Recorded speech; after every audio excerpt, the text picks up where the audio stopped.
Narrated by Kristen James. Chapter 1. Dylan. The people of Springfield thronged the entrance of the shopping center, jostling for space as they fought their way inside. Angry shouts were overlaid by shrill screams and the cries of frightened children. The blare of car alarms filled the parking lot, and columns of black smoke rose against the skyline. A single ambulance pushed its way through the dense traffic, the first one she'd seen all day despite the bloodshed. Dylan grabbed a free shopping cart and added her struggles to the rest of the crowd trying to get inside the supermarket. Coming here was a huge risk, but she needed food and water, or she'd never survive the coming days. Gritting her teeth, she shoved her way through a gap between two middle-aged women. They screeched at her like banshees, their hostility palpable in the chaotic atmosphere.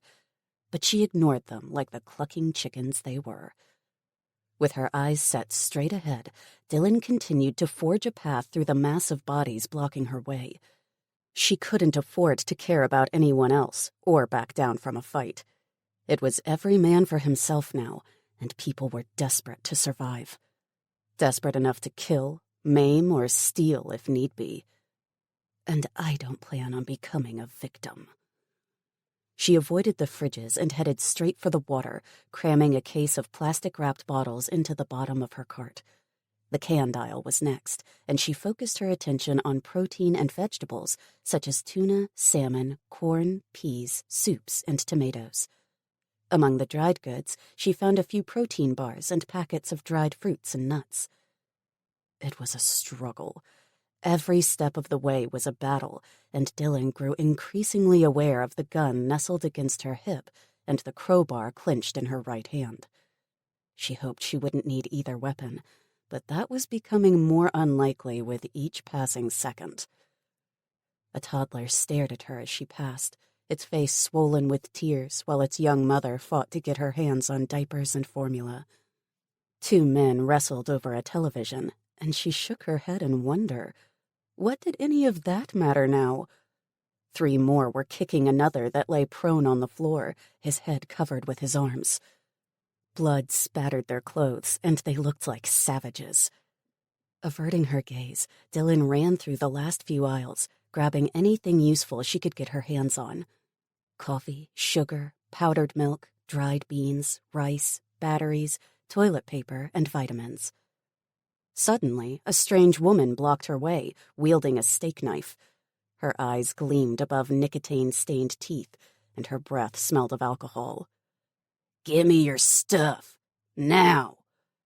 Dylan bared her teeth and growled. "Fuck off." The woman waved the knife in front of her face. "I'm not telling you again, bitch. Give me your stuff." "If you want it, take it," Dylan taunted. The woman grabbed the cart with one hand and pulled, still waving her knife in the air. Gripping the crowbar with both hands, Dylan swung it at the woman's wrist. It connected with a loud crack, and the woman screamed as she dropped the knife from nerveless fingers. Letting go of the cart, she scrambled backward while holding her injured limb. "You bitch! You broke my arm!" "You asked for it. Now scram," Dylan said with a threatening wave of her weapon. The woman ducked away and disappeared into the press of bodies to look for easier prey, though Dylan doubted she'd be able to do much damage with her broken wrist. With a satisfied grin, she resumed her search for supplies. As she reached the end of the aisle, the sounds inside the store changed in tone and pitch. Terrified screams rose all around her, a chant taken up by all as it passed around from mouth to mouth. Dylan froze to the spot as she fought to make out the words. When she did, all the blood drained from her face, leaving her cold and numb. "The dead! They're coming! Get inside! Block the entrance!" People stampeded away from the doors. They pushed their way deeper into the store to get away from the horror that approached from the outside. Dylan knew only too well what it was, and fear spurted through her veins at the thought. Desperation fueled her actions, and she pulled back from the surging mass of bodies before she could be crushed or trampled underfoot. Using her shopping cart as a battering ram, Dylan forged a path to the back of the store where a familiar door awaited. Staff only. It led to the storage room and loading bay at the back of the store, as well as the manager's office, staff quarters, and bathrooms. She'd spent a few months during the last year working at the supermarket as a bagger. It was the reason she chose this place above all the others that were closer to home. The reason she carried her old key card in her pocket, praying she wouldn't need it, but hoping it would still work if she did. Dylan reached her destination and pulled up to the heavy iron door, usually locked to prevent easy access. With fumbling fingers, she pulled out her card and ran it through the slot. A negative beep sounded, and the red light shined. "No!" Behind her, the screams were growing louder, and she frantically tried again, but to no avail. The store had become a death trap. The crush of panicking people grew worse, and she was pushed up against the door with her loaded cart pressed painfully into her midriff. Gasping for breath, Dylan scanned the walls and ceiling for an escape. Any escape. Abandoning her supplies was better than dying for them. A few windows set high in the walls beckoned, as did the fire escape on the far side.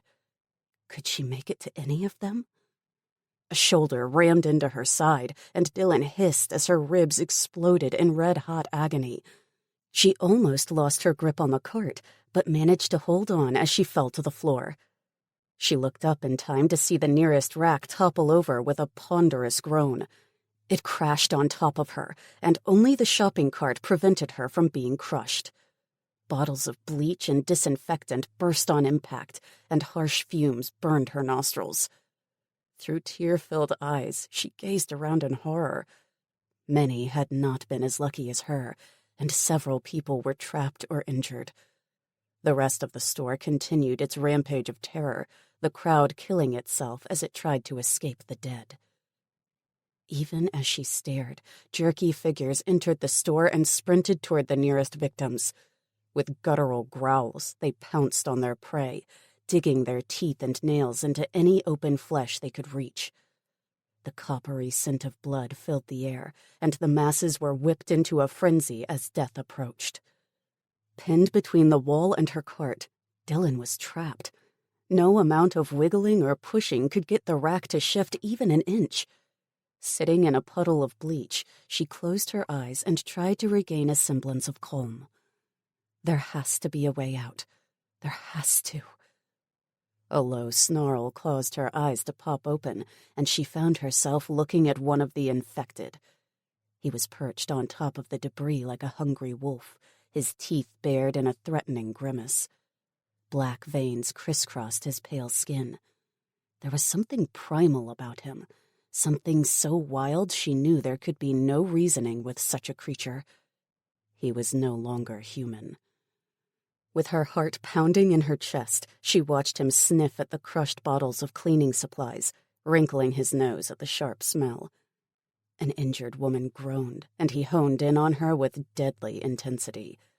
Pouncing like a tiger, he tore into the helpless woman's throat, and her screams were lost in a gurgling fountain of blood. Dylan pressed her hands to her lips to contain her screams, but the horror was too overwhelming.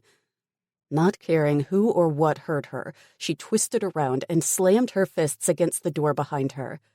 "Somebody help me! Please!" Undiluted fear coursed through her veins like acid, and she kept yelling and banging until her throat grew raw. A snarl caused her to look back. The infected man prowled toward her on all fours, blood dripping from his chin. Dylan twisted to the side, reaching for her gun. Her hand closed on the pistol grip, and she pulled it free from its holster. Breathing hard, she sought to still her trembling hands. "Remember your training. You didn't spend all those afternoons at the range for nothing." The infected paused, and his thigh muscles bunched, ready to leap. She took careful aim. He was so close. Too close. It has to be the head. That's what the CDC said in their last broadcast. As she pulled the trigger, a silly thought occurred to her. Why was it always the damn head? The bullet drilled a hole between the man's eyes, and he collapsed with half of his skull missing. The next moment, Dylan fell backward as the door behind her opened without warning. A set of familiar blue eyes gazed down into hers, and she gasped with surprise. "Ben? Ben Randall?" "Dylan, is that you?" he asked. She nodded, pathetically grateful to see her old manager. He'd always been good to her, and she prayed he still liked her enough to help her. "It's me."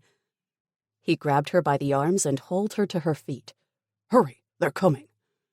Dylan glanced at the inside of the supermarket and blanched. Every infected inside the space was running toward them, drawn by the gunshot. Her eyes fell on her cart, and her lips compressed. "I'm not leaving my stuff." Jamming the gun back into its holster, she grabbed the cart's handles and yanked it toward her. It rolled inside, and she slammed the door shut with a yell of defiance. An avalanche of crap had followed the cart, however, and the door caught on a bottle of laundry detergent. Oh, shit! Kicking at the bottle with her foot, Dylan tried to clear the way, but it was hooked on something and refused to budge. An infected woman reached the entrance and threw herself at it with a screech. Her hand thrust through the opening and reached for Dylan's face. She ripped out a clump of hair, and tears filled Dylan's eyes. More infected followed, howling like wolves. Desperate to shut the door, Dylan grabbed the woman by the wrist and pushed. "Get out!" The infected woman was as slippery as an eel, but Dylan refused to give up. Sharp pain lanced up her forearm as the woman attacked her exposed flesh, but she couldn't let go. At the same time, Ben yanked the blockage away from the door and yelled, "Close it now!" Dylan slammed it shut, and the lock clicked into place, sealing them inside the storage room. Silence fell, broken only by their harsh breathing. The infected beat on the door, but the steel was thick, and it only registered as dull thuds. They were safe. For the moment. On wobbly legs, Dylan stumbled toward the nearest crate. She wiped the sweat and tears from her face. Everything smelled like bleach, and her clothes were soaked with the stuff. Her scalp burned where she was missing a hank of hair, and her limbs were stiff and bruised. Despite this, Dylan managed a tremulous smile as she looked at her rescuer. "We made it. Now we just have to get out of here." Ben stared at her with a grim expression, his spectacles slightly askew on his face. Somehow that detail bothered her more than anything else. She'd never seen him with so much as a hair out of place. He was always painfully neat and tidy. "I'm sorry, Dylan, but you're on your own." The fluorescent light above their heads flickered, casting Ben's face into shadow for a second. She frowned, unable to comprehend his words. "What do you mean? Surely it makes sense to stick together, at least until we get out of here." As he shook his head, he pointed at her arms resting on her knees. "That zombie bit you, Dylan. You're not going anywhere." She stared at him for a breathless moment before dropping her gaze. Her eyes fixed on the tender flesh of her forearm, the skin smooth and unbroken except for a few scratches caused by long fingernails, and a half-moon crescent that leaked tiny droplets of blood. She sucked in a deep breath. When had that happened? She'd never even noticed it during the struggle. It was a small wound, not deep enough to warrant a single stitch, but it was more than enough to kill her, to send the virus tumbling through her bloodstream and into her brain. The world around her faded away as Dylan faced the undeniable truth. I'm infected. Chapter 2. Amy. Amy stared at the freshly dug grave at her feet. It was shallow, barely 3 feet deep. The earth formed a mound at her side, and its rich scent lingered in her nostrils. It mingled with the smell of decay, a cloying sweetness that stuck to the roof of her mouth. A single tear ran down her face. It was all she had left. She was all cried out after the events of the past few days. They saw it on the news. The reports were hard to believe at first. Fantastical. Who in their right minds believed in a zombie apocalypse? Especially in Louisville, Kentucky, with its lush green countryside and friendly people. It was absurd. But the video footage was impossible to ignore, and when a national emergency was announced, they had no choice but to take the crazy stories seriously. Her dad left first, driving off in his beat-up old truck to buy supplies. He never came back. Next, it was her mom. She took off in the early morning hours while Amy was still asleep. She returned hours later with a truck full of food and toiletries. That wasn't all she brought home, however. Amy shook her head. The memory of her last conversation with her mom surfaced again. It kept doing that. No matter how hard she tried, it insisted on coming back, over and over again. "Listen to me, sweetheart. You have to do what I say," Amy's mom said, steering her away from the main bedroom. "Your father's gone." "No, that's not true. It can't be," Amy cried, unwilling to believe that her father, the strongest man she knew, was dead. Or even worse, a zombie. Amy's mom shook her by the shoulders. "You have to accept the facts, Amy. He's not coming back. If he could have, he would have been here." "No," Amy said, fighting against the knowledge that welled up inside. Her mother was right. She knew it. But she wasn't ready to accept it. Not yet. "Come now." Amy's mom tugged on her arm again, pulling her toward the stairs. "You have to focus." "Why?" Amy asked, though she knew the answer to the question already. It was written in her mom's waxen skin, the sweat that beaded on her forehead, the blood that stained the bandage on her arm. She was infected, doomed to become a zombie, a flesh-seeking cannibal. "Because very soon you'll be on your own, at least until your brother gets here," Amy's mom replied. "He's on his way. He said so. But until then, you have to look after yourself." "Mom, please," Amy begged, yanking her arm back. "I can't do this alone. I need you." "Yes, you can. You're 16, not a child anymore." Her mom paused, staring at her with sad eyes. "I can't protect you any longer. It's up to you now. This is the moment when you decide whether you want to live or die. I can't make that decision for you." "But how? What do I do?" Amy asked, clinging to her mother's hand, aware how clammy her skin felt. How hot. "Stay here until Alex arrives. It'll be a few days at most. There's enough food and water to last you a couple of weeks, and there's fuel in the generator if the power goes off." "I don't want to wait here all alone," Amy protested. "What if those things come here?" "You'll be safe. The farm is isolated, and the fence will keep them out. All you need to do is be careful." "What about you?" Amy asked, tears burning her eyelids. "Very soon I'll turn into one of those things. A monster. I can't let that happen." Amy's mom gripped her elbow and led her downstairs to the living room. She pushed Amy into a chair. "Wait here." Amy perched on the edge of the seat, tugging at the worn material of her jeans with nervous fingers. She gazed around the room. This was her home. What would it be like without her parents? She couldn't imagine it. "This isn't happening. It can't be. Dad will come home, and Mom, she'll be fine. It's just a small bite mark." But Amy knew she was kidding herself, telling a lie that even she couldn't believe. Not after everything she'd seen on TV, the internet, in town. Her mother returned from the basement with a shotgun, a Glock 43, and a box full of ammunition. She handed the shotgun and ammo to Amy. "I took this out of the safe. You'll need it. Don't go anywhere without it, okay?"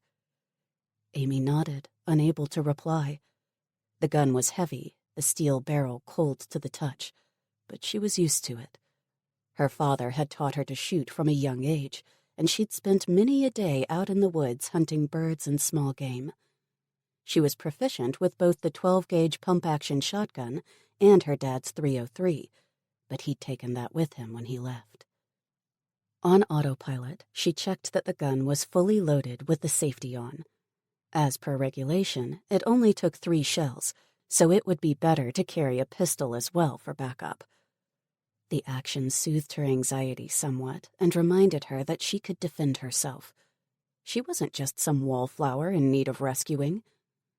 She glanced at her mother, who bustled around with nervous energy. "So what now?" "Lie low, keep the windows and doors shut, and wait for Alex. Last we spoke, he was only 2 or 3 days out, depending on the road conditions. He'll know what to do when he gets here." "All right." "There's a first aid kit in the linen cupboard if you need it," her mom said, fiddling with the porcelain figurines on the mantelpiece. "And the keys to my car are on the board in the kitchen next to the safe keys.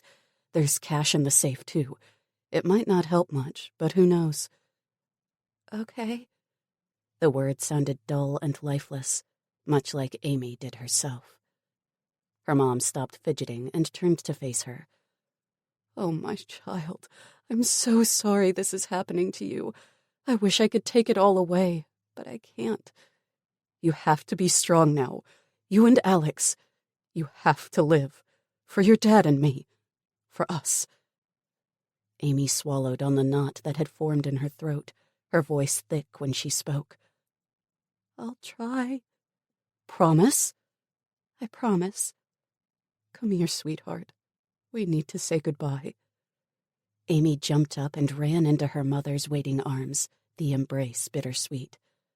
The wall that was holding back her tears burst, and she sobbed in earnest, not caring that she was messing all over her mom's dress. "I'm gonna miss you, Mom, so much." "I know, sweetheart, but I'll always be with you. Always," her mother whispered. "I love you," Amy said. "I love you too, forever and always." After a long time, they pulled apart, and Amy watched her mom walk upstairs, pistol in hand. When the shot rang out, her knees gave in. She collapsed to the floor and curled into a ball, mourning her loss with racking sobs that threatened to rip her apart. This was it, the moment when everything changed. Amy shook her head to clear the memory. She had to concentrate. There was still so much to do. With a grunt of effort, she dragged her mother's body into the shallow grave she'd dug. The corpse was wrapped in linen. She didn't want to look at her mother's dead face again, her skull deformed by the pistol shot. It had been bad enough cleaning the mess in her parents' bathroom, and she didn't think she'd ever be able to set foot inside it again. No, she wanted to remember her mom as she used to be. Warm, loving, and beautiful. A shining light who welcomed all into her heart and home with open arms. Taking up the shovel, Amy closed the grave one spadeful of earth at a time. She winced when the fresh blisters on her palms burst, but kept at it. Her blood dripped onto the ground.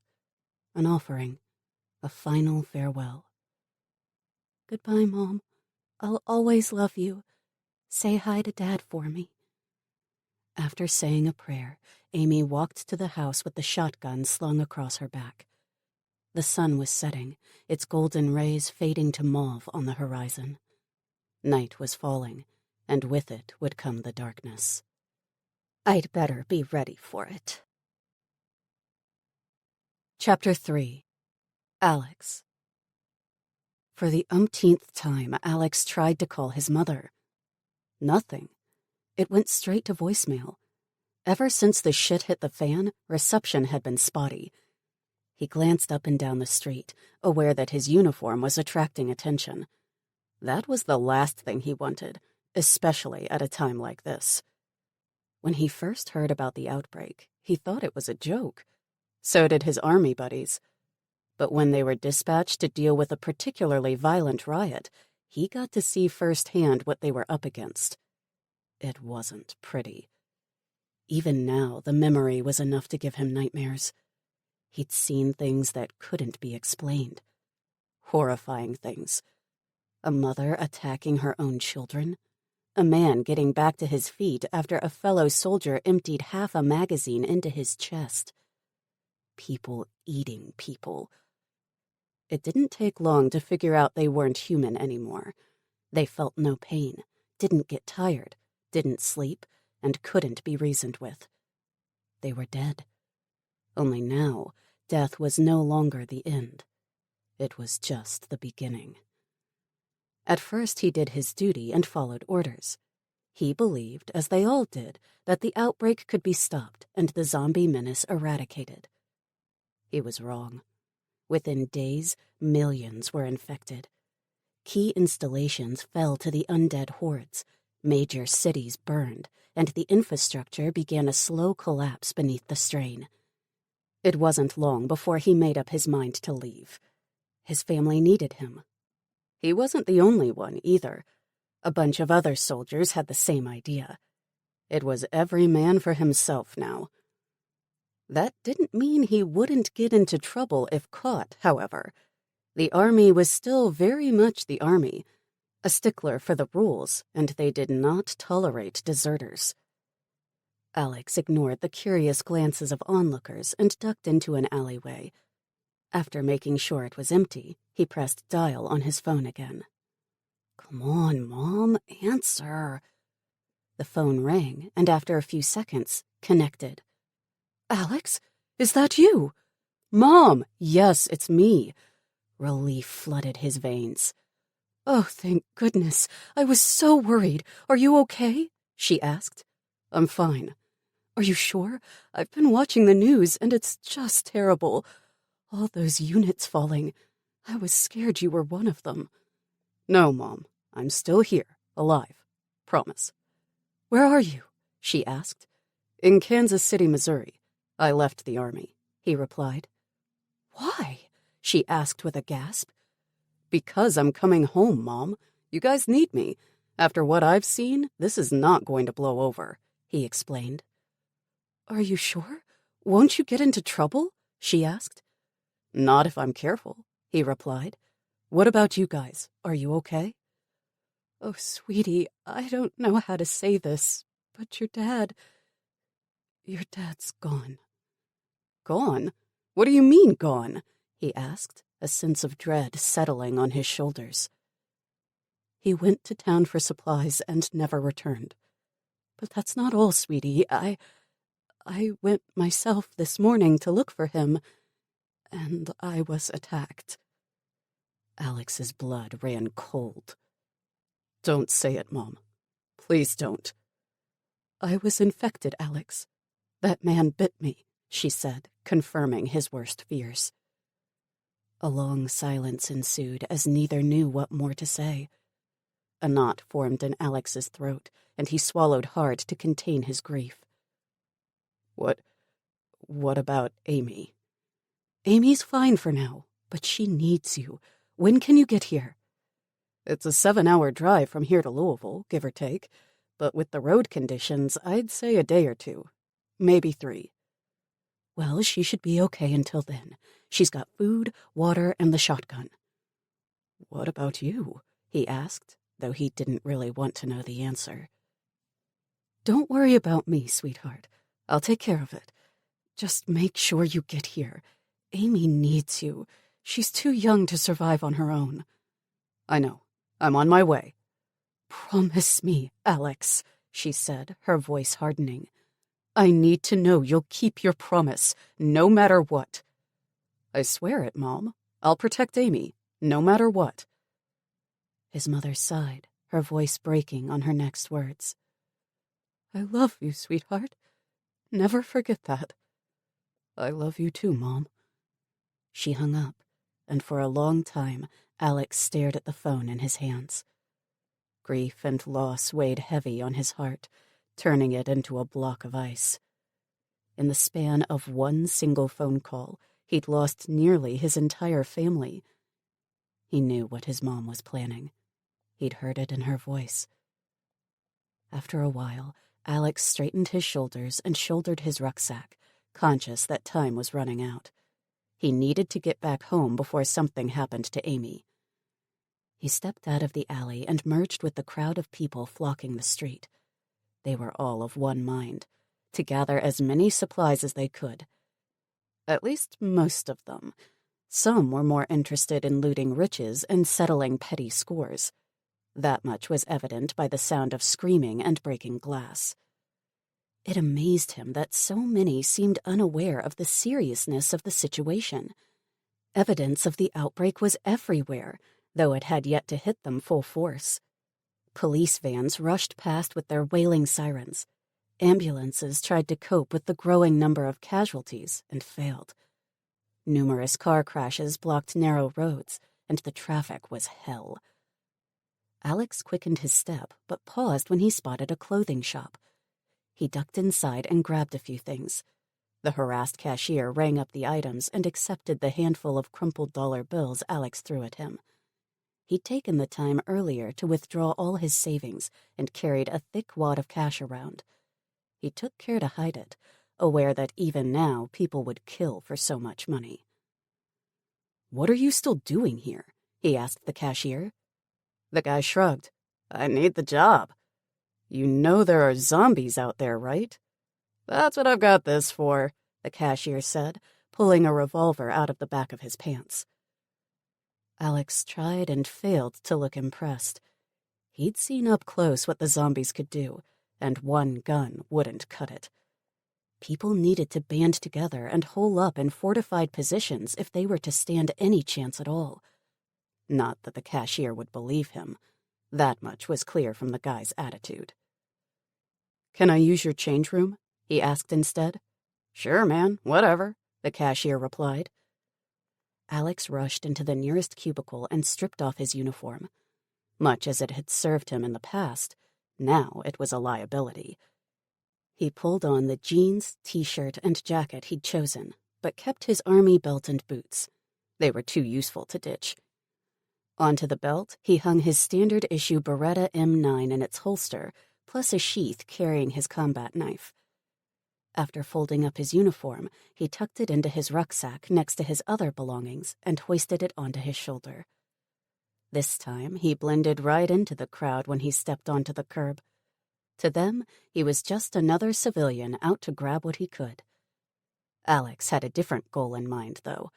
He needed transport, and he needed it in a hurry. Kansas City was still holding it together, but barely.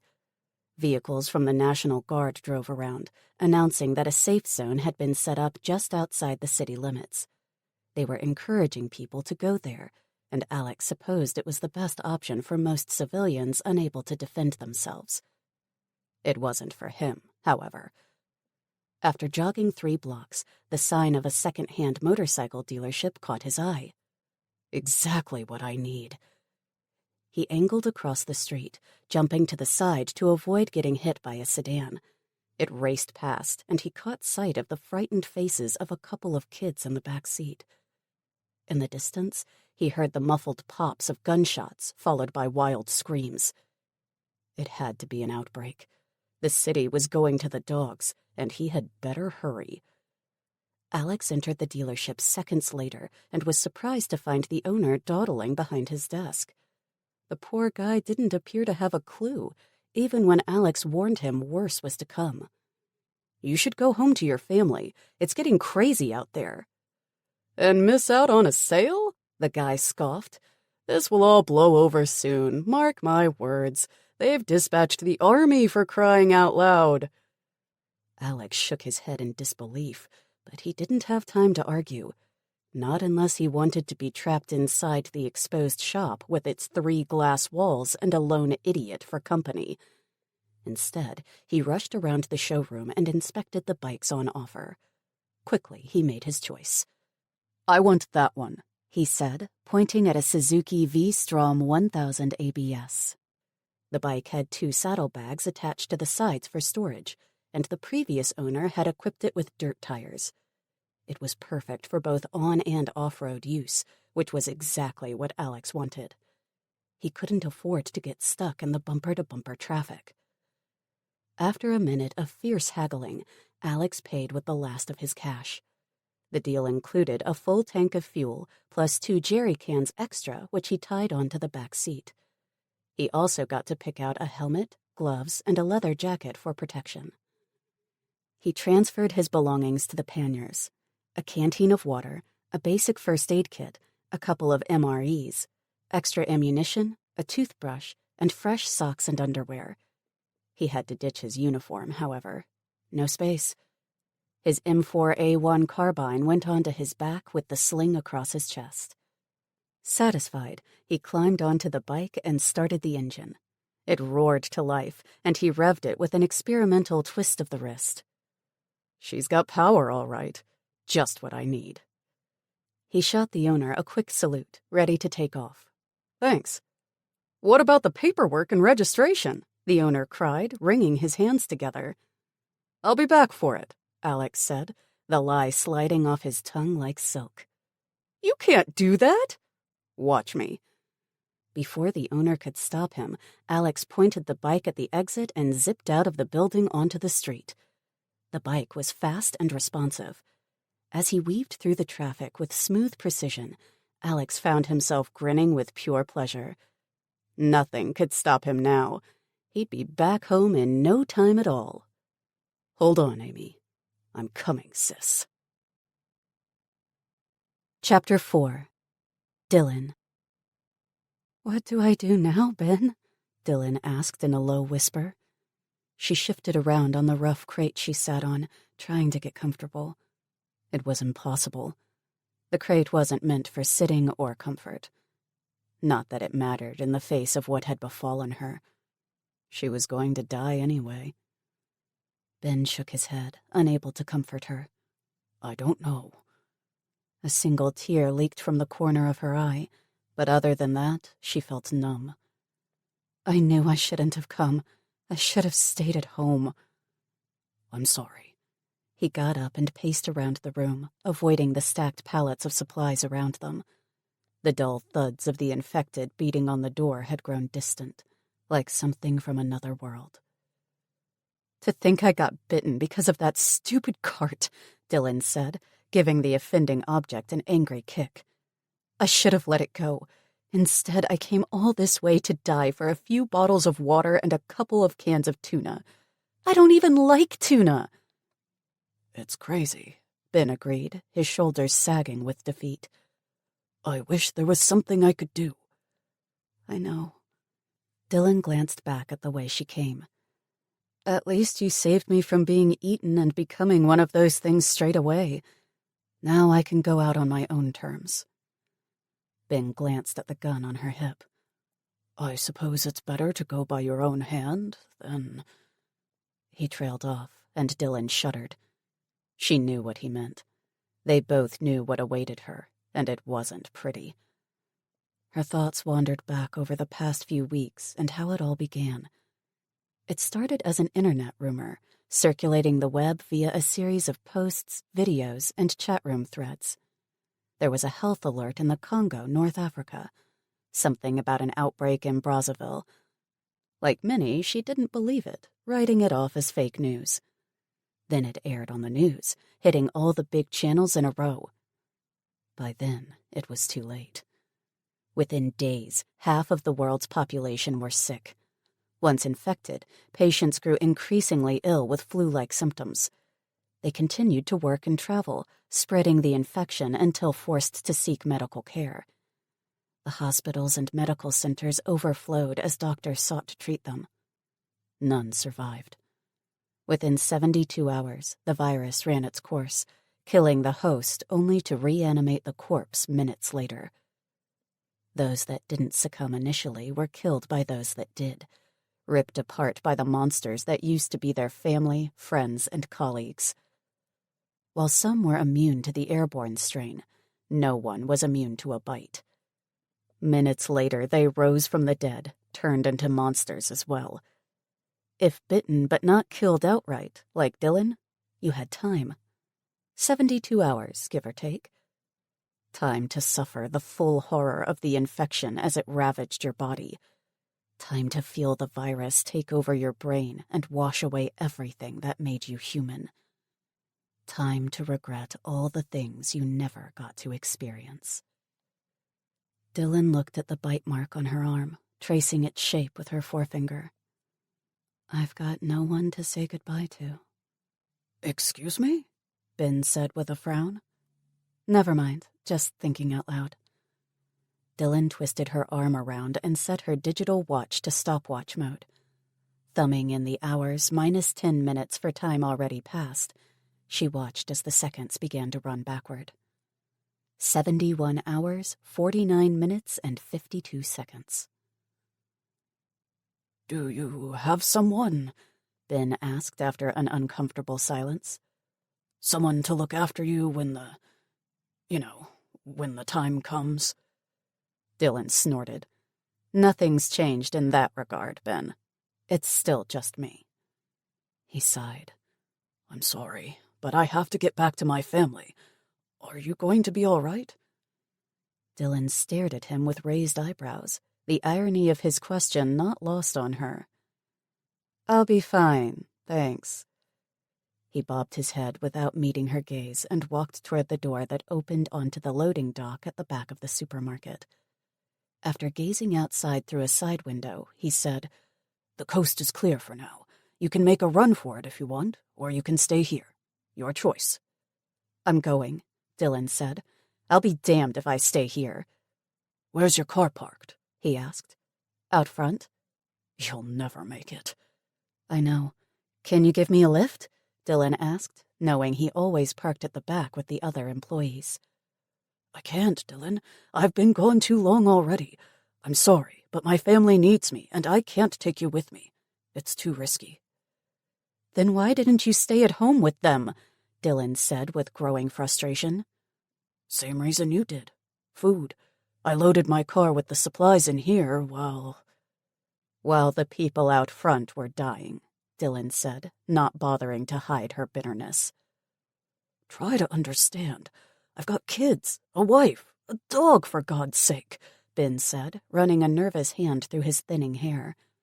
They're my responsibility. Dylan sighed, knowing he was right. I get it, Ben. I do. Look, Susan came in as well.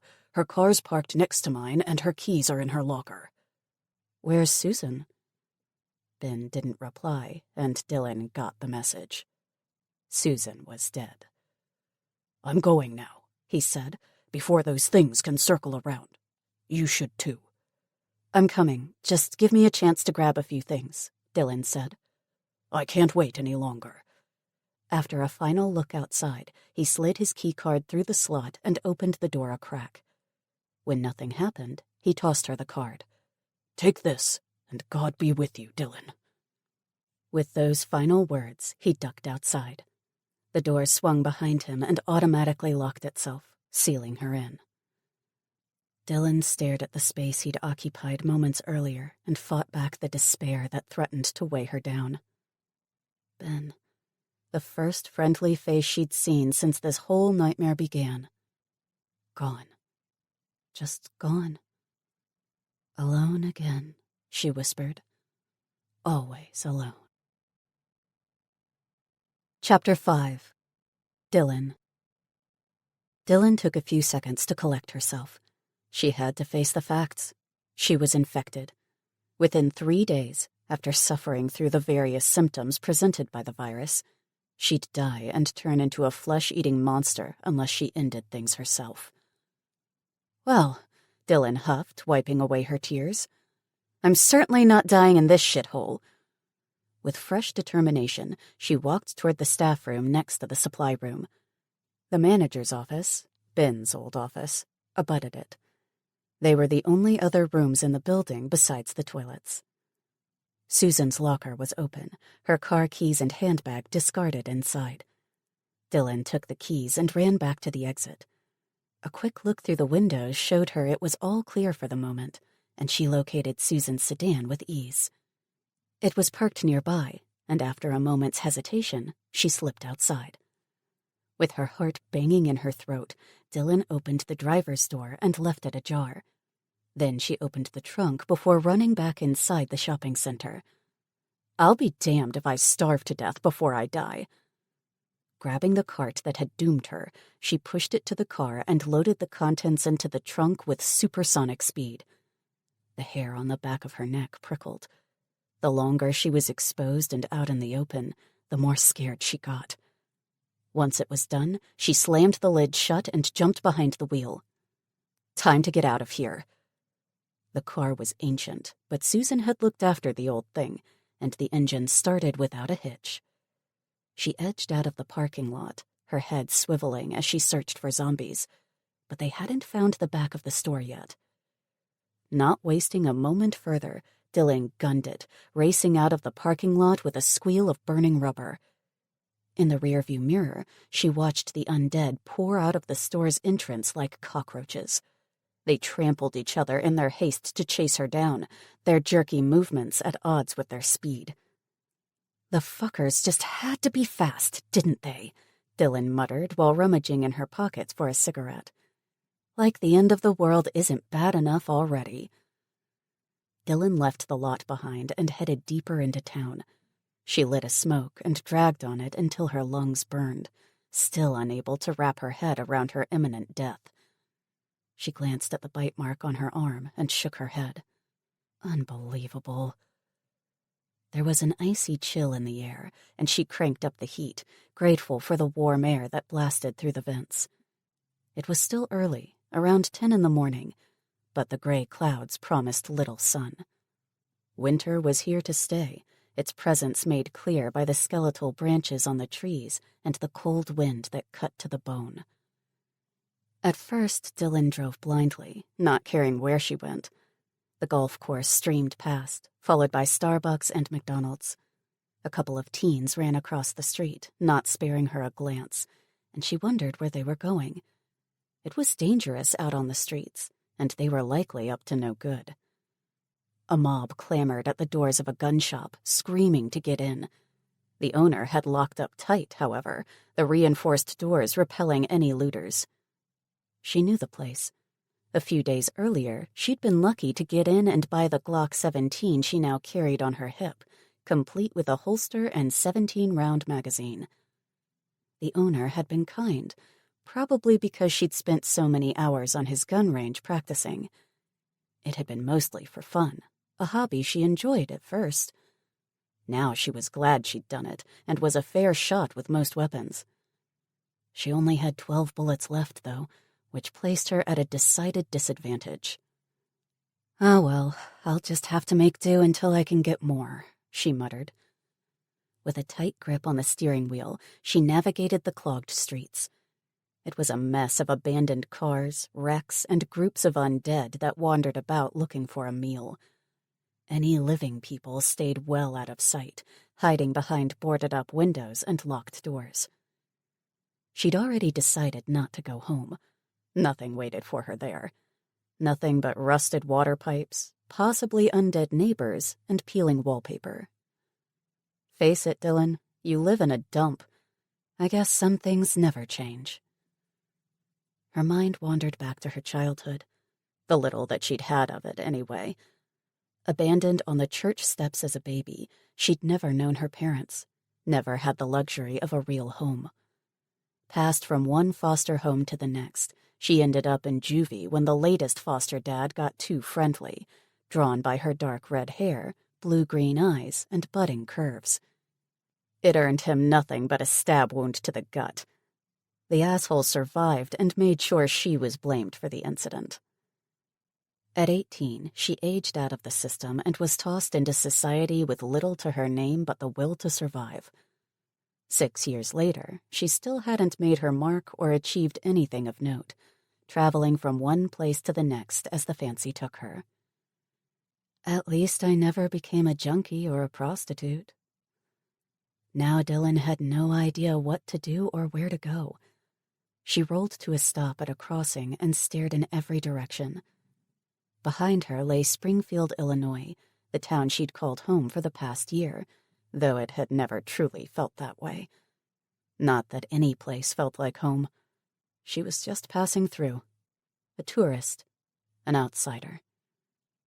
To the southwest lay St. Louis, a death trap for sure, and to the southeast was Edinburgh, Sharpsburg, and a whole host of other small towns much like the next. Undecided, she blew out a frustrated breath. Why is this so hard? Dylan banged her head against the headrest of her seat until she remembered something. Or rather, someone. A familiar face from the past. Frankie. Frankie, short for Francine, was probably the closest thing she'd ever had to a friend. During a brief stint in Sharpsburg, they'd worked together at a diner and even shared an apartment for a few weeks. Though total opposites, they somehow clicked and hit it off.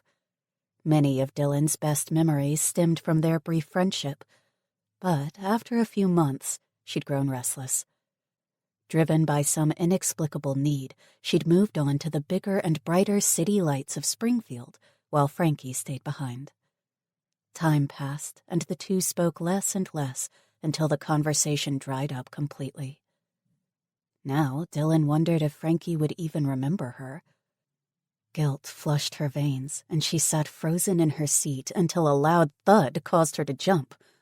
Holy shit, what was that? A little girl clawed at her window with bloody fingertips, her teeth bared in a vicious grin.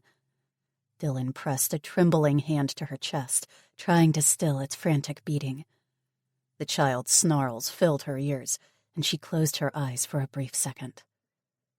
To hell with this town. I'm out of here. Jamming her foot on the gas, she roared away, leaving the zombie child stumbling along in her wake. 3 more figures joined it, all trying their best to catch her, but she soon left them behind. Even they were no match for the speed of a car. Dylan lit another cigarette to calm her shattered nerves, sucking on the filter until her hands stopped shaking. The countryside flashed by her windows, but she paid little heed to it. Her brain kept circling the little girl, around every zombie she'd seen so far. Soon she'd be one of them, unless she killed herself before she turned. That wasn't even the worst of it. As the virus progressed, so did the symptoms. While it started as mild flu, it quickly changed into something far worse as the tissues in the body began to bleed at random. The veins blackened until it resembled a road map beneath the skin. Your eyes darkened until they became pitch black, and psychotic episodes presented in even the most mild-mannered of people. Many reported increased hunger, too, a craving for meat that turned cannibalistic in the end. And what about Frankie? What if she's one of them? Could I kill her? Shoot her like the zombie at the supermarket? No. That's enough. With a shudder, Dylan shook her head to rid it of its morbid thoughts. When the time came, she'd do what had to be done. She was strong, a survivor. Minutes later, she climbed onto the 29 and headed toward Edinburgh.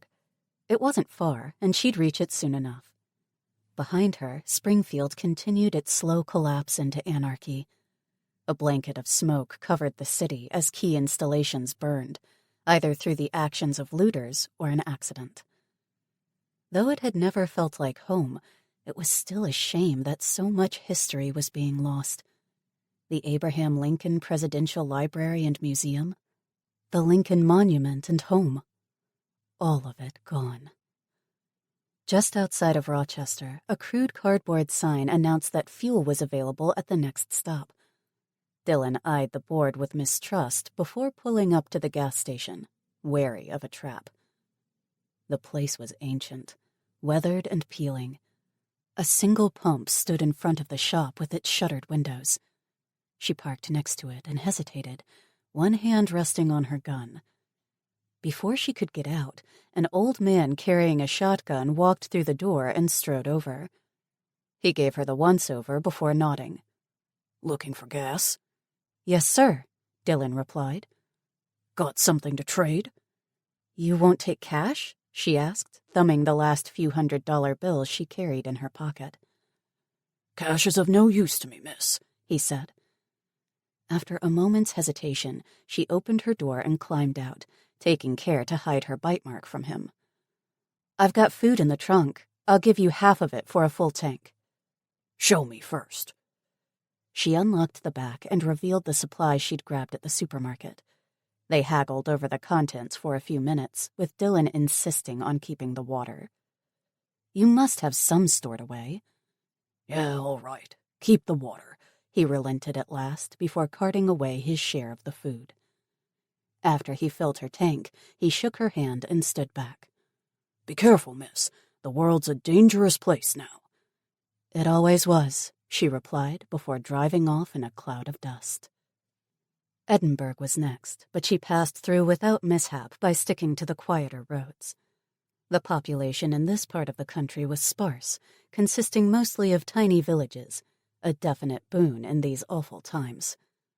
A lot of people had fled their homes, too, heading toward one of the many quarantine zones set up by the government. She hadn't bothered. Her trust in the authorities didn't stretch very far, and she imagined the safe zones closely resembled concentration camps. No thank you, not for me. She found herself enjoying the drive, the quiet roads, and the countryside. It was a definite improvement over her dingy little apartment and the chaos of Springfield.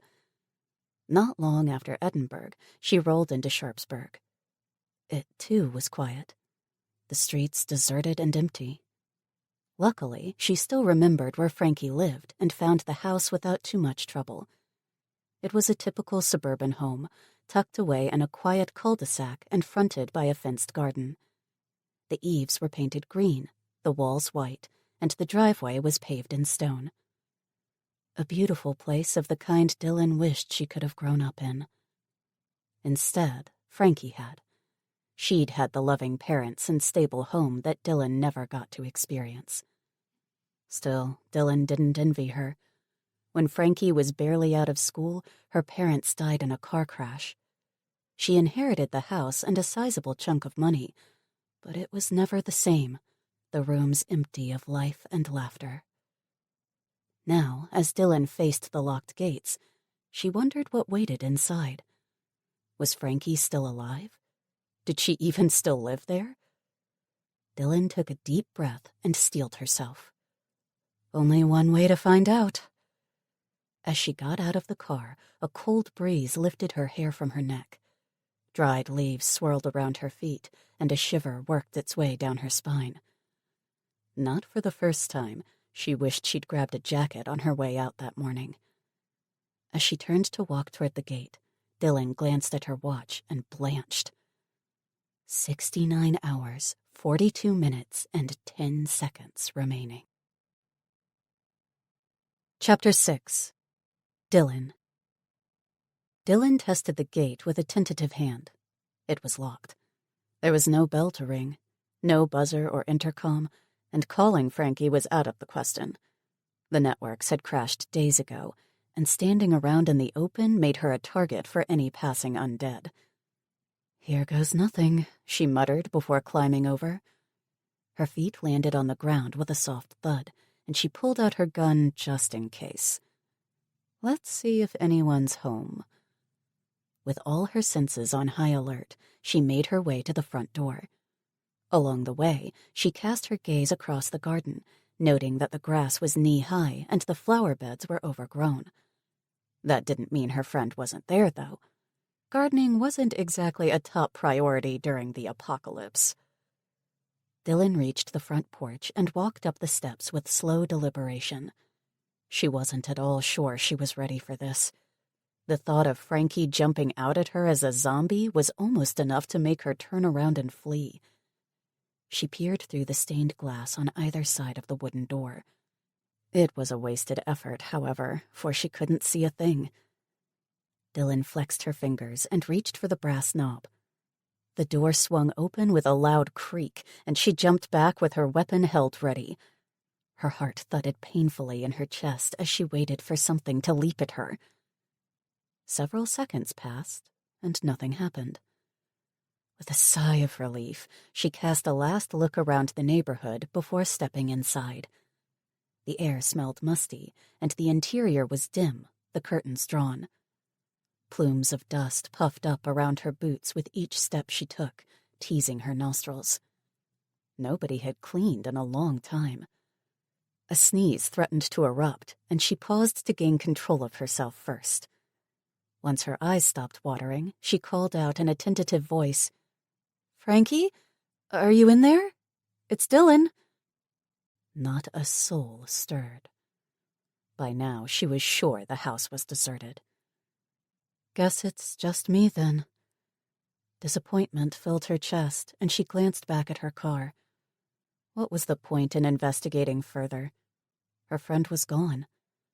But maybe Frankie had left a clue as to her whereabouts. It was a long shot, but what else am I going to do? She flicked on a light, gratified to see the power was still on. Despite the failing infrastructure and lack of communications systems, the grid was still holding in most places, providing water and electricity. But for how long was anybody's guess. As she moved through the house, step by step, Dylan was gripped by a strong sense of déjà vu. She'd only been inside the place once, a week after Frankie's parents died in the car crash. They'd had the memorial there, and as Frankie's best friend, she'd attended. On that day, the rooms had been filled with grieving family and friends. People spoke in hushed whispers while sipping on cups of tea. Frankie had looked beautiful but pale in her black dress, accepting an endless stream of condolences. At one point, she'd disappeared, and Dylan found her in the master bathroom, sobbing into a towel while holding a razor blade. The memory thrust its way into the forefront of Dylan's mind, insisting on being relived. "Oh, Frankie, not that. Anything but that," Dylan cried, grabbing the blade from Frankie's cold fingers. "It hurts so much," Frankie said, her eyes puffy and swollen. "I want it to stop." "Oh, sweetie, it will stop. In time," Dylan said, gathering Frankie into her arms. "I want it to stop now," Frankie cried, her voice muffled against Dylan's shoulder. "I know," Dylan said, rocking her friend back and forth as she cried. "I know." The memory faded, although its after-effects remained, and the air felt laden with misery.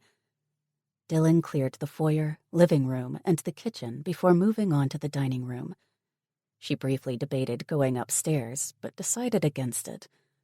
The place was abandoned, and it felt like a violation of Frankie's privacy. A denim jacket hung on the back of a chair. She tucked away her gun before shrugging it on, grateful for the warmth. A whiff of musk teased her nose, and she buried her face in the collar. It still smelled of Frankie and the perfume she used to wear. Suppressing her feelings, Dylan forced herself to keep looking for clues, and her eyes fell on a bundle of papers strewn across the dining room table. She moved closer and brushed away the accumulated dust with one hand. It was a map covered in sticky notes. Intrigued, Dylan leaned closer. On the map itself, Sharpsburg was circled in red. A long, wriggly line ran down from it, following a route across the border of Illinois and into Kentucky. It ended at Fort Knox next to Radcliffe, which was likewise marked with red. She frowned. It looks like Frankie was planning a trip to Fort Knox. But why? After scanning the sticky notes, the answer became clear.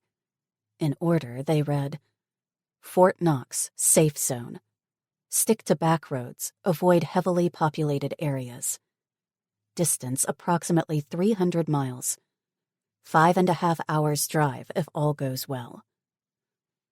Next to the map lay a paper with a long list of supplies written on it, a mixture of food, water, medical items, and so forth. Dylan nodded to herself, leaning against the table. She was heading for safety, and what better place than Fort Knox?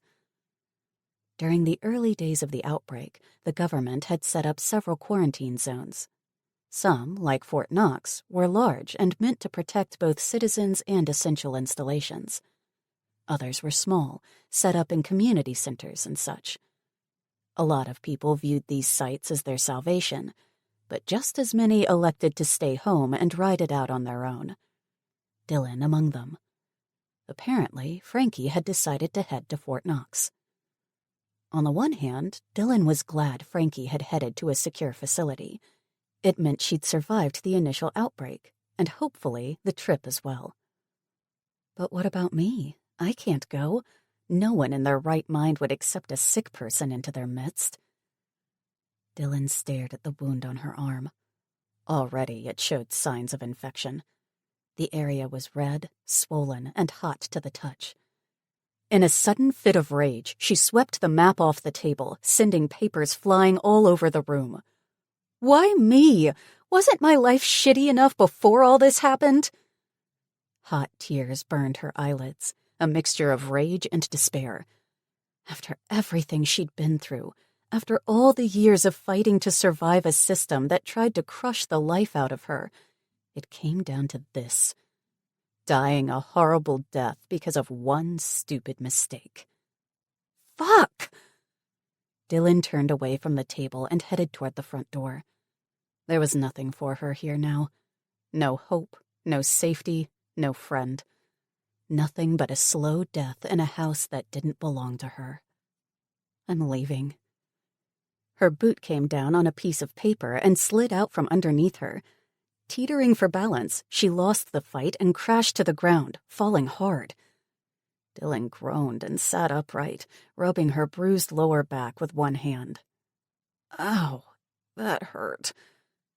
While she waited for the pain to pass, her eyes fell on the offending bit of paper that had caused her fall. It was yet another sticky note covered in Frankie's looping handwriting. None of that mattered, though. All that mattered was the single word that stood out from among the rest. Cure. Grabbing the paper, she read and reread the thing until it was burned into her brain with utter clarity. Fort Knox has a cure. Enough time to get Peter there? Day 3. Dylan frowned. Peter? Who's Peter? And what does she mean by Day 3? Suddenly, she remembered her and Frankie's last conversation, a hasty call made about 2 months before. Frankie had told her about a new boyfriend, a guy named Peter. Dylan hadn't paid much attention, but Frankie had sounded pretty serious about him. Was that why she'd planned the trip to Fort Knox? To save him? But if he was on Day 3 already, she was taking a serious risk. Dylan scrambled to her feet and gathered up all the scattered paper she'd strewn about. She smoothed out the map and looked at the various sticky notes. It was apparent Frankie had planned to take Peter to Fort Knox, hoping to get him there in time for the cure to work. If they encountered no problems along the way, it was possible. Even so, it was dangerous. Day 3 was marked by psychotic episodes, and a worm of worry for her friend entered Dylan's mind. At the same time, hope blossomed amidst her fear for Frankie's life. A cure! Not only that, she was only on Day 1.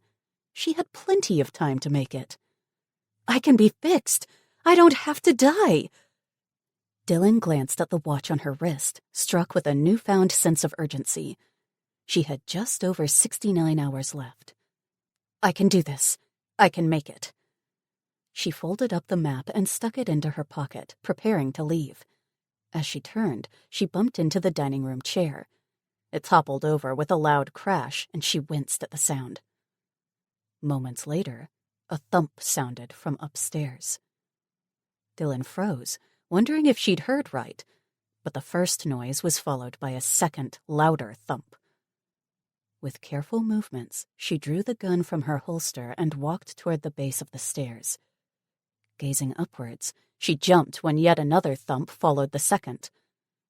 There was something on the upper floor, and if her instincts proved correct, it was nothing good. Chapter 7. Dylan. Turn around. Just turn around and get out of the house. Don't look. Never look. It's too dangerous. It was futile. She knew she'd go. Just like every dumbass in every horror movie she'd ever watched. Only now she was in their shoes, and the need to know what was making the noises burned in her chest.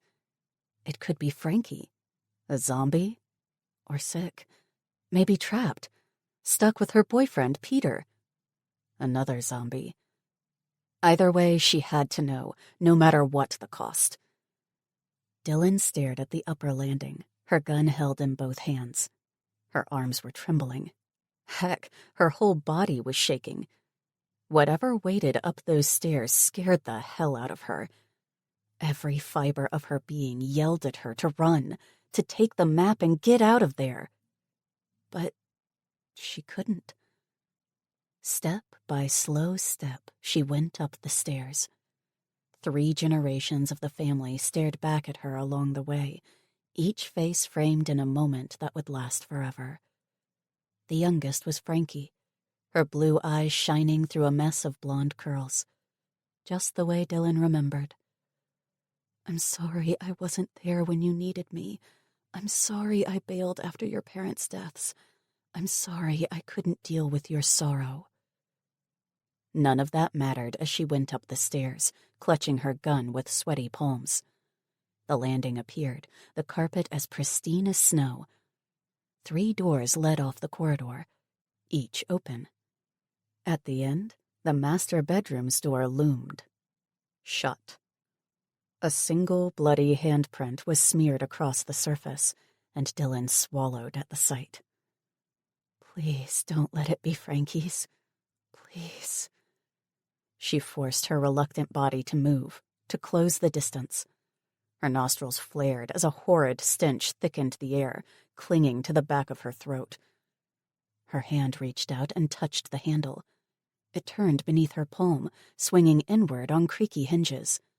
A monster burst through, teeth snapping at her flesh. His eyes were black, same as the veins crossing his skin. A map of death.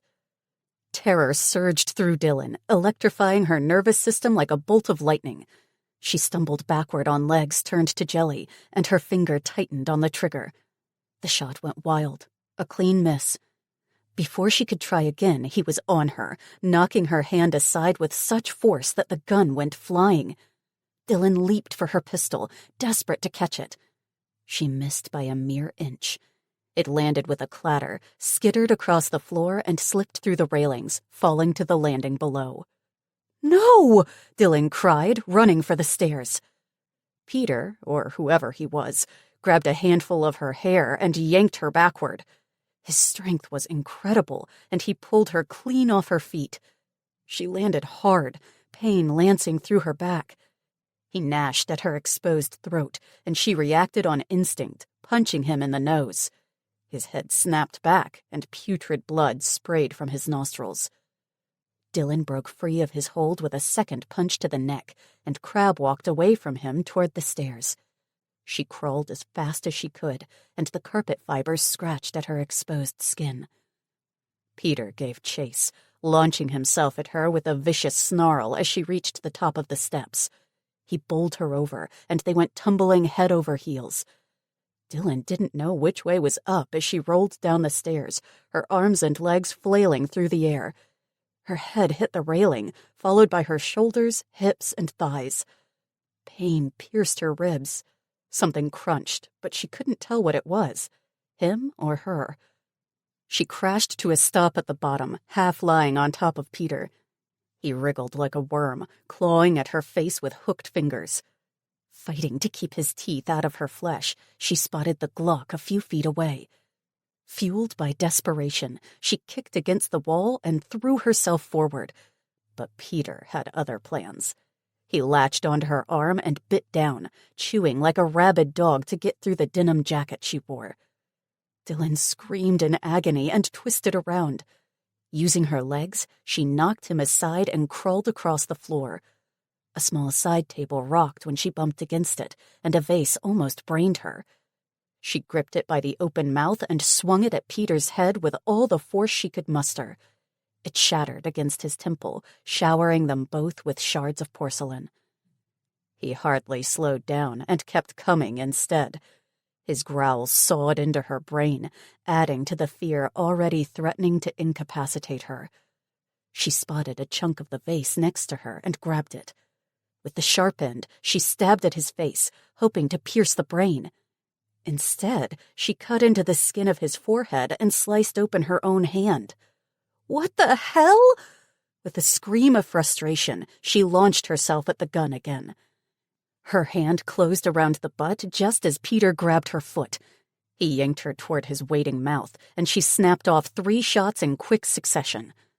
Plaster rained from the walls, and her ears sang from the reverberations in the confined space. The 3rd shot found its mark, and his head exploded in a spray of putrid brain matter. Peter slumped to the ground, leaving her gasping for breath. She fell back, spread-eagled on the carpet as all the strength fled her limbs. For several seconds, Dylan couldn't move, frozen in place as her mind tried to regroup. The intense fear gradually receded, leaving her drained and exhausted. Her head throbbed in time to the beat of her heart, and it ached to move. She prayed nothing was broken, though it was hard to tell when everything hurt as much as it did. Twitching her fingers and toes, she tested her arms and legs. Seems okay. With a grunt, she pushed herself upright and smoothed a lock of hair back from her face. A trickle of blood ran down her temple, staining her fingertips red. A deep gash covered the palm of her hand, thanks to the piece of porcelain she'd wielded like a knife, and she hissed when she touched the cut. It took several tries to get to her feet. Finally, she was up, clinging onto the banister for support. Bile pushed up her throat when she spotted Peter's mangled skull, and she turned away to vomit up her breakfast. It splattered onto her shoes, creating a vile mess. A low moan and a scrape drew her attention back to the 2nd floor of the house, and a lump formed in her throat. "Frankie?" The word escaped as a broken whisper, and Dylan shook her head, unwilling to face the facts. Her feet began to move of their own volition and carried her up the stairs. Her hand hung at her side, dripping blood onto the carpet. On top of the landing, she paused as her eyes fixed on a horrible sight. It was Frankie, all right. Or what was left of her, at least. Dylan smothered a sob. "Oh, Frankie, what did he do to you?" Frankie growled and reached for Dylan with one hand. The other arm ended at the elbow, and her lower body was missing. She dragged herself forward a few more inches, leaving a trail of slime behind. Only her blonde hair was still recognizable. "I'm so sorry, Frankie. I should have come here sooner. I could have saved you," Dylan whispered as she raised the gun. Time slowed as she gazed into Frankie's eyes, saying goodbye to the girl she'd once known. The blast seemed extra loud to Dylan, and her ears sang as she sank to her knees, dropping the pistol. "I'm sorry." Dylan sat for a long time, mourning her best and only friend. She remembered all the good times they'd had, and all the bad. The time when Frankie held her hair while she vomited her guts out after a night of heavy partying. The time Frankie came down with measles, looking like a spotty pink balloon.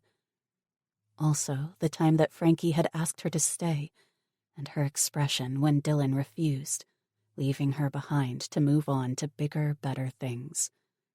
Or so she'd thought. Now Dylan realized the real reason she'd run. Because she was afraid. Afraid of caring about someone other than herself. It made her vulnerable, and so she'd cut the ties before she could get hurt. A coward's tactics. Finally, she looked at the ticking time bomb on her wrist and forced herself to stand up. She couldn't save Frankie, but she could save herself, and her friend would have wanted that despite everything. With tears in her eyes, Dylan wrapped Frankie's remains in a sheet and placed her in her bed. She did the same to Peter, but left him downstairs. He was too heavy to drag all the way up steps. After saying a brief prayer for each, she set to work preparing herself for the journey. She was covered in Peter's blood, and her shoes stank with vomit, so she quickly stripped down and stepped into the shower. In Frankie's cupboards, she found a set of clean clothes: jeans, a flannel shirt, boots, and a jacket. They were the same size, which was a bonus. She also grabbed an extra blanket, a couple of toiletries, and some food and water, stuffing it all into a backpack.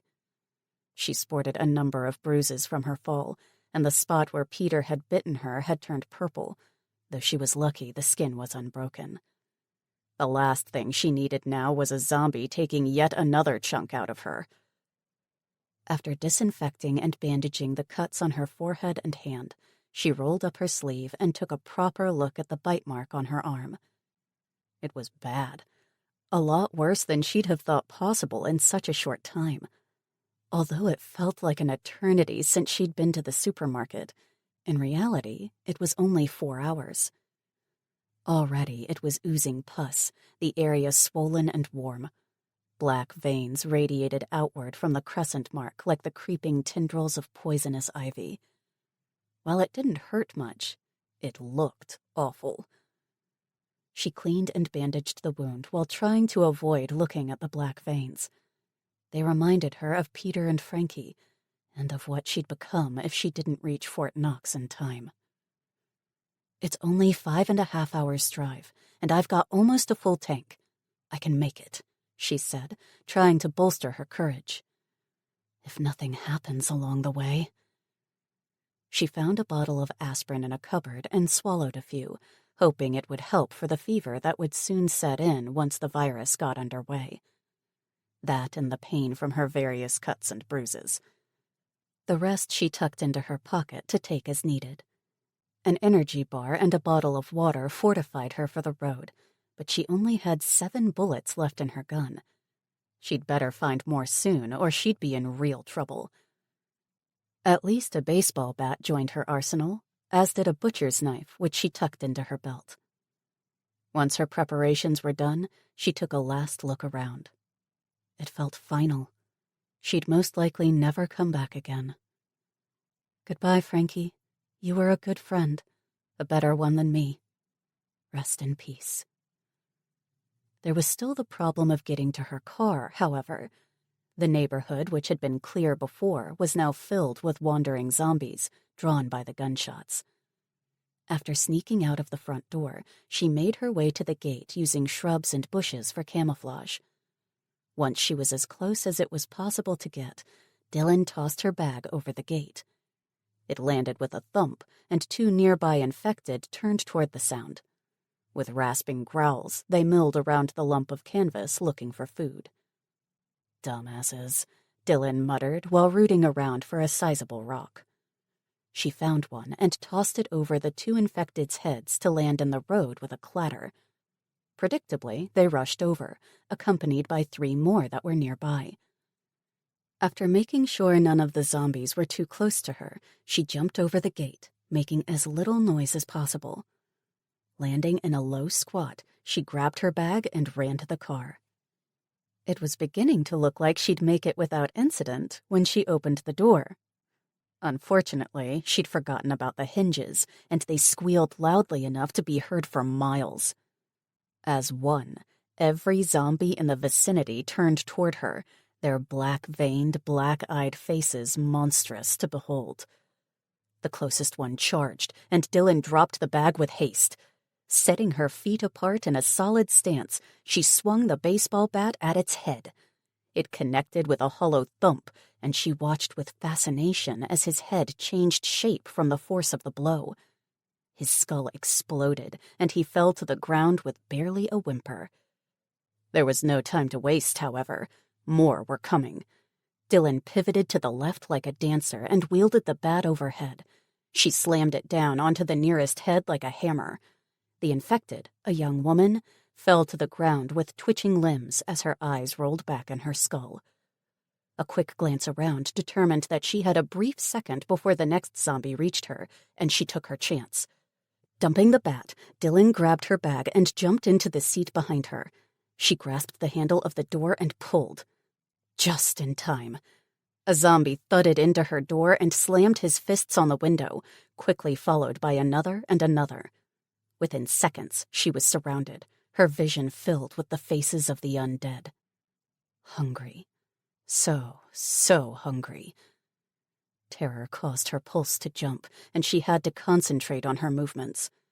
Her fingers shook as she started the engine, and she prayed nothing would go wrong. Jamming the car into reverse, she pushed through the crowd and bowled them aside. They howled their frustration as she raced away, putting as much distance between them and herself as she could. As she left the town behind, Dylan uttered a final farewell. It didn't relieve the hollow pit in her chest, but it needed to be said if she was going to push ahead. I guess this is it, Frankie. I hope you're with your parents now and that you're happy. And who knows, maybe I'll get to see you soon. It all depends on what lies ahead. Goodbye, my friend. Chapter 8. Amy. Amy rose before dawn, too restless to sleep any longer. Not that she'd gotten much rest anyway. It was impossible, no matter how tired she was. Ever since she'd buried her mom, things had changed. The house was empty now. A morgue. Over the past few days, fear had become her constant companion. It grew and grew until it became a thick blanket of paranoia that threatened to smother her. Every night, she'd climb into bed after checking and double-checking all the locks in the house. She'd clutch the blankets to her chest and stare wide-eyed into the darkness, every little sound a cause for alarm. Her brain would go into overdrive, imagining awful things, until at last she jumped out of bed more tired than when she got in. It was a vicious cycle.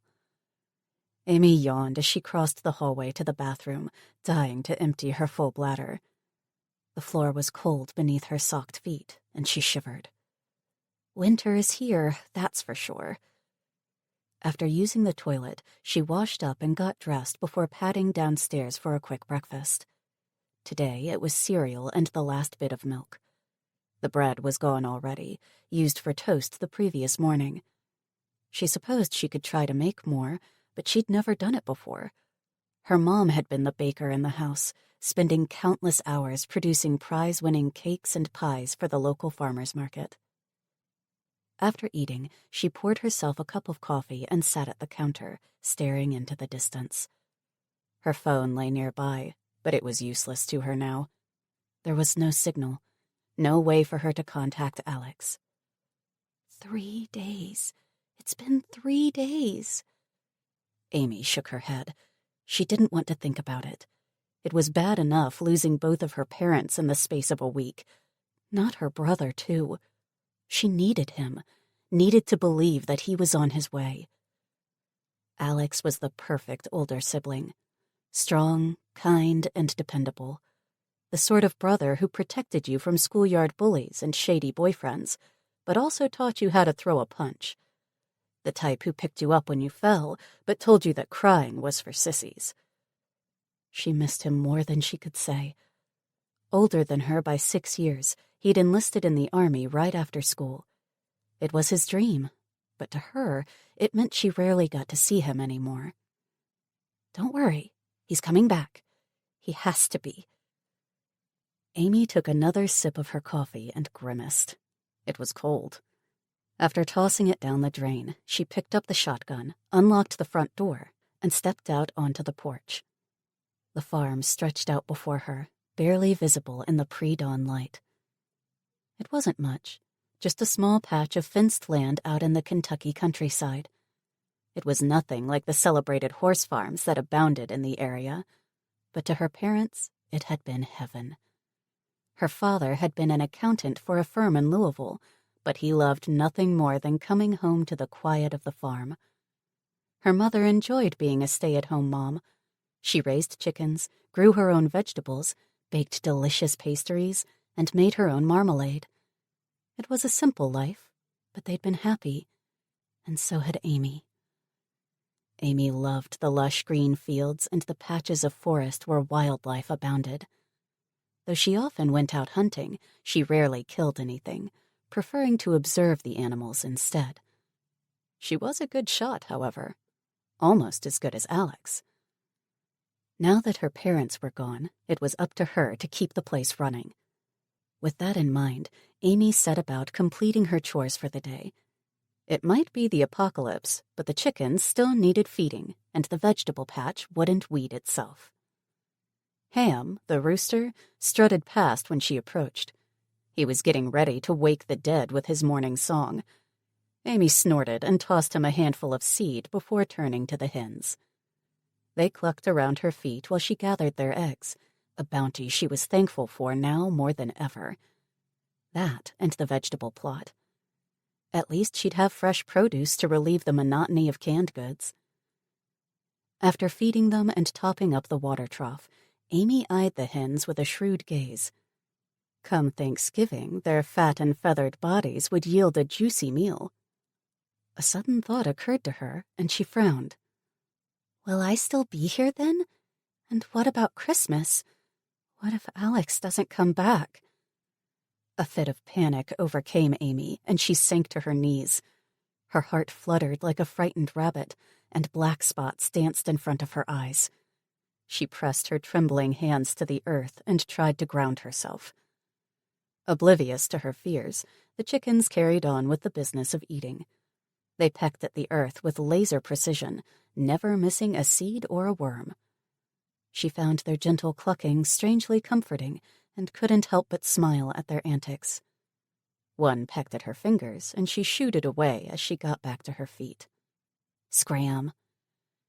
In the background, Ham began his warbling cry to welcome the dawn, and the first rays of the sun peeked over the top of the barn roof.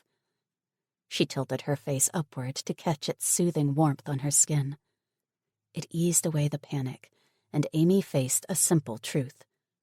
She was alone, at least until Alex arrived, and there was no guarantee that he ever would. It was up to her whether she lived or died. The time for crying was over. With a sigh, she got to her feet, cradling the shotgun with one arm. Well, there's a lot of work to be done. Better get started. Throughout the morning, Amy busied herself with various chores. She boarded up the ground floor windows, reinforced the doors, and chopped a load of firewood for the fireplace. Cold weather was coming, and she'd best be prepared for it. Right. What's next? The barn. With a pen and clipboard, she took stock of the interior. There was a full tank of fuel, a generator hooked up to the house, her mother's car, gardening equipment, as well as a large bin of chicken feed. After jotting it all down, she locked the doors with a thick chain and padlock, securing the supplies against possible marauders. With her hands on her hips, Amy surveyed the yard. Her eyes fell on the chicken coop, and she noted the sagging wire that barely clung to the frame. That won't do. What if a predator comes along? Or a zombie? Throughout the rest of the afternoon, she worked on the coop, replacing the old rusted wire and fixing the gate. She tackled the veggie patch as well. With a basket on one arm, she harvested the last of the summer crop and rooted out any weeds that threatened the winter vegetables. It was backbreaking labor, but the constant activity kept her mind off her loneliness. It also allowed her to have renewed faith in Alex. He was both strong and resourceful, plus he never broke a promise. He'll come home. I know it. Finally, the sun began to dip toward the horizon, and she was ready to call it a day. Her back hurt, and her hands were blistered and bleeding. Still, she felt a deep sense of satisfaction that triumphed over any discomfort she suffered. Amy headed toward the house. It welcomed her back with familiar arms, warm and cozy after the chill wind outside. Her stomach rumbled, and she whipped up a quick supper of canned spaghetti and meatballs with a green salad. She even prepared a batch of dough using one of her mom's recipes. Come morning, she'd pop it in the oven and hopefully have freshly baked bread for breakfast. The mere thought had her salivating. Clipboard in hand, she made a list of all the food in the house. There was enough to last her 3 months or more if she was careful. Her mom had believed in buying bulk, and there were several jars of jams, pickles, and preserves, too. The freezer was full of meat and frozen vegetables. a bonus assuming the power lasted. It was still on for the moment, and she hoped it stayed that way. The real problem she faced was with everyday stuff like milk and butter, but she could probably make do without it. The toilet paper would run out soon, however. She also couldn't count on the water to keep running. On a whim, she grabbed every empty container in the house and filled it with water, just in case. That's better. The entire time she worked, she made sure to keep quiet. All the curtains were drawn, and she didn't use the lights, preferring a candle instead. The farm might be fenced, but she wasn't about to announce her presence to the entire world. Zombies weren't the only things that went bump in the night. Once she'd eaten, she washed the dishes, took a bath, and curled up in front of the TV with an old movie. She didn't try any of the channels. They'd stopped broadcasting a few days ago. Tucked underneath a blanket, she felt secure in the knowledge that the windows were boarded up and the doors locked. She was halfway through the movie, however, when the chickens began to kick up a fuss. Even Ham carried on, something he never did except at dawn. Something was bothering them, and she hoped it was just a wild critter. With a frown, Amy got off the couch and reached for the shotgun. It was never far from her side these days. She peered through a gap in the boards that covered the windows overlooking the yard. It was dark outside. Too dark to see anything. The chickens were going crazy, though, and Amy knew she had to do something besides cower inside the house. With her heart in her throat, she flicked on the porch light. The bright light flooded the yard, and she spotted the figure of a man clawing at the wire of the chicken coop. He growled like a dog and didn't seem to know how to open the door to the coop, luckily for the chickens. Amy gasped, her worst fears realized. It was a zombie. It had to be. As if he sensed her presence, the man swiveled toward the house and cut across the lawn. The light fell across his diseased face, and she nearly fainted. It was the first time she'd seen an infected up close, and it was far worse than she'd imagined. His eyes were pits of darkness, and his waxen skin was covered in black veins that looked like poisoned ivy to her panicked brain. There was something wrong with his leg, too. The knee was shattered, and pieces of bone shone through the flesh like ivory splinters. They ground together when he walked, but he didn't appear bothered by it or seemed to feel any pain. Amy squeezed her eyes shut and looked away. It was too much. She couldn't face the horror that shuffled toward her house with such dogged determination. That wasn't a man. That was a monster. How could she fight against something like that? It was impossible. Maybe if I keep quiet, it'll go away. The grinding of bone on bone grated on her nerves. The zombie was getting closer. A low rasp issued from its throat with each step it took. It slowed when it reached the porch steps, but didn't stop. It knew she was there, and it was coming to get her. Suddenly, Amy's eyes snapped open. She was no coward, and this was her home. She'd be damned if she let anything ruin it. What would Alex say if he found her hiding in the attic like a little girl? With that thought in mind, she quickly unlocked the door and yanked it open. With one swift move, she pumped the forend to load a shell and raised it to her shoulder. The zombie spotted her and snarled, its teeth bared and glinting in the light. Congealed blood covered its shirt, and the smell of death emanated from it. It had fed recently. Bile rose up Amy's throat, and her stomach convulsed. Before her courage could run out, she aimed at the infected man's head and pulled the trigger. She knew she had to destroy the brain. That much she'd learned from the news broadcasts before they stopped airing. The powerful shotgun blast knocked the zombie backward. It went flying off the porch to land in the dust where it lay twitching. Amy watched with bated breath until she was sure it was dead. After a few seconds, she took a few steps forward to get a closer look. The man's face was unrecognizable, a mass of blood and bone. This time, Amy couldn't stop her stomach from revolting, and her entire supper ended up on the ground. When the heaving finally stopped, she fled back into the house. With trembling hands, she locked the door behind her and sagged to the floor. She'd killed a man. A person. He was infected, she knew, but still a human being. In the morning, she'd have to get rid of the body. Her stomach churned at the thought. How am I going to do this? The silence had no answers for her. Suddenly, an awful thought occurred to Amy. What if more zombies came? Too many to kill. And how did that one get in? She was supposed to be safe here. The grounds were fenced. Unless there was a gap in the wire. Amy shook her head, gathering up the shreds of her courage.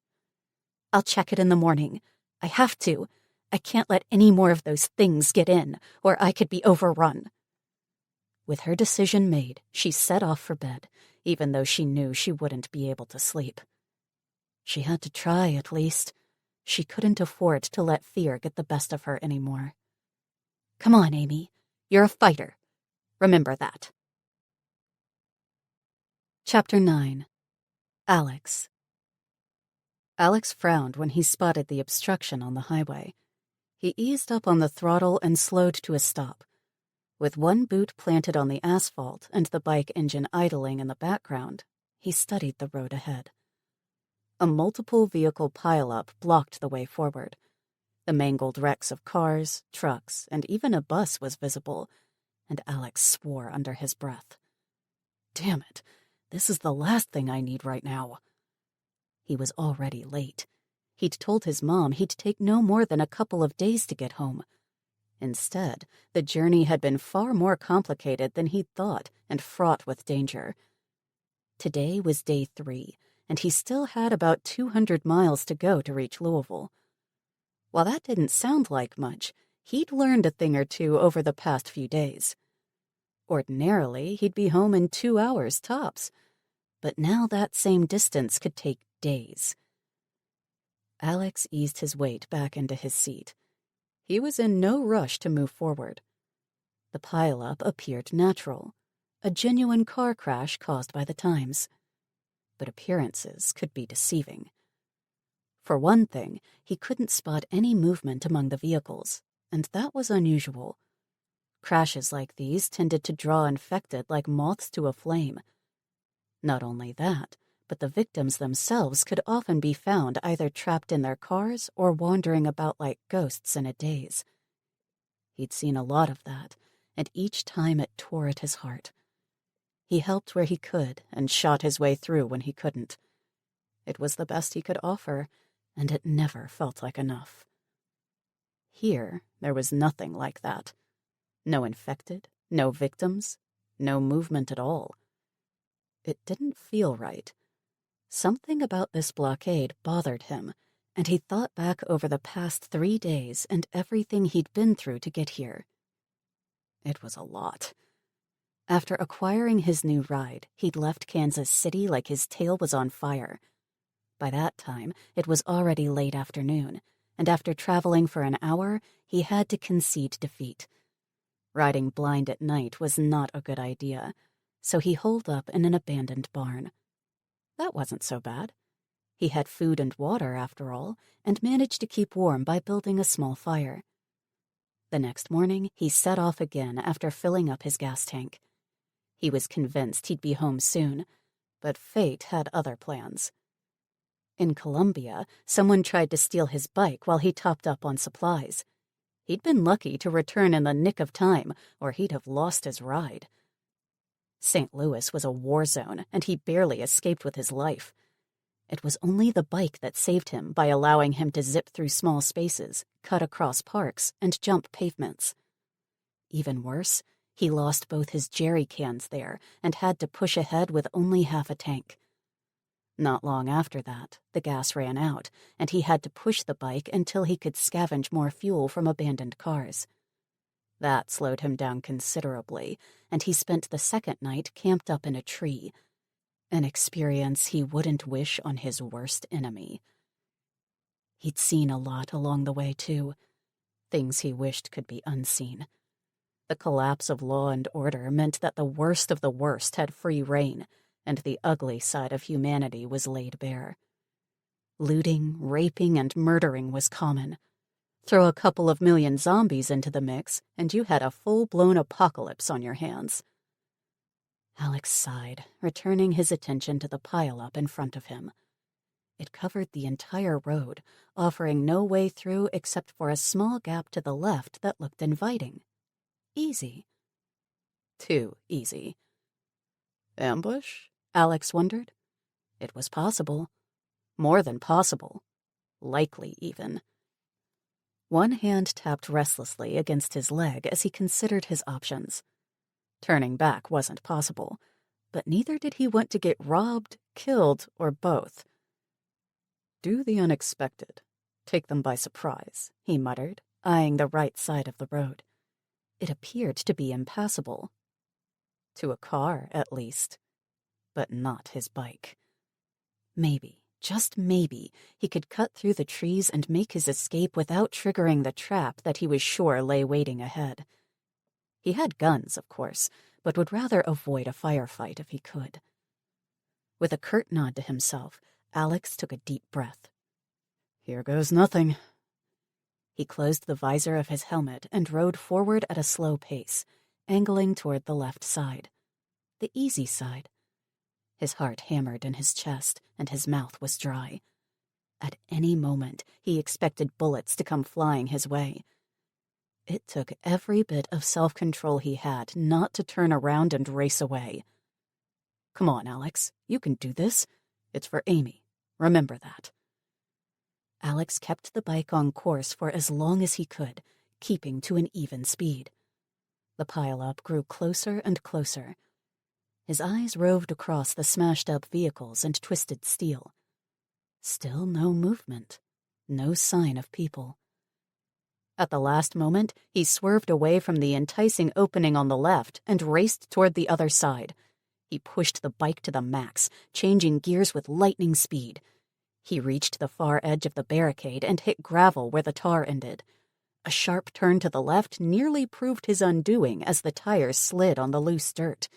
Stones flew in every direction, and he kicked out with one leg to regain his balance. By some miracle, he managed to stay upright and shot forward. The going was rough, with shrubs, trees, and clumps of grass clogging the way. Alex maneuvered as well as he could, swerving around tree trunks and dodging bushes as he forged ahead. A spatter of gunfire sounded, and a bullet clipped a tree in front of him.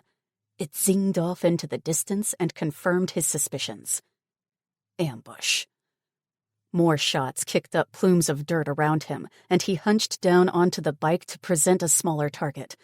A man reached up from behind a shrub holding a hammer and yelled, "Stop right there!" Alex didn't slow, nor did he turn away. Instead, he headed straight for the guy, passing right by him. At the same time, he kicked out with his right foot and landed a hard blow to the chest.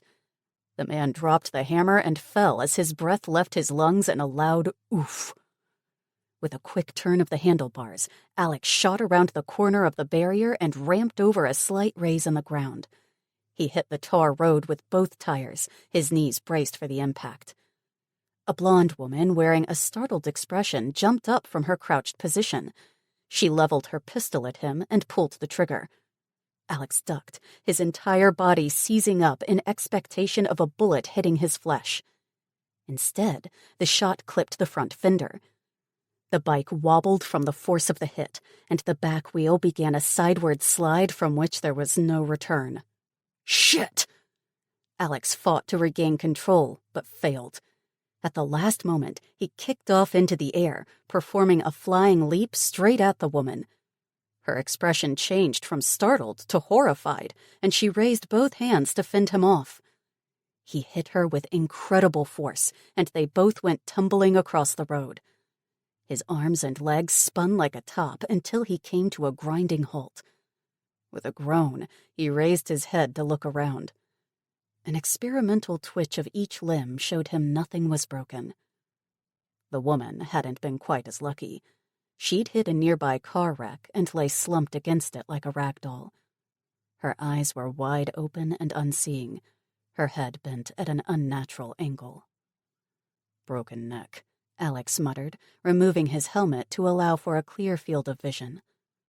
Movement caught his eye, and Alex spotted a figure running toward him from the far side of the blockade. He hunched down next to the dead woman and unslung his carbine, ready to shoot. He was caught off guard when his attacker leaped across the hood of the car, landing almost on top of him. Alex tried to roll aside, but his assailant was fast. Steel flashed in the man's hand, and he struck with the speed of a rattlesnake. Alex grunted as the blade slid home, cutting deep into his side. White-hot agony shot through his torso. He twisted free and delivered a chopping blow with his rifle stock.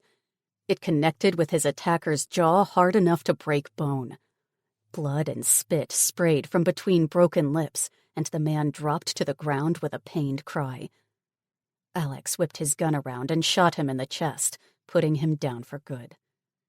Heaving for breath, he slumped against the car as another hail of bullets cut through the air above his head. By the sound of things, there was only one shooter left. A glance over his shoulder showed no signs of the guy he'd kicked earlier. Hopefully, he'd either run off or was too badly hurt to come at Alex again. This didn't look like a very sophisticated setup, just a bunch of wannabe bad guys robbing unsuspecting travelers. He waited for a lull in the shooting before daring to take a look. Like a real amateur, the other shooter had emptied his gun and was now reloading in plain sight. "Dumbass," Alex muttered. He lined up his sight and squeezed off a shot. Bullseye.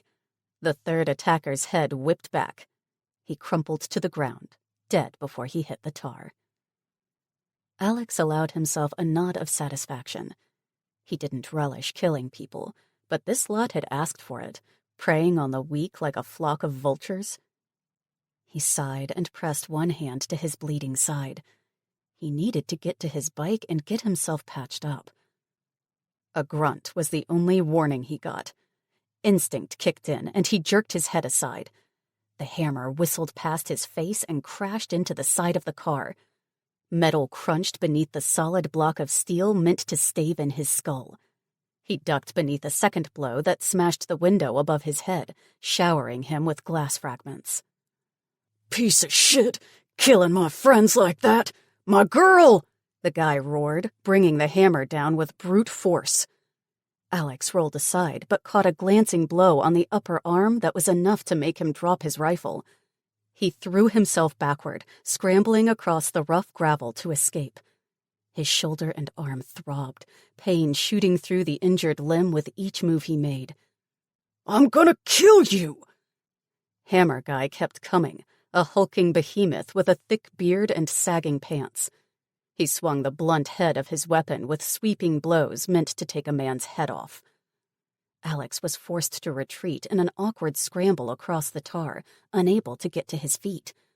The hammer smashed into the tar between his legs, and he had a brief vision of being castrated right there and then. Suddenly, his hand brushed against something solid, and he risked a quick look. It was the woman's pistol, the one she'd dropped when he smashed into her earlier. Hope flared in his breast, and he gripped the butt with fierce determination. Ignoring the pain in his shoulder, Alex raised the gun and emptied the entire magazine into his attacker's torso. It was overkill, a waste of ammunition, but he couldn't help himself. Primal fear directed his actions. The man was a monster, and he had to go down. Now. Hammerman stopped mid-swing as the bullets thumped into his chest, one after the other. 9 shots in all. His coal-black eyes fixed on Alex's face, and he hissed, "Stinking piece of shit!" For a moment he remained standing, swaying gently. Then he toppled over backward and crashed to the ground. His legs twitched for a moment before he lay still, dead at last. Alex waited for several seconds, staring at the corpse with caution. He almost couldn't believe the guy was dead. What a freaking monster. Slowly, he rolled onto his knees. His breath rasped in and out of his lungs, and sweat dripped from his forehead. The slightest movement caused him to grimace with pain, but he had to move. The shots would draw zombies, or even other bad guys. Alex stumbled toward his crashed bike. To his immense relief, it was intact with no severe damage. It started on the second try, and he sent up a quick prayer of thanks before removing the first aid kit. He pulled out a splint meant for stabilizing broken bones and placed it between his teeth. He was going to need it. Biting down on the hard plastic, he lifted his shirt and examined the knife wound. It was deep, a wide slit in the flesh that seeped blood at a steady rate. He took a tube of antiseptic salve and pushed the nozzle right into the cut and squeezed. The thick ointment spread throughout the wound, and he kept at it until it oozed from the edges. Satisfied, he slapped a thick wad of gauze onto it and stuck an adhesive bandage over the area.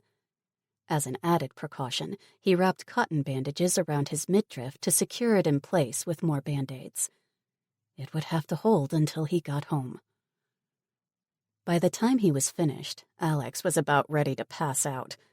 His jaw ached from biting down on the splint, and he removed the mangled thing with trembling fingers. Holy shit, that hurt. There was no time to waste, though. He had to get away from the area as fast as he could. After swallowing a bottle of water and a couple of aspirin, he looked around. A quick search yielded him an empty pistol, a rifle, a hunting knife, and the hammer that nearly ended his dream of becoming a father one day.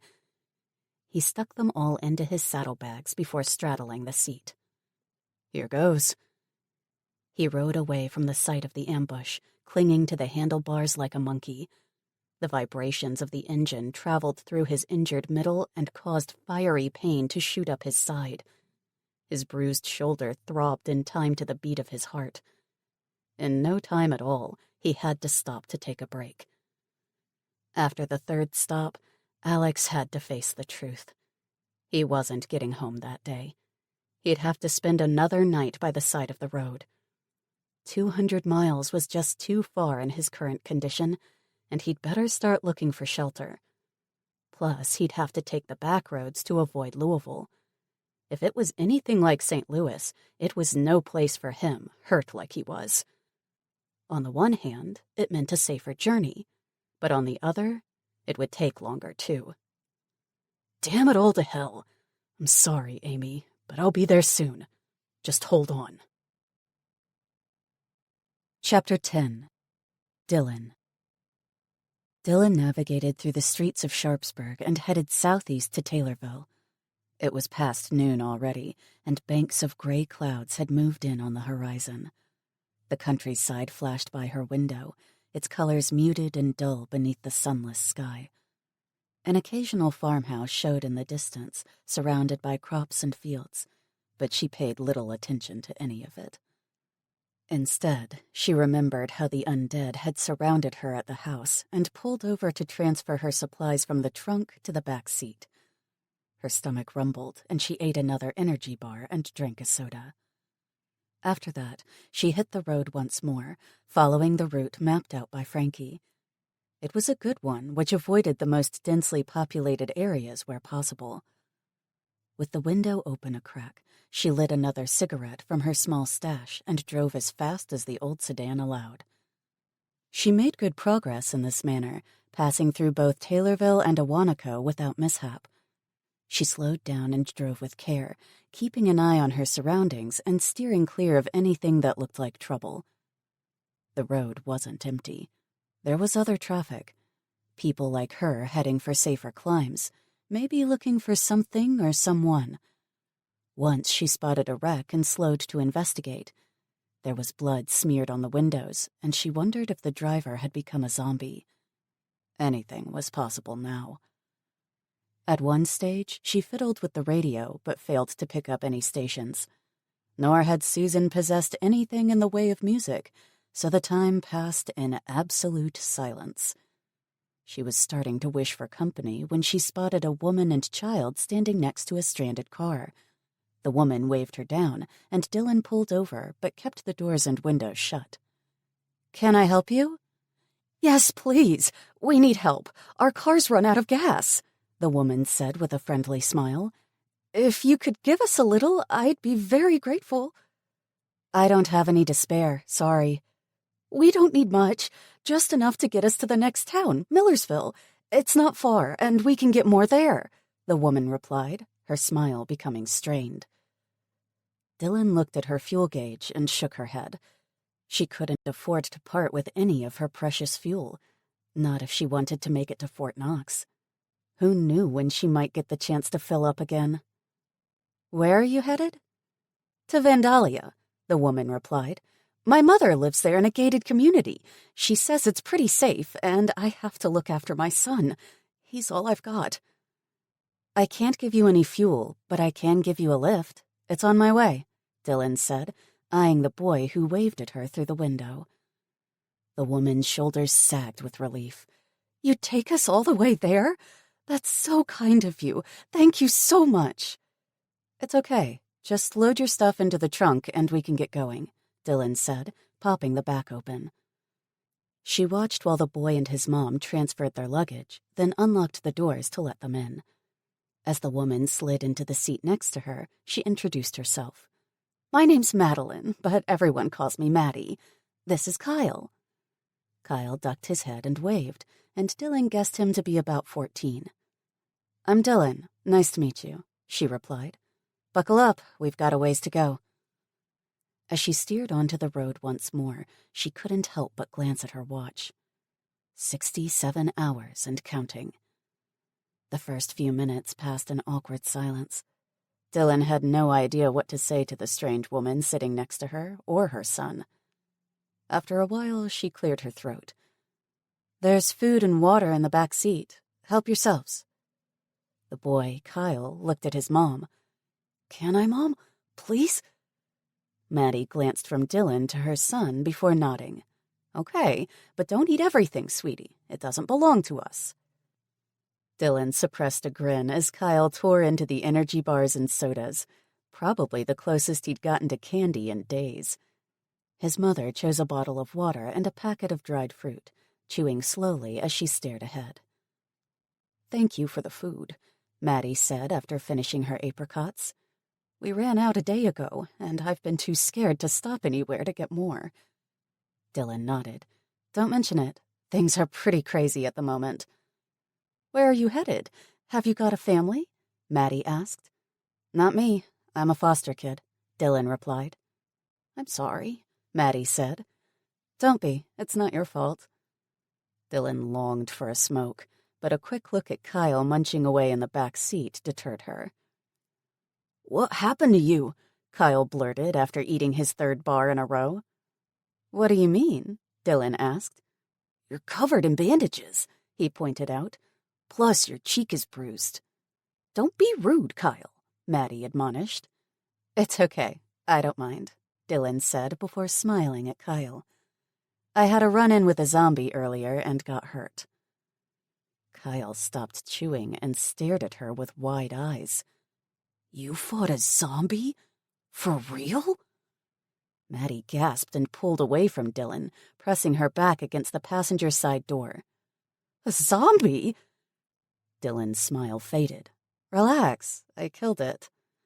Maddie didn't relax. Instead, she looked at Dylan like she'd suddenly turned into a cockroach. "Did you get bitten? Are you infected?" Dylan stared at Maddie for a second before realizing she'd said too much.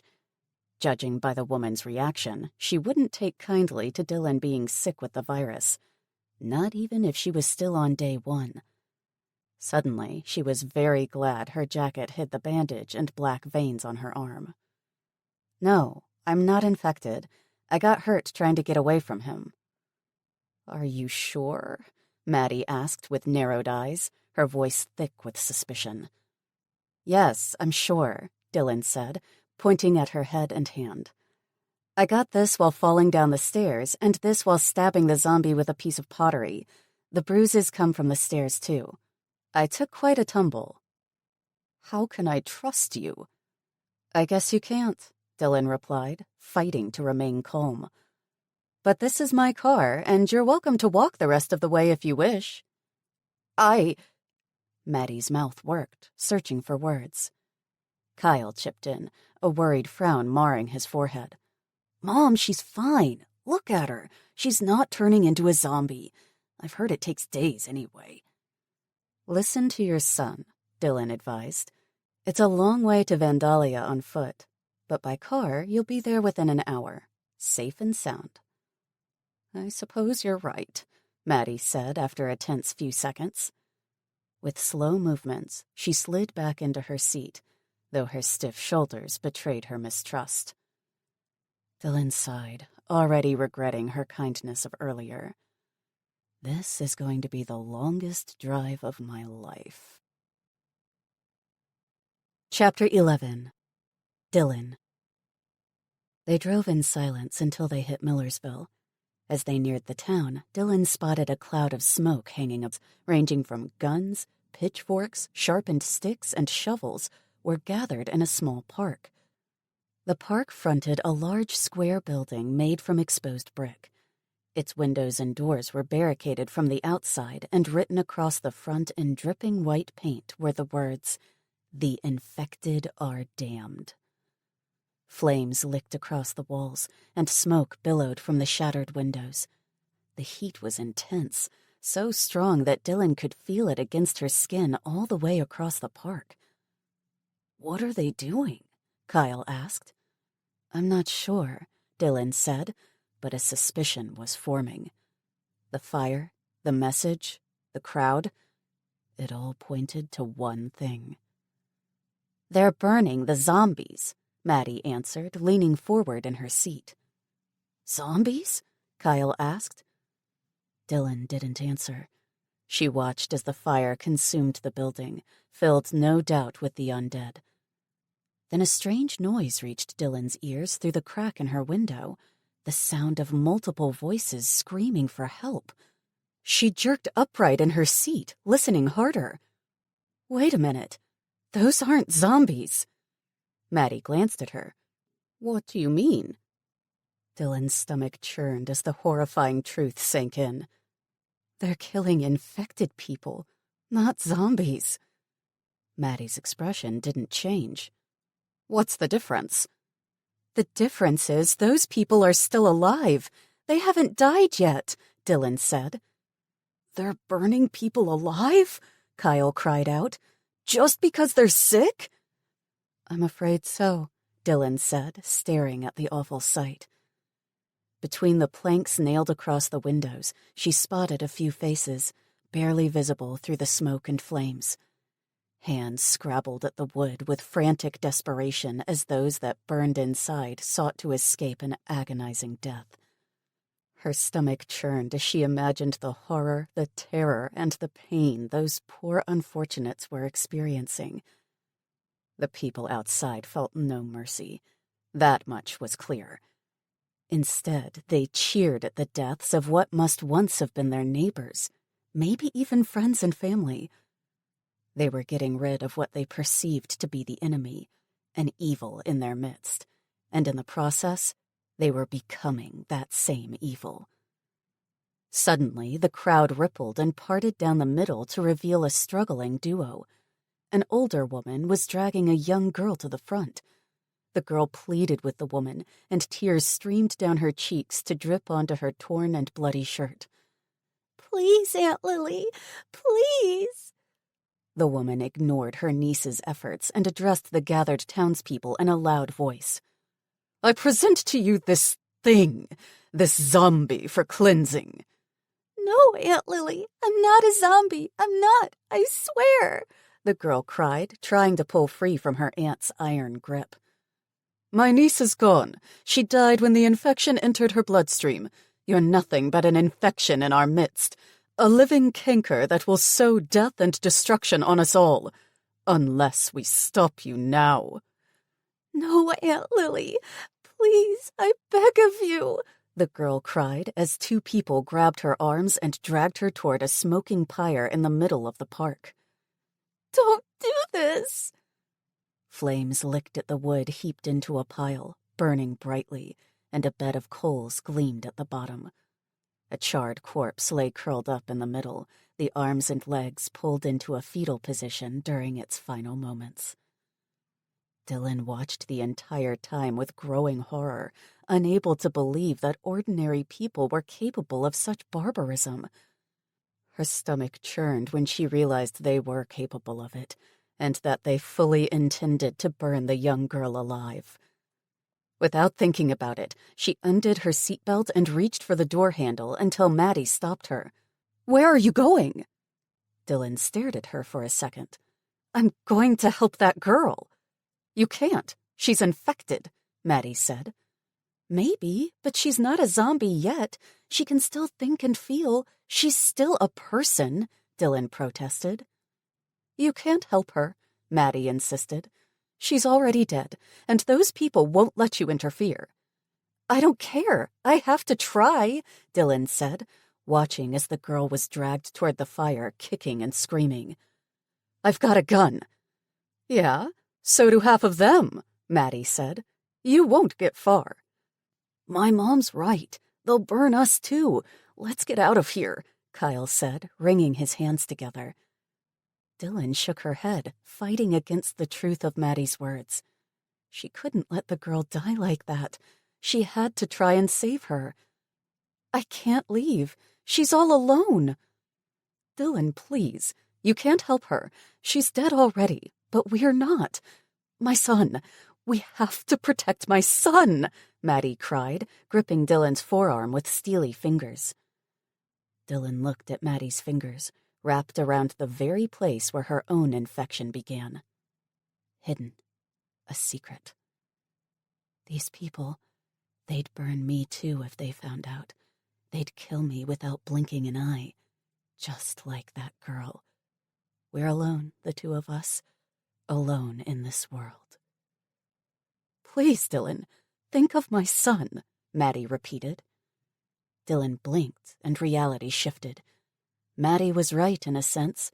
She couldn't help that girl, not without sacrificing herself and possibly Maddie and Kyle too. She was outnumbered and outgunned. Her voice felt raw when she uttered the words. "All right, Maddie, we're going." Maddie sagged with relief. Thank God. Heads were beginning to turn their way, and Dylan realized they were out of time. No one would welcome them, especially not her. She'd be added to the pile of corpses on that pyre, her flesh charring to ashes as she screamed out her final breaths. "Let's go," she said. As she turned the car back toward the main street, the scene being played out in the park reached its final act. The girl was tossed onto the fire without ceremony, a broken doll that was of no use to anyone anymore. She twisted and turned as death licked at her flesh, her hair a fiery torch against the gray skies. A brisk wind whipped the flames into a frenzy and carried her screams to the furthest corners of its reach. Kyle sobbed, his hands pressed to his eyes to deny the sights before him. His mother watched with a stony expression, and Dylan swallowed as vomit stung the back of her throat. It took everything she had not to pull over and scream out her anger and helplessness at the world. Guilt burned her with its hot touch, much like the flames that had consumed the girl. "I can't believe I left her to die like that I did nothing." "You had no choice," Maddie said with cold finality. "It was her or us." "I know, but nothing. She was infected anyway," Maddie said, causing Dylan to look at her with narrowed eyes. Before she could say anything further, Kyle leaned forward and grabbed his mom's shoulder. "How could they do that, Mom?" Dylan knew what he was asking. He was pleading for answers that would help him make sense of a terrifying new reality. The knowledge that people could, and often would, do terrible things in the name of their beliefs. She doubted he would get any real answers from Maddie, though, and she was soon proved right. Maddie turned toward her son, shrugged, her face a smooth canvas. "I don't know, sweetie. I guess they were protecting themselves." Protecting themselves from what? He asked. They could have just locked up all the infected people until they turned before they killed them. Calm down, sweetie. Forget about those people. It's over. How can you say that? It's not as if they were human beings anymore. They were dead already, and they got what they deserved, Maddie said. That girl, she didn't deserve to die like that.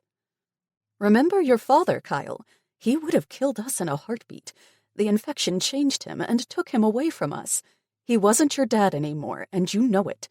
Just like that girl wasn't her anymore. But he was dead when he tried to hurt us, Mom. A zombie. Before that, he was still Dad, Kyle said. No, he wasn't. He was infected just like everybody else. A vicious monster, Maddie said, showing genuine anger for the first time. Your real father was gone the minute he got bitten, taken over by whatever this disease is. Kyle stared at his mom with an open mouth before curling into a little ball on the seat. He stared into the distance while holding onto his knees, and Dylan felt awful for the poor kid. Silence fell as Millersville shrank into the distance until soft snores indicated that he'd finally fallen asleep. Dylan cleared her throat. Do you really believe that? What you said earlier? Believe what? Maddie asked. That the infected are dead already, that they should be killed like that girl, Dylan said. Maddie fixed Dylan with cold blue eyes. Of course I do. They're nothing but a danger to the rest of us. Even if they're still alive? They only change once they die, Dylan said in the mildest tone of voice she could manage. It doesn't matter.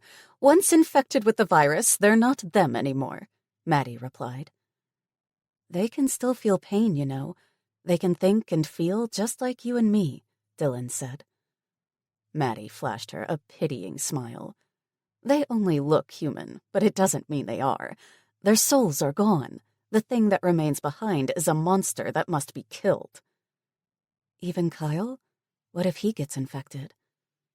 Maddie hesitated, her lips quivering before she nodded. Even Kyle. If he becomes infected, I'll release him from his suffering. An angry retort rose to Dylan's lips, but she shut them without saying a word. People like Maddie and those of Millersville were the most dangerous kind in the world. They were worse than serial killers and murderers, rapists and thieves, for they believed themselves to be right. Instead, she kept quiet, all the time vowing to keep both eyes on her at all times. The sooner I get rid of her, the better. I feel sorry for Kyle, though. Imagine what she'd do to him if he got bitten. What she'd do to me if she knew I was infected. Chapter 12. Dylan. After Millersville, nobody felt much like talking. Kyle alternated between napping on the back seat or staring at his mother with a grim expression, while Maddie concentrated on the countryside. Now and then she'd flash Dylan a strange look, one that made the latter squirm in her seat. Dylan was caught between two opposites, pity for Kyle and loathing for Maddie. She prayed the rest of the trip would be uneventful and that she could get rid of the crazy Madeline without anything else going wrong, but her instincts told her that was highly unlikely. At least I have a gun and she doesn't. As long as I keep an eye on her, it should be okay, Dylan thought, shifting in her seat once more. As the minutes passed, she became hyper-aware of the bite wound on her forearm. The edge of the bandage stuck out from her sleeve whenever she moved in a certain way, and it was the last thing she wanted Maddie to notice. The wound itself itched and burned too, and a couple of times she caught herself scratching at the material of her jacket while Maddie watched. The fourth time it happened, she forced a bright smile onto her face and her hand back onto the wheel before saying, "So, you're going to your mother's house in Vandalia?" "That's right," Maddie said. "She says it's safe. They've set up a neighborhood watch and everything for the zombies." "It sounds nice," Dylan said, trying to keep her voice light. "What about you?" Maddie asked. "Where are you going?" "To a friend in Kentucky. She lives on a farm, and I reckon it'll be a good bet." "I see. Maddie answered before resuming her vigil of the countryside. Dylan suppressed a tense sigh, praying Maddie hadn't noticed anything out of the ordinary. She glanced at the fuel gauge and the odometer. They still had 3/4 left in the tank, and only about 30 minutes to go before they reached Vandalia. Thank fuck. I just hope Vandalia hasn't gone to the dogs yet. When was the last time you heard from your mother? What does Vandalia look like with the outbreak? Dylan asked. Maddie shrugged. She called me before the networks crashed. The citizens have set up a kind of militia, and they're patrolling the streets for infected. They're trying to block off the town, build walls and roadblocks. Will they let us through? Dylan asked, worry setting in. She didn't trust homegrown militias. Or mobs. Not after what she'd seen at Millersville. I'm sure of it. I've got a letter from my mom with her address and everything on it in my pocket. I grew up there, too. There's nothing I don't know about that place, Maddie said without a hint of fear. Dylan nodded, hoping she was right. If not, she'd shoot the first bugger who tried to touch her. Okay, I'll take your word for it. They'd been driving for another 10 minutes when Dylan spotted a 3-car pileup blocking the road. She slowed and maneuvered to the side, hoping to bypass the accident when Kyle tapped the window and said, "Wait! Someone is moving inside that car!" Dylan gritted her teeth and resisted the urge to slam her hands on the wheel. This was exactly the kind of situation she'd hoped to avoid. Another delay. Another few precious minutes lost. Are you sure? He's right. There is someone inside that car. They might be hurt, Maddie said. Dylan looked at the light.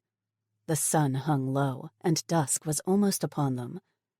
It's getting late. We should keep going. We can't just leave them, Kyle protested, ever the good Samaritan. Dylan sighed. Fine, let's have a look, but we should hurry. She pulled the car off to the side and got out, one hand resting on her gun. Maddie followed after, telling Kyle to stay put. But Mom, he protested. Your mom's right, Kyle. We don't know what's waiting up ahead. Stay in the car, Dylan said. She glanced at Maddie.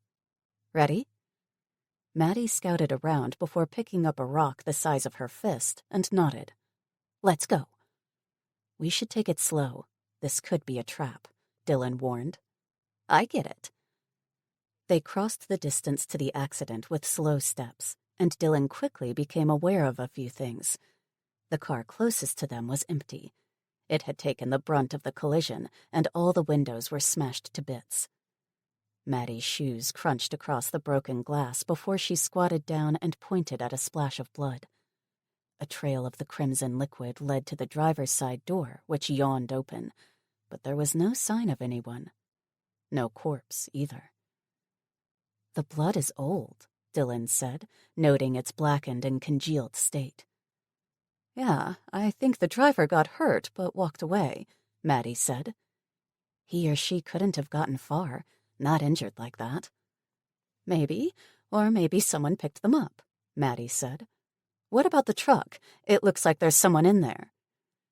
Dylan moved closer to the vehicle in question and peered into the front. A man lay slumped over the wheel, and she cleared her throat. Hello? Are you okay? It was a dumb thing to ask. The man clearly wasn't okay. Not once you noticed the color of his skin or the blood pooled onto the seat. Old blood. Dead? Maddie asked. Yup, Dylan said, swallowing hard. She walked over to Maddie, and together they circled the truck. The third car had come off the lightest of the three. Its windows were still intact, and overall it looked fine. Just the front bumper had a dent in it. The windows were lightly tinted, and Maddie leaned in for a closer look before jumping back. Whoa! Movement! Definitely movement! Let me see, Dylan said, peering through the glass. A lipless apparition smashed its face into the window, hissing at them, and Dylan screamed, Zombie! I thought so, Maddie said from behind Dylan. He or she must have turned while driving and caused the accident. You're probably right, Dylan said. Look, its seatbelt is on. It's trapped. Just another monster, Maddie said. Dylan frowned. There was something in the woman's voice that triggered an alarm bell in her head, and she began to turn. A monster like you, Maddie said, swinging her arm. Dylan caught the blurred movement too late, and a heavy weight crashed onto her head. Her knees buckled, and she fell to the ground with a grunt. The world swam around her as she raised her arms to ward off another blow. The rock Maddie was using as a weapon landed on her wrist, and pain lanced through Dylan's body. It rendered her hand useless, and she couldn't get a grip on her gun. Maddie picked it up instead and stepped back, the barrel pointed at Dylan's face. You're infected. Don't think I didn't notice. It was so obvious, the way you tried to hide it. Dylan looked at the crazed woman between the runnels of blood that poured across her face. Her lips fumbled when she spoke, the words slurred. Are you really going to kill me? After everything I've done for you? Shut up! You're a zombie, that's all. A filthy cannibal, Maddie screamed, waving the gun around. A zombie who saved your life and that of your sons. You'd have died if I left you there by the side of the road, killed by real zombies. I don't care what you did. The fact remains you're a monster, and you deserve to die, Maddie said. Her arms straightened, and the cold eye of the gun stared at Dylan with unwavering precision. Your road ends here. Dylan grinned, tasting her blood where it pooled on her lips. The taste of copper pennies. I hope you get eaten by my kind, Maddie. I hope they tear you to pieces, bit by bit, while you scream for the mercy you wouldn't grant to others. You won't be there to see it, Maddie said, her finger tightening on the trigger. Here it comes, Dylan thought. Mom, no! What are you doing? Kyle screamed. He crashed into his mother and wrestled the gun from her fingers, catching her by surprise. You can't kill her! She saved our lives! Maddie's face tightened. Kyle, give me the gun. No. Kyle! Forget it, Mom. You're not killing her, Kyle said, backing away from his mother. Maddie's expression changed. It softened, and she reached out a pleading hand. Kyle, please. She's evil, infected. We have to kill her before she starts killing others. Kyle shook his head. Not like this, Mom. If we do this, then we're worse than the zombies. Kyle, please. Be reasonable, Maddie pleaded. I won't let you, he insisted, taking another step back. Maddie threw her hands in the air. Fine, have it your way. She marched past her son toward the waiting car, leaving a confused Kyle gaping after her. Mom, what about Dylan? We can't leave her like this. She's hurt. Yes, we can, and we will, Maddie said. I'm letting her live, aren't I? Kyle took a step toward her. Mom, please. Get in the car, Maddie screamed, waving a warning finger at Kyle. If you don't, I'm leaving you here with her. Kyle hesitated, his gaze jumping between his mother, who'd resumed her march, to Dylan, who was fighting to remain upright on her knees. What do I do? Dylan blinked slowly. Her vision was wavering, and black encroached on the edges. Go with your mom, Kyle. What about you? He asked, tears shimmering in his eyes. I'll be okay, I promise, Dylan said. But she's your family, and I can't take care of you. Not now, Dylan said. Are you sure? He asked. Yes, just leave me the gun. He looked at the weapon and handed it to her without hesitation. It belongs to you anyway. Thanks, Dylan said, taking it from him. Now go, before she leaves you here. Kyle stood still for a split second before raising his hand in a last goodbye. I'm sorry. The next moment he was gone, and seconds later Dylan heard the car spin away with the screech of the tires. She shook her head to ward off a wave of dizziness, and warm droplets of blood dripped onto her hands. I can't stay here. I'm too exposed. She pushed herself to her feet and leaned against the car, ignoring the zombie scrabbling at the window. It couldn't undo its buckle or open the door, so it wasn't a threat. Still, she was injured and out in the open. There could be others, and night was falling. She had an hour at most. A growl from the nearby bushes sent a shiver of fear rippling through her veins, and she scanned the vicinity with wide eyes. A second and a third growl sounded off to the right, and Dylan knew she was surrounded. With adrenaline kicking her into high alert, she considered her options. She had nowhere to run, couldn't fight in her condition, and didn't have enough bullets anyway. I need to hide. Now. That left the pile-up. The first car was out of the question. Its windows were all smashed. The truck's windows were intact, but its passenger door was wedged shut against the body of the first car. She looked at the vehicle behind her and its zombie driver, hissing with relentless hunger. You've got to be kidding me. Chapter 13. Dylan. Dylan opened the back door of the car a crack, gagging when a waft of putrid air hit her nostrils. Holy shit, that's rank. The thought of spending the night inside that vehicle with its stench of death and decay was enough to make her want to vomit, but another rustle of bushes spurred her on. She slipped inside and closed the door with a soft click.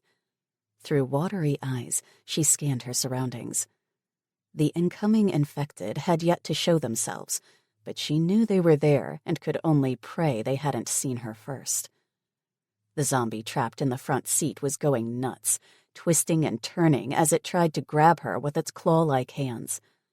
She couldn't risk using the gun and pulled the kitchen knife from her belt instead. The same one she'd taken from Frankie's house. With one hand steadying her against the roof of the vehicle, Dylan stabbed the zombie through the eye, driving the blade deep into its skull. It stiffened for a second, before slumping onto its seat with a final groan. Dead at last.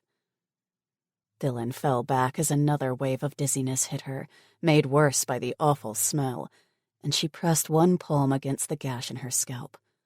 It bled profusely, dripping onto her clothes and running down her face. I have to stop the bleeding. With trembling hands, she removed her jacket and shirt. The shirt had long sleeves, which she cut off using the knife. Another piece from the hem formed a thick pad, which she pressed to the wound. Hissing with pain, she wrapped the sleeves around her head and tied them off beneath her chin. It was the best she could manage under the circumstances. With the last of her strength, she dry-swallowed 2 painkillers from the bottle she'd tucked into her pocket earlier and lay back, closing her eyes. The darkness was calling to her, pulling her down into the abyss. With her jacket pulled over her head, she surrendered, falling into a deep, dreamless sleep. From the roadside bushes, a figure emerged, dark and crooked. It was followed by several more, and they shuffled across the road toward the pile-up on uncertain legs.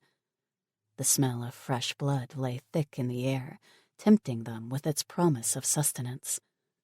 They groaned with longing as they searched for their elusive prey, circling around and round the cars. Their shadows fell across the prone figure of Dylan, slumped in the back seat.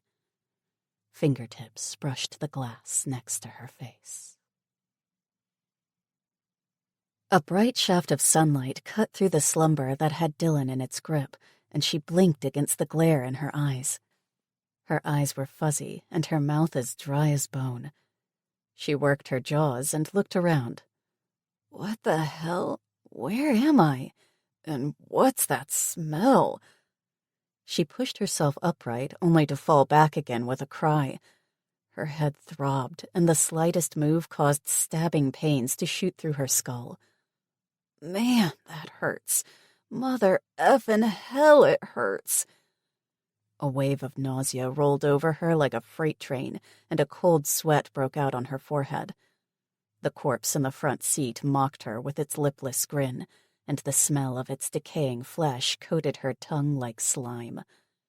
She twisted to the side and hurled up the contents of her stomach, little though it was. The pain in her head intensified from the pressure, and she nearly blacked out again. Dylan muffled a sob and curled into a ball, willing the agony away. After half an hour, it faded to a dull throb. Painful, but manageable. Barely. She sat upright again, moving slowly this time. The sun was bright and sat high in the sky. At least it wasn't cold. She hated the cold. That bitch, Maddie. If I get a hold of her, I'm going to strangle her scrawny neck. Then her eyes fell on her watch, and she gasped. What's the time? It was past 8 in the morning already, and she swallowed hard as fear threatened to consume her.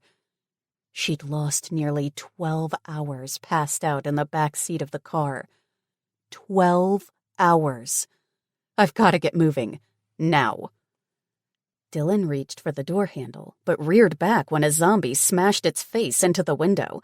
It swiped at the glass with furious rage, its teeth bared. 2 more closed in, banging their fists against the windows, and the fragile material groaned beneath the force of their blows. Panic set in, and she covered her head with her arms, screaming with helplessness and pain. Her brain refused to work, to function. She was no longer a thinking human being, but mere prey, trapped by a superior predator. Go away! But the zombies didn't go away. If anything, their efforts intensified. A tremor ran through her muscles, and Dylan realized she had to do something fast before she grew too weak. Loss of blood and dehydration had taken its toll, and it would only get worse the longer she waited. Wiping away the tears, she pulled her gun from its holster. 7 bullets. That was all she had. Better make it count, then. Leaning over, she wound the window down a crack. When the infected thrust its face into the gap, she shot it through the head. It fell away, replaced seconds later by another. She repeated the procedure until all 3 zombies were down before allowing herself a moment of optimism. Please tell me that's the last of them. After a thorough examination of the outside area, it appeared it was. Still, she had to move before more were drawn by the gunshots. Not that she knew where they were coming from in the first place. A farm, maybe? Stranded cars? Who knew? Getting out of the car took at least 2 tries. Her legs were wobbly, and the world spun like a top whenever she moved too fast. Finally, she was out and considering her options. Walking was out of the question. She needed a car. Her eyes fell on the vehicle in which she'd spent the night. It was the only one of the 3 that didn't look too badly damaged. Maybe she was lucky, and it still ran. Wrinkling her nose with disgust, she opened the door and undid the dead zombie's seatbelt before pulling it out onto the asphalt. It looked as bad as it smelled, and she vomited twice more during the procedure. After sending up a quick prayer, Dylan attempted to start the engine. It took on the 3rd try, and she almost cried with relief. Thank God! She carefully reversed out of the pileup and checked the fuel. There was half a tank left, enough to keep her going for a while. A quick search of the trunk delivered an old rag that she used to wipe the wheel and cover the seat, soaked as it was in bodily fluids. The truck had nothing of use inside it, but the smashed car held a suitcase in the back, and she loaded it into her vehicle without wasting a second. The original owner no longer needed it. Though she was dying to check out the contents, she had to get out of there first. No telling how many more zombies are hanging around here. As she drove away, Dylan checked the timer on her wrist once more. The news wasn't good. 48 hours and 12 minutes remaining. Perfect. Just fucking perfect. Chapter 14. Amy. The next morning, Amy dug another hole. This one she placed in a distant corner of the yard, as far away from the house as she could manage. It took hours, but she finally managed to make the grave deep enough. Luckily, the ground was soft due to a bout of recent rain. After wrapping the corpse in an old blanket, she dragged it toward the hole and dumped it inside.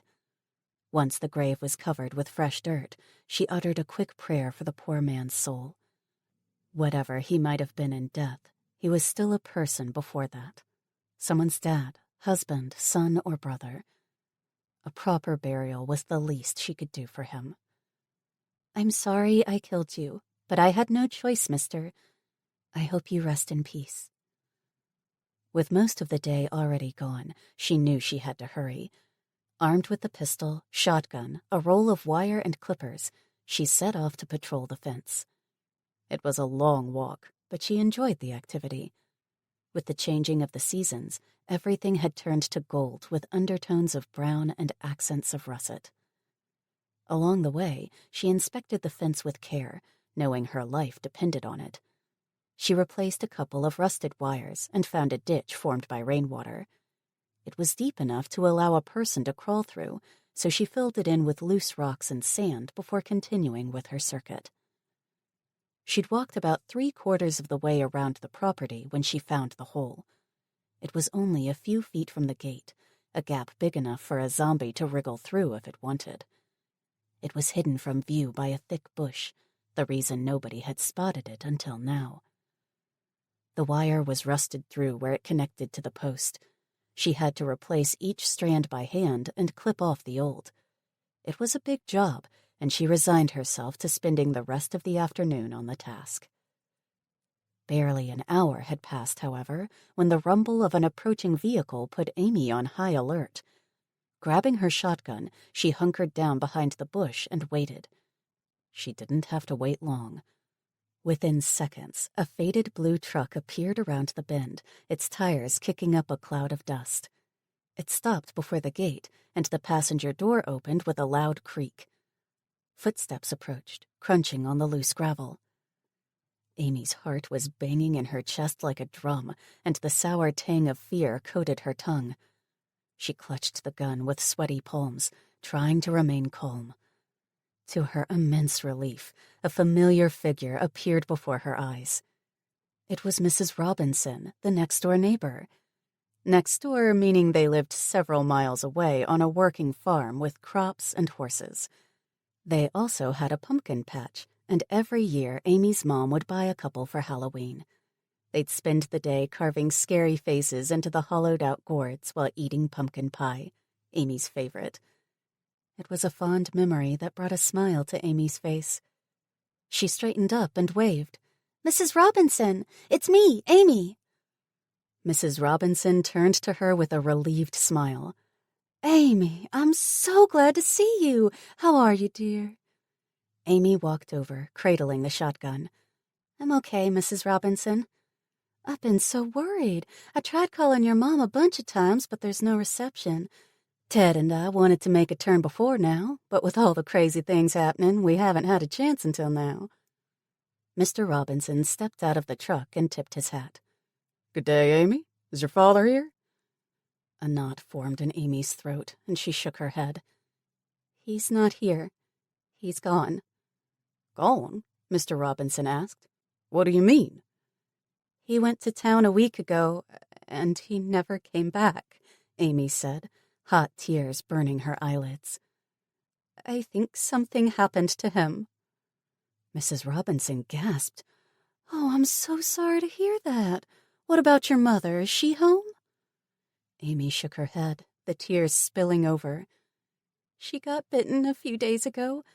I buried her in the backyard underneath the lemon tree." Mrs. Robinson paled, one hand fluttering at the base of her throat. "You're all alone? Oh, my dear, we can't have that, can we, Ted?" Mr. Robinson regarded Amy with a sympathetic look. "Certainly not. It's not safe." Mrs. Robinson nodded. "You must come with us, dear. We'll take care of you." Amy stared at the couple, tears still streaming down her face. They were good people. Honest, hard-working, and God-fearing. Her kind of people. While they'd never been house friends, they were a known quantity. Familiar. She longed to take them up on their offer. It would be a relief to not be alone anymore. alone and scared. They'd look after her like she was their own. That she knew for sure. "Amy?" Mrs. Robinson said when the silence stretched on too long. "You can trust us, my dear. We won't hurt you." "I know that, Mrs. Robinson, and thank you," Amy said, brushing the tears away. "But I can't." "Why not?" Mr. Robinson asked with a frown. "You'll be safe with us." "I'm waiting for my brother. He's on his way," Amy said. "How long has it been since you heard from him?" Mr. Robinson asked. "A few days, that's all," Amy said, her tone defiant as if she dared him to disagree.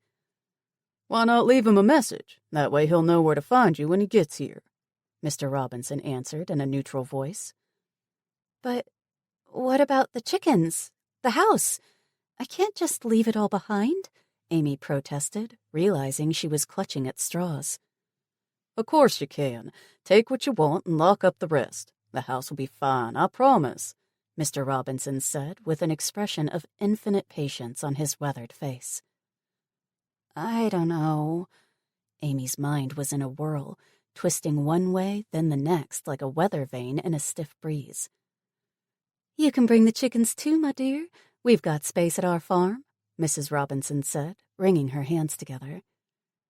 Amy hesitated. She desperately wanted to accept, but something stopped her. What if Alex never got the message? She'd never see him again, and he was all she had left. The last of her family. "I'm sorry, Mr. and Mrs. Robinson. I appreciate the offer, but I'd like to wait a few more days. If Alex still hasn't shown up by then, I'll go with you," Amy said. Mr. Robinson regarded her for a moment before nodding. "All right, I'll swing by in a week with the truck. If he hadn't come back, we'll load your stuff. Deal?" "Deal," Amy answered, relieved that he wasn't trying to force her into anything yet. She knew he thought her brother was dead, but she couldn't accept that fact. Not yet. "He's still alive. I know it." "Ted, we can't leave her here like this," Mrs. Robinson protested. "She's old enough to make her own decisions, May," Ted replied. "Besides, she's done well enough on her own so far. A few more days won't make a difference." Mrs. Robinson chewed on her bottom lip. "Won't you change your mind, Amy? I hate the thought of you being here all alone. What if those things come here?" "I'll be okay, Mrs. Robinson. It's only a week, and I've got this," Amy said, indicating the shotgun. She didn't mention that she'd already killed her first zombie. Mr. Robinson might change his mind if he heard that little bit of information. "We'll leave you to it, then," Mr. Robinson said, ushering his wife back to the truck. "Lie low and stay hidden, okay? And keep away from town. Louisville is a madhouse. If anything happens, anything at all, you come to us." "Will do, Mr. Robinson," Amy replied, watching with sad eyes as the couple departed, the truck rumbling back the way it came. Once the dust settled, she resumed fixing the hole in the fence. The entire time, she couldn't help but wonder if she hadn't made the biggest mistake of her life. But her mind was made up. It's only been 4 days. I have to give him longer than that. She'd stay 1 more week waiting for Alex. It had to be enough. Besides, it would grant her the chance to say goodbye to everything she'd ever known. Her home, her parents, her childhood. Amy stared at the plate of food in front of her, picking at it without enthusiasm. She wasn't hungry. All day long, she kept wondering if she'd made a mistake turning away the Robinson couple. After they left, she'd completed her chores and kept busy until nightfall. Now she had nothing left to occupy her thoughts, and they were torturing her. Should she have gone? Shouldn't she have gone? What would her mom or dad have said? She wished she knew, wished they were still there with her, beside her, wished they weren't dead. Amy ground her teeth in frustration. If wishes were fishes. Finally, she wrapped her food and put it in the fridge, determined to get some sleep. She was tired, after all. The past few nights had not been kind to her. She was about to walk up the stairs when a noise caused her to pause. It was the sound of an engine, and she quickly grabbed the shotgun. With shaking hands, she unlocked the front door and peered outside. A faint light shone up the driveway, and she guessed whoever it was had parked in front of the locked gate. Who could it be? The Robinsons? Alex? Strangers? Hope rose in Amy's chest, tempered by caution. Maybe it was Alex, and maybe it wasn't. She tucked the gate keys into her pocket just in case. Stepping lightly, she ran down the porch to get a closer look, taking care not to reveal her presence. When she had a good view of the gate, she paused. It was a bike, and nobody she knew of rode a motorcycle. Unless... Again, hope rose at the thought that it might be Alex, and she carefully moved closer. Pausing a few feet away, she raised the shotgun and aimed it at the rider sitting on the back of the bike. In a loud voice, she shouted out a challenge, trying to sound calm and confident, not at all like the blubbery mess she was on the inside. "Who's there? This is private property, and strangers aren't welcome." "Amy? It's me, Alex," shouted a familiar voice. His voice. Amy lowered the gun, almost too scared to believe it was true. "Alex? Is that really you?" "It's me, and I need help. I'm hurt," he said in response to her frantic queries. "Hurt? Oh no!" Amy cried. "Hold on, I'm coming." She rushed forward and undid the padlock before swinging the gate open. Alex rode through, his figure hunched low over the tank. Amy checked the road behind him, looking for zombies, but it was clean. One less thing to worry about, at least. After locking the gates once more, she ran back to the house. Panic blossomed in her chest along the way. She'd never seen Alex hurt before. He never even got a cold, not so much as a sniffle. What if it was serious? What if he died? For a moment, she almost allowed fear to overwhelm her. Then she spotted him lying on the ground. Amy shook her head, determination washing away her uncertainty. Her brother was hurt, and he needed her help. She had to be strong. "I won't let anything happen to him. He's home now, and that's all that matters." Chapter 15. Alex. Alex rode through the gate with the last bit of strength he possessed. He came to a stop in front of the house, his house, and promptly keeled over.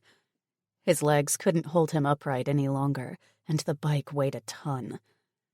After spending a freezing night in a dilapidated old shack, cold, hungry, and in pain, he'd tackled the final leg home.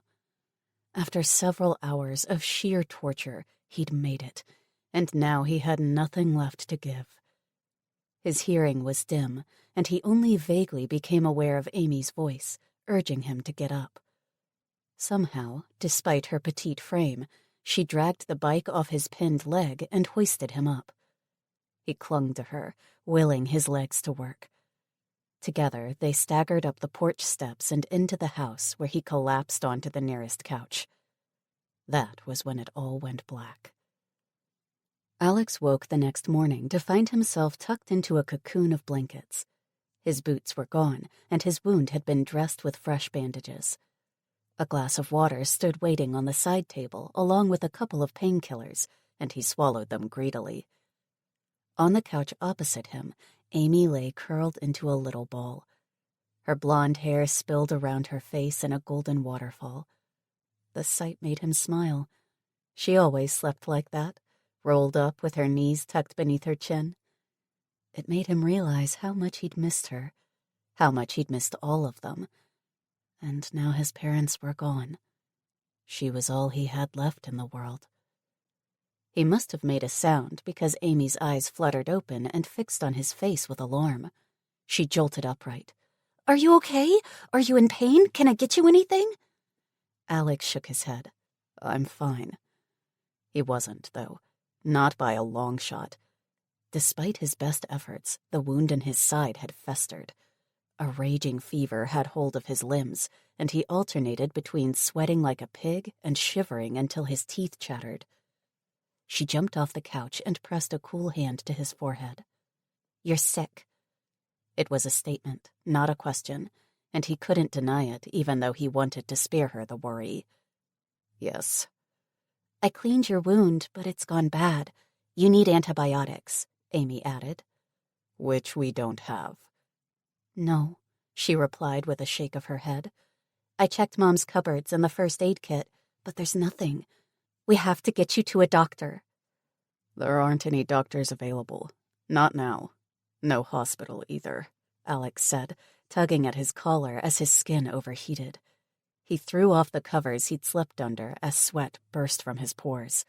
Within seconds, he was soaked to the bone as the fever raged through his body.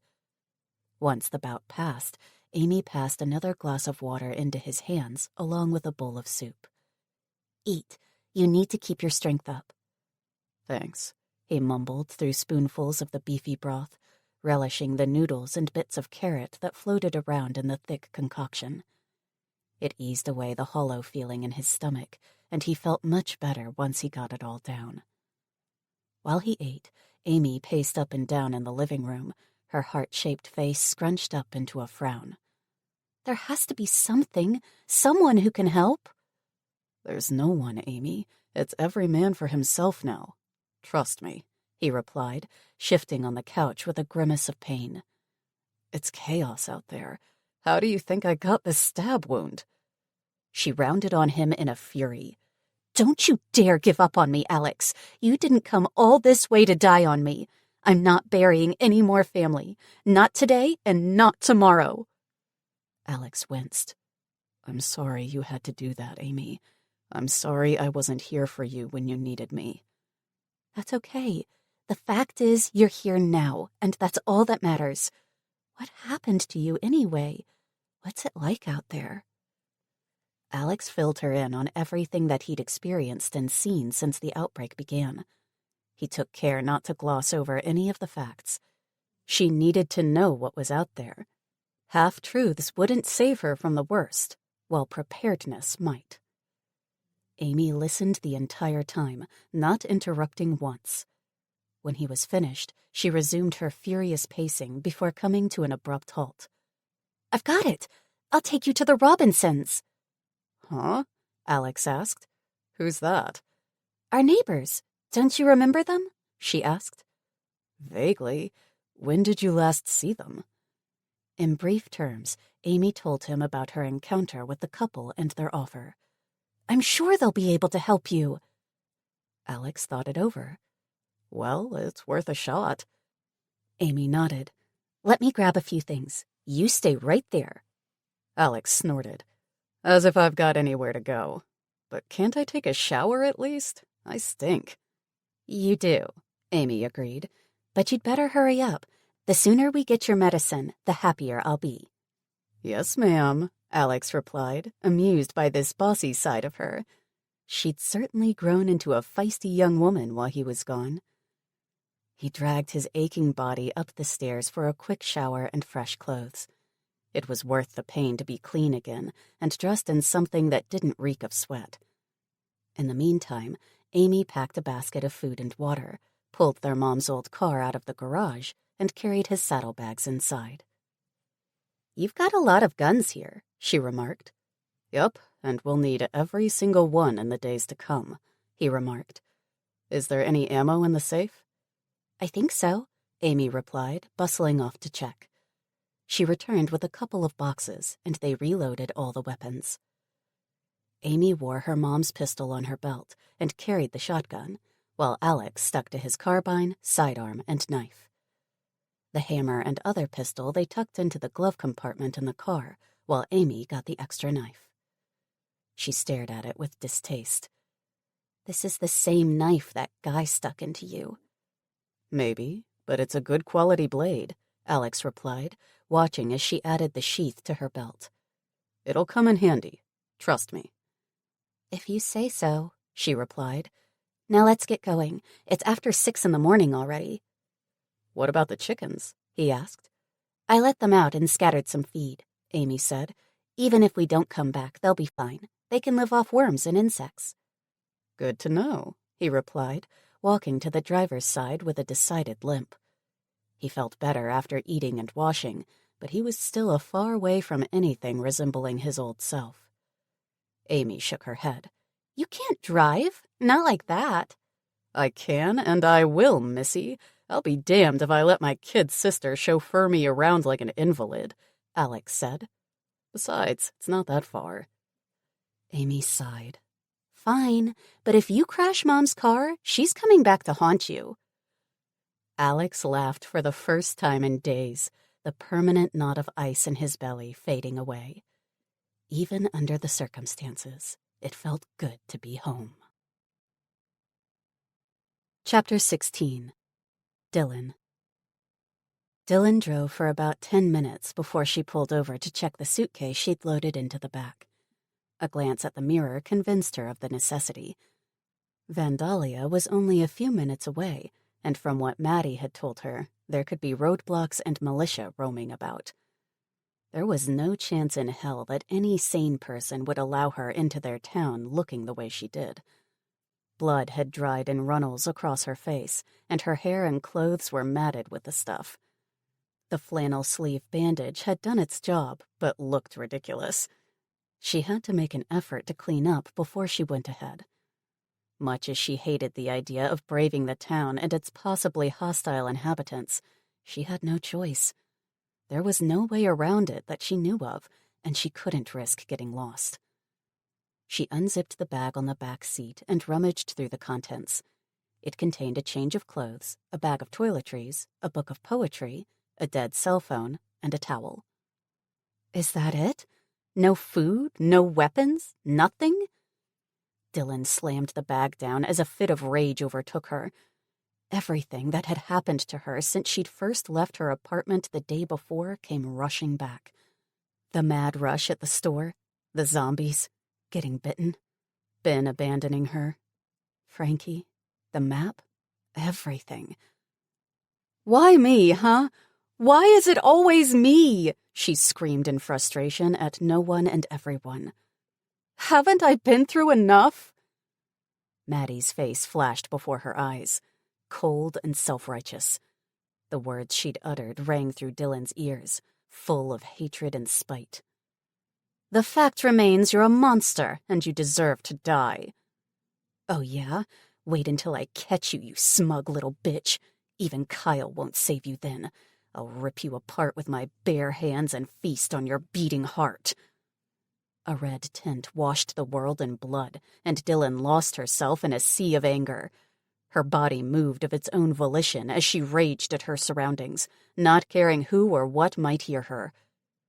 At the back of her mind, she was aware of the loss of control, but couldn't stop herself. When she finally came to, her throat was raw from all the screaming, and she'd beaten her fists black and blue against the roof of the car. Exhausted, she sagged backward and closed her eyes until the dizziness passed. Her hands ached, and so did her head. Even worse, she couldn't understand why she'd lost it like that. Sure, she hated Maddie, and if she ran into the woman, it wouldn't be pretty, but... This isn't me. Why am I acting like this? Dylan had no answers to any of her questions and dragged her attention back to the present. Let's get cleaned up and get through Vandalia. After that, well, we'll see. She pulled the suitcase over again and rummaged through the clothes, removing a fresh button-down shirt and sleeveless vest. The owner had been a man, but a slender one, luckily. With her bloodied top and jacket changed, she felt better already. It still didn't solve her other problems, though. With a copious amount of spit, she cleaned the worst of the blood from her face with the towel. The matted hairdo was a complete loss, however. Even touching the injured area was a no-go. In the end, she settled for a bandana fashioned from a t-shirt she found in the bag, folding and tying it in back at the nape of her neck. Ah, crap, I look like shit, but it'll have to do, I guess. The bandage on her arm had to stay put. She had nothing to replace it with, nor was there anything to eat or drink in the car. To top it off, she had a fever. Her forehead radiated heat. After swallowing another couple of painkillers, she climbed back behind the wheel and mentally prepared herself for what lay ahead. Keep it together, Dylan. Fort Knox isn't that far. You can still make it. First, she had to get through Vandalia and drove toward it with a sense of trepidation.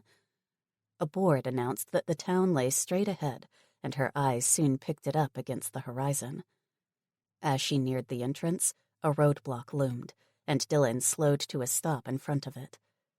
She opened her window and stuck her head out, evaluating the scene. The barrier was made up of a few parked cars, and she could discern movement behind them. The barrel of a gun pointed at her over the roof of one. Several seconds passed in ominous silence before a voice on loudspeaker announced, "Get out of the vehicle with your hands above your head." Dylan hesitated, but in reality, she had no choice. Opening the door, she stepped out with her hands held at shoulder height. The sun shone in her eyes, and she had to squint to look ahead. The warmth felt good on her aching body, though, and for a brief moment she closed her eyes and imagined she was elsewhere. Standing on a sun-drenched beach in the Bahamas, maybe, with a cocktail in one hand and a cheeseburger in the other. Her stomach cramped in protest, and her dry mouth produced a tiny amount of drool. A feat she'd have thought impossible in her current dehydrated state. The crunch of boots on the asphalt ruined her fantasy, and she watched a figure approach with wary caution. He stopped a few feet away and eyed her with a curious stare, his hands on his hips. He was young, too young to be in charge of the town, but old enough to think he was. "Are you in charge here?" Dylan asked, not lowering her hands. "Yes, I am," he said, flashing her a grin that was all teeth and no substance. "Can I help you?" "I need to pass through," Dylan said. "Sorry, but I can't allow that. We're on lockdown." "But it's the only way," Dylan protested. The stranger shrugged and tucked his hands into his pockets. "Not my problem." "You can't be serious. All I need to do is pass through. I won't stop anywhere or take anything. I promise," Dylan said. "You'll have to take the long way around, I guess." His eyes flicked between her and her car. "Unless you have something to trade?" "Are you blackmailing me?" Dylan asked with narrowed eyes. "I wouldn't call it that. Think of it as a toll fee," the stranger said. "Well, I haven't got anything to give, so you can forget about it. No food or water," Dylan said. "You've got a gun," he said, pointing at her pistol. Dylan shook her head. "Forget it. No trade." The stranger laughed. "All right. How about a different kind of trade, then?" A cold shiver ran down Dylan's spine when she noticed the way his eyes raked her body from top to bottom. "Whoa, eyes up here. I'm not a slab of meat, you know." "That's funny, because that's exactly what you are. Your body is just another commodity on the market. Lucky for you, it's worth something, even banged up as you are." The stranger rocked back on his heels, his hands still in his pockets, and his disregard infuriated Dylan. "Seriously? You want me to sleep with you for passage through your shitty little town?" Dylan said, hot blood flushing her cheeks. A flame of anger churned in her gut, twisting and turning. "When you put it like that, it does sound rather bad. How about I throw in some supplies as payment? Maybe even a can of fuel. I'm sure you'll make it worth my while," he said with a grin. The flame curling inside Dylan's stomach exploded into full-blown rage. It burned through her veins until she thought she would combust and go supernova on him. Her hands twitched, and she had to fight the urge to strangle him on the spot. A vivid picture of his bulging eyes beneath her squeezing fingers caused her to smile. "What are you smiling at?" the stranger asked, removing his hands from his pockets. He took a step back, clearly unnerved by her bared teeth. Dylan didn't answer. Instead, her eyes roved over the barricade behind him, spotting 2 more guns leveled at her. That brought the total up to 3. She was outmanned and outgunned, but there was no chance in hell that she'd trade her body. A wave of recklessness washed over her, and she laughed. Might as well go out in a blaze of glory. She took a sudden step to the side, placing her behind the open door of her car. At the same time, she hunkered down, whipped out her gun, and pointed it at the stranger's face through the open window. I'm smiling because in the next 10 seconds, I'm going to blow a hole right through that stupid grin of yours. The stranger froze, the cocky smile vanishing from his face as he stared down the cold length of her gun barrel. Don't be an idiot. We've got guns on you. You'll be dead the second you pull that trigger. Maybe, but I'd rather go out like that than let you touch even one hair on my head, she said. Now call off your men or I'll kill you right where you stand. Got it? He raised his hands and waved at the men behind him. Back off, guys. This bitch is crazy. She'll kill me for sure. Dylan smirked. You've got that right, at least. It seems you're not completely dumb. He shot her a venomous look. Now what?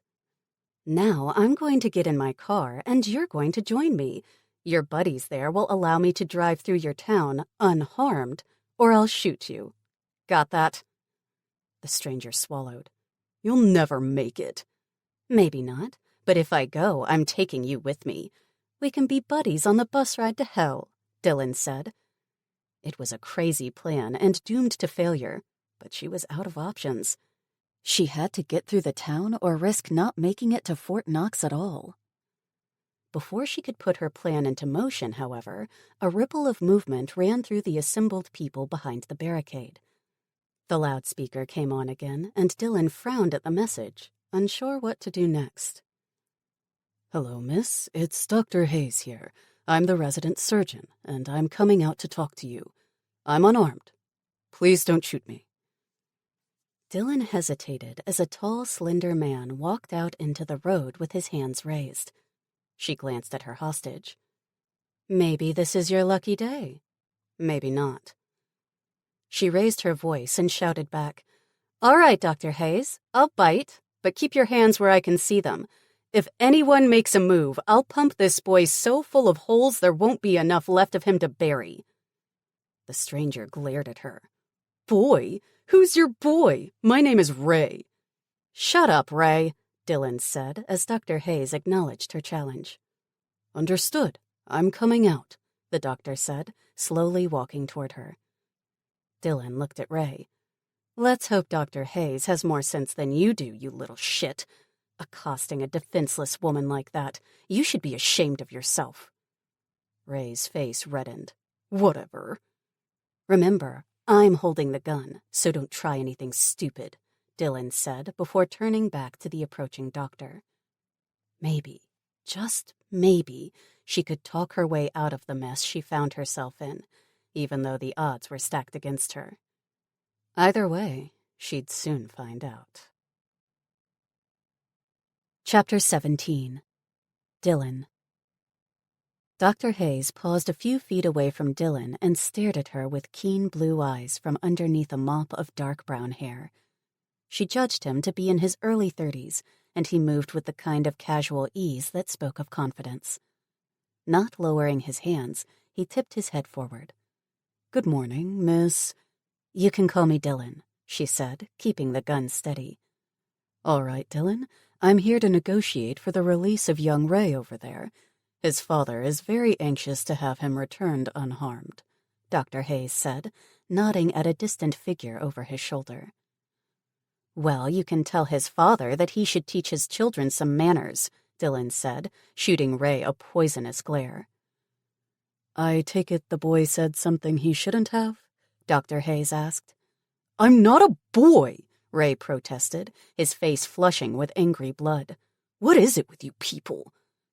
What did he say to you? Dr. Hayes asked, ignoring Ray completely. First, he refused me passage through your town. Then he suggested a trade. My body being part of the goods, of course, Dylan answered. Dr. Hayes shook his head.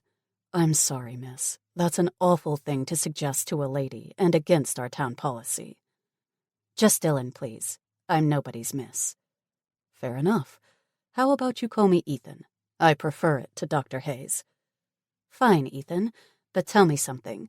If Ray's actions are against town policy, how come they sent him out to talk to me and not somebody else? Dylan asked. We're short-handed at the moment. Patrolling a town this size is quite a task, Ethan answered, his voice mild. When you arrived, Ray and his friends were the only ones manning the roadblock. They sent for Ray's father and me, but we've just arrived. Dylan mulled this over, wondering if she could trust Ethan. Her instincts were telling her she could, but it was a tough call. So what happens now? You and I negotiate your terms while Ray returns to his father unharmed, Ethan said. I can replace him as a hostage if need be. Dylan chewed on her bottom lip before nodding. Deal. You'd make a better hostage anyway. I'm guessing with his attitude, not many people would miss him if he dies. A faint smile graced Ethan's lips. Probably not, whereas I'm the only town surgeon. Ray sputtered at their words, his face rapidly turning the shades of boiled beetroot. You can't be serious. Nobody would care. I'm right here, you know. Dylan raised an eyebrow. You're assuming I care what you think. Ray snarled, unable to contain himself. Bitch! Before Dylan could reply, Ethan turned on Ray. Go back to your father before you kill us both, and next time leave the negotiations up to the grown-ups. Ray stomped back to the roadblock, muttering evil phrases every step of the way. Dylan watched him go with a worried frown. He'll do something stupid one of these days. Not if I have anything to say about it, Ethan said, turning back to her. You're injured. Let me help you. You want to help me? Dylan asked with a disbelieving laugh. That'd be a first. I take it you've had a rough couple of days? Ethan asked. A rough couple of years about sums it up, Dylan said, rising slowly to her feet. Her calves cramped in protest, and she leaned on the doorframe to stay upright. That's too bad, but if you let me, I'll patch you up. It looks like you need it. Dylan shrugged. I'm okay. What about passage through your town? Granted. That easily? What about him? Dylan asked, pointing at Ray's retreating figure. Forget about him. Ever since the outbreak, he and a few like him have taken to thinking they're big chiefs around here, but they don't run the show. Who does? The mayor and his council, of which I am a part of, Ethan said. I see. Dylan hesitated. Do you know a woman called Maddie? Ethan shook his head. Doesn't ring a bell. She was on her way here with her son Kyle. Her mother lives in Vandalia. She'd have arrived sometime yesterday afternoon. Could be, but I was at the clinic all day. If she did show up, she'd have been escorted to her mother's house by one of the guards, Ethan said. Is she a friend of yours? Not exactly. I'm just curious, that's all, Dylan said, deciding not to tell him more for the moment. Who knew how much influence either Maddie or her mother had among the townspeople? It'd be better to steer clear of the crazed woman altogether, much though she'd have liked to see justice done. A sudden wave of dizziness crashed over her, and she sagged against the doorframe. Ethan noticed and took a step closer. You're dead on your feet. Let me help you, please. I promise you'll come to no harm. You swear it? I do. Too tired to argue further, Dylan gave in. All right, but no funny business. Once you've patched me up, I'll be on my way. No questions asked. Deal, Ethan said, taking another tentative step forward. Let me drive. That way you can keep an eye on me at all times if it makes you feel any better. Dylan climbed into the car and slid over to the passenger side, making sure to keep her gun at the ready. She's all yours. With careful movements, Ethan followed, sliding behind the wheel and starting the engine. Before he drove off, he wrinkled his nose. It smells like death in here. Dylan managed a laugh. Death and zombies. Something tells me there's a story behind that, he said. You could say so, Dylan said, shifting around in her seat to get comfortable. Maybe I'll even tell you one day. They approached the roadblock, and Ethan waved at the guards to let them through. A furious Ray stared at them before blasting off a volley of words at an older man, presumably his father, who stood next to him. "Is that his dad?" Dylan asked, eyeing the square-shouldered, white-haired man with caution. "That's right. Let me talk to him for a second," Ethan said. "No, you can't leave me here alone," Dylan protested, acutely aware of the hostile looks being directed at her from all directions. Ethan turned to her and placed one calming hand on her shoulder. "Dylan, please trust me. I won't let anyone hurt you, but I have to defuse the situation before it gets any worse." Something in Ethan's gaze caused Dylan to pause in mid-panic, and her fluttering heart slowed to a steady beat. "You'll look out for me? For real?" Ethan nodded. "I've got you. I promise." Dylan sucked in a deep breath. "All right." She watched with more than just a tinge of fear as he got out of the car, leaving her alone and exposed. He pulled Ray's father off to the side, and they talked. It was an intense conversation, with Ray interfering more than once. At last, after a sharp command from his dad, the boy skulked off to a corner.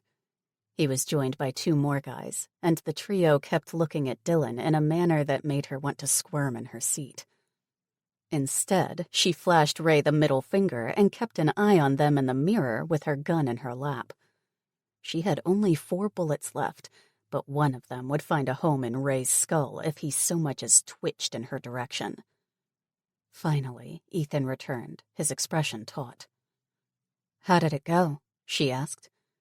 "He's not happy with you pulling a gun on Ray, but I told him what the little prick said to you, so he gets it," Ethan said. "Kind of." "What do you mean, kind of?" "Forget about it. He won't bother you. That's the main thing." Dylan wasn't 100% happy with his explanation, but she decided to let it go. "Fine. Where to next?" "I'm taking you to my practice to treat your wounds. After that, you're free to leave any time you want. I'll even escort you out. Sound good?" Ethan asked. "I guess so. It's not like I have much of a choice," Dylan answered. The doctor drove off, and after a while, she tried to relax. The timer on her wrist was running down, each precious second another moment lost. Still, she wouldn't get far injured as she was, and who knew what lay ahead. She had to be ready for anything. Fighting fit. When they reached his practice, she eyed the empty parking lot and lonesome sign with a dubious frown. "No sick townspeople today?" "There are bound to be, but they'll all be at the local clinic. I've been spending most of my time there since this all began," Ethan said. "Why?" "There are 2 assistant nurses, a veterinarian, and a few volunteers to help. We decided to pool our resources since the outbreak began," he said. "Smart. Was it your idea?" Dylan said. He laughed. "It was. We needed a central place where people could get treated quickly, and that was it." "Like I said, smart." With a grunt of pain, Dylan levered her aching body out of the car and followed Ethan up the steps to the front door. He unlocked and led her through the empty waiting room, pausing only to switch on the lights. He turned to her with an appraising look, taking in her bloodied clothes and matted hair. "Would you like to take a shower? I have a full bathroom in the back that you can use. I might even be able to scrounge up some fresh clothes for you." "Clothes?" "You'd be surprised what the receptionists have left behind over the years." Dylan hesitated and glanced at the watch on her wrist, but the thought of a hot shower was impossible to resist. "I'd love to, thanks." She waited while he rummaged around in a closet at the back. With a yell of triumph, he produced a t-shirt and a jersey which looked close to her size. He rounded it off with a pair of socks and a scarf. "Here you go. I'll make some coffee while you wash up. There are soap and towels inside the bathroom. Enjoy." Dylan's ears perked up at the mention of coffee, and her parched mouth suddenly reminded her how thirsty she was. Rushing inside, she opened the cold water tap on the basin and gulped down as much water as her shrunken stomach could hold. The cold liquid revived her senses, and some of the lightheadedness faded away. Oh, that feels so much better. With care, she placed her gun on a small stool and locked the door. As much as she liked the doctor, she still didn't fully trust him. Unwinding the cloth tied around her head took some doing, matted as it was with dried blood. After another long drink of water, she opened the shower taps until steam rose from the tiles and misted the mirrors. A floral body wash and shampoo waited on a shelf, and she scooped them up with a grin. As the air grew pleasantly warm, she eyed the waiting shower with drooping eyelids. I am so going to enjoy this. Chapter 18. Dylan. She stripped off her clothes and stepped into the stream of hot water, groaning with pleasure when it hit her skin. With careful fingers, she washed the blood from her hair, working the shampoo into the matted locks until the water ran red. She didn't stop there, soaping every inch of her body as she went. Old bandages and Band-Aids fell to her feet, and she tossed them into the waiting bin. Finally, she dared to take a look at her naked body in the tall mirror on the opposite wall and sucked in a horrified breath. The bite on her arm was beginning to rot, and the black veins had spread up her shoulder. Tendrils crept along her back and chest, a roadmap of infection. Her eyes were shadowed, her cheeks hollow and pale. Bruises and abrasions covered her arms and legs. The worst was the spot where Frankie's undead boyfriend had tried to take a chunk from her arm. The area was a hideous mottled purple. She looked like death and felt like it, too. I'm already half zombie, I guess, she said with a muted laugh. It wasn't funny, though, seeing herself rot from within. Anything but funny. Averting her gaze from the mirror, she continued to wash as well as she could, rinsing all the dried blood and pus from the bite wound until the water ran clear. Afterward, she dried off and wrapped her hair in a clean towel before getting dressed. Frankie's boots and jeans would have to do, but at least she had fresh socks to wear. The new shirt and jersey was an improvement, too, the material soft and warm against her skin. By this point, she was almost too tired to move, but there could be no rest for her. Not when the clock continued its relentless countdown. With her gun once more at her side, she made her way to Ethan's examination room. He was waiting for her with a hot cup of coffee just like he'd promised. Even better, there was a whole plate of chocolate chip cookies, too.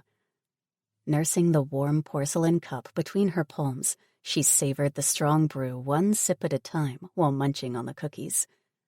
Gradually, the cramp in her stomach eased as she filled up on food and caffeine. Thank you. I can't remember when last I've eaten. That's okay. I took the liberty of packing you some food and water for the road, too, and I topped up your gas tank, Ethan said with a smile that reached his eyes. A genuine smile. Surprised, Dylan stared at him. You did? Why? Why not?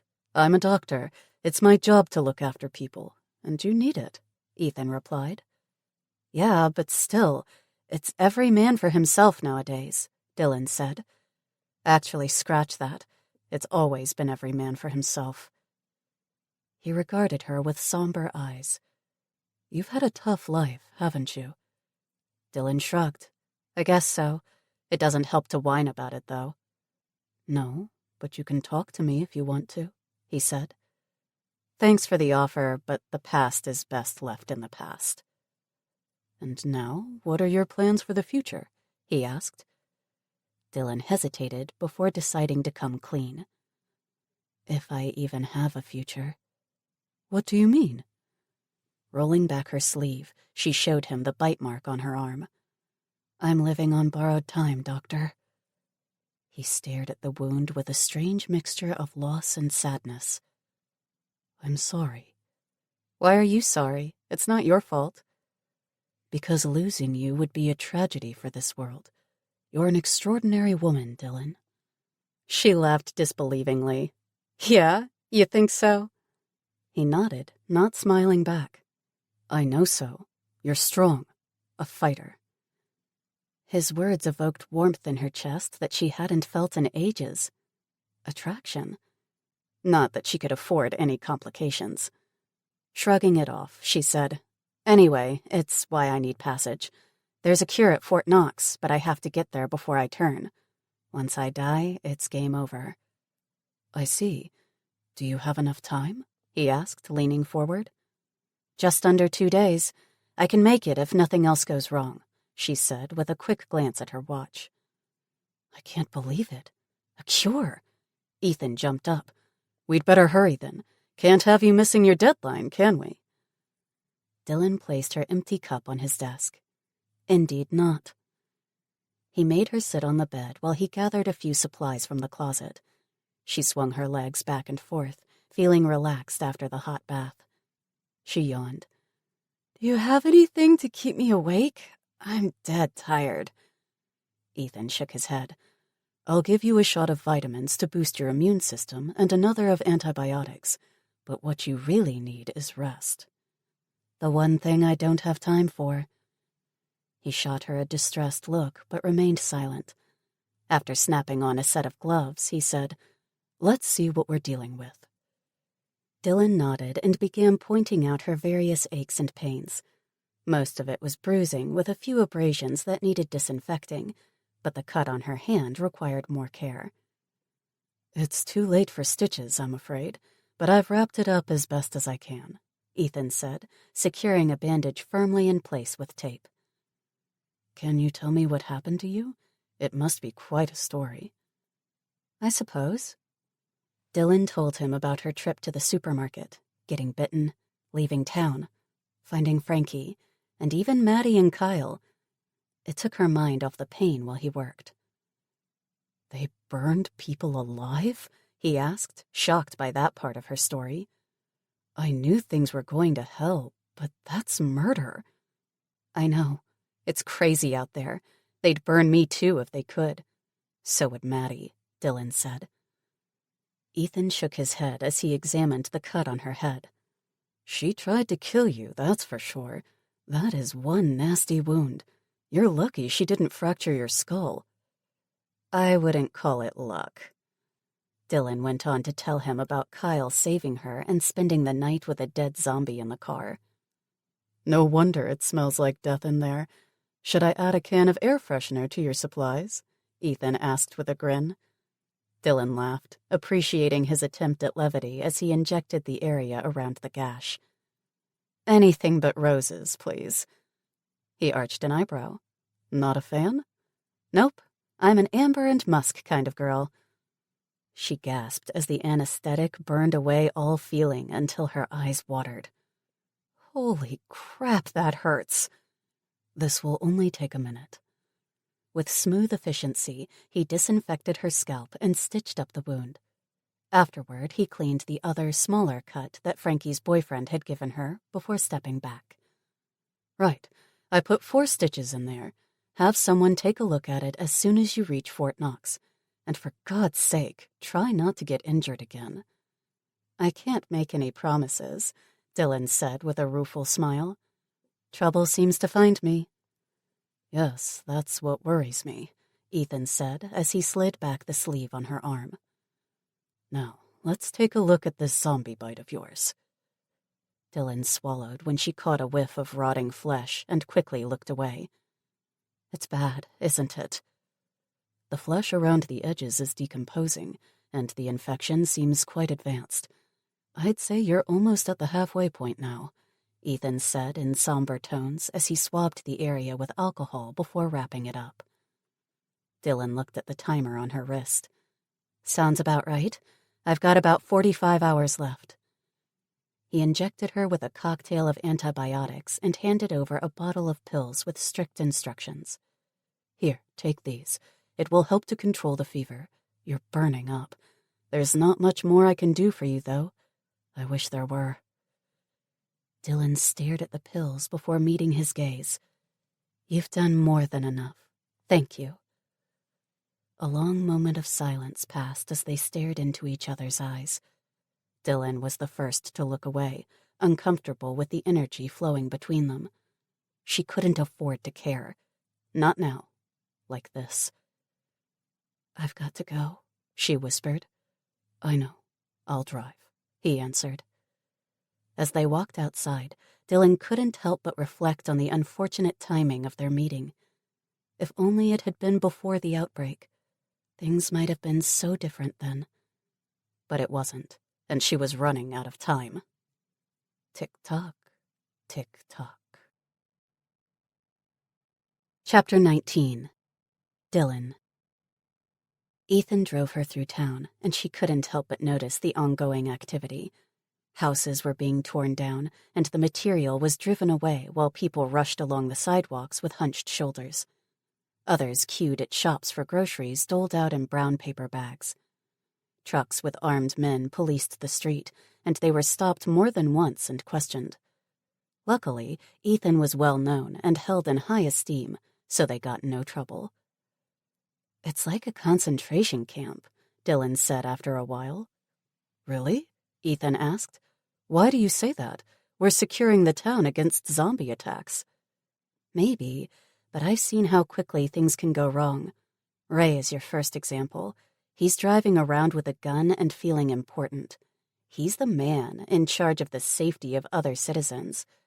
Soon he starts feeling like they owe him, while outsiders are nothing but trash. In no time at all, girls are forced to give it up to Ray and his cronies while the best supplies go to feed and house them."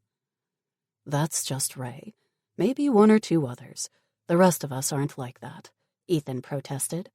"We just want to keep people safe, fed, and healthy." "I know. You're a good guy, but how long will it take before you're outvoted? Ray's dad wasn't thrilled with my actions, despite having good cause. That means he leans toward his son's ideals. Hell, he probably taught them to Ray. And Maddie? How long do you think it'll take before her dogma spreads through the rest of the town?" Ethan was silent for a long time after she spoke. Finally, he said, "I hope you're wrong. I grew up in this town. I'm their doctor. I've nursed these people through sickness and health, caught countless babies, seen others pass away. Your vision of the future is a nightmare. For your sake, I hope I'm wrong, but I just drove through a town who burned an innocent girl on the stake. These are terrible times, Ethan, and people are capable of terrible things." "I guess you're right. I'll have to make sure it doesn't come to that," Ethan said. "I hope you succeed." Dylan stared ahead as they neared another roadblock. "Is this it?" "Yup, this is where we part ways," Ethan said. He stopped in front of the barrier and spoke to the guards, telling them to let her pass. The guard seemed kind enough and even greeted her while Ray and his friends were nowhere to be seen. A decided relief. "Thank you for everything, Ethan." "It was my pleasure, Dylan. Your supplies are in the trunk, and you've got a full tank of gas.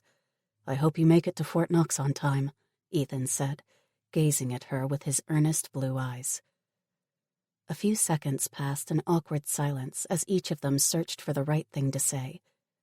Secretly, Dylan wished Ethan could have gone with her to Fort Knox, and he didn't look eager to see her go either. But they each had their road to travel, and it wasn't together. Not now. "If you ever need to, you'll know where to find me," Dylan said. "Likewise," Ethan replied before getting out so she could scoot over. Once settled behind the wheel, the guards opened the barricade, and she had little option but to drive through. A final wave, and then Ethan was gone, retreating to a distant figure in her rearview mirror. The roadblock closed, completely cutting him off from view. Dylan swallowed on a sudden lump in her throat as tears threatened to undo her fragile composure. For the first time, she felt truly alone. Not just alone, but lonely, too. Several miles passed without incident, and she was beginning to grow thirsty again. Hot, too. Her fever was growing worse. With the supplies in the trunk, that would mean a quick stop to get water. Before she could pull over, however, a truck appeared on the horizon behind her. It was moving fast, its silhouette growing larger by the second. Dylan stared at it with narrowed eyes. It could only come from one place, Vandalia, and she could think of only two people who might want to see her again, Ethan and Ray. She strongly doubted it was Ethan racing after her at such breakneck speed, so it had to be Ray, and he wasn't about to bring her flowers. Son of a... She pulled her gun from its holster and placed it on the seat next to her. If it's Ray, I'm going to kill him this time. She cast her eyes around to see if there was anywhere she could take shelter, someplace safe where she could fight Ray off. But there was nothing. Nothing but open fields filled with patches of scraggly brush and trees.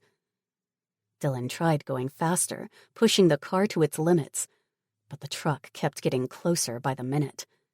It was faster than her. Much faster. Running isn't an option, it seems.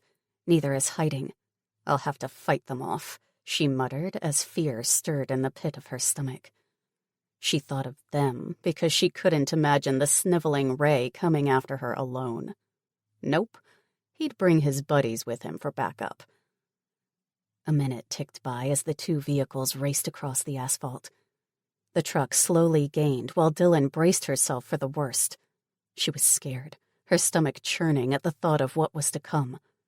A fight to the death in which she was outnumbered and outgunned in every way. If she hoped to survive, she'd have to use her wits.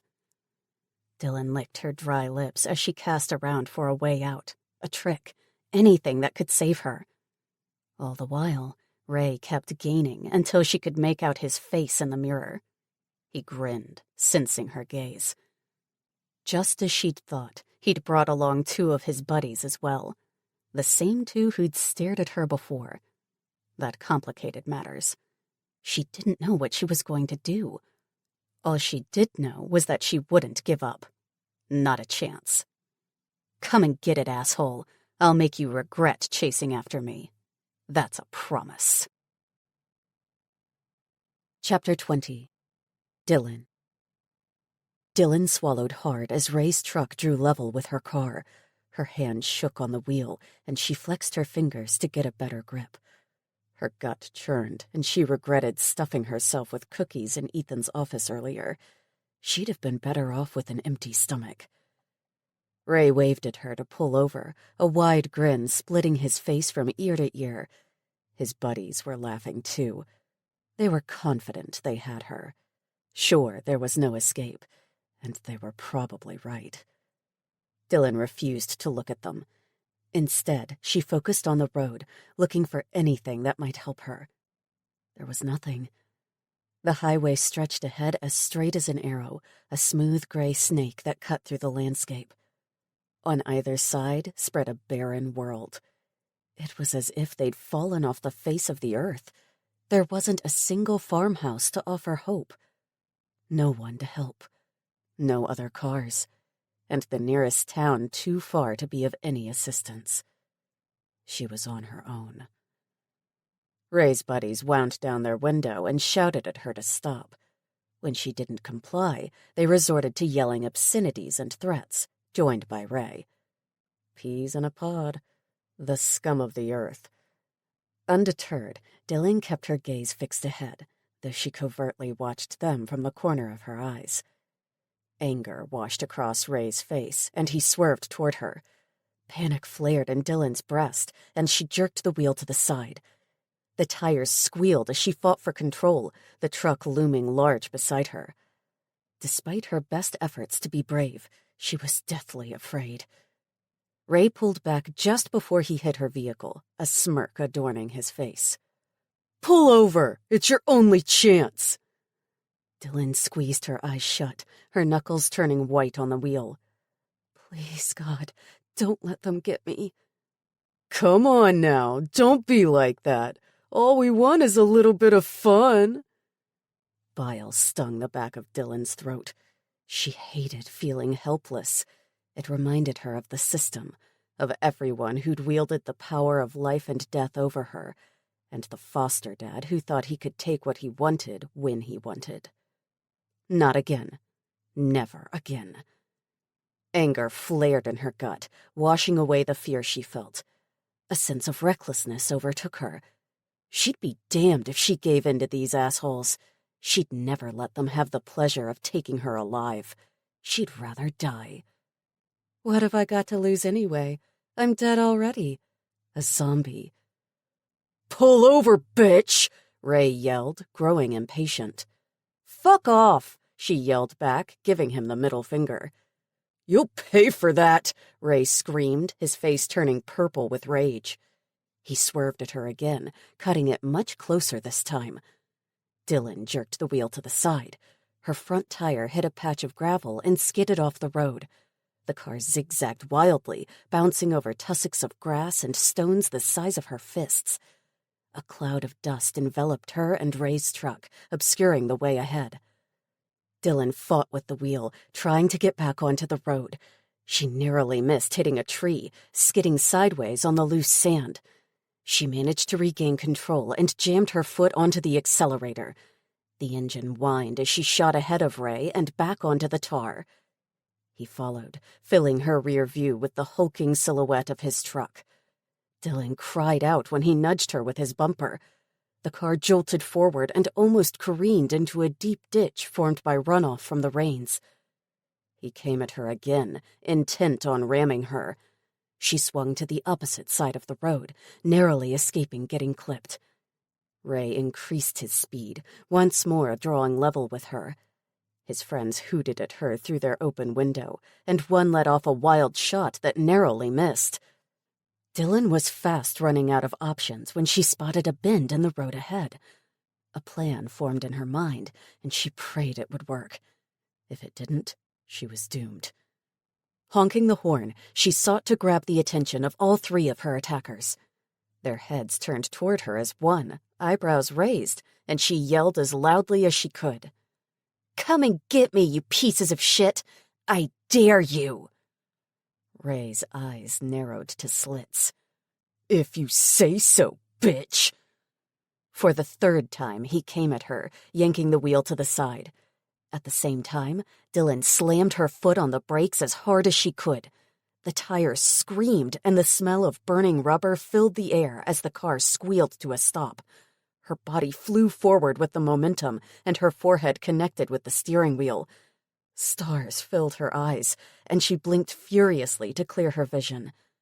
Ray's truck shot past her and swung into the space where she used to be. Taken by surprise, he lost control, weaving drunkenly from side to side. Within seconds, they'd reached the bend.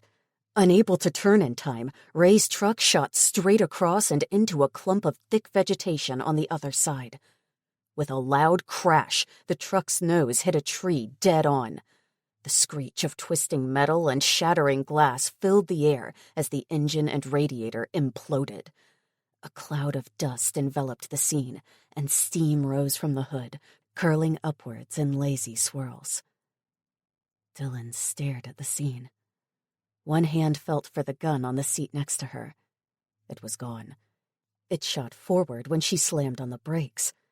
She searched for it with frantic haste. She doubted the accident had taken care of Ray and his buddies for good. That lucky she hadn't been in a long time. She spotted the weapon in the footwell and scooped it up before jumping out of the car. Her head swam and her ears buzzed, but she forced herself to walk toward Ray's truck. With the gun at her side and one hand pressed to her throbbing forehead, she stumbled forward. As she drew closer, the passenger's side door opened, and one of Ray's friends fell out of the cab. He landed with a grunt, clearly disoriented. Dylan squared her feet and raised the gun. This was her chance to even the odds. She squeezed off 2 shots, but missed. Damn it! She tried and missed again, her vision wavering. A sob escaped her lips, but she refused to give up. One more bullet. That was all she had left. Better make it count, Dylan. She focused on her target and gripped the gun with both hands to steady her aim. Blowing out a slow breath, she pulled the trigger. This time, she didn't miss. Ray's friend, whoever he was, slumped to the ground with only half a skull. Yes! Dylan bared her teeth in a grin of triumph. Her blood was up, and rage flowed through her veins, igniting every cell in her body. Feverish heat flushed her cheeks, and she strode forward with renewed strength. It didn't matter that she was out of bullets. She didn't care. All she cared about was killing. She reached the truck and stared at the body on the ground without remorse. You got what you deserved, asshole. Dylan stepped over the corpse and peered inside the cab, still holding the Glock in her right hand. Ray was unconscious and lay slumped over the wheel, his limbs slack. It looked like he was pinned in place by crumpled metal, his legs broken and bleeding. Discounting him for the moment, she turned her attention to his buddy. Ray's friend was groaning, with both hands pressed to a gash on his scalp. It bled profusely, like head wounds tended to do, and the metallic taste of blood coated the inside of her mouth. Her nostrils flared as she relished the aroma, and her stomach clenched with sudden hunger. Her vision darkened around the edges, and the world appeared washed in crimson. Before she could stop to think, Dylan dropped her gun and grabbed him with both hands. "Not so cocky now, are we?" "Let go, you crazy bitch!" he mumbled, swatting at her with his fists. She didn't feel a thing, his blows no more than the buzzing of insects. Her focus narrowed onto his face, and she sneered. "I thought you wanted to have a little bit of fun. Aren't we having fun yet?" He shook his head, eyes wide with fear when he looked into her eyes. Eyes that spelled out his death. "Let me go! Let me go, please!" Dylan laughed, her gaze flickering to his throat. It looked soft and inviting, vulnerable. With a growl, she lunged forward and sank her teeth deep into his jugular. Blood spurted into her mouth and washed across her tongue. Hot, fresh, and oh, so delicious. Her eyes drifted shut as ecstasy overcame her, and she sucked down deep mouthfuls of the warm fluid. Her victim thrashed beneath her, his horrified screams turning into gurgles as his life left him in a crimson stream. Dylan's eyes snapped open when he stilled, and his struggles grew weaker and weaker. She tossed him aside like a rag doll, one hand wiping away the blood that ran down her chin. It covered the front of her jersey in a red waterfall, and she sniffed at it with disgust. "Ugh, so messy," she sighed. "And I just had a shower." A frightened voice drew her attention, and her gaze traveled to Ray. He stared at her with wide eyes, and his voice shook when he asked, "What the hell are you?" "What am I?" Dylan asked. "I'm your worst nightmare." He attempted to pull his gun from its holster, but Dylan reacted in a flash. She leaned over and snatched it away. Ray shook his head and pushed open his door. "You're a monster!" He struggled in his seat, attempting to climb out, but it was futile. He was pinned in place by the engine block. "Oh dear, it seems like you're stuck," Dylan said. "I'd help, but, I'm just a monster. Besides, I don't think there's much anybody could do for you now." Ray gaped down at his broken legs, aware of his awful injuries for the first time. "Oh, God! Help me! Please! I don't want to die!" "You should have thought of that before," Dylan said as she searched the cab for more weapons. Both his friends had been armed with handguns, plus they'd brought along a rifle. "Nice stash. Thanks." Afterward, she fished inside her pockets for her cigarettes and lighter. She hadn't had one in a long time. Dylan lit one with relish and inhaled the acrid smoke deep into her lungs. Ray kept begging for help, but she ignored him as she searched the back of the truck until she found what she was looking for. A jerry can. Opening the nozzle, she poured gas over the truck with methodical care. Ray watched with growing fear and realization. No, please!" "Oh, yes." "You can't do that! Please, I'll do anything! I swear it!" he screamed. Just name it, and I'll do it." "The only thing I want from you is to die," was her cold reply. Dylan stepped back and flicked the remains of her cigarette onto the ground next to a puddle of gas.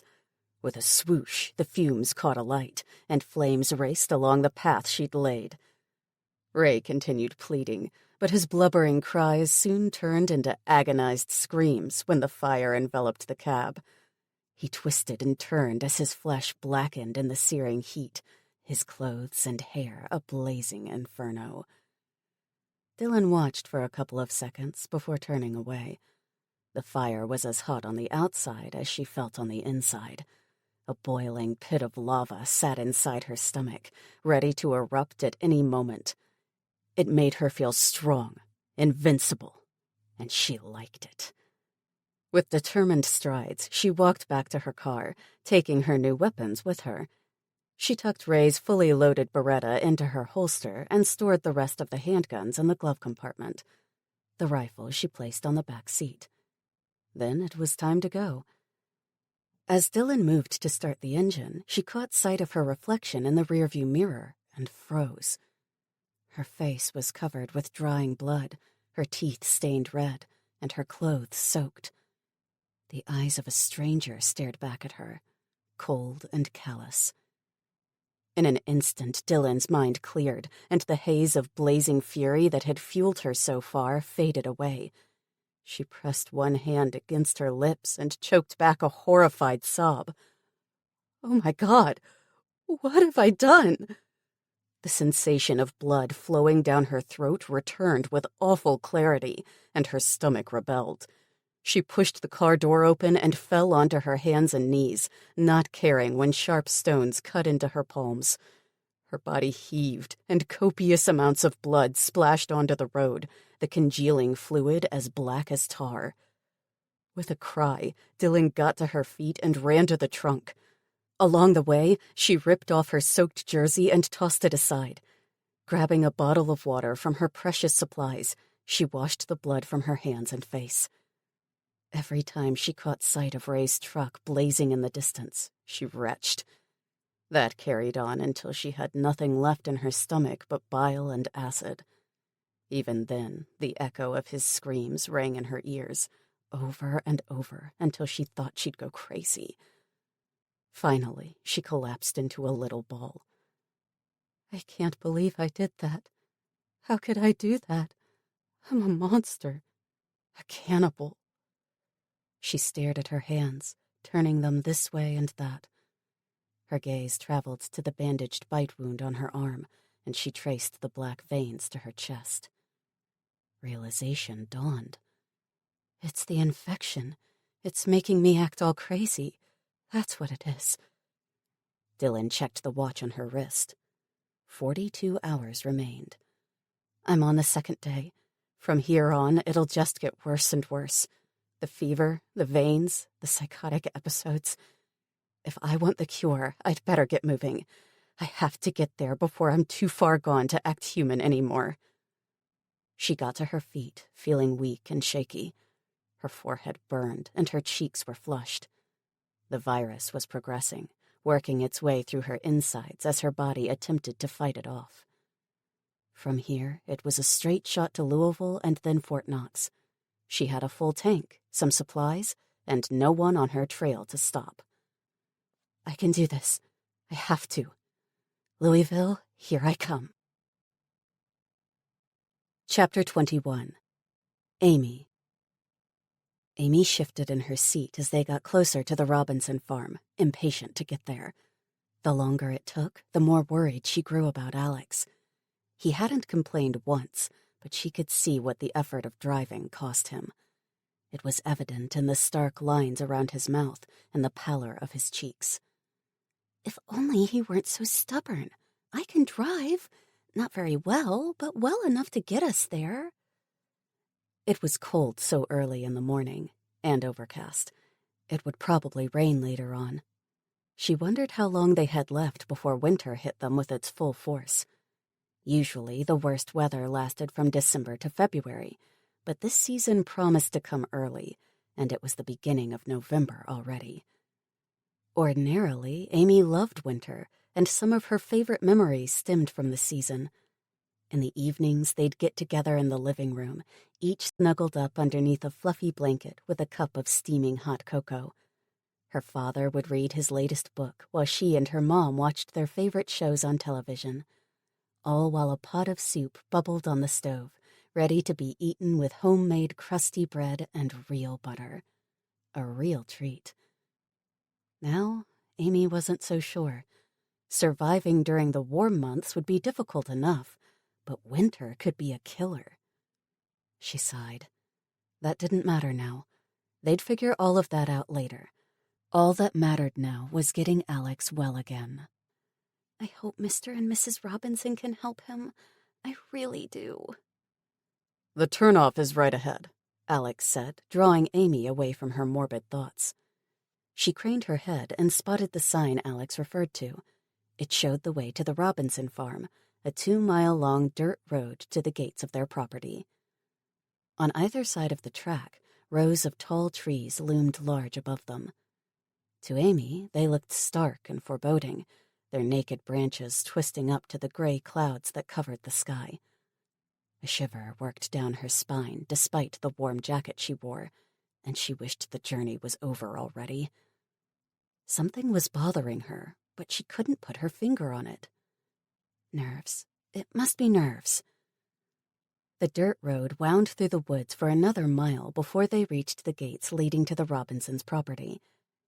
Amy frowned, and Alex came to an abrupt halt as they surveyed the wreckage of the once elegant wrought-iron gates that swung inward at the push of a button. They'd been forced open, and the metal was bent and warped on the inner seam where the two gates met. This can't be good, Amy said, clutching her shotgun to her chest. No, it can't, Alex agreed. Look at that, Amy said, pointing at the ground in front of them. The soil was churned up as if 100 of pairs of feet had marched through it minutes before. Those are prints, footprints, and they're fresh. You're right, Alex said. A whole lot of people came through here not long ago, and they must have forced open the gate. People? Or zombies? Amy asked. Suddenly, she realized what had been bothering her all along. A nature lover, she was used to tracking animals in the wild, and her subconscious mind had spotted these prints from the moment they turned onto the track. It could be either. The Robinsons are well off, and there are plenty of people who want what they have. But this was zombies. I'm sure of it, Alex replied. How come? Because they forced open the gates. Thieves would have climbed over. So what now? Amy asked. We can't go back home. We need medicine for you. It's too risky. 10 to 1 the zombies are still here, unless the Robinsons manage to fight them off. But if that's the case, why is the property still open and exposed? Maybe they're trapped and need our help, Amy said. What can we do against a horde of the undead, Amy? Alex asked. We can at least look, Amy protested. I mean, we're safe inside the car. Alex stared ahead for a moment before nodding. Fine, we can look. But at the first sign of trouble, I'm getting us the hell out of here. Deal, Amy said. Alex drove through the gates at a snail's pace, the tires crunching on the gravel driveway that led to the house. Within seconds, it came into view. A grand 2-story mansion set on a vast swath of green lawn. The wraparound porch commanded a panoramic view of the countryside around it, and Amy leaned forward in her seat with anticipation.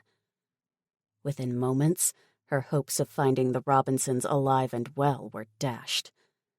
Mrs. Robinson's award-winning rose bushes had been trampled to dust, the regal plants crushed into the earth beneath countless feet. The grounds were littered with corpses, and the front door hung loose on broken hinges. The lower-level windows were all smashed, and blood stained the once pristine white walls. It was like something out of her worst nightmares. Amy's mouth dried up, and her heart was heavy in her chest. Tears pricked at her eyelids, but she dashed them away before Alex could see. She didn't want him to think her weak. It was zombies. Alex nodded, his face drawn. They put up one hell of a fight. Amy had nothing to say to that. What did it matter when they were all dead? We'd better go. There's nothing here for us but death. Who knows where the rest of the horde is, Alex said. Amy swallowed hard on the bile that rose in her throat. She could guess where the infected were. They'd be after food. Fresh meat. The stables. Alex glanced at her with a quizzical frown. Stables? At the back of the house, there's a row of stables for the racehorses. Mr. Robinson breeds them for the Kentucky Derby. There's a duck pond, too. It used to be very pretty. Oh, God. Those poor animals. Amy nodded, and her voice was faint when she spoke. Let's go. Alex reached over to squeeze her hand. I'm sorry, Amy. I really am. I know.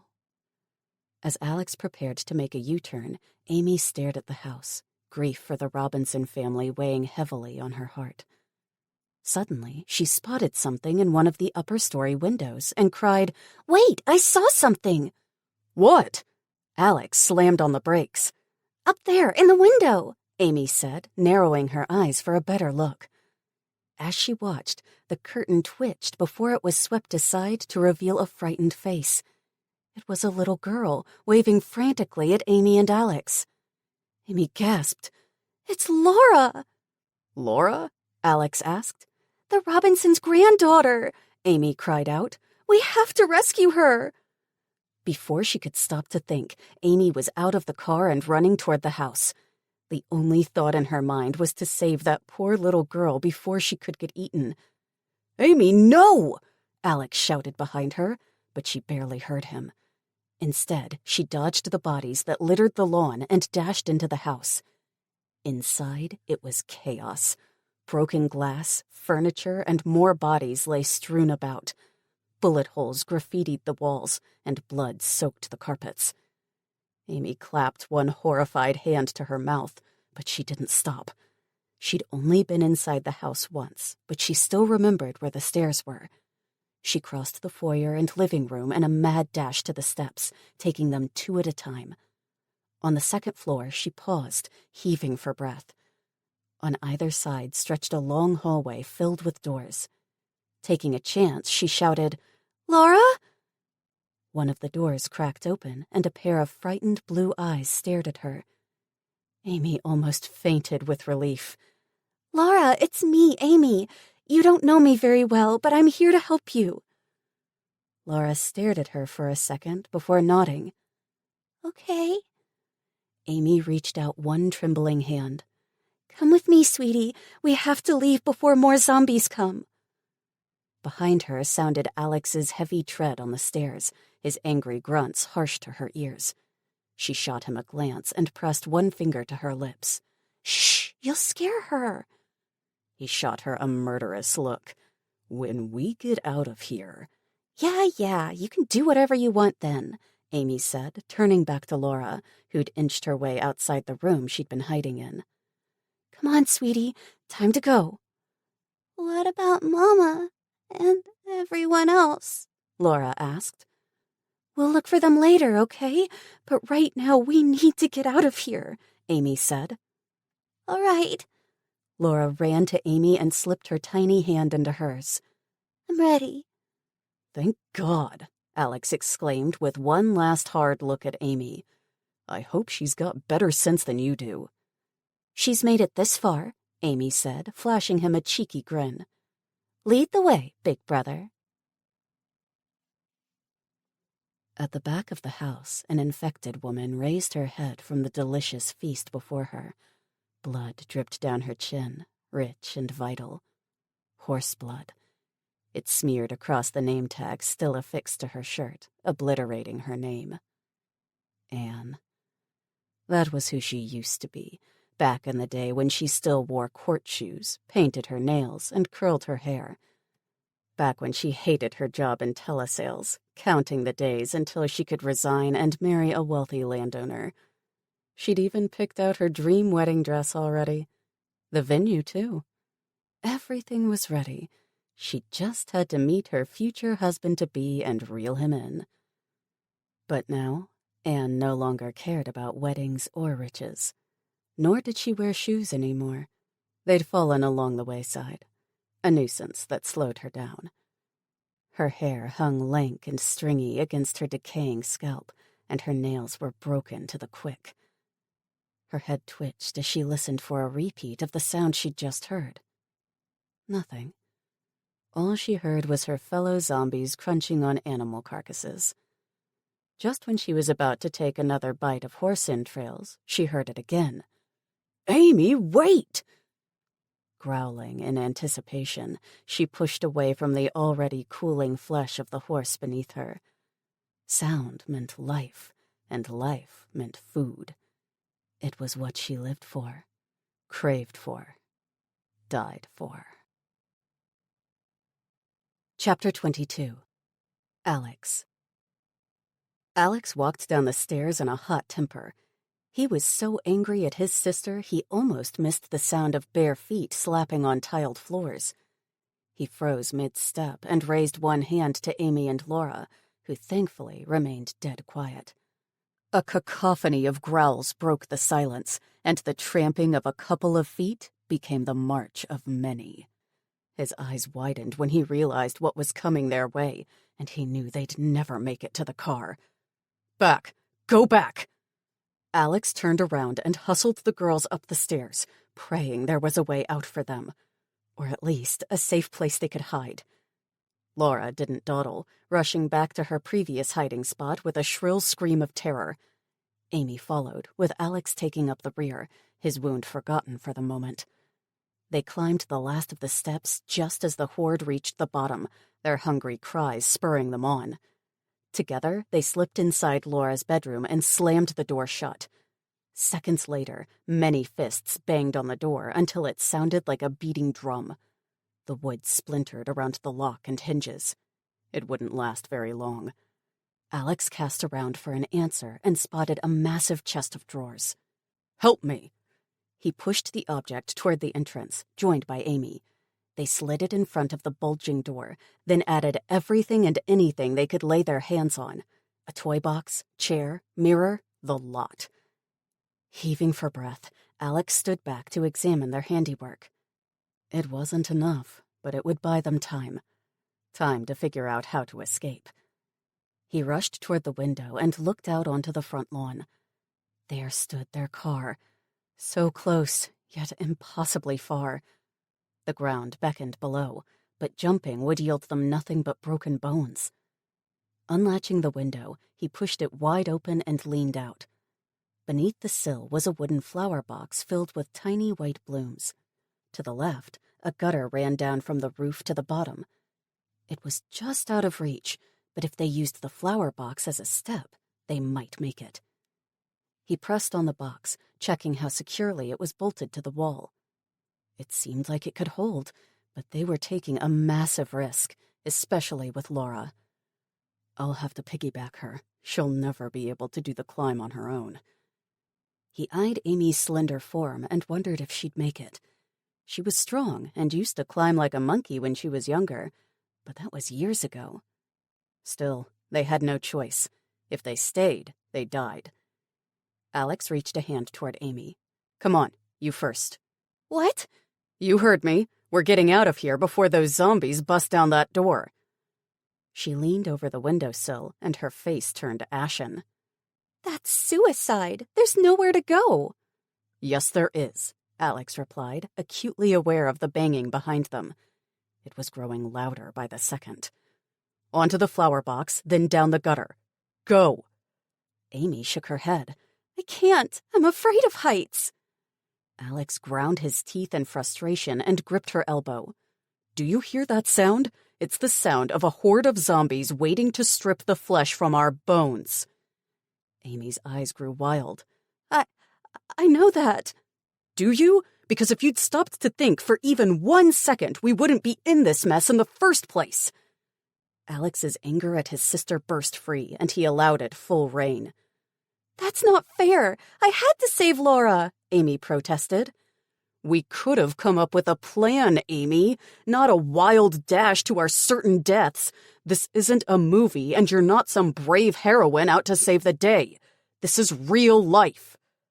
I'm sorry," Amy whispered as tears began to run down her cheeks. Alex sighed, his anger leaving him in a rush. "I'm sorry. I didn't mean it like that. But if you don't go, we'll all die. I could never leave you." Amy stared at him for a breathless moment. "All right, this is my mess, and I have to fix it." She climbed onto the windowsill and gingerly stepped onto the flower box. It groaned, but held beneath her weight. "What about my gun?" she asked, indicating the shotgun. "Drop it." She obeyed, and it clattered to the ground below. She leaned over and gripped the gutter with both hands before swinging her legs over. For a single terrifying moment, she hung suspended in the air, her feet scrabbling for purchase. Alex held his breath, afraid she'd fall, but she found a foothold and began the slow climb down to the bottom. Behind Alex, the door was giving way, the furniture shifting beneath the combined weight of so many bodies pressing against it. He turned to Laura. "Climb onto my back." She didn't hesitate, clambering onto him like a squirrel. He climbed through the window and onto the box. It shifted, and he froze. "Please don't break. Please." It held, and he reached for the gutter. It was smooth, hard to hold on to, but there were seams between the different sections. He clung to these with his fingertips and toes, lowering himself to the ground. Laura held on, not making a sound, and he began to hope. That hope was shattered when the door inside the bedroom gave way to the infected. In an instant, the room was flooded with zombies. They oozed out of the window, reaching for them with hungry fingers. Alex panicked. "Amy, are you down yet?" "I am. You can come," she shouted back. He closed his eyes and loosened his grip, sliding the rest of the way down. The ground came up too fast, and he landed hard. His right ankle twisted, and burning pain shot up his leg. "Fuck!" A body tumbled past him, landing on the ground with a loud crunch of bone and cartilage. The infected were throwing themselves out the window. A blast nearly deafened him. It was Amy wielding her shotgun. "Alex, run!" He pushed himself up from the ground and grabbed Laura's hand. "Come on!" Together, they ran across the lawn, heading for the car. Amy danced ahead of them, firing off her last 2 shots. She pulled out her pistol next, the shots going wild.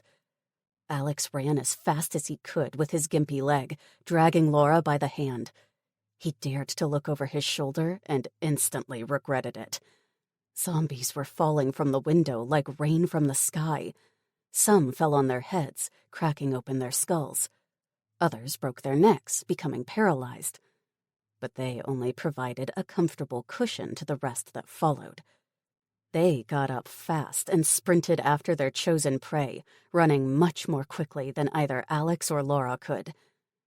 They weren't going to make it, Alex realized in an instant, and his thoughts shot to Amy. She had to live, no matter what. "Amy, start the car!" She shot him a wild look, but obeyed, jumping behind the wheel and starting the engine. Alex sped up, forcing his broken body to move faster than was humanly possible. The distance between him and the car narrowed, and Amy leaned over to open the passenger side door. Hope rose in his chest. Maybe they could make it after all. It was only a few more yards to safety.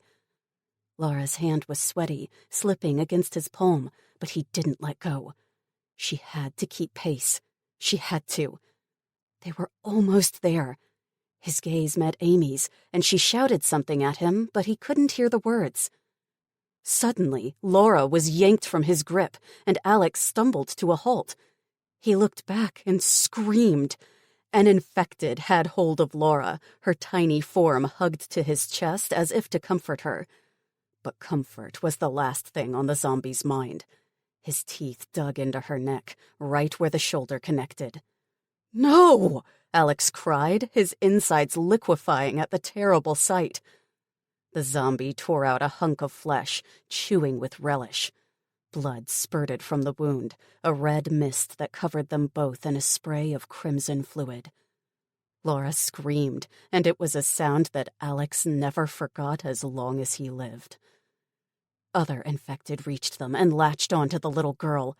They dug into her with their teeth and nails, tearing her limb from limb in a feeding frenzy.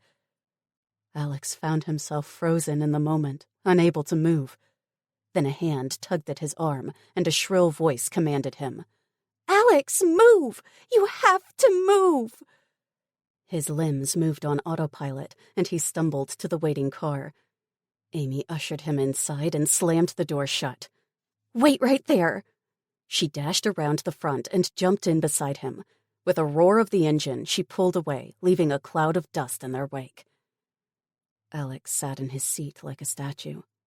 He'd lost the little girl. She was just a child, and it was all his fault.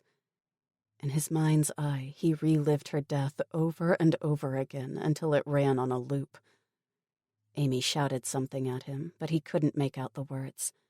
Instead, a dark cloud descended over his eyes, and he leaned back in his seat without fighting it any longer. His body, weakened by infection and blood loss, gave up the struggle, and he sank into oblivion with a sigh of relief. Anything was better than hearing her screams. Chapter 23. Dylan.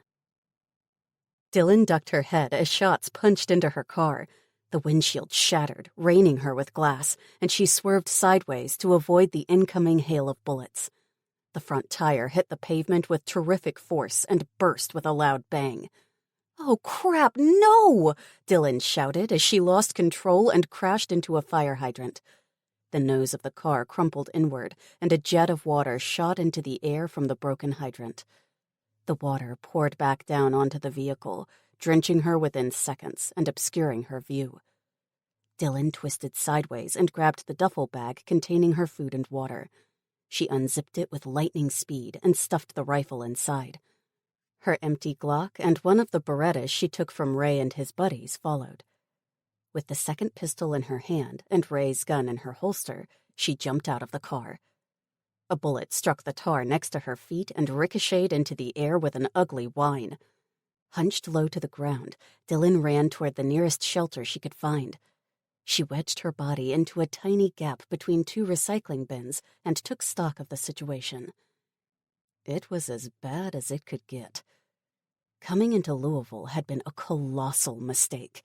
She'd have been better off sticking to the back roads and bypassing the city altogether.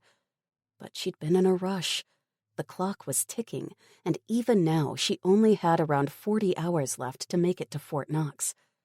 While it might sound like a lot, getting out of the city was proving impossible. The city was a war zone.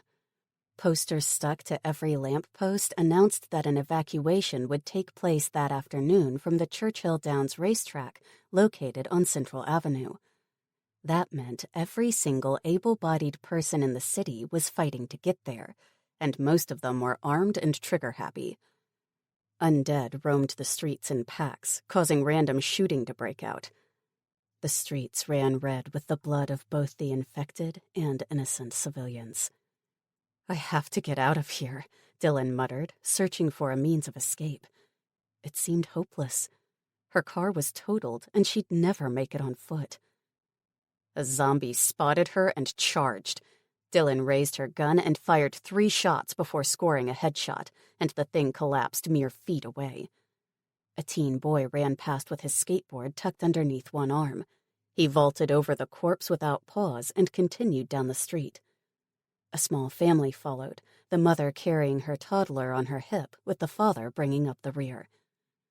Dylan jumped to her feet and entered the maelstrom, the duffel bag slung across her back.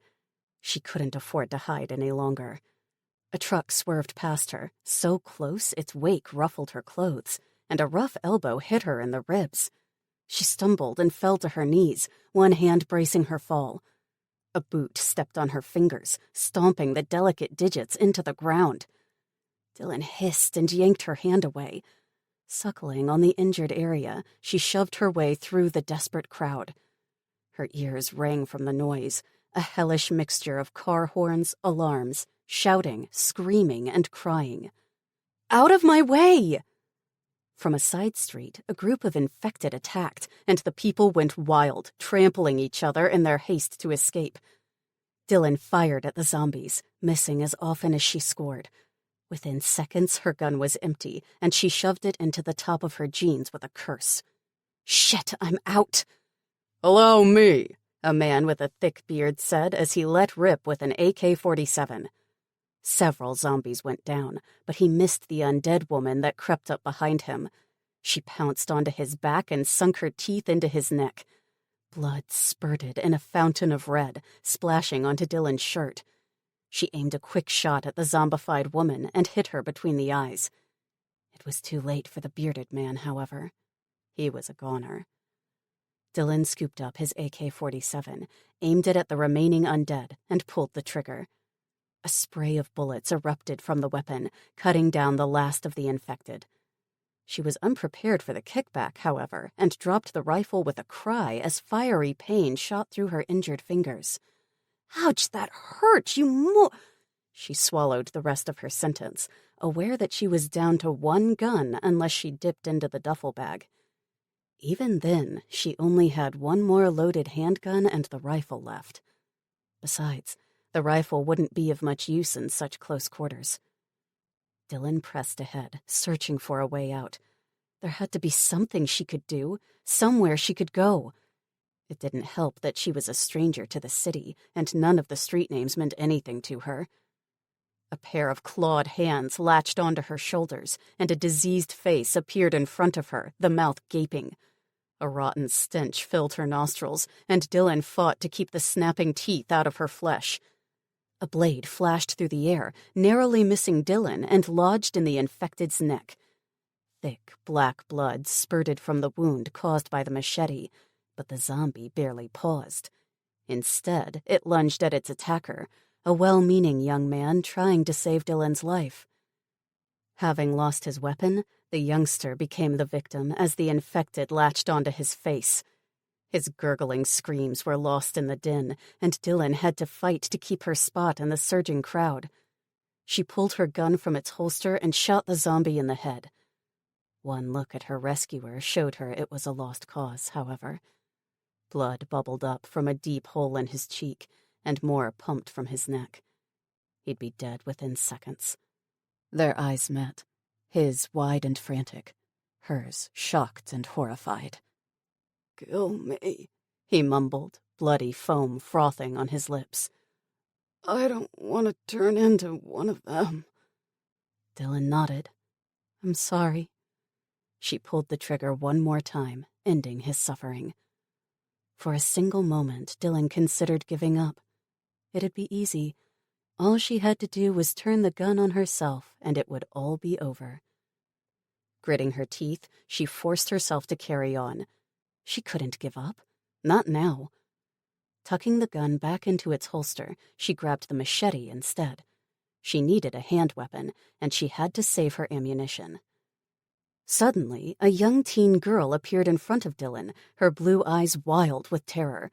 They fixed on Dylan's face, and she reached out a pleading hand. "Can you help me, please? It's my brother. He's hurt. I need to get him inside." Dylan hesitated, then shook her head. "I'm sorry, but I need to get out of this city. I don't have time to waste." She pushed past the girl, who grabbed her hand and pleaded, "Please, I need you to help me carry him inside. He's in the car over there. It'll only take a moment." Screams erupted behind them as another wave of the undead attacked the fleeing masses in the street, and Dylan pushed the girl into a dark alley. After checking that it was clear, she hunkered down behind a trash bin with the girl by her side. "Car? You have a car?" Dylan asked, the wheels spinning in her head. The girl stilled, and a calculating look entered her eyes. "You said you need to get out of the city, right?" "That's right."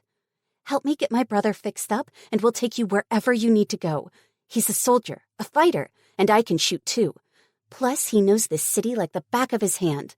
Together, we can make it." "What's wrong with your brother?" Dylan asked. "He was stabbed 2 days ago. We patched him up, but it's infected. He needs antibiotics," the girl replied. "Where do we get that?" Dylan asked. "I haven't seen a pharmacy anywhere near here." "There's a veterinary clinic 3 shops down," the girl replied, jerking her head back the way Dylan had come. "A vet?" Dylan asked, amused. "I suppose it could work." "It will work. I know what to look for. I spent last summer volunteering there, and I learned a couple of things." "I see," Dylan said. "So here's the deal. I'll help you get your brother safely into the clinic if you give me the keys to your car." "No way," the girl replied. "You help me get him inside, fixed up again, and back to the car. Then I'll give you the keys, and we can all get out of here." Dylan chewed on her bottom lip, thinking it over. It wasn't as if she had a lot of options open to her, and frankly, she needed the help. Finally, she nodded and stuck out her hand. "You drive a hard bargain, little girl, but it's a deal." "I'm not a little girl. I'm 16, and my name is Amy." "All right, Amy. I'm Dylan. Nice to meet you. Now let's go save your brother." They shook on it, and the bargain was struck. Chapter 24. Dylan. Dylan gripped the machete with both hands and peered out of the alley. The street had cleared somewhat as the people had run away with the latest horde of infected howling on their heels. She wasn't sure it was a blessing, though. The streets of Louisville were a horror, something from a different dimension, and the lack of crowds lay it bare for all to see.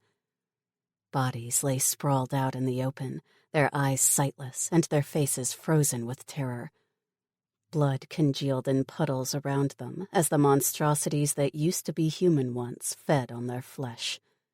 Flies buzzed around these clusters of death in black clouds, drawn to the feast, and the scent of blood, offal, and decay was impossible to ignore.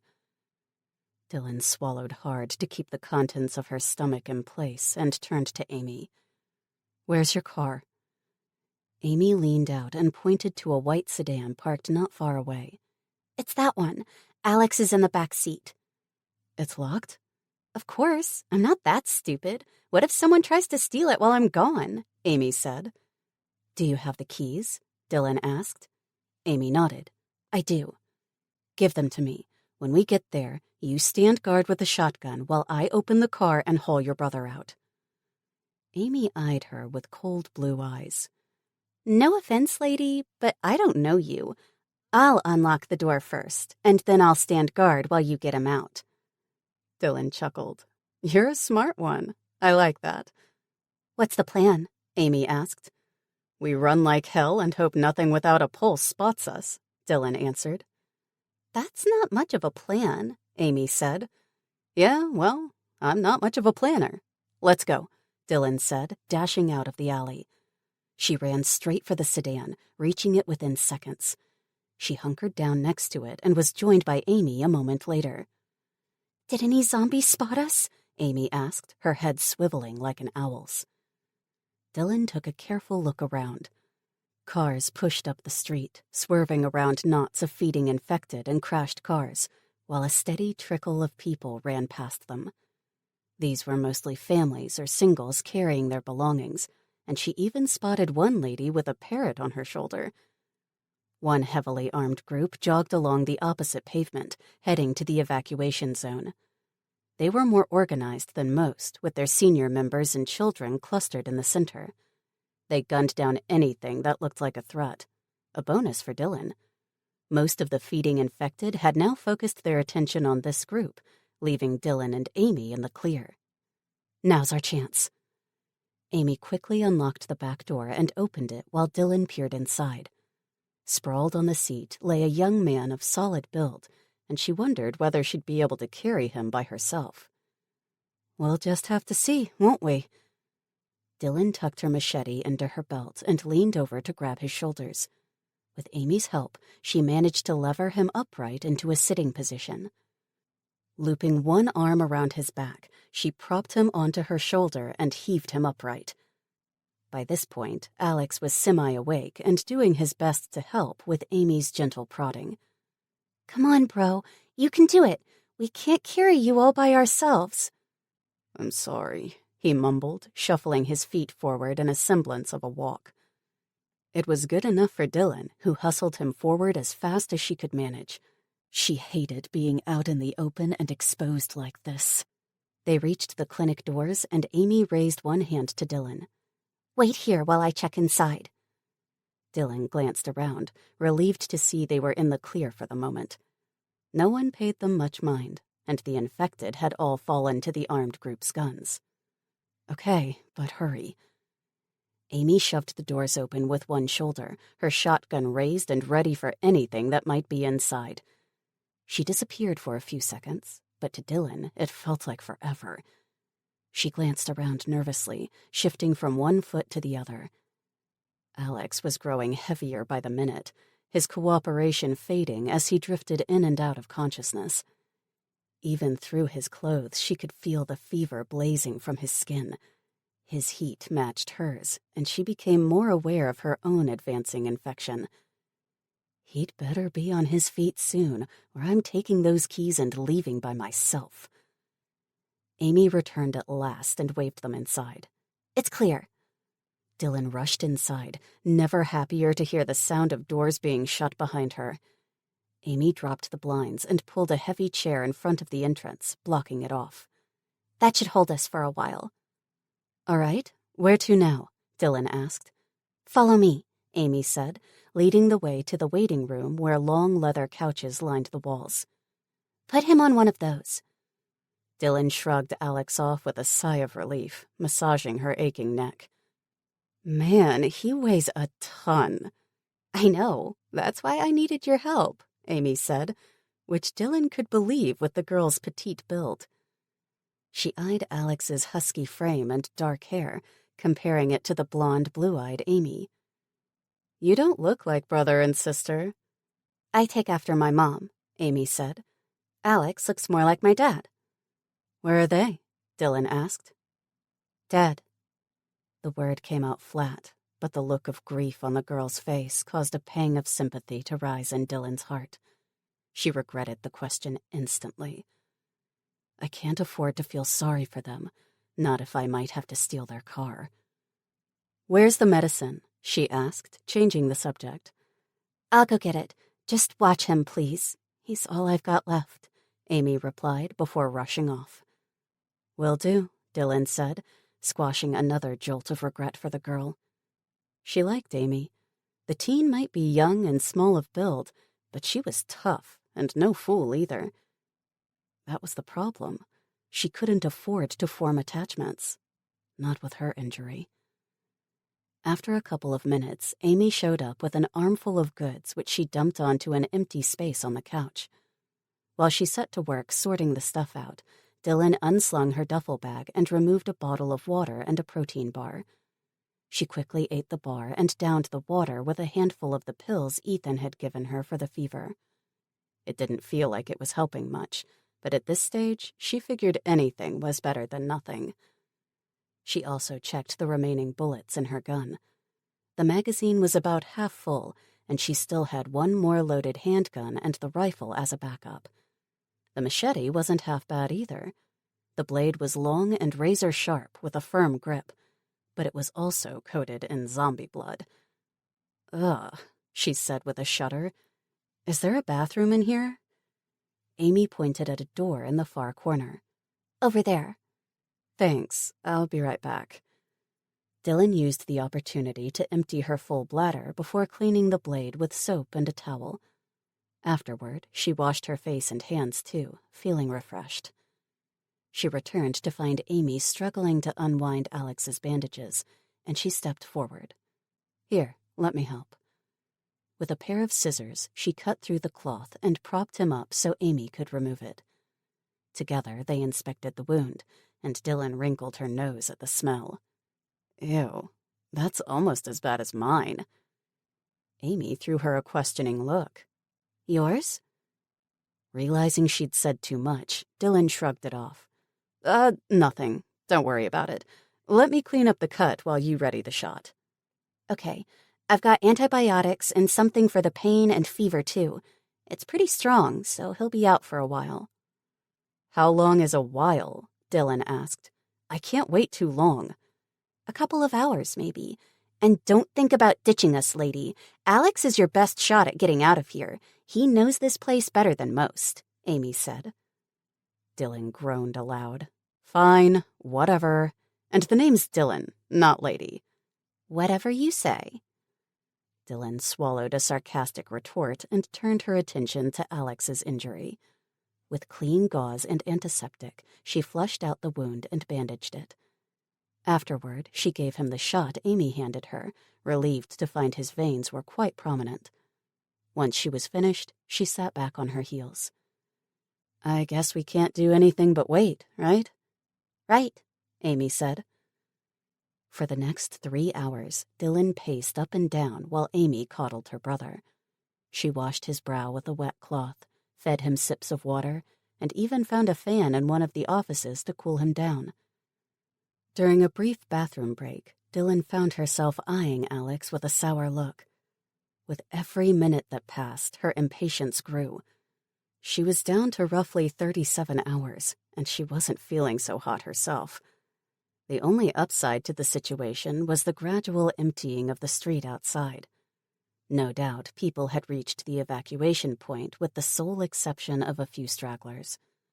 Hopefully they'd drawn most of the undead with them, leaving the way clear for Dylan and her group.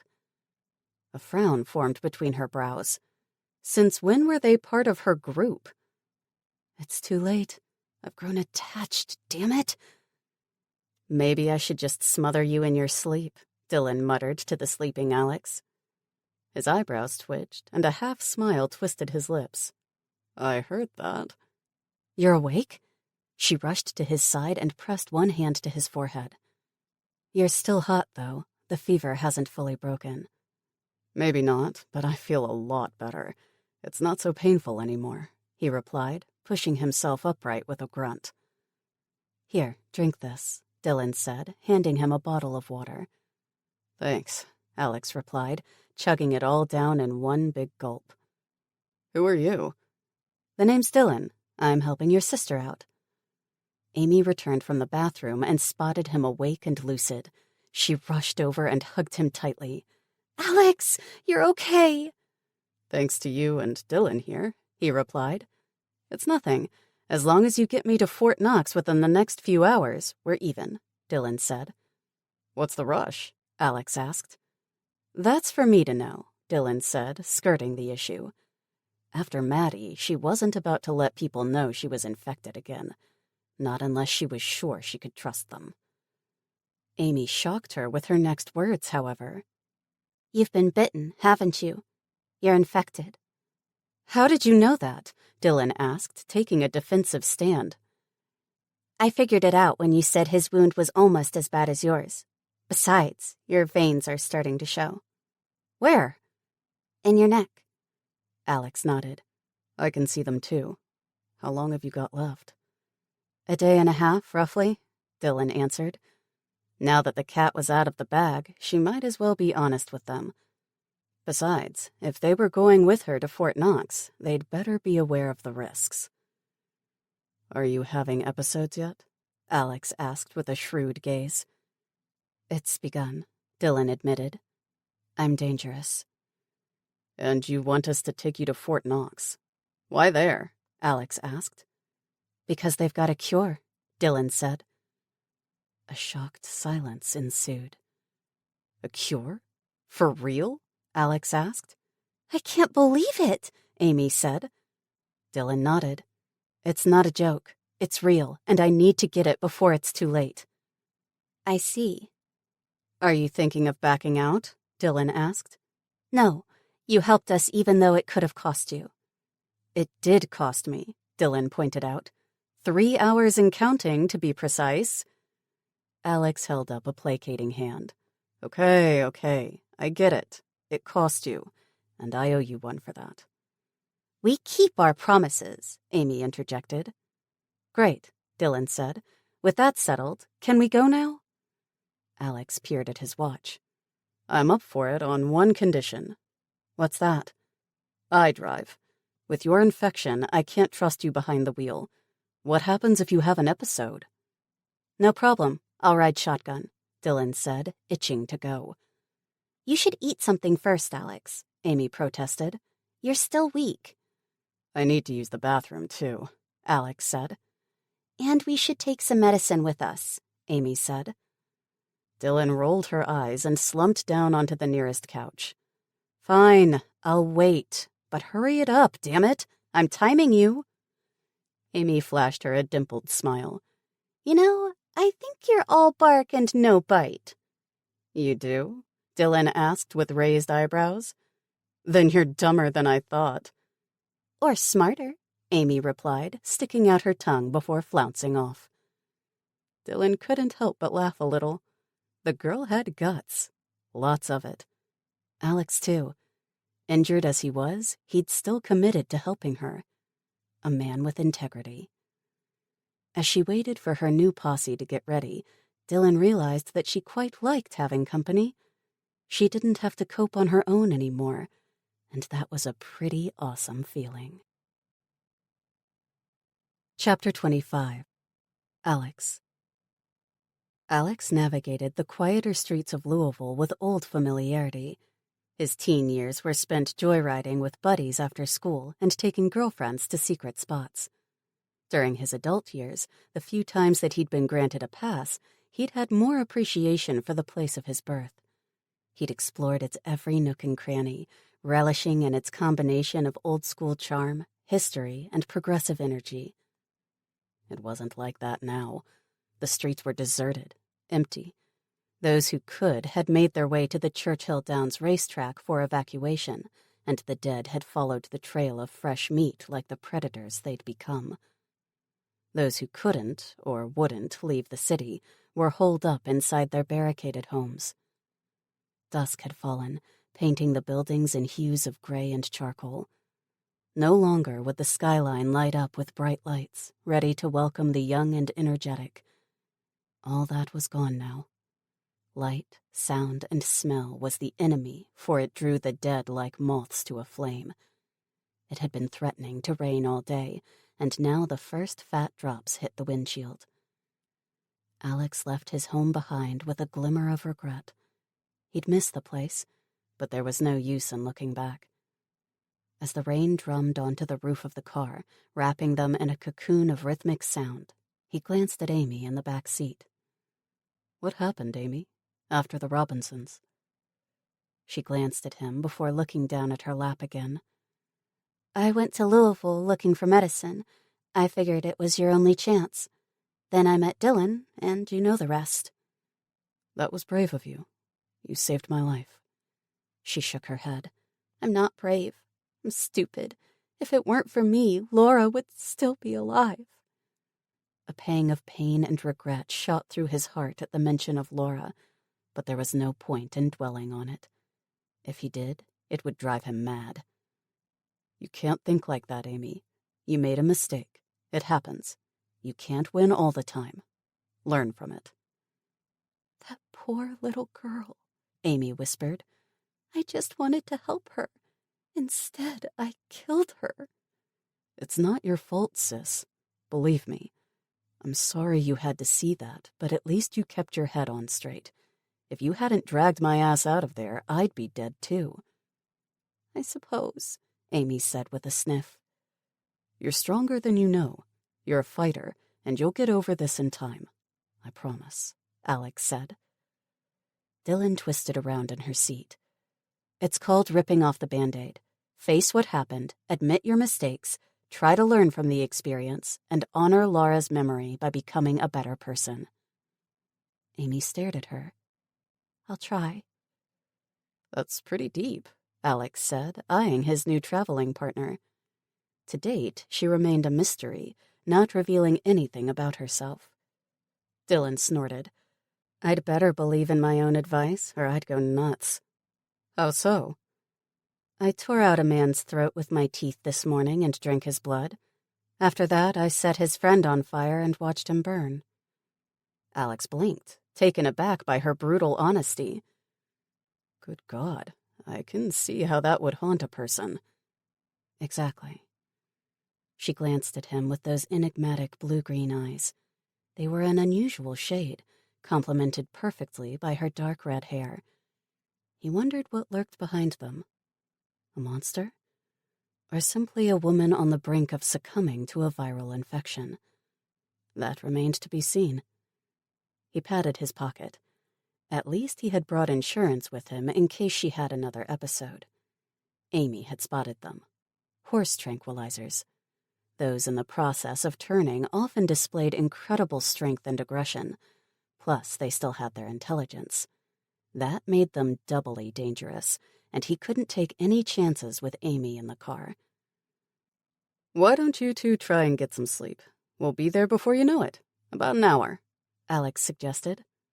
Ordinarily, he could make the drive in half the time, but it was raining, and he couldn't see very far ahead in the murky darkness. Dylan and Amy agreed, and within a few minutes, both were fast asleep. A peaceful silence descended on the vehicle, and Alex was able to relax at last. He glanced at the map on his lap and hoped Dylan was right about the cure. It would suck getting there, only to find out it was nothing more than a mirage. They were about halfway to their destination when Dylan came awake with a start. She looked around her with a confused expression. Who am I? Where am I? Alex stared at her for a second. You don't remember? She shook her head. No. In the back seat, Amy woke up as well. What's going on? I'm not sure, Alex admitted. I'm hungry, Dylan said. In fact, I'm starving. Will a protein bar do the trick? Amy asked, rummaging in Dylan's duffel bag. Sure. Amy handed her the bar, and Alex watched with fascination as she ripped into it like it was a hunk of meat. Within seconds, it was gone. More. I'm still hungry. Amy gave her another bar and a packet of potato chips, which she promptly tore into. Man, you are hungry, huh? Alex said. Dylan didn't even acknowledge him, and a frisson of fear worked its way down his spine. Something wasn't right about her. Was she having an episode again? He remembered what she'd told them about her last one, and he decided he didn't want to risk it. Why don't we stop and stretch our legs? I could use a quick break. But it's raining, Amy protested. It stopped a while ago, sis. Besides, I really think we should stop, he said, throwing meaningful looks at the still eating Dylan. Amy's eyes widened, and she caught his drift. Okay, sure. He pulled over, and after a careful look around, he got out. Dylan stayed in her seat, occupied with her chips. Amy sidled up next to him and whispered, It's an episode, isn't it? I think so. We'd better put her under. Alex pulled out a vial of the tranquilizers. With Amy's help, he drew up a syringe. Just enough to knock out a grown man, not enough to kill her. She'd be stronger than most humans and resistant to the drug because of the virus. He'd learned that much from the army. He was about to get back into the car and stick it in her arm when a low growl sounded behind him. The hair on the back of his neck rose. Amy, get in the car. But... Now, he commanded. She slipped away, and he waited for Dylan to make her move. A crunch of gravel was the only warning he got before she tackled him from behind. She hit him like a ton of bricks, and they both went down hard. His teeth slammed shut, and blood filled his mouth as he bit his tongue. Bitch! Crazed or not, she was going down. He'd managed to keep hold of the syringe, but the real problem was keeping her teeth out of his flesh. She snapped at his neck, getting a mouthful of leather jacket each time. Working one hand underneath him, he bucked his hips violently and tossed her into the air. Dylan was thrown to the side, where she landed with a yelp of surprise. He launched himself across her body, pinning her to the ground. She wriggled like a worm on a hook, growling the entire time. Alex searched for a patch of open skin to stick the needle in, but she didn't give him a chance. Her one hand shot free, and she raked at his scalp with her fingernails, drawing blood. Alex yelled in pain, unable to get up for fear she'd get a bite in. Suddenly, Amy was there. She grabbed Dylan's free hand and yanked up her sleeve. "There! Do it now!" Alex jabbed the needle into Dylan's exposed forearm and injected the tranquilizer. She snarled, her struggles growing worse for a brief moment, and he hoped the medicine was strong enough. "Please work. Please work." It did. Bit by bit, she quieted. The growls ceased, replaced by soft mewls. Her muscles slackened until she lay like a rag doll, and her eyes drifted shut. Within seconds, she was fast asleep, her breath whistling in and out of her lungs at a rhythmic pace. Alex slumped with relief. Thank God. He eased himself off her, wincing at the fresh pain in his side. The struggle had torn open the wound, and it was bleeding all over again. Oh, crap. Look at that. "It's okay," Amy said. "I'll patch you up quickly, but we'd better get to the fort. You both need proper attention." "Agreed," Alex said, heaving the limp form of Dylan into the back seat. "The sooner we get there, the better." After Amy performed her magic, Alex hit the road again, propped up by another shot of painkillers. These weren't strong enough to knock him out, just dulling the worst, so he was able to function. They'd gone past Radcliffe, and he took the road leading to the fort. He was wondering what he'd find there when he spied a barricade across the way. Not just any roadblock. An army blockade, complete with tactical vehicles, including a light tank and a small building to the side. A high chain-link fence stretched into the distance on either side, and a gate blocked the way through. Floodlights brightly lit the entire area, and armed guards patrolled the area. Alex slowed, approaching the waiting soldiers with caution. They watched him come closer, their rifles held across their bodies in a position of readiness, but not an outward threat. One approached his window and asked in polite tones, "Can we help you, sir? This is a private military institution." I thought this was a safe zone? For civilians?" Alex asked. "Are you seeking entry?" the soldier asked, staring into the car at Amy, who watched with wide-eyed wonder. "Yes, we are," Alex answered. "Who are you?" "My name is Alex Donahue. Nobody special, sir. This is my sister, Amy," Alex said. "And that?" The soldier pointed at the snoring Dylan, his mouth quirking at the corners. "She's real tired, isn't she?" "Actually, we found her in Louisville, where she helped us out. Her name is Dylan. Not sure of the last name." "Are any of you injured? Infected with the Vita virus?" the soldier asked. Alex hesitated. Now that they were here, he wasn't so sure of their reception. "I've been stabbed, sir." "Stabbed?" "Yeah, a couple of guys tried to rob me." "I see. Anything else? And you might as well be honest. Lying won't get you anywhere," the soldier said. "It's the girl, Dylan. She's infected, but we have her tranquilized as a precaution," Alex said, hoping he hadn't doomed her. "We heard you have a cure here. Is that true?" "Where was she bitten, and how long ago?" the soldier asked, ignoring Alex's question. "On the arm, and it was about a day and a half ago," Alex said. 35 hours or so." "You're sure about that?" "Yes, sir. She told us all about it," Amy interrupted. The soldier smiled. "Well, she's in luck. If she'd gone over 48 hours, it'd have been too late." The soldier pointed at the massive steel gate. "Go on through, but be warned. Once you're inside, you'll have to give up all your guns and supplies. No hoarding. We share everything here. Got that?" "Yes, sir. I understand." While Alex didn't relish giving up his weapons, Dylan needed that cure. If that was the price they'd have to pay, so be it. The soldier tipped his head and stepped aside. "Welcome to Fort Knox." Epilogue. Aren't we having fun yet? Let me go, please." Dylan laughed, her gaze flickering to her victim's throat. It looked soft and inviting, vulnerable. With a growl, she lunged forward and sank her teeth deep into his jugular. Blood squirted into her mouth and washed across her tongue. Hot, fresh, and oh so delicious. Her eyes drifted shut as ecstasy overcame her, and she sucked down deep mouthfuls of the warm fluid. Her victim thrashed beneath her, his horrified screams turning into gurgles as his life left him in a crimson stream. Dylan's eyes snapped open when he stilled, and his struggles grew weaker and weaker. She tossed him aside like a rag doll, one hand wiping away the blood that ran down her chin. She turned in a slow circle, surveying the field she stood in. Corpses lay strewn around her feet. More than she could count. Their empty eyes stared sightlessly into the distance.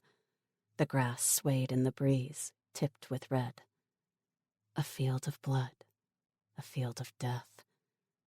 Movement caught her gaze, and she whirled to find Ethan standing a few feet away. He pointed an accusing finger at her. "You did this." "No." Dylan shook her head in a futile denial. "You're a monster." "No." "A cannibal. I'm sorry, I didn't mean to." "A zombie." "Wake up, Dylan. You're dreaming. Wake up." An insistent hand shook her shoulder, and she shot upright with a gasp. Sweat poured from her brow, and her shirt clung to her damp skin. Shirt? No, it wasn't a shirt. It looked more like a hospital gown.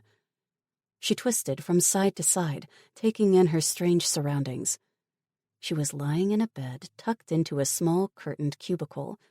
It smelled of antiseptic, and everything came in shades of white. White curtains, white-tiled floors, white linen, and a white doctor's lab coat. The doctor in question stepped closer, holding a clipboard. "Calm down, Dylan. It was just a nightmare. You're safe now, I promise." Dylan blinked. "Safe?" "Yes. I'm Dr. Tara Lee, and you're in the infirmary at Fort Knox. You came here seeking the cure." "The cure?" The fog cleared from Dylan's head, and she nodded. "Yes, the cure." "How did you hear about it, if I may ask?" Dr. Lee said. "I found it written on a note among my friend's things. She wanted to bring her boyfriend here, but they didn't make it." "I'm sorry." "It's okay." "You're lucky, you know. If you'd arrived a few hours later, it would have been too late," Dr. Lee said. Dylan frowned, focusing on the doctor's face. The woman was of Asian descent, both exotic and beautiful. "What do you mean, too late? I still had time left." "Not quite. The cure needs to be administered before the infected subject reaches the 48-hour mark. Otherwise, the damage to the brain is too severe, and the virus's control too advanced to reverse." "You mean the psychotic episodes?" Dylan asked. The doctor nodded. "Exactly. I've tried it on a few patients who were over the threshold. None of them survived." Tara lifted her arm and stared at the fresh bandages that covered the bite wound. The black veins that used to mar her skin were gone at least, and she wondered what the wound looked like. "How bad is it?" "It isn't pretty. The surgeon had to cut away much of the necrotic tissue and skin. He did the best he could, but you'll carry the scar forever." "I see." "You will have full use of the arm, however," the doctor said in placating tones. "That's okay. It's a small price to pay." "I'm still alive, aren't I?" Dylan said. Dr. Lee nodded. "Not only that, but you are also immune to the infection now." "Immune?" "Yes, you can't be reinfected. Your body has formed antibodies against the virus. You're one of only 3 people I know of who won't succumb to the zombie bite." Dylan stared at her in wonder. "Just 3?" "Yes, I only recently perfected the formula. We had a lot of failed attempts before that. You're our 3rd success story." "You invented the cure?" Dylan asked, staring at Dr. Lee with admiration. Yes, I'm a virologist, and I've been studying the outbreak for months now. With the help of a couple of other scientists here at Fort Knox, I managed to formulate a cure. There were a lot of hiccups, though, especially in the beginning. The others died? Unfortunately. Someone leaked the story onto the internet that there was a cure before it was ready yet, and a lot of people showed up looking for help. That must be how your friend learned of it. Dr. Lee's expression was one of sorrow. I wanted to save them all, but I couldn't. Dylan felt a stab of sympathy for the scientist. She knew what guilt felt like, the weight of it on one's shoulders. I'm sorry. I'm sure you did the best you could. It wasn't good enough, Dr. Lee said, but thank you for saying so. They stared at each other for a second, a strange feeling of fellowship growing between them. Dylan found it odd. She rarely connected with others, especially strangers. Yet in the past few days, she'd met not only Ethan, but Alex and Amy, too. It seems the apocalypse makes for strange bedfellows. Dr. Lee broke the silence first. Well, I'm glad to see you're doing well. You should get some rest. Your friends will be allowed to visit you soon. Friends? Yes, you came in with a young girl and her brother, Dr. Lee said. Oh, yes. They're okay? Alex was hurt, Dylan asked. They're just fine, both of them. The surgeon cleaned up the wound, and he's healing well. I'll tell them you're awake. Thanks. Dr. Lee turned to leave when Dylan stopped her. Dr. Lee? Yes? Who is the other two? Other two? The other two who survived? Oh, one is a little girl. She came in a week ago with her parents. They live here on base in the civilian quarters. The other is my friend, Sol Dolmini. I see. Thank you for saving my life, Doctor. I'll never forget it. Dr. Lee smiled. It was nothing, Dylan. If there's ever anything I can do for you, let me know, Dylan said. I will. Thank you for the offer. Dr. Lee ducked through the curtains, and Dylan was left by herself. After a few minutes, she dozed off, only to come awake with a start when Amy barged in. The girl was a whirlwind of happy chatter and girlish squeals. Dylan, you're awake! I am now, Dylan said with a groan, but she was secretly happy to see Amy. Wow, you look awesome! Much better than before. You're very pretty, you know, with the red hair and all. Who'd have thought? No need to be grumpy. I brought you something. Are you hungry? Amy asked. Dylan perked up. I'm starving. Amy frowned. Starving as in normal hungry, or starving as in you want to try and eat me again? Dylan gaped at her. I never tried to eat you. Yes, you did. Or my brother, at least. You did try to eat him. Dylan fell back onto her cushions with a groan. Alex arrived to save the day. Come now, Amy, don't tease Dylan like that. She's had a tough time. I was just joking with her, Amy said. Here's your treat. She handed Dylan a polystyrene cup with a plastic spoon sticking out of a mound of vanilla ice cream. Dylan stared at the offering. They've got ice cream here? Yep, they've got everything here as long as you're willing to follow the rules and do your chores. Not wasting a second, Dylan grabbed the cup and stuck a huge spoonful into her mouth. Her eyes fluttered shut, and she moaned. That's delicious. Better than Alex, you mean? Amy asked with a wicked grin. Oh, you little brat, Dylan cried, throwing a cushion at the giggling girl. Alex rolled his eyes. Kids, seems I'm stuck with both of you. Dylan snorted. Speak for yourself. Oh, come. You know you like us, Amy said. Huh, maybe just a little, Dylan relented, warmth spreading through her chest. If this was the apocalypse, then maybe it wasn't so bad. It sure beat what she had before. Amy stuck out her pinky. Friends? Dylan eyed the proffered hand, recognizing it for what it was. An offer of true friendship.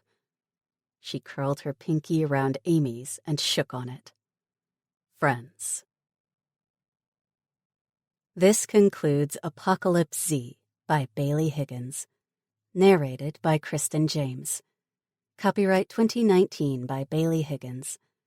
This unabridged audiobook is published by arrangement with Bailey Higgins and was produced in the year 2020 by Tantor Media Incorporated, a division of Recorded Books, which holds the copyright thereto. Please visit tantor.com for more information on our growing library of unabridged audiobooks. Tantor Audio, a division of Recorded Books, presents Apocalypse Z, Book 2, by Bailey Higgins, narrated by Kristen James.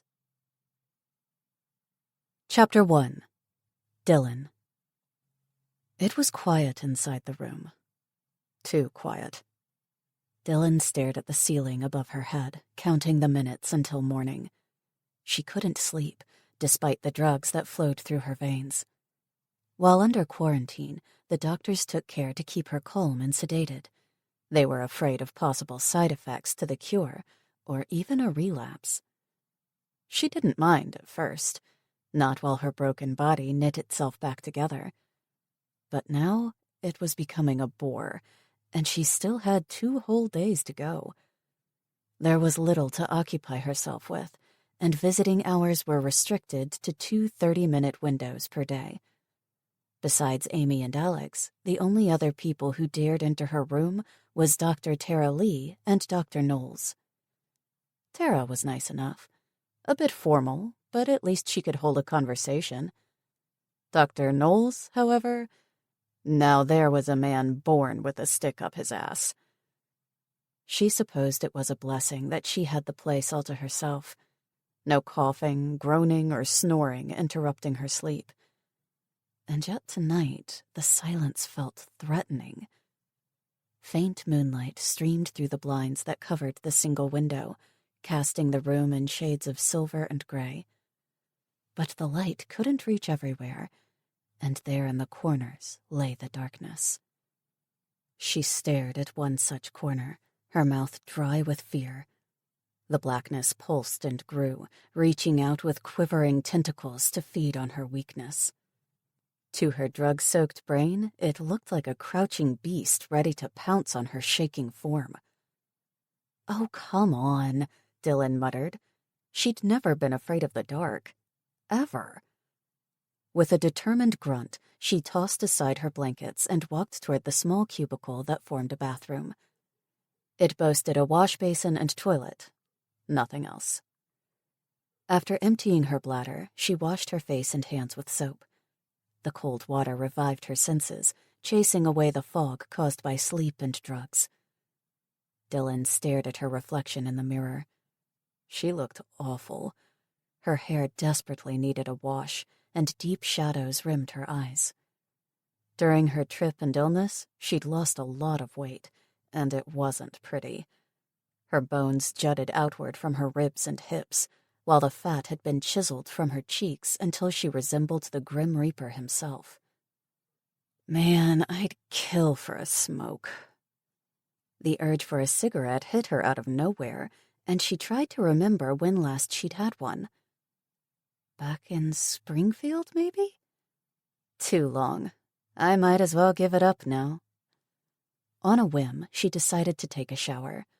Grabbing a towel, soap, and toothbrush, she walked across the room and knocked on the door. "Nurse, are you there?" After a few seconds, the sharp clicking of heels on the tiled floor announced the arrival of the night nurse, accompanied by a security guard. The lock clicked, and the door swung open to reveal a middle-aged head woman with a dour expression. "Yes, can I help you?" "I'd like to take a shower, please," Dylan said. The nurse frowned, and her disapproval was evident. "Can't it wait until morning?" "I have physiotherapy in the morning," Dylan said. "Besides, it's after 3 already, and I could use a bath." The nurse hesitated. "Fine, but don't use too much water. We are on strict rations." "Yes, ma'am," Dylan replied in a dry tone of voice. "And don't get that arm wet. The last thing we need is for it to get infected again," the nurse added. "George will keep watch outside and escort you back to your room when you're done." Dylan shrugged. "As long as he doesn't spy on me, it's cool." The nurse and security guards stared at her with distinct displeasure. "I'm certain he would never do such a thing." "I'm not a pervert," George rumbled in a deep voice. "Geez, I'm just joking, okay?" Dylan said, rolling her eyes. With a shake of her head, the nurse departed. George led the way to the communal bathroom equipped with baths and showers, and Dylan ducked inside. The room was empty, just the way she liked it. A soak in the tub was exactly what she needed to relax and forget about the creeping fear that wouldn't let go. Inside an empty cubicle, Dylan undressed and placed her stuff on the small wooden bench provided. She opened the taps and waited for the basin to fill, adjusting the temperature until it was just right. Feet first, she stepped into the tub and eased back into the steaming water. Her eyes drifted shut, and a smile played on her lips. This is the life. After a few minutes, she sat upright to wash. It was difficult using only one hand, but she managed. Her fingers traced across the numerous injuries she'd accumulated on her journey to Fort Knox. The cut on her scalp, thanks to Crazy Maddie, that one still had stitches in it.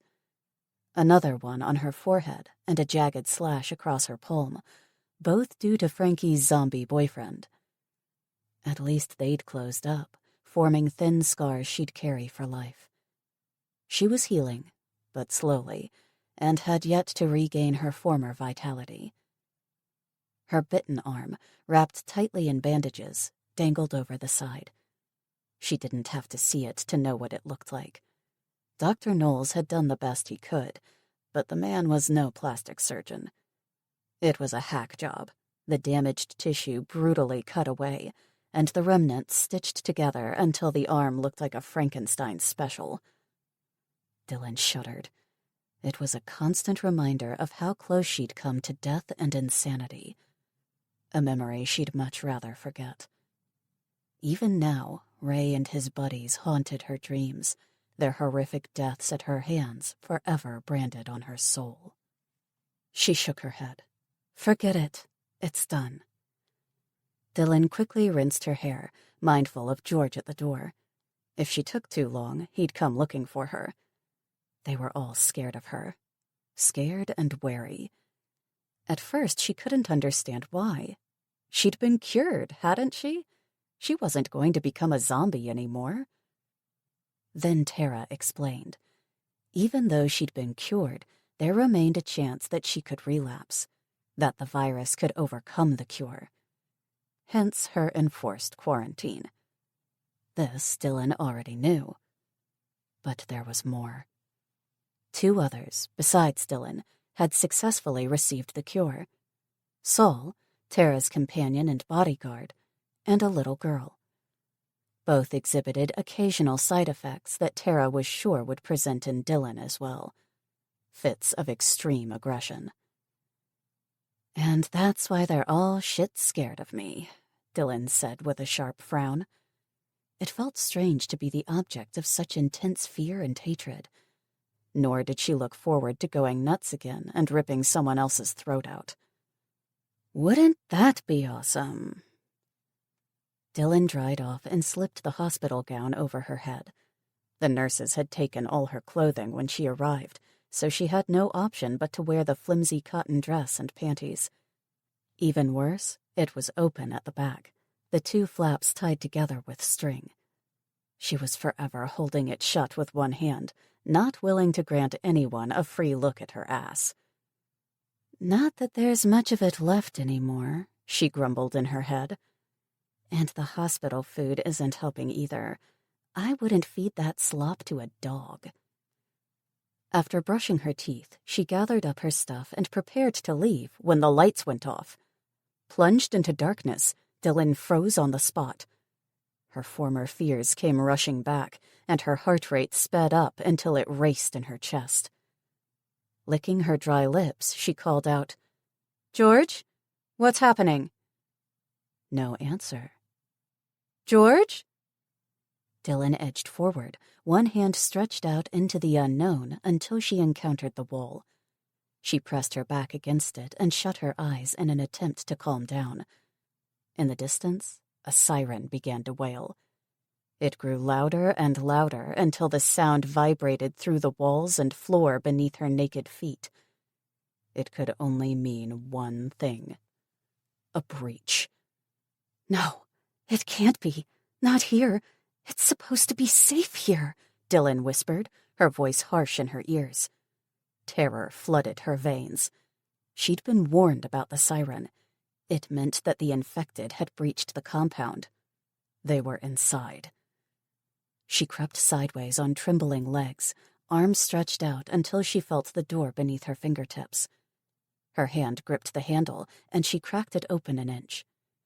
Inky darkness met her eyes. "George?" Still no answer. Her anxiety ratcheted up several knots. Where could he be? "George!" Still nothing but the echo of her voice up and down the passage. The hair on the back of her head rose, and goosebumps pebbled her skin. Then the backup generators kicked in, and the lights in the hallway flickered on, much to her relief. She looked to either side. The place was deserted, with no signs of George or the nurse. Where were they? What was happening? The siren continued its wailing cry, and Dylan knew she was in trouble. They all were. Shit, what now? I've got no clothes, no weapons? And what about Alex and Amy? Thinking about her friends calmed her galloping heart, and she was able to focus on the situation at hand. Her brain switched into survival mode, and she remembered something she'd seen a few days ago. On silent feet, she jogged to the spot until she reached it. Bolted to the wall was a red box with an axe inside. One of those break glass in case of emergency boxes. Ditching the soap and toothpaste, she wrapped the towel around her fist and smashed the glass with one solid blow. After clearing away any sharp bits, she plucked out the axe, hefting it with both hands. It wasn't a gun, but it was better than nothing. Faint cries emitted from the occupied ward across the hall as other patients woke up from the noise. The door opened, and an older woman stuck her head through the opening. "What's going on?" Dylan shrugged. "I'm not sure, ma'am, but you'd better go inside and barricade the door from the inside." "Is it an attack?" the woman asked. "I think so, ma'am, but I'm sure the soldiers will sort it out. In the meantime, stay inside and block the doors," Dylan said with more confidence than she felt. "I'll go have a look outside and find out what's happening." The woman eyed the axe in Dylan's hands and nodded. "All right, but be careful." "I will, ma'am. Thanks." The woman disappeared back into the ward, and the noise of dragging furniture sounded soon after. At least they were following her instructions, and it should keep them safe for the time being.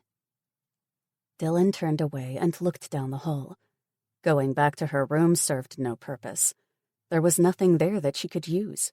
No clothes, no weapons, nothing. Nor did she feel like cowering behind its door, waiting for the inevitable. That left the nursing station. There's got to be someone there, or something I can use at least. With slow steps, Dylan walked down the hall with the axe held ready to strike. The lights dipped in and out, alternating between utter darkness and a feeble glow. Her pulse quickened as her brain imagined terrifying horrors lurking around every corner. Her tongue darted out to touch her dry lips, and goosebumps pebbled her arms. Finally, she reached the end of the passage. A set of double doors were propped wide open and led to a small waiting room. She peered into the murky space beyond the opening. Chairs lined the walls, and a coffee table sported a couple of dog-eared magazines. Her destination, the nursing station, lay to the far left. It was a simple counter bolted to the wall and topped with computer monitors. Dylan narrowed her gaze, studying the space with minute attention. Not a single person was in sight, and nothing seemed out of place, but instinct warned her that she wasn't alone. Gripping the axe tightly, she walked toward the station, placing each foot with care. Thick carpet replaced the cold tiles, muffling her footsteps. As she drew closer, low grunts and snuffling met her ears. It sounded like a pig feeding at a trough. With supreme reluctance, Dylan edged around the corner of the counter. Her foot landed in a thick puddle of fluid, and she froze. Her eyes darted down, and bile rose up her throat as the lights flickered on again. Blood. She was standing in a pool of blood. She lifted her gaze, and they fixed on the crooked figure of a man hunched over the lifeless body of George.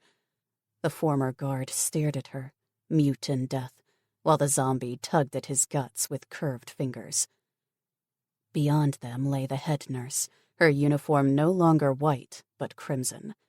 Her throat gaped open, the bones of her spine shining through the tendrils of torn flesh and sinew. Dylan stared at the tableau of horror for several seconds, not daring to breathe. The zombie was right in front of her, so close she could reach out and touch him. With infinite care, she lifted the axe above her head. At the last second, the soaked carpet beneath her foot squelched when her weight shifted. The infected man whirled around and snarled. As quick as a striking snake, he leaped. Before she could blink, he was on her, and they tumbled to the ground in a whirl of arms and legs. Dylan hit the ground hard, and the air left her lungs in a pained exhalation. She held on to the axe with both hands, desperate to keep the zombie at bay. He wriggled on top of her, his teeth snapping at her face, and his fingers clutched at her shoulders. Twisting to the side, she kneed him in the ribs, dislodging him for a brief second. As he lost his grip, she smashed the axe into his mouth. A couple of teeth broke from the impact, sending the infected into a frenzy of vicious snarls. Blood and spit sprayed across her face, but she couldn't back down. With the axe head clamped between his jaws, she wrestled the zombie to the side and got one foot underneath her. She ducked when he swung at her head, and his fist narrowly missed her temple. Another hit landed on her shoulder, and she grunted from the force of the blow. Her arm went numb, but dared not let up for even a millisecond. Dylan pulled back her weapon and struck again, using all of her strength. The zombie fell backward, his mouth a gaping hole filled with shattered fangs. The moment she was free, she brought the axe down on his head. At the same time, he lunged upward. The blade sunk into his forehead with a dull thunk, and his eyes rolled back in their sockets. For a single, breathless moment, they were suspended in the act of death. Then the axe slid free, and the infected collapsed to the floor, still at last. Dylan scrambled to her feet, breathing hard. The fight had taken its toll, and her limbs quivered with exhaustion. The stitches on her forearm burned beneath the bandages. Hopefully they were still intact, unlike her nerves. "Holy shit, I can't believe it. I'm still alive." But movement caught the edge of her vision, and she turned, her heart jumping in her throat. Next to the counter stood George. His eyes were as black as night, and his hands were curled into fists the size of dinner plates. Behind him, the head nurse was getting to her feet, her head swaying back and forth on her ravaged neck. Both honed in on her fragile form with predatory instinct. Their lips peeled back, and they roared with insane hunger. In that instant, Dylan knew she was as good as dead. Rage took the place of fear. If she was going to die, she might as well go down fighting. She raised the axe and screamed with defiance. "Come on, you fucking zombies! Show me what you've got!" Chapter 2. Tara. Tara blinked at the computer screen. The letters blurred in front of her face, and her eyes burned with exhaustion. A cold cup of coffee languished next to her on the desk next to a half-eaten biscuit. She yawned and checked her watch. Crap, is it that late already? It was after 3 in the morning, and she was still in the lab. Saul was going to kill her. Ordinarily, he gave her a lot of leeway. He was just as invested in the cure as she was, after all. But even he drew the line at all-nighters. As her self-appointed guardian, he made sure she didn't run herself into the ground, workaholic that she was. He got overprotective at times, domineering. But Tara didn't mind. It was nice to have someone around who cared about her. Someone who had her back no matter what. Tara frowned. Speaking of which, where is Saul? He should have dragged me out of here ages ago. Working on autopilot, she backed up her latest research and tucked the removable hard drive into her pocket. She'd learned her lesson in the Congo. Now she carried her work with her wherever she went. It was too valuable to lose, no matter how many times she hit a wall. The virus was tricky. It kept adapting, learning, changing. In the Congo, it became airborne, which enabled it to spread rapidly across the globe, especially with the 72-hour incubation period. Sick people were able to travel and work in the early stages, infecting others. The remaining population proved resistant to the airborne strain, but none were immune to a bite. The concentration of the virus in a zombie's saliva was too potent. At times, she despaired of ever creating a real workable vaccine and cure, even with her latest success story, Dylan. Tara pushed back her chair, ready to call it a night when the sirens went off. First one, then another, and another, until they formed one uniform wail designed to alert all inhabitants of a breach. Terror ran down her spine with an icy touch. Not once since she'd gotten to Fort Knox had there been a breach. Oh no, this is bad. This is really, really bad. Saul, where are you? Tara gripped the stock of the sawed-off double-barrel shotgun she carried at her waist. Saul had taught her how to use it. Since she was no great shot, he reckoned the shotgun was her best bet. It would obliterate anything close to her without needing any real expertise. She also carried a knife and a bandolier filled with extra shells, though she'd never had to use it. Not with Saul around. She was about to leave when the lights went off, plunging the lab into darkness. Tara froze, her heart in her throat. She reached out with her free hand and edged her way around her desk. She had to find Saul. Who knew how bad the breach was? As she inched her way in the general direction of the exit, her foot hooked on a stray wire. With a yelp, Tara tipped forward, arms windmilling in a failed attempt to stay upright. She crashed to the floor, and her head connected with the corner of a table. Her brain exploded with white-hot agony, and stars filled her vision. She lay crumpled on the floor, one hand pressed to her temple while she fought to stay awake. It was a doomed effort. The tiled floor was cold beneath her cheek, inviting her to relax, to let the pain fade away as her consciousness dipped into oblivion. With a faint moan, Tara gave up the struggle. She leaned on the wooden railing of the boat, staring down into the dark green depths of the Congo River. It hid a myriad of dangers, as she'd experienced firsthand a couple of days before during their narrow escape.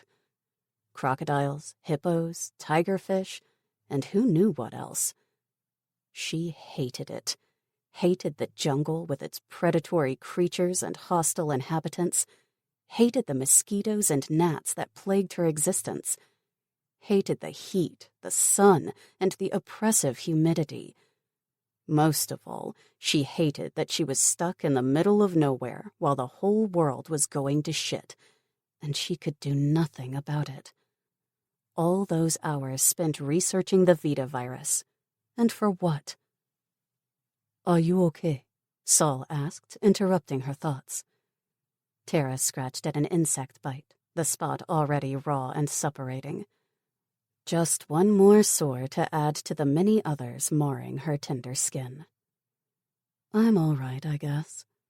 No, you're not. His dark brown eyes surveyed her, cataloging every misery she was experiencing with shrewd calculation. You're not made for this country, this environment. No, I'm not. It's awful. How can anyone live here? Tara complained with an audible groan. How can you? Saul shrugged. It's in the blood. You're born to it, or it calls to you. The only thing calling to me is a cold shower and a soft bed. He chuckled. It's not always this bad. Africa has many great and wonderful things to offer as well. He rested one hip on the railing. His muscled frame was relaxed in the same way as a panther at rest. Calm one second, and in full-blown action mode the next. Since their camp had been overrun, she'd gotten to know him much better. In many ways, he was a wonder, skilled at arms, fighting, and survival tactics. Ideally suited to the hostile environment of Africa. Even the zombies didn't appear to faze him. To him, they were simply another danger to add to an already long list. In other aspects, he was still a mystery. She didn't know much about his history, and he wasn't prone to sharing either. Not a big talker, she'd gotten used to long periods of silence between them. It didn't bother her. They understood each other, and that was enough. One of Saul's men cheered as he wrestled a colossal fish onto the deck, and Saul nodded with approval. We'll eat well tonight. The soldiers spent most of their days fishing. It was a means to pass the time and provide food for everyone on board. So far, they had yet to disappoint. The fish flopped around on the boat, its pink gills gasping for oxygen until someone ended its misery by slitting its throat. Blood pooled onto the wooden floorboards, and the fish ceased its struggles as its life bled away. She stared at the spectacle, half sorry for the creature, until Saul gripped her arm. You should lie down and get some rest. I'll call you when it's time to eat, he said. Thanks, Tara said, grateful for a chance to get out of the heat. She made her way to her bunk and sank onto the thin mattress. A breeze swept through the open windows of her cabin, cooling her fevered skin. Within minutes, she was fast asleep. Tara gasped as she came awake with a start. Her cheek lay nestled in a puddle of blood. Her blood, not fish blood. It took a few seconds for the dream to fade back into her memory bank. She was at Fort Knox, inside her lab. The boat was long ago and far away. She blinked, taking in her surroundings. The lights were back on, but the sirens still wailed their awful song, which meant she had to find Saul. They had to get out of there before the fort was overrun. My research! Tara stifled a groan as she sat upright, one hand pressed to the bleeding lump on her temple. It hurt like mad, and her head swam until she wanted to puke. The sirens weren't helping much either. They melded with the throbbing pain until she thought she'd pass out again. Suddenly, a chair scraped across the floor, and an inhuman shriek cut through the air. She stopped moving, her eyes wide with fright. One of the infected was inside her lab. While she'd been passed out on the floor, it had made its way into the facility. In an instant, her mind cleared as adrenaline coursed through her veins. Dropping low to the ground, Tara peered underneath the tables and counters, looking for the infected. Her eyes fixed on a pair of booted feet running up and down the length of the room. One of the guards, probably. She knew what he was doing. He was hunting, searching for prey. And when he found her, he would kill her. Tara closed her eyes for a brief moment, gathering the courage to act. She picked up her fallen gun and gripped it with both hands. She'd never killed before, not even an infected. It hadn't been necessary with Saul always around to protect her. But he wasn't here.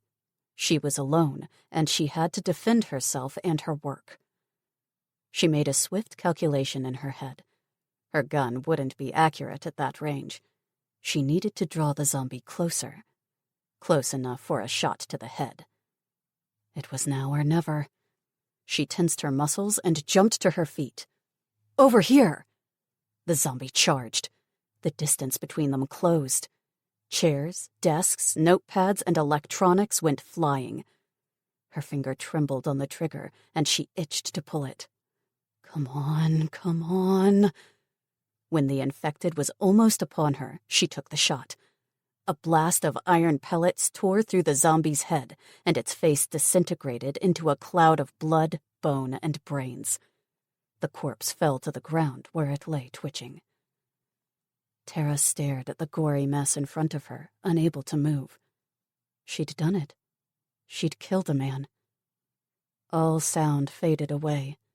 The sirens, the echo of the shot, none of it mattered as horror froze her to the spot.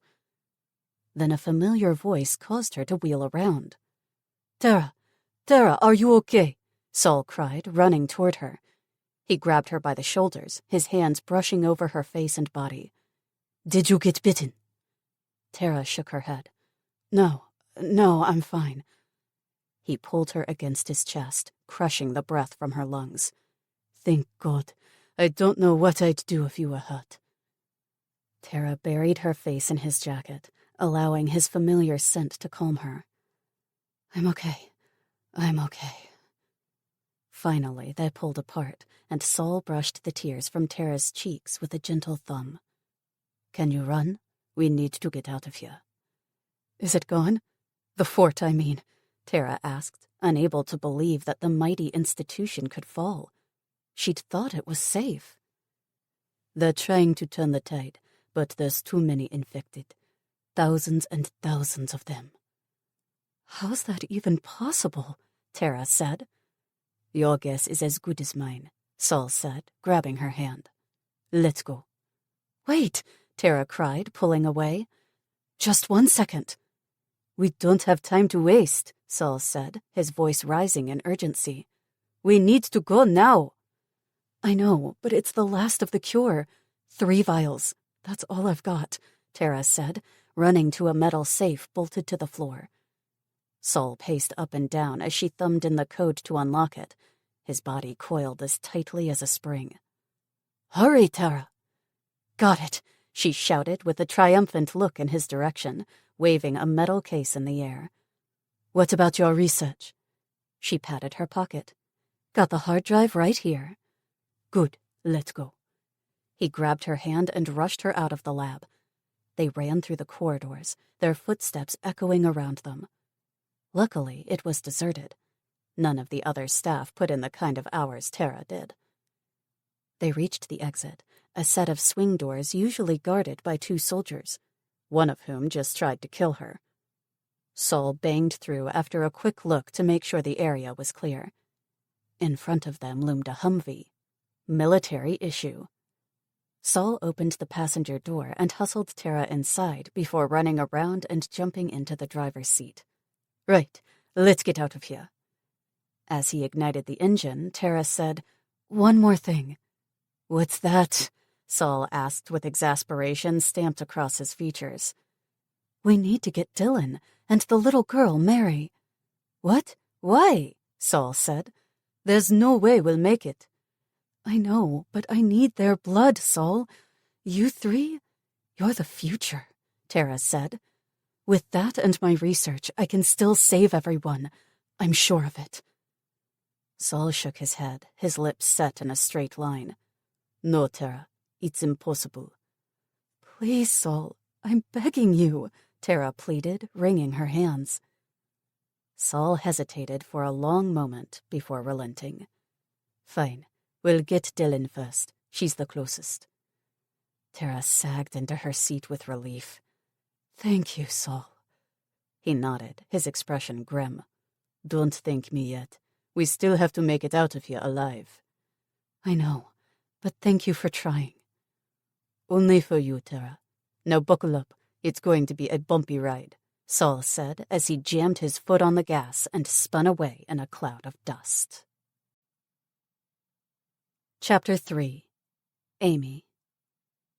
Amy shifted around on the stretcher she'd been issued by a grumpy staff sergeant when they first arrived.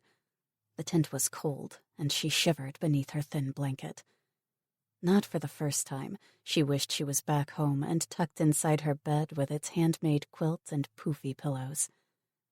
Alex had no such problem and lay snoring across from her.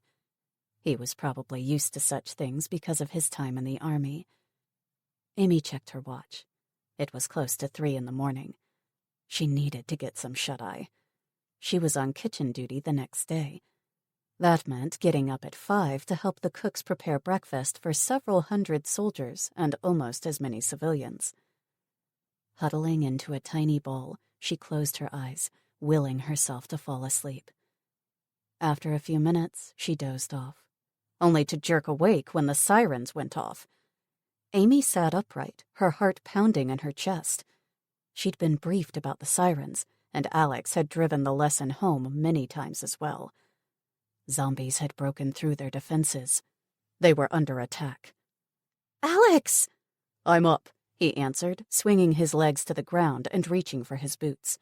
His eyes were bright and alert like he'd never slept at all. Another thing he must have learned in the army. "Get dressed. We need to move. Now." What are we going to do? Amy asked as she shrugged on her sneakers and jersey. Once her hair was tied back, she belted on her knife, a gift from Alex, and reached for her shotgun. It was the same one she'd brought from home. When they first arrived at Fort Knox, they were forced to surrender their arms. But once they'd proven themselves capable with guns and trustworthy, their weapons were returned. She had a pocket full of shells, too, though it wouldn't last long in a firefight. At least Alex had his rifle and sidearm, plus a magazine for each. "We're getting out of here," Alex said. "I know where the vehicles and keys are kept."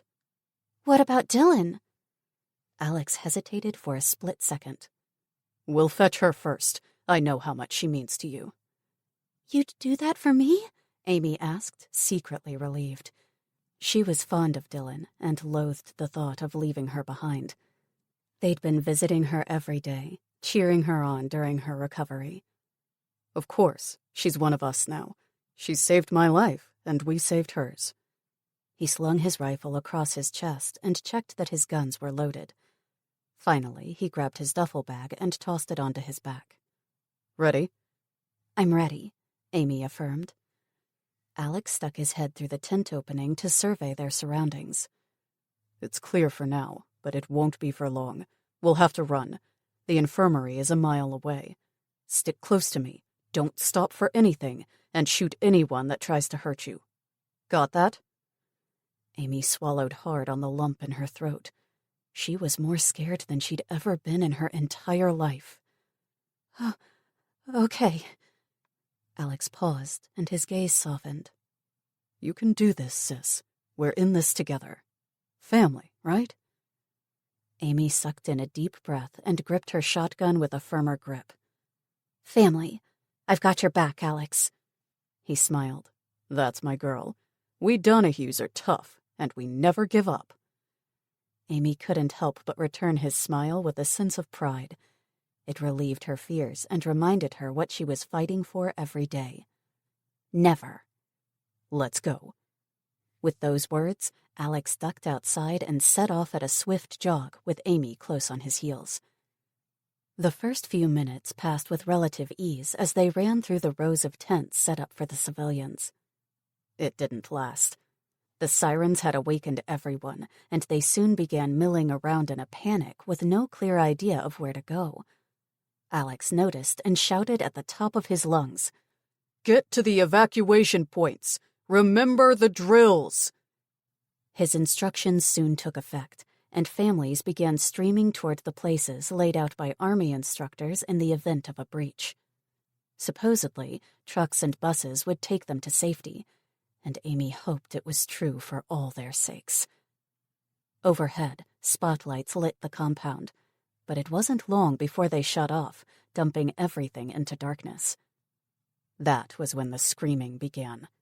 People went crazy, shoving and pushing each other in an attempt to make headway. "Amy, over here!" Alex cried, producing a flashlight from his pocket.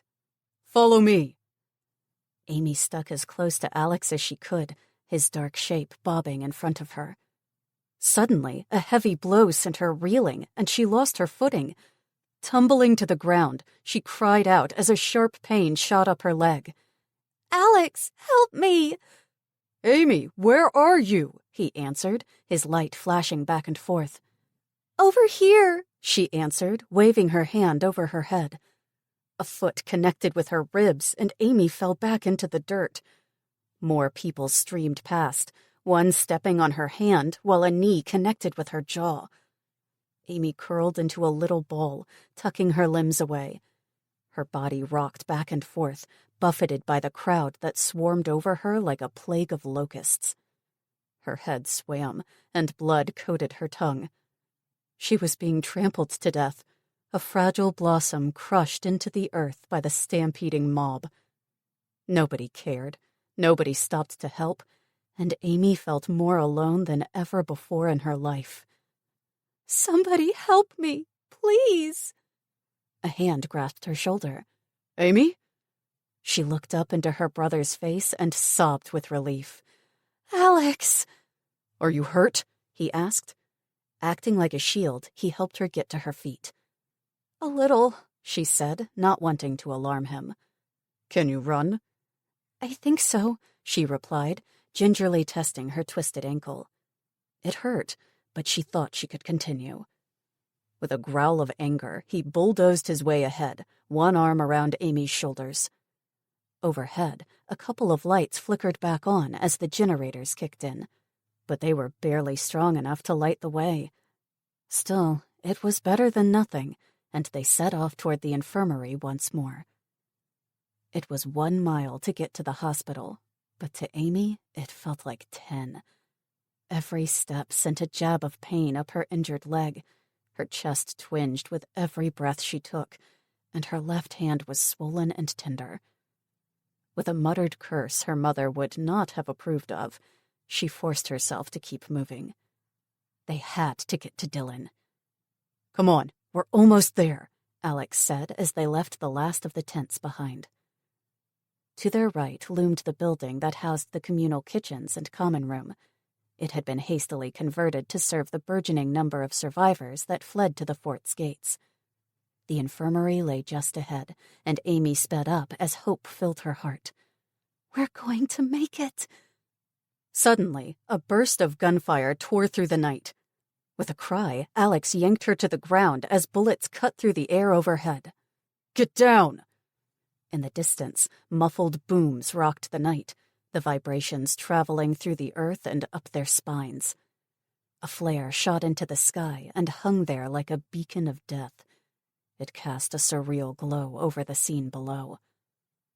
Out of the murk, a careening figure appeared, howling like a banshee. Without pause, Alex aimed his rifle and fired off a couple of shots. The crazed person jerked several times, then plowed to the ground mere feet away. Amy stared at the body.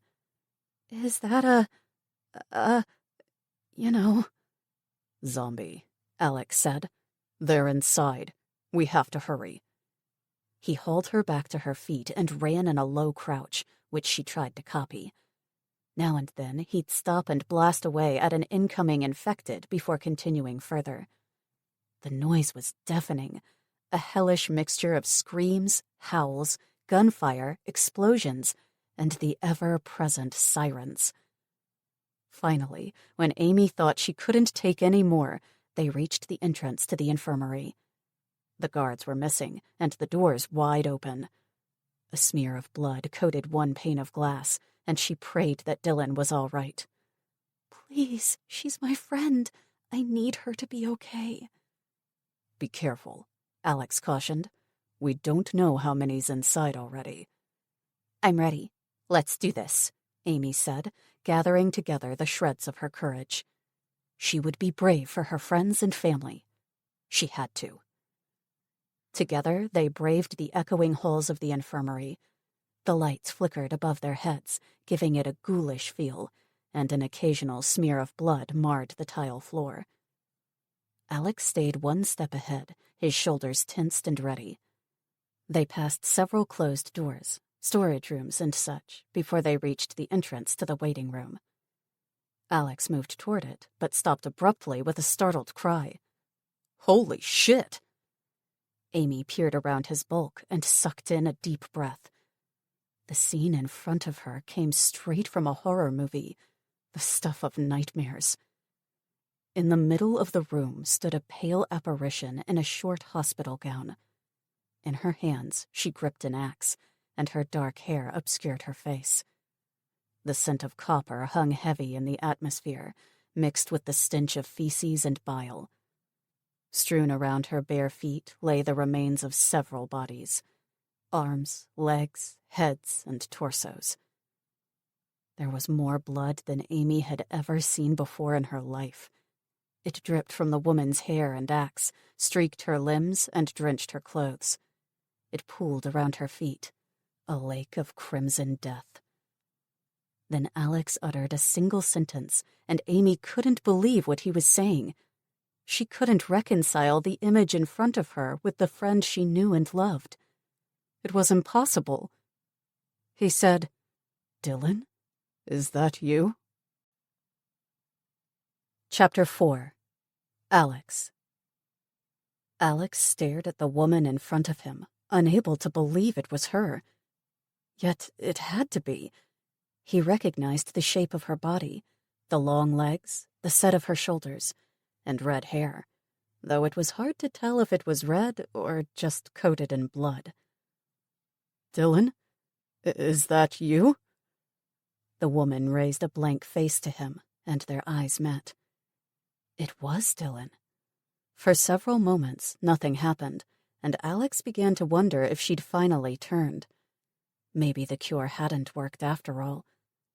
Then she nodded, though she didn't speak or move. "Are you okay?" he asked. Still no answer. Alex reached out a tentative hand and stepped forward.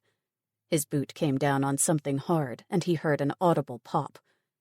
He lifted his foot and looked down at the remains of an eyeball. Vomit rose in his throat, and he swallowed hard. A limbless torso with its guts hanging out lay next to it, and he quickly looked away. Never had he seen such a scene of wanton destruction in his life. His eyes lifted to the axe in Dylan's hands. A fat droplet of blood formed on the blade before it plopped down into the pool below. Behind him, Amy turned away and retched, the sight of the slaughter too much for her tender stomach. He didn't blame her.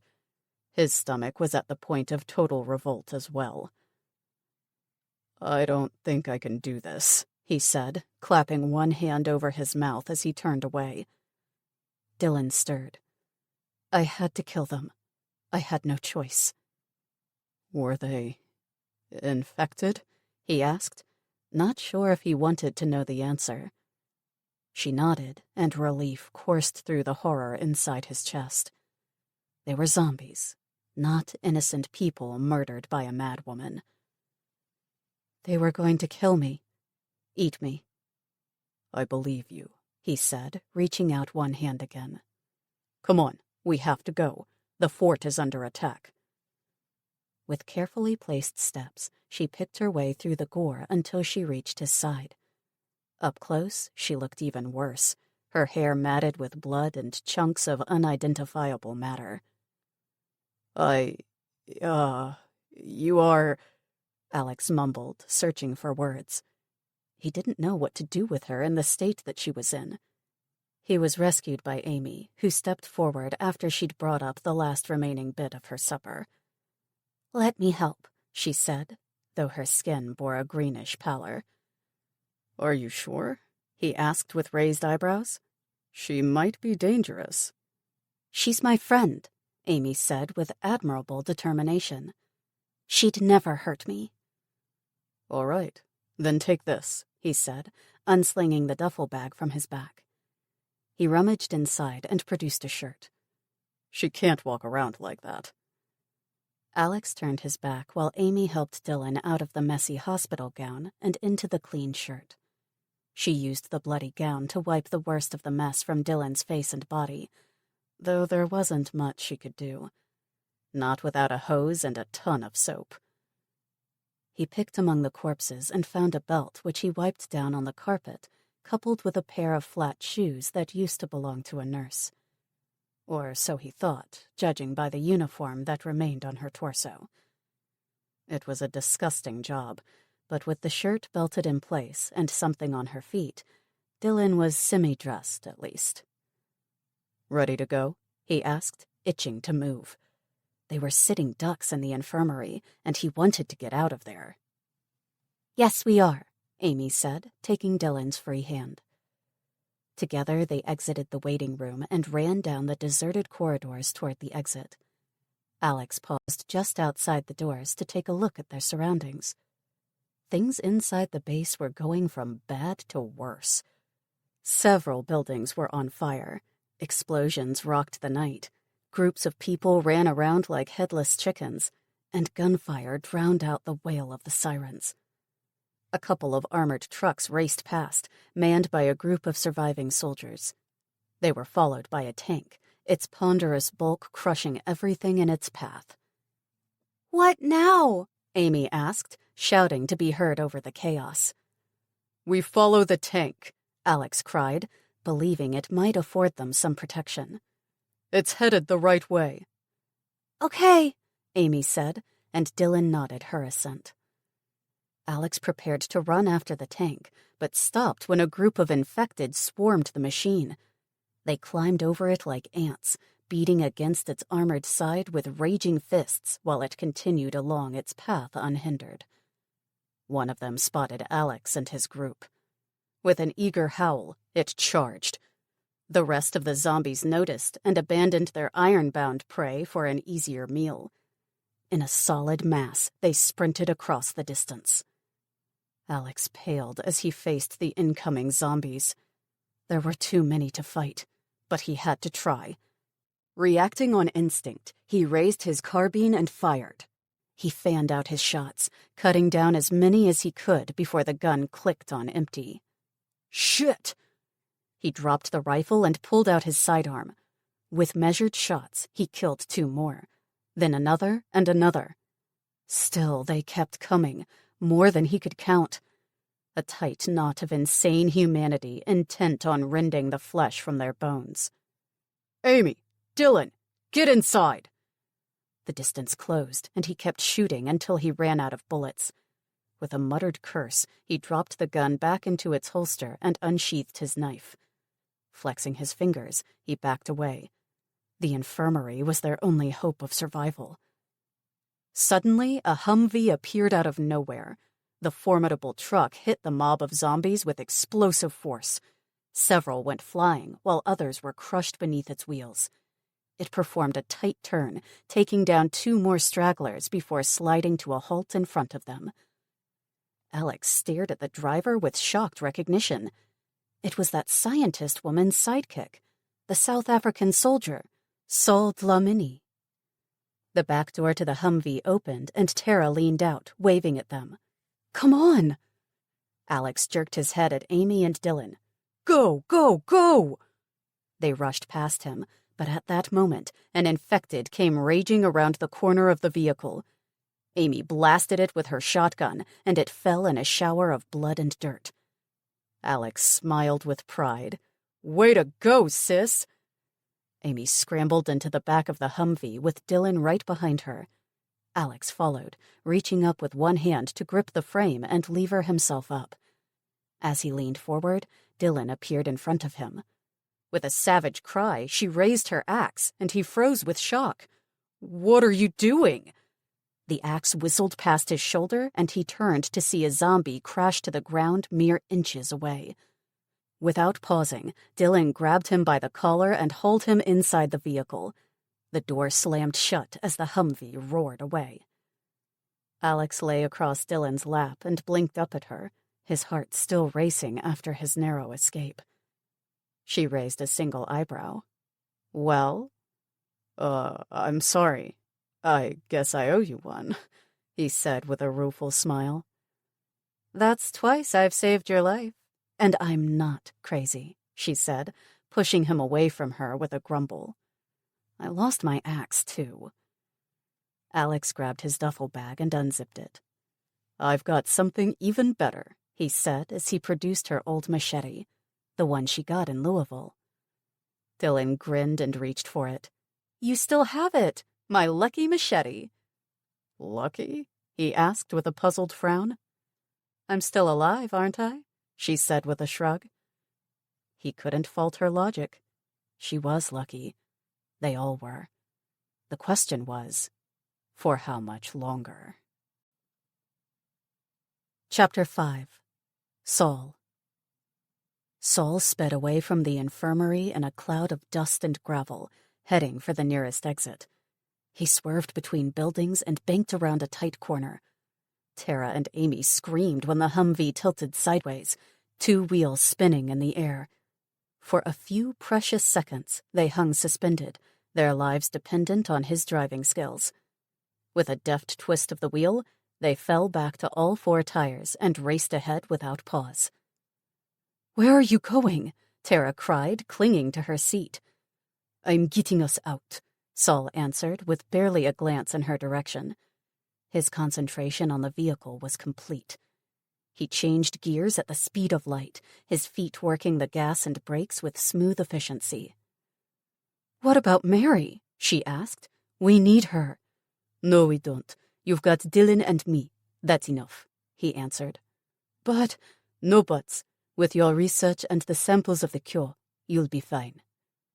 He dodged around a group of soldiers running toward a warehouse, twisting the wheel with the finesse of a racing driver.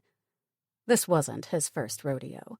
He'd driven many a high-speed obstacle course in the past. Besides, if you could hold your own in the streets of Johannesburg, his old home, you could make it anywhere. "But—" "I said no, Tara. The base is overrun. Mary is either dead or they've escaped to one of the evacuation points. You'll never find her now, and I won't risk all of our lives on a maybe." Saul spoke with deliberate harshness to drive his point home.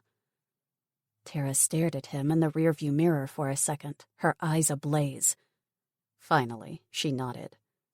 "Okay, Saul, I trust you. If you say it can't be done, it can't be done. Get us out of here." "He's right. We've just come from the civilian quarters, and it's a madhouse," Alex said. Saul grunted. "That's what I thought. It's too close to the breach. You were lucky to make it out alive." He took another tight turn, clipping an infected with the Humvee's front wheel. The zombie disappeared without so much as a bump in the road. Ahead, the route opened up, and he pushed the vehicle as fast as he could. For several minutes, they drove unhindered by either people, zombies, or traffic. As they neared one of the gates, Saul slammed his fist on the dashboard. "Damn it! We're not getting out that way." Alex leaned forward. "What's wrong?" "It's blocked." Saul pointed at the mass of vehicles thronging the exit. It was mostly army trucks, with a couple of civilian buses and cars mixed in between. "Now what?" Alex asked. "I don't know," Saul answered, spinning the Humvee around with a squeal of burning rubber. "Ow!" Tara cried as everyone in the back seat went flying. "Watch it," Dylan said. "Sorry," Saul muttered, though he hardly paid attention. His entire focus lay on getting them off the base, and he didn't know how he was going to manage that. "Most likely all the exits look like that," Alex said. "I know," Saul said with gritted teeth. "And the base is fenced in," Alex continued. "You're not helping," Saul answered with growing frustration. "What about the breach?" Dylan asked, and the 2 men stared at her with surprise. "The breach?" Saul repeated. "The zombies broke through, right? That means no fence," Dylan said. Alex glanced at Saul. "She's right." Saul nodded. "It's a plan. Better than nothing." "Do you think we can make it?" Alex asked. "We'll make it," Saul said with grim determination. He swerved in the direction of the civilian quarters, jerking the wheel to the left and right as he dodged people, traffic, and other obstacles. The siren's wail grew louder, and the number of infected in their path increased. They roared past the kitchens and common room to find it in flames. Billows of black smoke obscured their view, and it took every ounce of Saul's concentration to get them through. The air cleared, and he pointed them toward the fence. It wasn't easy navigating the rows of tents set up for the civilians, and everyone hung on for dear life.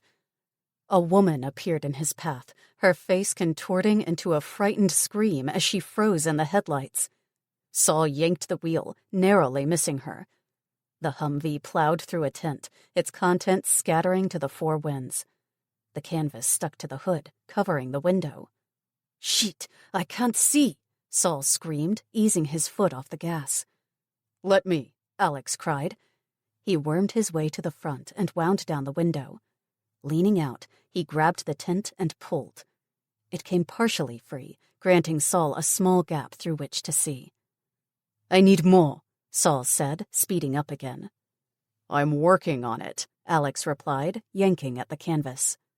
"Work harder." Dylan clambered through to join him, and together they freed the tent. It flew off the truck, its ropes and steel tent pins scraping against the paint job. Saul breathed a sigh of relief as the way forward became clear. Just in time, too.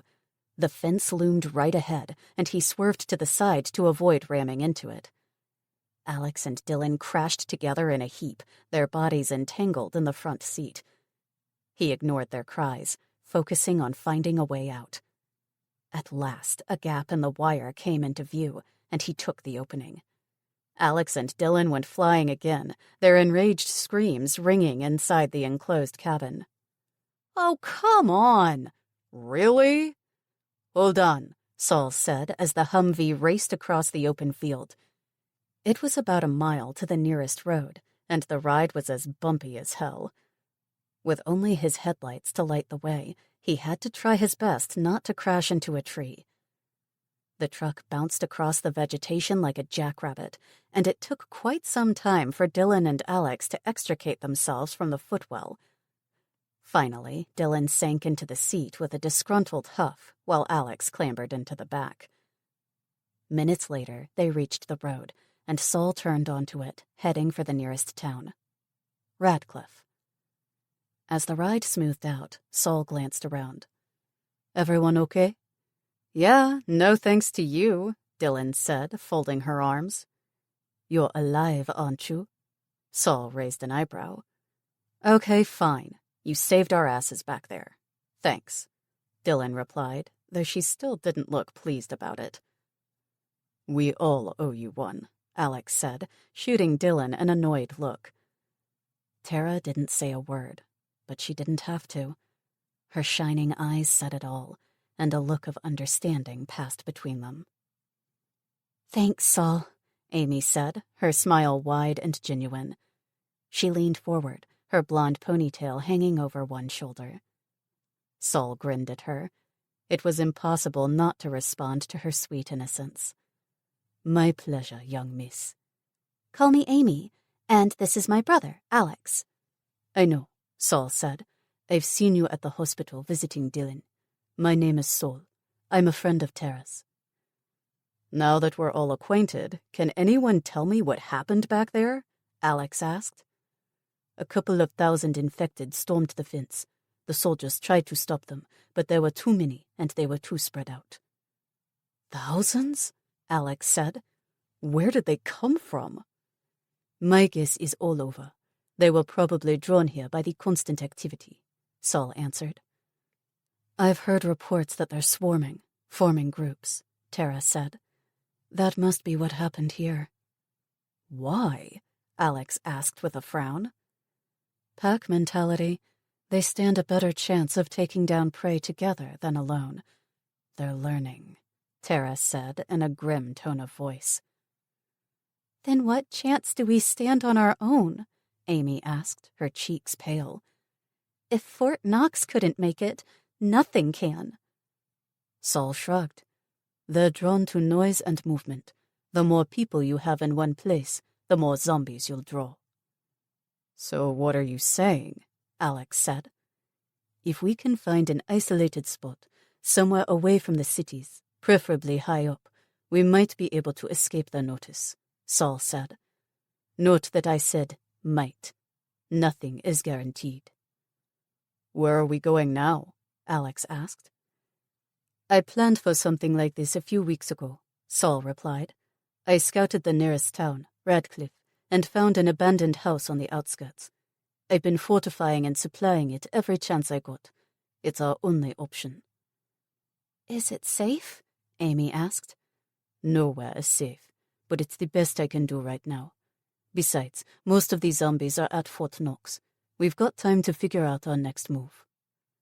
Okay, Amy said, leaning against Alex, who placed his arm around her shoulders. They drove in silence until Saul glanced at Dylan. What the hell happened to you? It looks like you got dunked in blood and guts. And what's that smell? Dylan shook her head and looked away. You don't want to know. Saul shrugged. If you say so. I want to know, Tara said. Dylan sighed. Fine. I got attacked by zombies, and I kind of lost it. Lost it? Tara asked. Define that term for me. I hacked them apart with an axe. I didn't even know what I was doing. It was all a blur, Dylan admitted. You had an episode, Tara said. Exactly like I warned you. Saul's had a couple, and Mary too. Mary? The little girl I cured. She didn't go nuts like you, but her mother reported a few extreme tantrums that weren't usual for Mary. Why do we get them? Dylan asked. I believe the virus had an effect on your brains, heightening aggression. Times of extreme stress appear to bring them on. My theory is that adrenaline has something to do with it, Tara explained. It's just a theory, however. I can't prove it. I see, Dylan said, not thrilled with Tara's explanation. Did you have any control at all during the episode? Saul asked. No. I killed one, and I was still me. Then 2 more came at me, and I blanked out completely. Extreme stress, Tara affirmed. I once killed 2 with my bare hands, smashed their heads into the ground, Saul said. But I knew what I was doing. I was angry, but I had a modicum of control. I chopped them into little bits, Dylan said. I couldn't help myself. Gross, Amy said with a shudder. Come on, guys. Easy on the gore factor, Alex said. She's just a kid. Sorry, Saul replied. Me too, Dylan said. Maybe you're worse off because the infection was more advanced when I cured you, Dylan, Tara said. What do you mean? Both Saul and Mary were on day 1 when I administered the cure. You were only a few hours away from the limit. It stands to reason that the virus did more damage to your brain. Dylan groaned. Great. That's just great. Anyway, we're here, Saul said, ending the conversation. He turned the Humvee into the driveway of a country house. The headlights shone onto a solid metal gate set into concrete walls at least 8 feet high and topped with iron spikes. This is it? Dylan asked. Home sweet home. Chapter 6. Dylan. Dylan stared at the 2-story house in front of them. It was cast in darkness. Neither the moon nor the stars were shining, their glory masked by cloud cover. She felt like she was part of that shadow, shapeless, amorphous, and without any hope to light the way. For a few precious days, she'd felt safe tucked inside her hospital bed and looked after by the competent staff, however grumpy. The virus that had threatened to turn her into a monster was a thing of the past. She could look forward to an actual future, however uncertain. In an instant, all of that was swept away. Fort Knox, once a haven for hundreds of people, was no more, swept away by a plague of flesh-eating locusts. Even worse, She'd had an episode, as Tara called it. Dylan called it insanity. She'd gone insane, berserk, losing all control of her mind and body, only to awaken amid a bloodbath. Plus, it could easily happen again. They were in the middle of an apocalypse, which equaled lots of stress. What if I turn on Alex, Saul, or Tara? What if I murder Amy? The thought was too much to bear, and she shoved it into the back of her mind. So what's next? Saul looked at Alex. Do you have any ammo for those guns? Alex shook his head.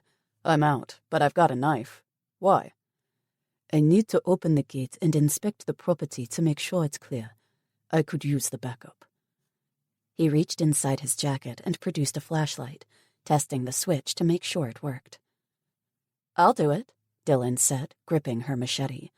They can wait here. Amy's got her shotgun. I'm armed too, Tara added. Saul nodded. Stick close to me. It should be clear. I'm the only one who comes here, but it pays to be careful. Will do, Dylan said, climbing out of the Humvee. Dylan kept watch while Saul opened the gate and slid it open on oiled tracks. He did a quick round of the yard, which was mostly open lawn, the grass yellow and dry beneath their feet in readiness for winter. A couple of garden beds lay dormant, patiently waiting for a spring that was still months away. It was cold, with a touch of ice in the air, and Dylan shivered beneath the thin shirt she wore. Each breath produced a puff of white smoke, and her limbs grew numb within seconds. It will be dawn soon. Yes, Saul said. We'd better hurry. I want us to be locked away before the sun rises. After clearing the property, he unlocked the garage and slid it open. His flashlight revealed crates of supplies stacked in the corners and a double-cab truck that looked to be in mint condition. Tanks of fuel lined the far wall, along with camping gear and other equipment. Dylan whistled.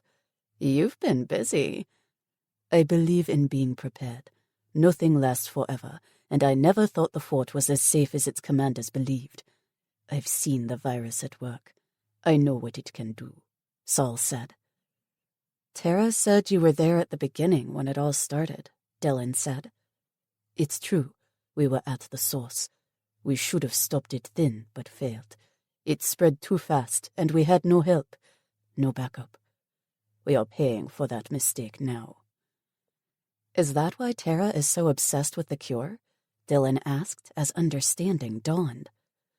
She blames herself, even though there was nothing she could have done differently. The apocalypse was preordained, fated. Dylan frowned. You believe in all that? Fate and such? I don't. I believe our fate is what we make it.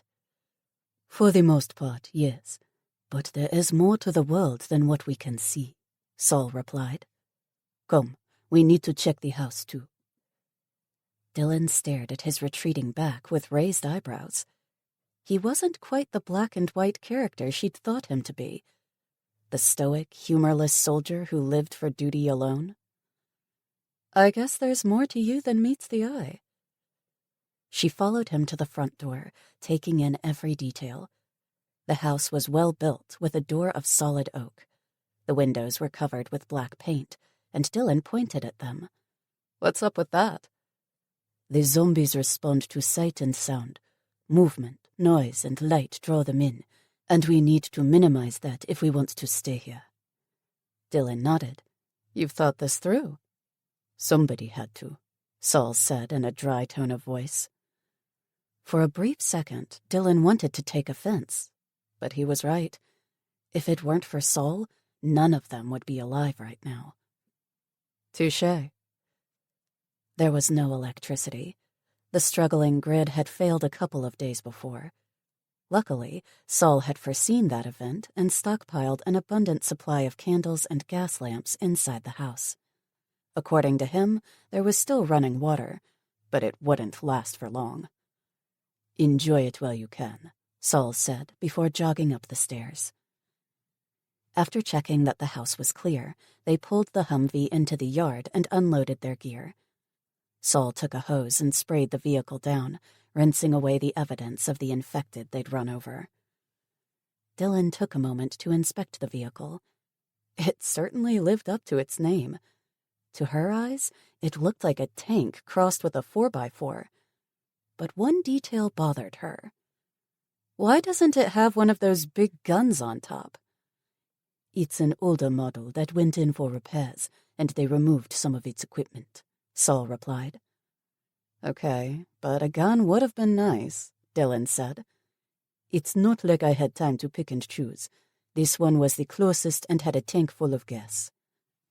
Dylan raised her hands. Fair enough. Just saying. After cleaning the Humvee, Saul pulled it into the garage and locked it down. Inside the house, Tara lit a couple of candles and placed them around the kitchen, dining, and living room. The place was nice, open and spacious with comfortable furniture and plenty of room, but no electricity. What about a generator? Dylan asked. Too noisy, Saul said.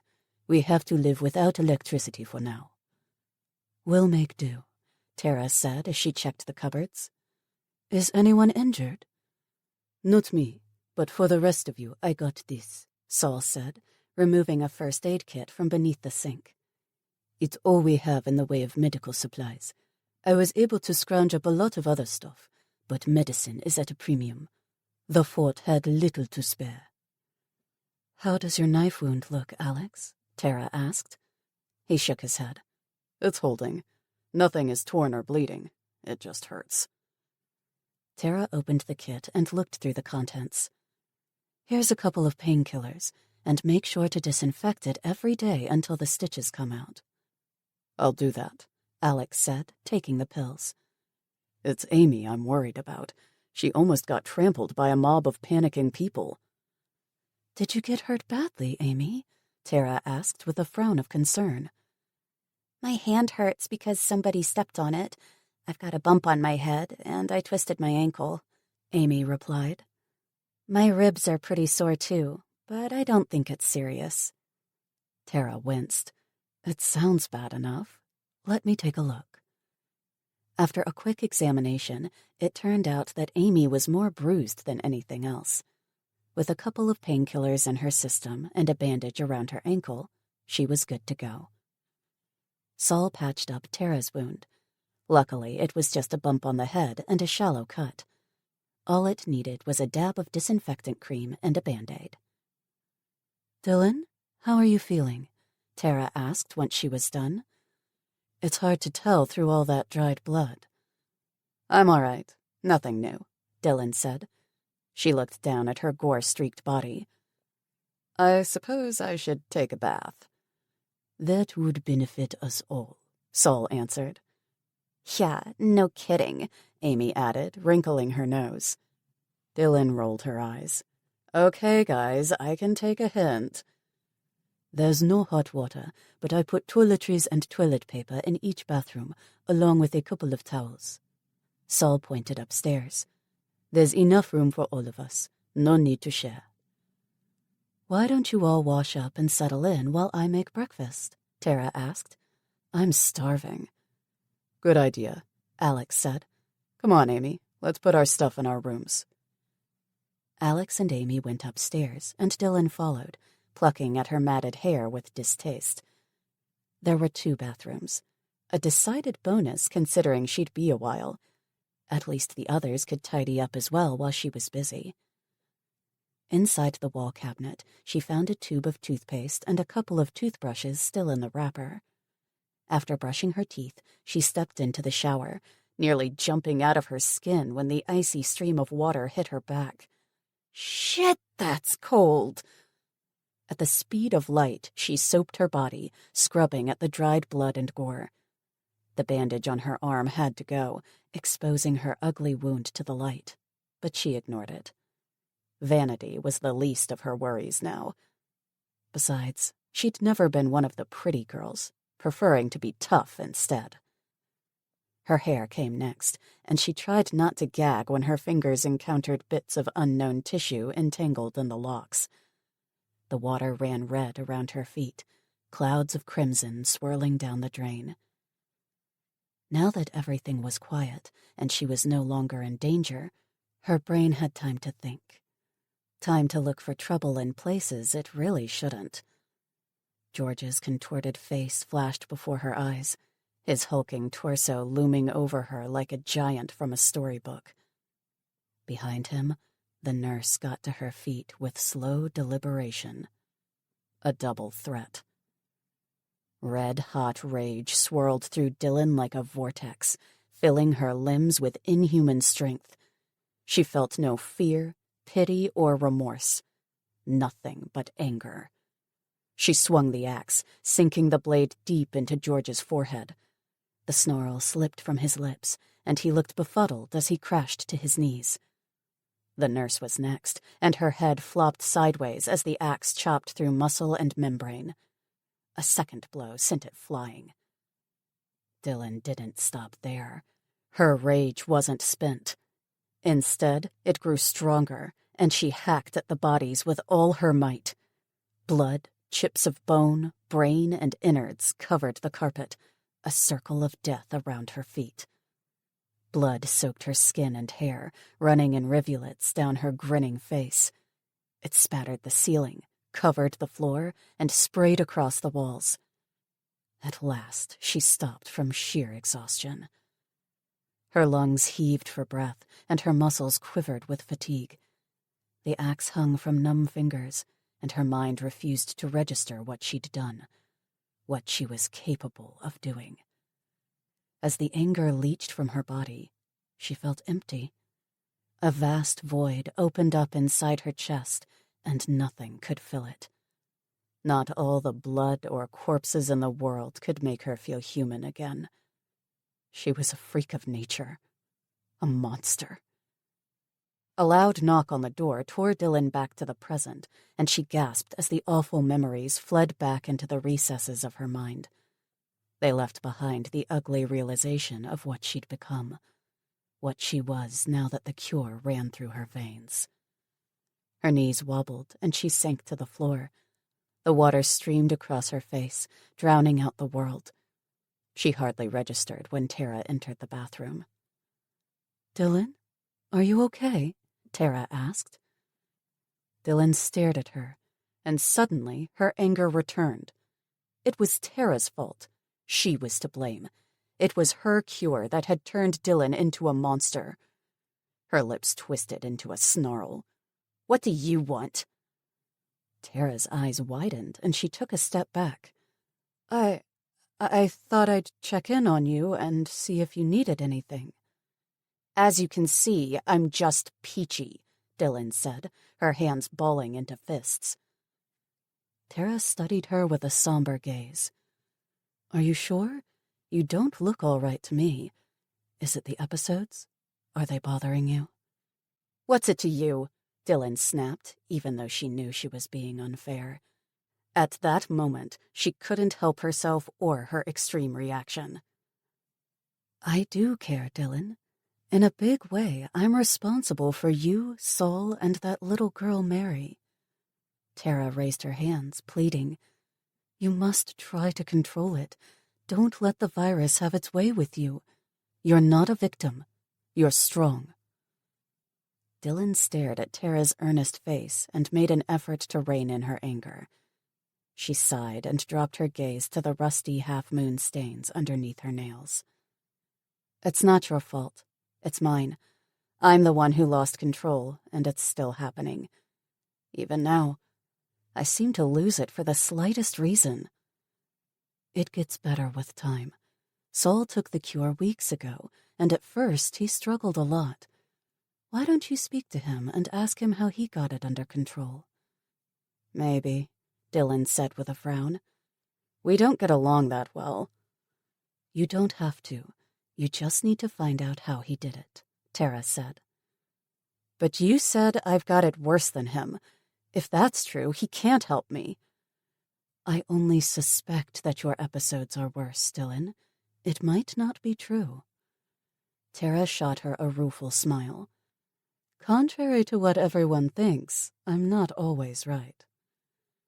Dylan hugged her knees with her arms. "Well, it's worth a shot, I guess." It can't hurt, Tara agreed, pausing for a second. How are your injuries? They're healing. No sign of infection, Dylan replied, studying the stitches on her forearm. It looked like a crooked line of ants crawling across her raw skin. Ridged scars were already forming, and she'd carry them for life. Well, if you need any help, ask. Thanks. But the real reason I came here is to tell you that the food is ready. There's coffee, too, Tara said with a teasing smile. Dylan's head bobbed up. Coffee? I'll be down in a second. Tara laughed. Oh, and we found some women's clothes in the master bedroom. You might want to take a look. I'll do that. See you downstairs. Tara left, closing the door with a firm click, and Dylan climbed out of the shower. She dried off and wrapped the towel around her chest. Her dirty shirt went into the clothes hamper, and she tossed the shoes. A quick check revealed that the hallway was empty, and she made her way to the master bedroom on bare feet. The closets were full of clothes, thanks to the previous couple who lived there, and she was able to find something to wear. A sports bra and shorts, a t-shirt, tights, socks, sneakers, and a lightweight jacket that zipped to the chin. She added a belt, too, and tucked her machete inside. She wasn't going anywhere without it ever again. Dylan used the previous lady of the house's things to trim the blood from her fingernails, comb her hair, and tie it up in a jaunty ponytail. Feeling like $1,000,000, she jogged downstairs, amazed at the way her mood kept changing. I'm turning into a real Jekyll and Hyde. Everyone else was gathered around the dining room table, and she quickly grabbed a chair. Hey, guys. How do you like your coffee? Tara asked. As sweet as sin and as black as my heart, Dylan replied with a smirk. Now that the evidence of her episode was gone and the memories were safely tucked away, she felt a lot better. The clean clothes helped too. She no longer felt so exposed and vulnerable. Tara passed her a cup of the steaming brew, along with a heaping plate of fried Spam cut into cubes and mixed with canned spaghetti and tomato sauce. To her starved stomach, it was a feast, and she dug in without hesitation. This is good, she mumbled halfway through. Amy nodded with enthusiasm. I love spaghetti. Tara smiled. I did the best I could on short notice. I've eaten a lot worse, Alex said, smiling back. So have I, Saul agreed. The rest of the meal passed in silence until only the scrape of cutlery on porcelain could be heard. Dylan pushed her empty plate away with a sigh of satisfaction and sipped on her coffee. Her eyes passed around the table, and she reflected that things had turned out all right after all. They were still alive and kicking, together in a safe place. Who could ask for more? Chapter 7. Tara. The blacked-out windows, thick curtains, and gas lamps made it feel like it was night outside, when in reality the sun had risen to greet a new day. Tara doodled with her fork while she listened to the others argue about their next step. We need to find a safe place to hole up, Dylan said. A place we can defend against the infected and that has enough food and water to sustain us through the winter. A safe place? Amy asked. If Fort Knox wasn't safe, nowhere is safe. I understand how you feel, sweetie, but we have to try. We can't just give up, Dylan said, leaning over to squeeze Amy's hand. Amy hung her head. I know, but it just seems so hopeless. Nothing is ever hopeless, Amy, Alex said. Fort Knox was noisy and filled with hundreds of people. It drew the zombies there. That doesn't mean everywhere will be the same. There has to be a way to outsmart them. It doesn't matter. Not to me, anyway, Tara said, and a thick silence fell over the table. Why doesn't it matter? Alex asked. Don't you want to live? Yes, I do, but for me, it's about the big picture. What do you mean? I've got several months' worth of research in my possession, all stored on a hard drive, plus 3 vials of the cure. With this, I can still turn the tide in humanity's favor. We could take back our country, the world even. But how? Alex asked. Where would you even begin? You'd need a lab, facilities, electricity, water, and soldiers to protect you, not to mention manufacturing and distribution. Fort Detrick, my old headquarters, is still standing and operational, Tara said. For the past year, I've been on loan to the World Health Organization, studying the Vita virus. My real job, however, is as a research scientist specializing in virology at USAMRIID. USAMRIID? That's like the military equivalent of the CDC, right? Alex said. I didn't think of them, to be honest. Where is this Fort Detrick? Dylan said. In Maryland, Tara said. Dylan whistled. Maryland? That's pretty far away. It's roughly 600 miles from here. That's not an impossible journey to make. Not if we're careful, Tara said. Careful? Dylan said with a snort. I don't mean to be a downer here, but 600 miles might as well be 6,000. I nearly died several times on the way to Fort Knox. She's right. It's rougher than hell out there. I can vouch for that, Alex said. It's not just the zombies you have to worry about. It's the people. You can't trust anybody. Look, I don't expect you to come with me, Tara said.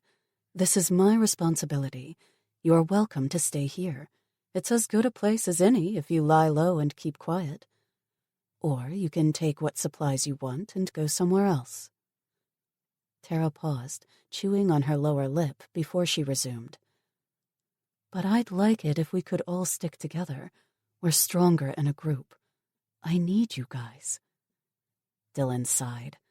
I don't know. It seems like a mistake to run from one fort to another. What makes Fort Detrick any different? How do you know it won't fall to the zombies just like Fort Knox did? That's a risk I'm willing to take, Tara said, folding her hands together. Besides, last we heard they were still standing and fully operational.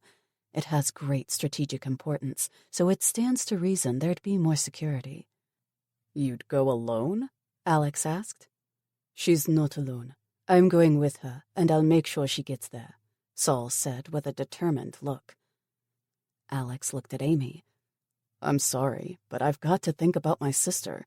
Such a journey will be incredibly dangerous. I don't think we can go with you. Tara nodded, but her face fell. I expected as much. Dylan? Dylan shook her head. I agree with Alex. I'd rather stick it out here until we can find a safer place to ride things out. Won't you reconsider? Tara pleaded. You've got the cure in your veins. You'd be very valuable to my future research. You've got Saul for that, Dylan replied. Yes, but you are different people and might react to the cure in different ways, Tara pressed. We still have a chance to save the world, to save everyone. Think about it. With a vaccine, no one would have to fear getting infected anymore, and the cure could help those that are still in the window period. That's a tall order, Tara, even for a brilliant scientist such as yourself. First, you'd have to make it to Fort Detrick, assuming it still stands. Then you'd have to mass-produce the cure while working on a vaccine. Is that even possible? It won't be easy, I know that. But have a little faith, Tara said. Even if we fail, at least we tried. After a few moments, Dylan shook her head. I'm sorry. I owe you my life, and for that I'll always be grateful. But I'm sticking with Alex and Amy. I owe them too, many times over. They're my family now. Tara brushed a hand over her face, feeling defeated. She'd hoped the group would stay together, but now it looked like it was just her and Saul again. She stood up, pushing her chair back. Well, I can't force you to come with me, and I respect your decision to stay. Let's all get some rest and reconvene at dinner. The others nodded their assent, and she walked up the stairs, shadowed by Saul. He hovered in her doorway. Are you okay? I'm fine, just tired. It's been a long night, she said. You stayed up late again, didn't you? Working. You know me, she answered with a rueful smile. Too well. You'll kill yourself one day, he said with a grunt. Probably, but at least I'll die happy. I love my work. I always have. He studied her with dark eyes. I know, but there's more to life than work and other things that can make you feel that way. Like me. Tara stared at him, and 1,000 unsaid words lingered on her lips. For a moment, she longed to throw herself into his arms and give him the chance to make her happier than she'd ever been. But she couldn't allow herself to be distracted. Not now. Saul, I'm sorry. The time isn't right. Maybe one day, when you've saved the world and paid for your sins, he said, finishing her sentence. I get it. Let me know if that day ever comes. Saul, please, try to understand, Tara pleaded, wringing her hands. I need you. I understand very well. It's who you are, and it's one of the things I love about you. Your dedication, your focus, Saul said. But don't let your guilt guide you. It's a mistake. Saul shut her door, and Tara was left with an empty hole in her chest. He was right. She knew it, but couldn't make herself take the leap. Not when billions of people were monsters, and the last of humanity clung to a fragile existence. I'm sorry, Saul. I love you, but this comes first. It will always come first. Chapter 8. Alex. After Saul and Tara left, Alex sat for a while longer playing with his empty cup. He stood up and reached out a hand to Dylan.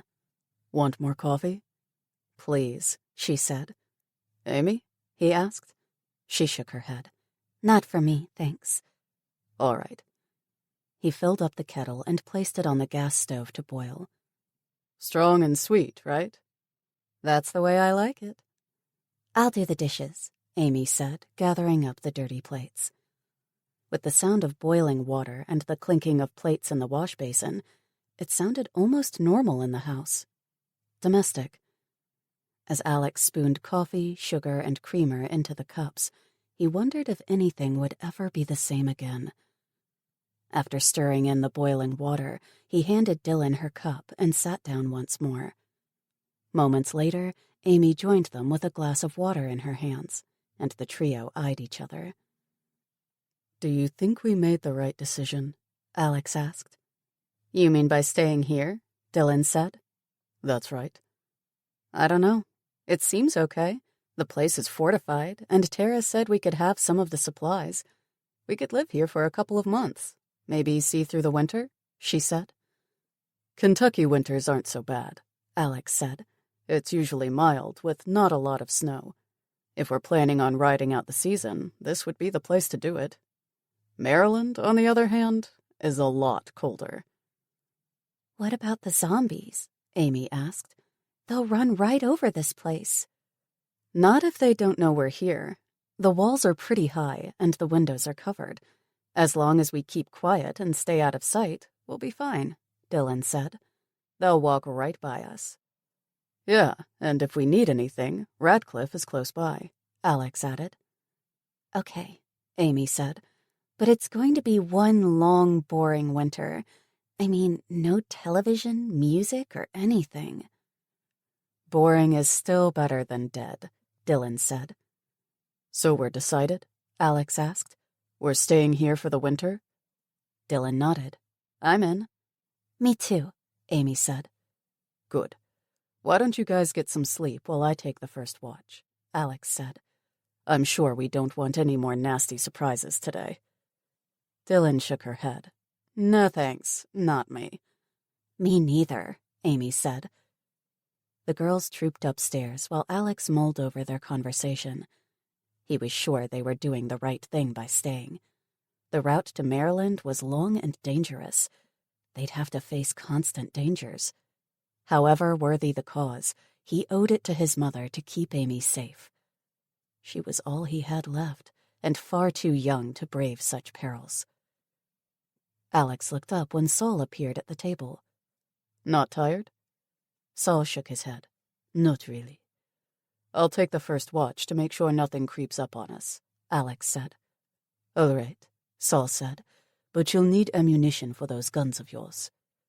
"Do you have any?" "Follow me," Saul said, leading the way to a door next to the pantry in the kitchen. It opened to show a flight of stairs that led down into the basement. He raised his lamp above his head to reveal a clean, well-ordered space filled with even more supplies. Alex shook his head as he surveyed the plastic-wrapped pallets of water, canned food, dried goods, toiletries, and toilet paper.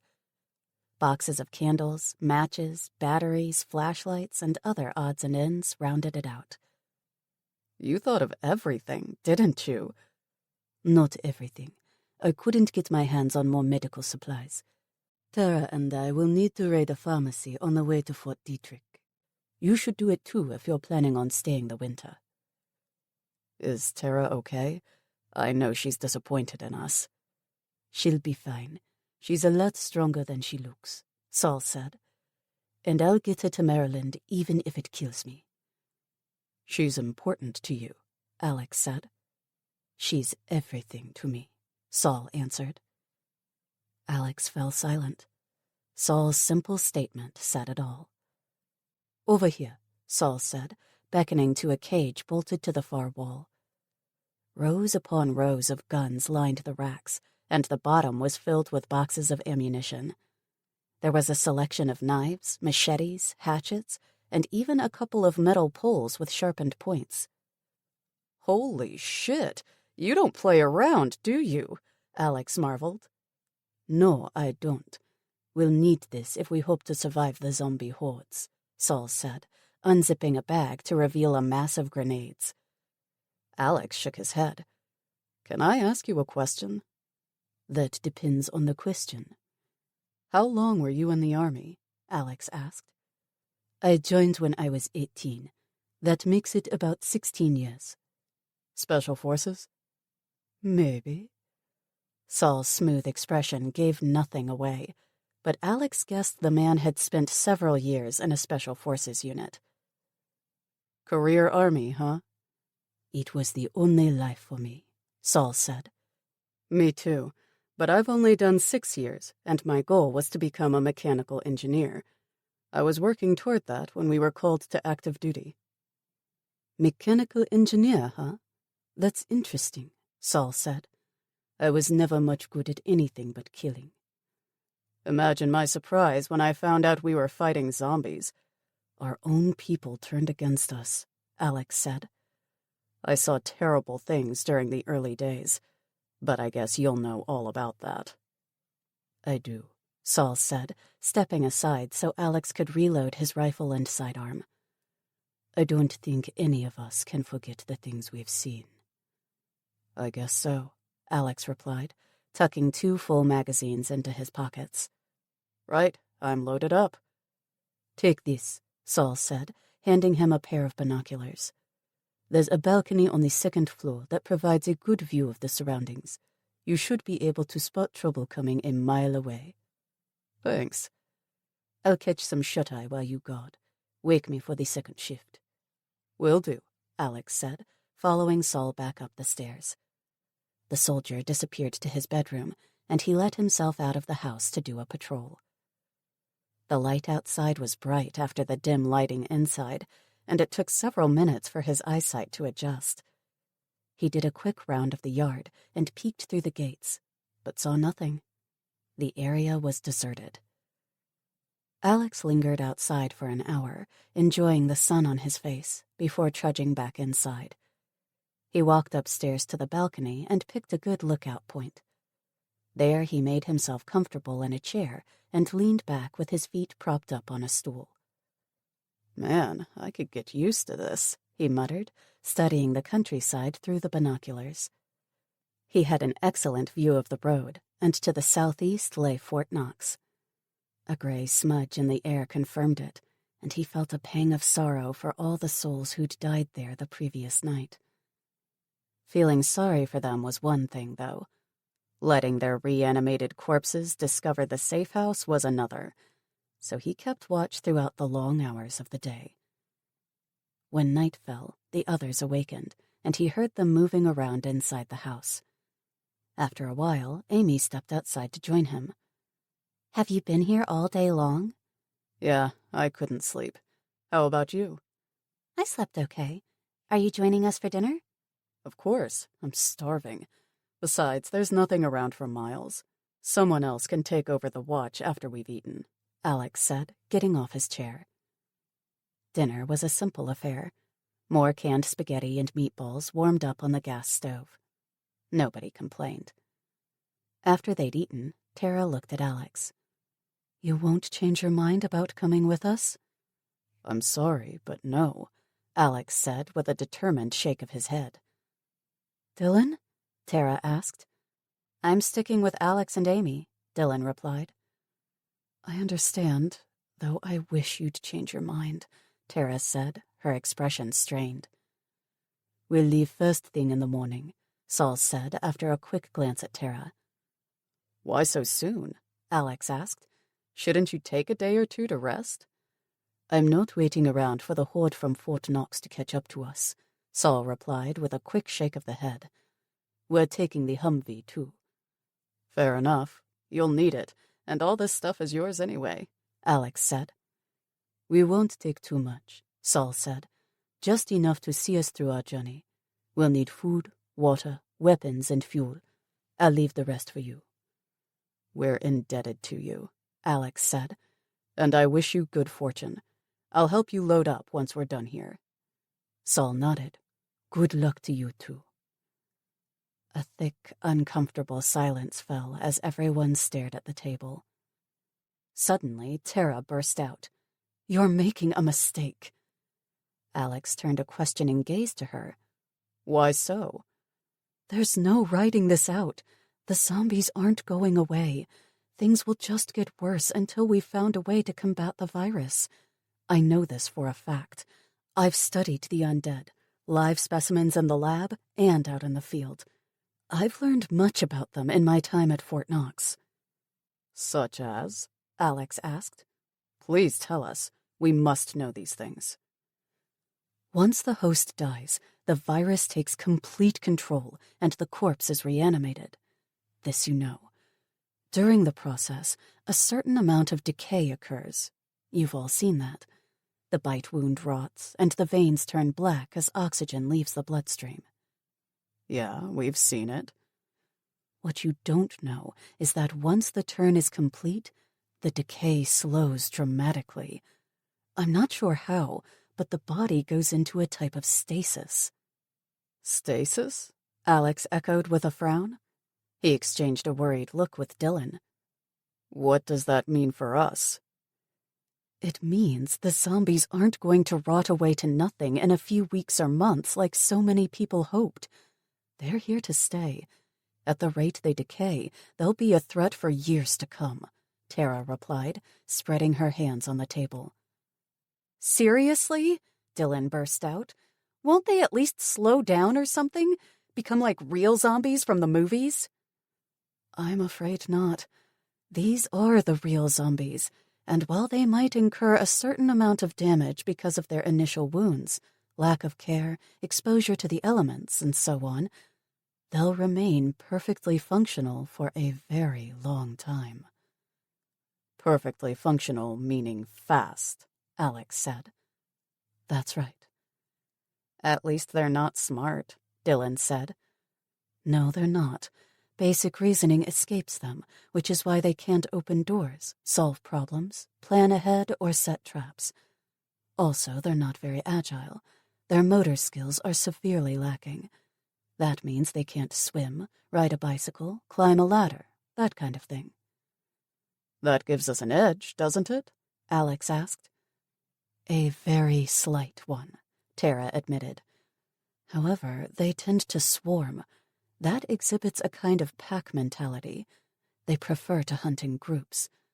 Couple that with their innate aggression, and you're facing a dire threat to humanity's continued existence.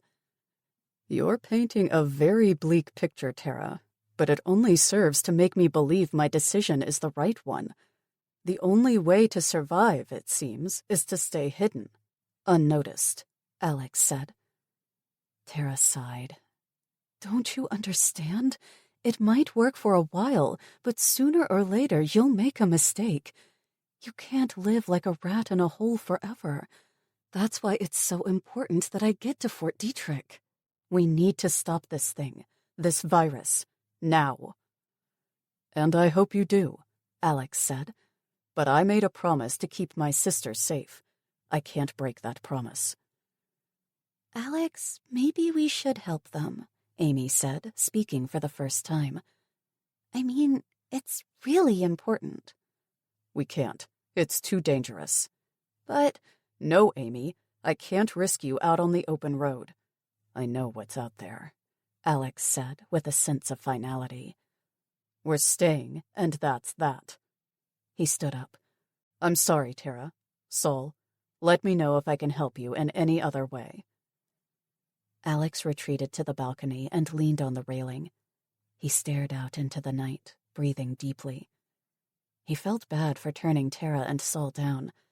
They could use an extra gun on the journey, and their mission was crucial. It was worth the risk. But I just can't do it. I'm sorry. After a couple of minutes, Dylan joined him. She leaned her forearms on the railing and gazed up at the stars. It's a beautiful night. Cold, but beautiful. It is. You made the right decision, Alex. I know it sucks, but you don't have a choice. Your sister comes first. Yes, she's my responsibility, and I promised my mom I'd keep her safe. But that doesn't mean you should too, Alex said, straightening up. Excuse me? I care as much about Amy as you do. I care about both of you. You're my friends. I know, and we feel the same. We've become a family, weird as it might seem. But this is important, Dylan. What the hell are you talking about? I thought we'd discussed this. I'm staying with you, Dylan said, turning to face him. That was before we learned the zombies are a bigger threat than we ever imagined. Think about it. This isn't like the movies where they rot away, becoming slow and useless. They're here to stay. I know that. I'm not stupid, Dylan replied, an angry blush staining her cheeks. But I don't give a crap about any of that. My place is here, with you and Amy. I can help you to protect her. She deserves a chance to grow up. That's exactly why you should go. If Tara succeeds in her mission, Amy will have a future. A real future, Alex argued. I can't help them, but you can. This is bullshit. No, it's not. Think about it for a second, Alex insisted. I don't want Amy to spend the rest of her life hiding. You've got a chance to change that. You, Tara, and Saul. Dylan looked away. What if something happens to you while I'm gone? I'll never be able to forgive myself. Nothing will happen, I promise. We'll be safe here. There's plenty of food, water, and guns. All we need to do is lie low and wait it out. Wait for what? The cure? The vaccine? It's a fairy tale, Alex. It'll never happen. Even if Fort Detrick is still running, it won't be for long. You saw what happened at Fort Knox. You were there, for God's sake. I saw, but I still think it's worth the risk. And if Fort Detrick is gone? Dylan asked. What then? If Fort Detrick is zombie food, at least you'll know you tried, and you can always come back here. And what if it isn't gone? You can't stay here forever. You'll run out of stuff sooner or later. Alex smiled. Then I expect you to bring back the cavalry and escort us to our new home. Dylan snorted. Yeah, right. You're so full of shit. You'd deserve it if I left you here to rot, you know. His smile broadened. Luckily, I've got Amy. You might leave me here, but you won't abandon her. Dylan punched him on the shoulder. You've got that right. Is that a yes, then? Will you go with Tara and Saul? Dylan hesitated for a couple of seconds before nodding curtly. Fine, I'll go, but I'm not happy about it, and you'll have to break the news to Amy. Alex winced. Ouch, you drive a hard bargain. She shrugged. You asked for it. I'll talk to her now, and I promise to help Saul load the Humvee, Alex said, turning toward the house. Off you go. I'll stand guard for a while, Dylan said, turning away to face the night. Alex paused for a moment, gathering the courage to face Amy. He did not look forward to breaking the news. She was crazy over Dylan and would take it hard. Still, he believed it was the right thing to do. The only thing to do. Sucking in a deep breath, he stepped inside. Here goes nothing. Chapter 9. Dylan. Dylan rubbed her hands together before tucking them underneath her armpits. The temperature was dropping by the second, and the night promised to be a bitter one. She tried looking through the binoculars, but gave up. It wasn't like she could see anything. It negated the purpose of standing guard, and she was about to go back into the house. I might as well get some rest while I can. Who knows what's going to happen tomorrow? Then the door opened, and Tara stepped outside. Dylan, can I talk to you for a second? Of course, Dylan said, turning to face her. I just wanted to thank you for changing your mind. Dylan huffed. I didn't. Tara frowned. But Alex said you were coming with us tomorrow. I am, but not because I want to. Alex forced me, practically blackmailed me with talk of Amy's future and all that. I see, Tara said. Nevertheless, I'm grateful. Look, I get what you're trying to do. It's admirable, and I get why you're doing it, too. You feel guilty about not stopping the virus earlier.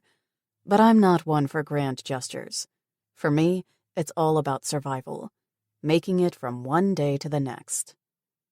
Why is that? Tara asked. Because no one ever looked out for me. The world that you're trying to save wasn't so great for everybody.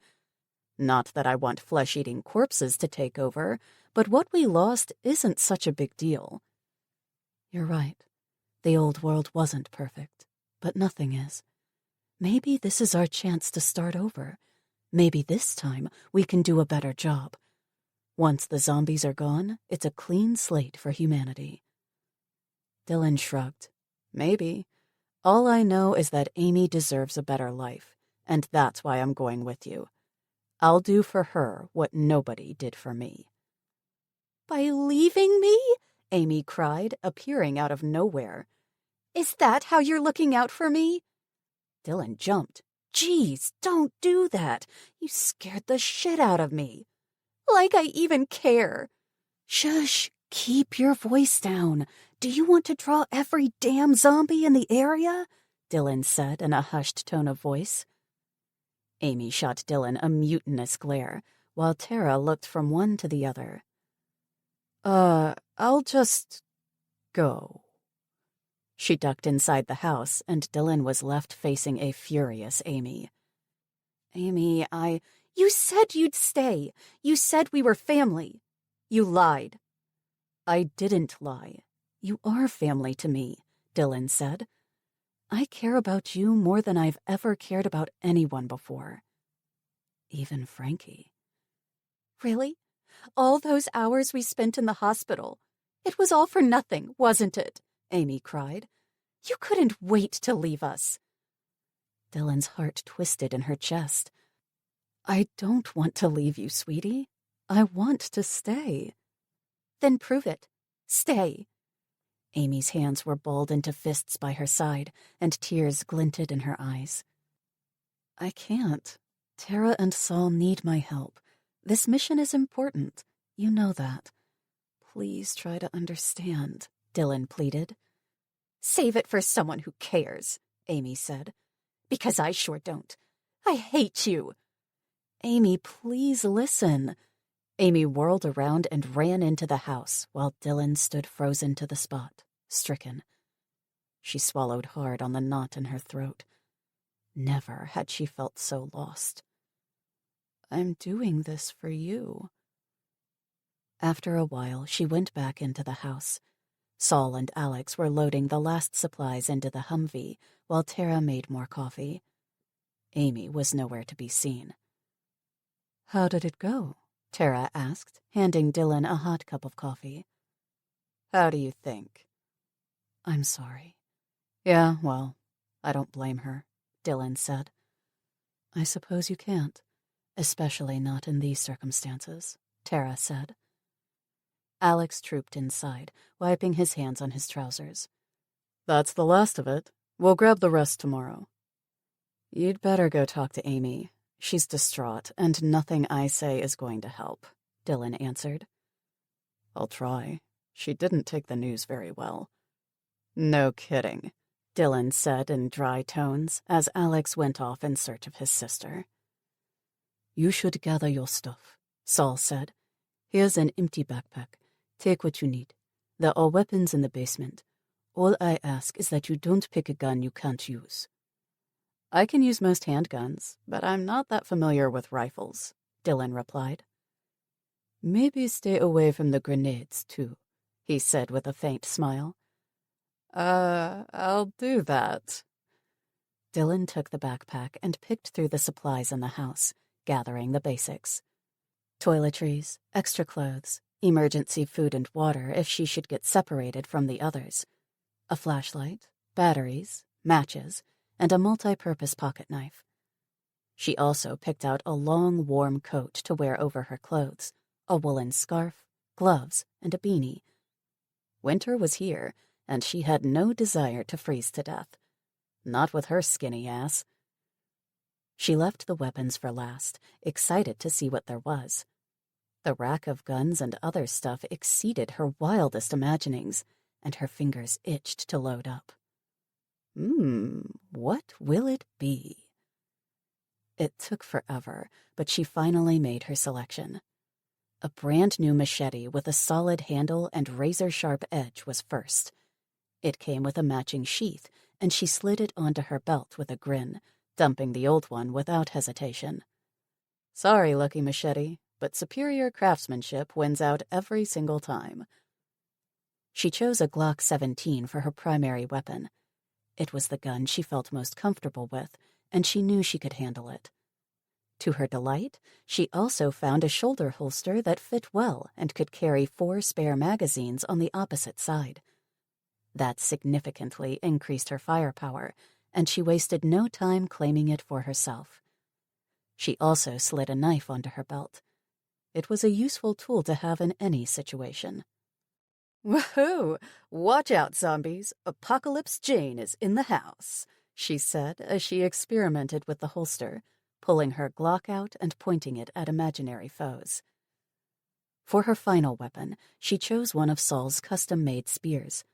The long pole gave her reach and would allow her to pick off zombies at a distance. Plus, the pointed end was perfect for piercing eyeballs and jamming up into the skull through the bottom jaw. Clearing a space around her, Dylan whirled the spear between her fingers. She'd been a drum majorette in school and had spent hours with a baton in her hands. At first, she felt clumsy, but her muscles soon remembered the routines. After half an hour's light practice, she was able to wield the pole with a measure of ease. Satisfied with her selection, she exited the basement. The house was dark and silent. It appeared everyone had gone to bed without her. With a gas lamp in one hand, Dylan tramped upstairs to her bedroom to get some rest. For a moment, she paused in front of Amy's room, her knuckles hovering above the door. She longed to talk to the girl and make peace. Finally, Dylan shook her head and dropped her hand. Now was not the time. Tomorrow is another day. She fell into bed with an exhausted groan, out like a light the moment her head hit the pillow. She slept like the dead, and when Alex hammered on her door the next morning, she was convinced he'd gone nuts. "Are you crazy? It's the middle of the night." "Wrong. It's 6 a.m. Saul wants to get going, lazy bones," Alex said with a wide grin. Dylan cocked an eyebrow at him. Seriously? 6 a.m? That's right. Rise and shine, folks. Her head fell back with a muttered curse. Fine, I'm coming, but there had better be coffee. I am not a morning person. After a cold shower, Dylan got dressed and packed her stuff. In the kitchen, Tara had whipped up a quick breakfast of canned fruit, mixed nuts, and biscuits with coffee. Amy sat at the table, her head hanging low with a half-eaten cookie on a plate. Dylan approached the girl with caution, her hand extended as a peace offering. Amy, are you okay?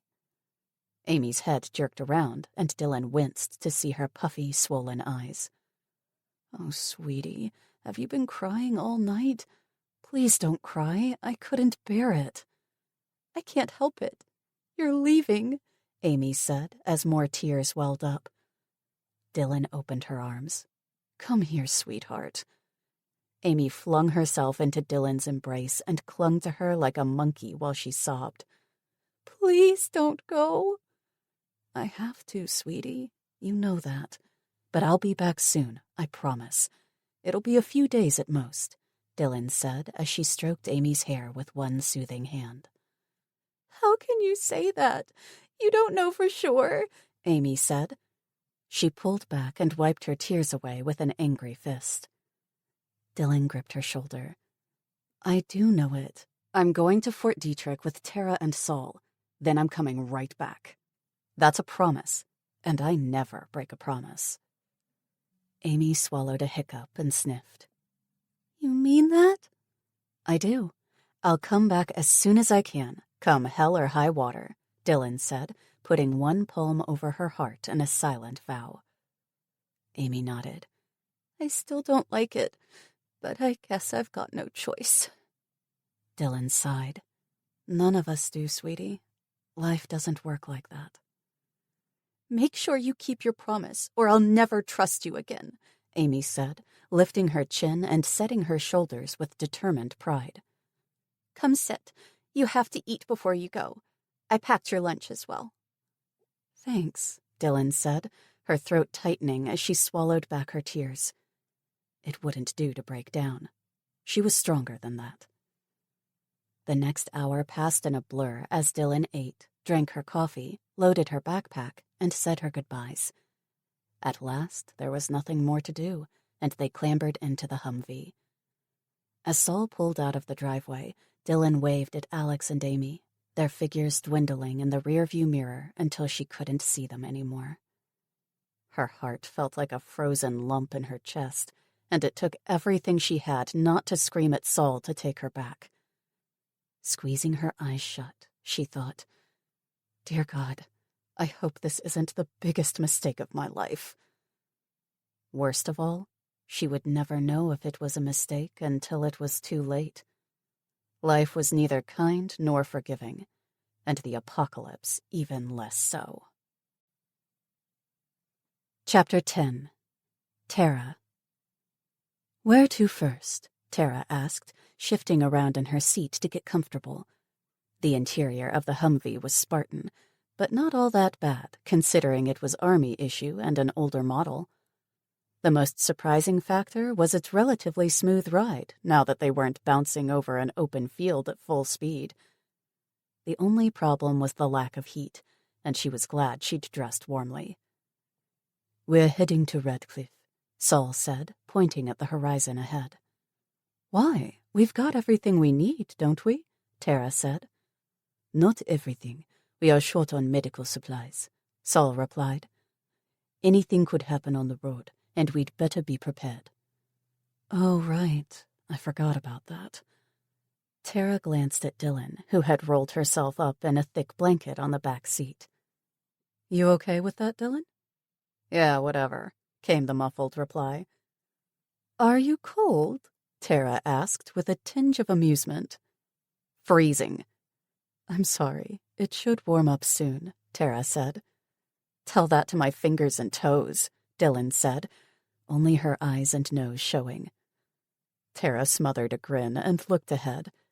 The city of Radcliffe loomed on the skyline. It was bigger than she expected, and for a second, worry set in. What about zombies? Most of them were drawn to Fort Knox, Saul said. We have a small window of opportunity here. I see. But that doesn't mean we shouldn't be careful. Infected aren't the only danger out there. People are just as dangerous, if not more so. You should know that. Tara paled as Saul's words stirred up an old memory from the Congo. There she'd learned firsthand just how barbaric people could be. If she'd been innocent and trusting before, that experience had cured her. She sat in quiet contemplation as Saul entered the city limits. He drove through the deserted streets, and she reflected that this must be what the term ghost town truly meant. Broken glass glittered on the pavement, and the numerous shop fronts gaped open to the elements. Rubbish littered the sidewalks, piled into mounds where the wind had pushed it up against barriers and swept it into corners. Nature's broom. Abandoned cars and wrecks were everywhere, many of them covered with smears of dried blood. The worst was the bodies. Dead people lay strewn about at random intervals. In the streets, sprawled across car hoods, slumped over the wheel of their vehicle, or hanging out of windows. Most had been infected, their heads blown away by soldiers or other survivors. But some had been human when they died, killed in a car crash or thrown from a second-story window. Jumped, maybe? Flies buzzed around the decaying corpses, crawling over sightless eyes while rats chewed on anything they could reach. Tara even spotted wild dogs roaming the streets in packs and tugging on the flesh of lifeless limbs to fill their starving bellies.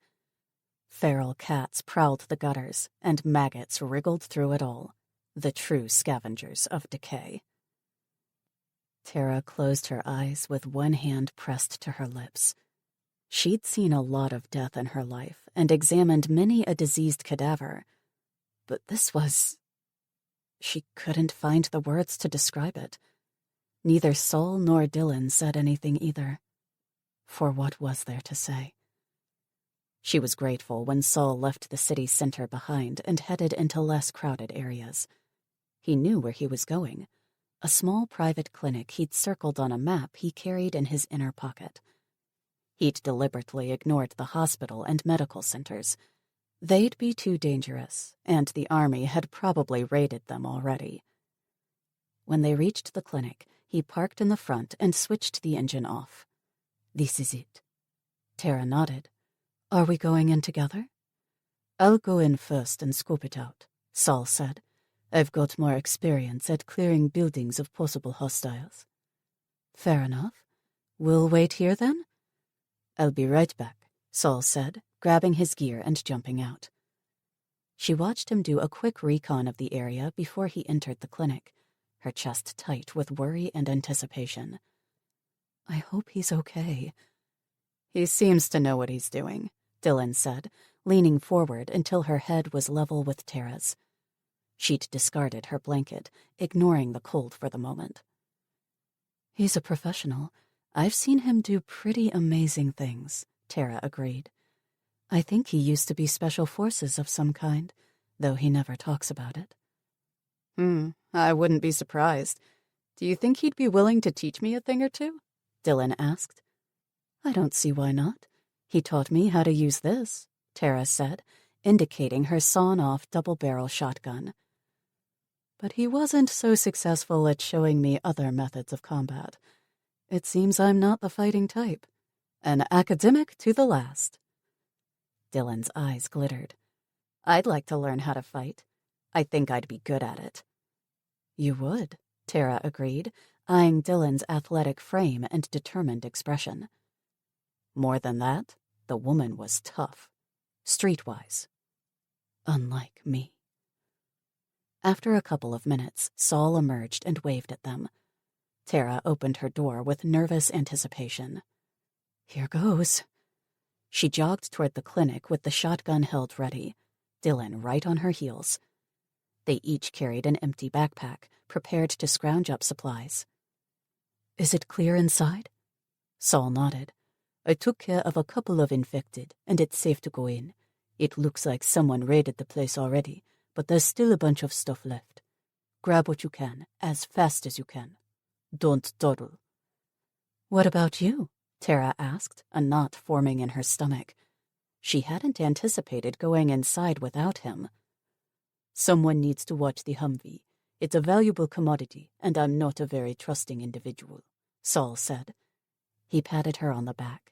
Besides, you'll be fine. You've got Dylan as a backup. I guess, Tara said, gathering up her courage. It wouldn't do to act like a wimp in front of everyone.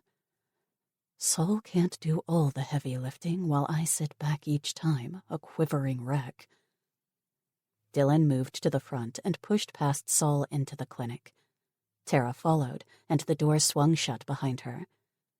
The air was old and musty, and the furniture was covered in dust.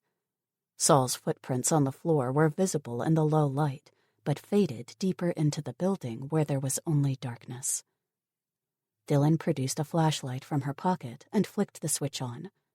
Where's yours? Right here, Tara answered, picking a pin light out of her top pocket. It was small, but powerful enough to do the job. Let's hurry, Dylan said, moving past the reception. It wasn't long before they found the dispensary, and they each grabbed what they could from the picked-over shelves. Saul had been correct. Someone had raided the place before them, but there was enough left to see them through their journey and beyond. Tara found antibiotics, painkillers, disinfectants, bandages, Band-Aids, empty syringes, and a couple of other things.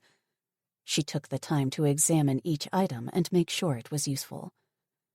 Dylan was less discriminate, randomly dumping armfuls of stuff into her backpack. In no time at all, her bag was full, and she turned to Tara. I'm done. How about you? Not yet. We still need a couple of more things, Tara said, shining her light around until she spotted a door that read Examination Room on the front. Such as? Sutures, scalpels, that kind of stuff, Tara said. Why don't you wait outside with Saul while I finish up? Dylan hesitated. Are you sure? I'll be fine. There's no one here. Besides, I'm nervous about Saul being alone, Tara confessed. All right, but hurry up or I'll come looking for you, Dylan said, backing away with her load of supplies. Deal, Tara said, opening the door to the examination room. Just like the rest of the clinic, it was empty. With her pinlight in one hand and bag in the other, she searched the shelves for what they needed. It didn't take long to locate the stuff. Gripping the light with her teeth, she tossed in the sutures, gauze, a metal tray, needles, and finally, a couple of scalpels. As she was about to leave, the sound of an opening door caused her to freeze. Dylan? Is that you? Silence was the only answer she got. The hair on the back of her neck rose.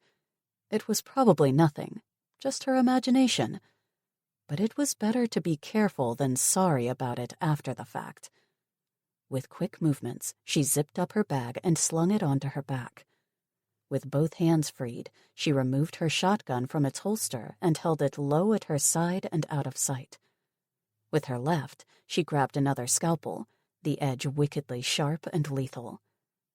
The light went back into her pocket. She was confident she'd be able to navigate her way outside without it. Tara moved toward the door and paused, her ears perked for any sound, no matter how small. There was none. After a couple of seconds, she decided to make a run for it. The sooner she got back to Saul and Dylan, the better. She took a few steps, but stopped abruptly when a low voice said, "Don't move or I'll blow your head off." Tara blinked. Who's there? None of your business. A light flicked on, and she was nearly blinded when it shone directly into her eyes. Against her better judgment, she tried to shield her eyes with her gun hand. "Drop it. Now," came the brisk command. Every instinct she had rebelled against the man's instructions, but she knew she had no choice. With careful movements, she placed her shotgun on the floor and straightened up once more, She still had the scalpel in the other hand and took care to conceal it in the folds of her coat. The light swept across her body, and a low chuckle met her ears. My, looky here, Matt. We've got a real beauty on our hands." A second voice joined the first and spoke. "You're right, Pete. She's pretty, but a bit skinny for my tastes." "She's not that skinny. There's enough for all of us," Pete said. "I'm not alone. I've got friends," Tara said with false bravado, but inside she was quivering with fear. "Oh, we know. We've been watching you and your friends for a while now, haven't we, Matt? Your friends are being taken care of as we speak," Pete said, placing the light onto the counter until it lit the entire room to a murky gray. As if on cue, the sound of gunfire came from outside, and Tara jerked around. "No!" "I told you not to move," Pete barked, and Tara froze once more. "That's better. Now be a good girl and come over here," Pete said. Tara hesitated. Now that her eyesight had adjusted to the dim light, she could make out Pete and Matt. Matt had a rifle slung across his chest, and his arms hung loosely by his sides. Pete had lowered his pistol, not viewing her as much of a threat. That granted her a small opportunity. If Saul and Dylan were hurt or captured, she was their only hope. "Be smart, Tara. Play along and get them to lower their guard. You're not a victim anymore, not like you were in the Congo. You're a fighter, a survivor." The thought strengthened her resolve, and she pleaded with mock terror. "Okay, I'll come with you, but please don't hurt me." "That depends on you, lady," Pete said, reaching out a hand to her. As she turned toward him, Tara quickly switched the scalpel from her left hand to her right. She stepped closer, so close she could smell the stale odor that emanated from his unwashed body. His expression was eager, the gun in his hand forgotten. With the speed of a striking snake, Tara cut into his upper arm, gouging deep. In the next instant, she whirled toward Matt and jammed the blade into his throat right underneath the ear, sawing across. Then she vaulted across the counter and dropped to the floor on the other side. Pete roared with anger and fired in her direction. The bullets punched through the flimsy wood above her head, missing her by mere inches. Tara flinched and crawled to the side. All she needed was a few seconds. Suddenly, Pete cried out, his voice rapidly weakening. "What did you do to us, bitch?" Tara grinned when she heard his gun clatter to the floor, followed by a dull thud as he collapsed. A gurgling groan and a second thud indicated that Matt was down as well. "Oh, nothing much. I just severed the brachial artery in your arm. It will take you a few seconds to pass out. You won't even realize it when you die, you stupid pig. More's the pity." Pete was unable to answer. By her calculation, he would lose consciousness soon. Matt's diagnosis was much the same. She'd cut the carotid artery in his throat. "That's why you don't mess with scientists, you dumbasses." Once she was confident they were no longer a threat, Tara stood up to retrieve her shotgun. Both men were passed out cold and bleeding out in rapidly spreading pools of blood. She hardly spared them a glance and ran to the front door instead. She had to help Saul and Dylan before it was too late. Halfway there, she was met by a frantic Dylan who grabbed her by the arms. "Tara, are you all right?" Tara nodded. "I'm fine. A couple of thugs jumped me, but I took care of them." "Me too. Luckily, Saul got the drop on them. They're dead," Dylan said before she stopped abruptly. "Wait a minute. You took care of them? 2 thugs? What does that mean?" Tara explained what she'd done, and Dylan whistled with appreciation. "Remind me not to get on your bad side." "Come on, let's go," Tara urged.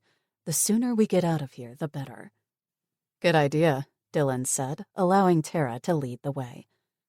Saul met them at the entrance with a relieved look. "Thank God you're alive. I was so worried."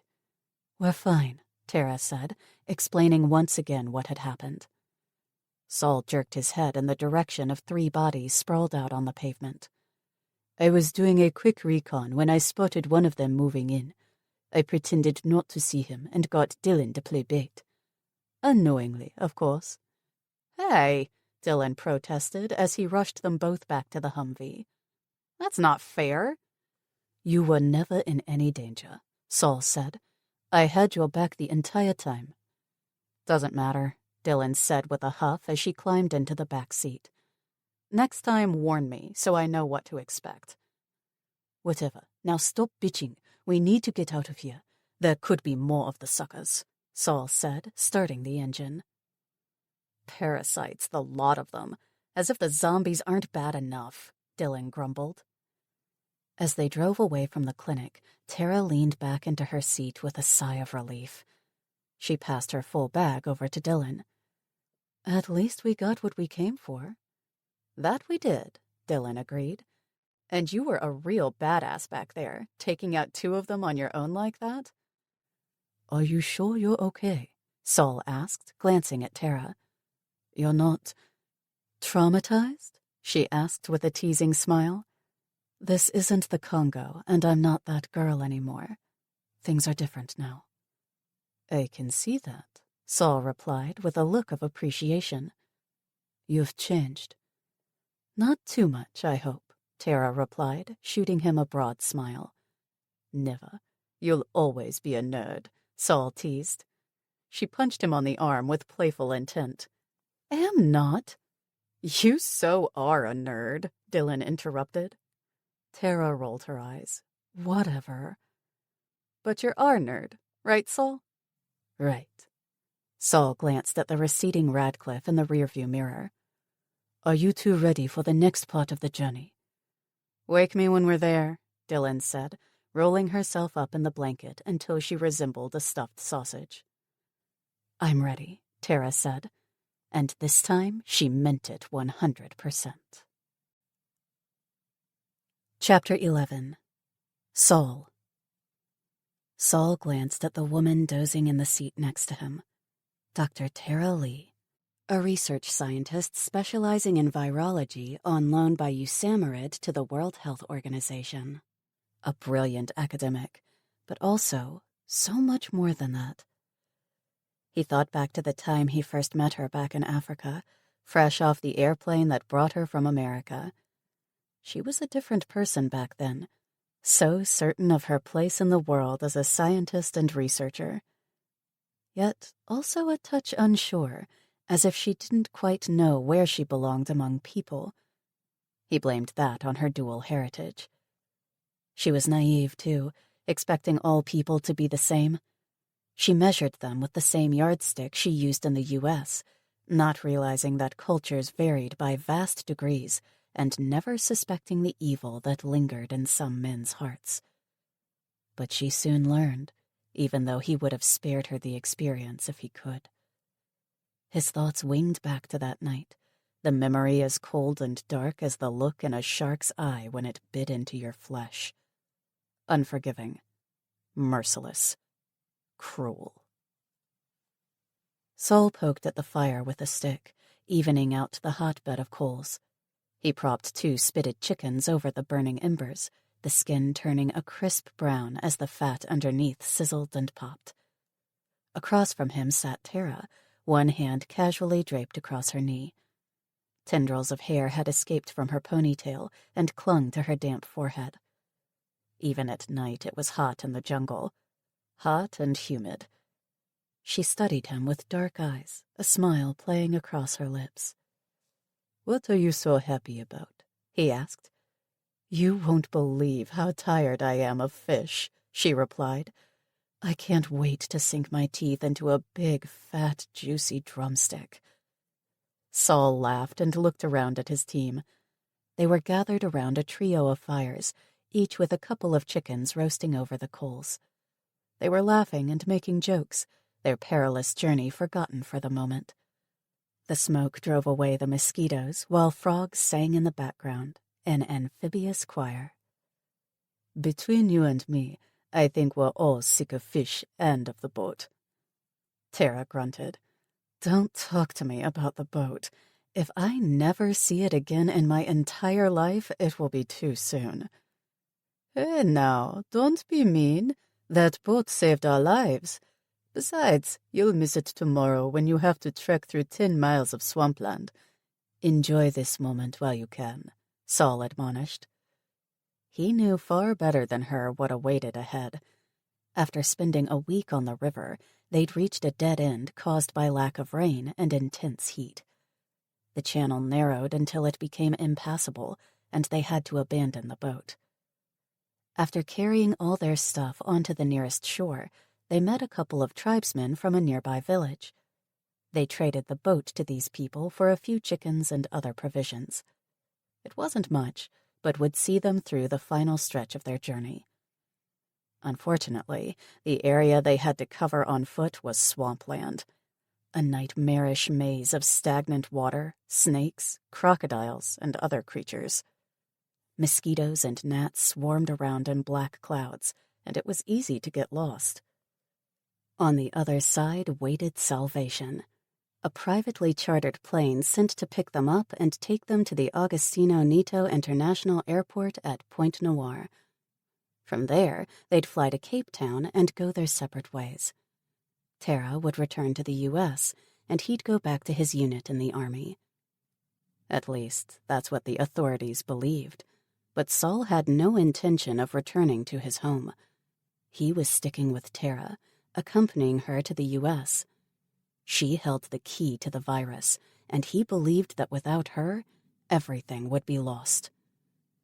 After all he'd seen and heard, he had no doubt that the Vita virus spelled out the end of mankind. Could a few survivors hold out against the zombie hordes? Sure, maybe. People were tough, and some might survive the coming apocalypse. But if they were to have a future, they needed to beat the virus. Crush it like it crushed its victims. We will prevail. We must. I'm starving, Tara said, breaking into his thoughts. He pulled out his knife and cut into the thigh of the chicken. When the juices ran clear, he nodded. You're in luck. It's ready.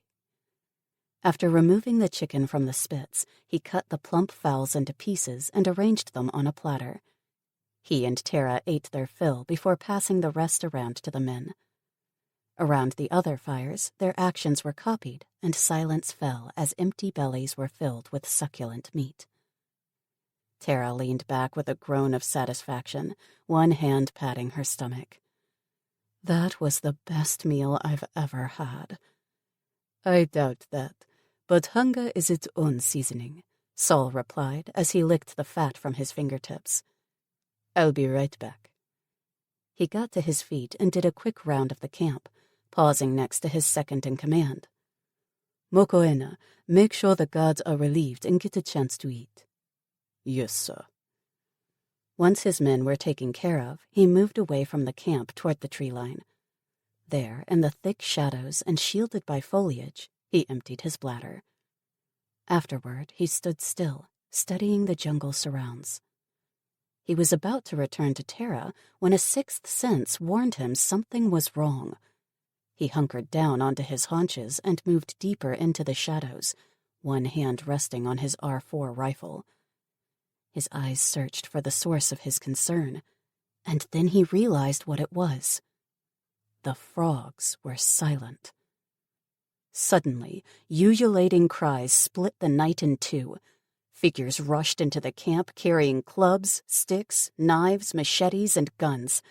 Shots rang out, and several of his men fell, taken off guard. The rest were quickly rounded up and disarmed. The entire exercise took a couple of seconds at most. Saul swore as he recognized a few of the attackers. Villagers. The same ones they'd bartered with earlier. His lips peeled back in a snarl. Traitorous scum. He glanced to the left and spotted one of the sentries, Johannes. He crawled toward the man who was hiding behind a bush. Johannes, where are the other guards? I don't know. Probably dead. I was stationed over there, but moved a few minutes ago because of ants." Johannes pointed at a spot several feet away, and they watched as 2 of the villagers milled about in the place, searching for him. Saul nodded. "They must have been watching us, waiting for the right time to strike." "Cowards," Johannes muttered. "What do we do now, sir?" "We retreat and come up with a plan. There's nothing we can do at the moment," Saul said, loathing every word.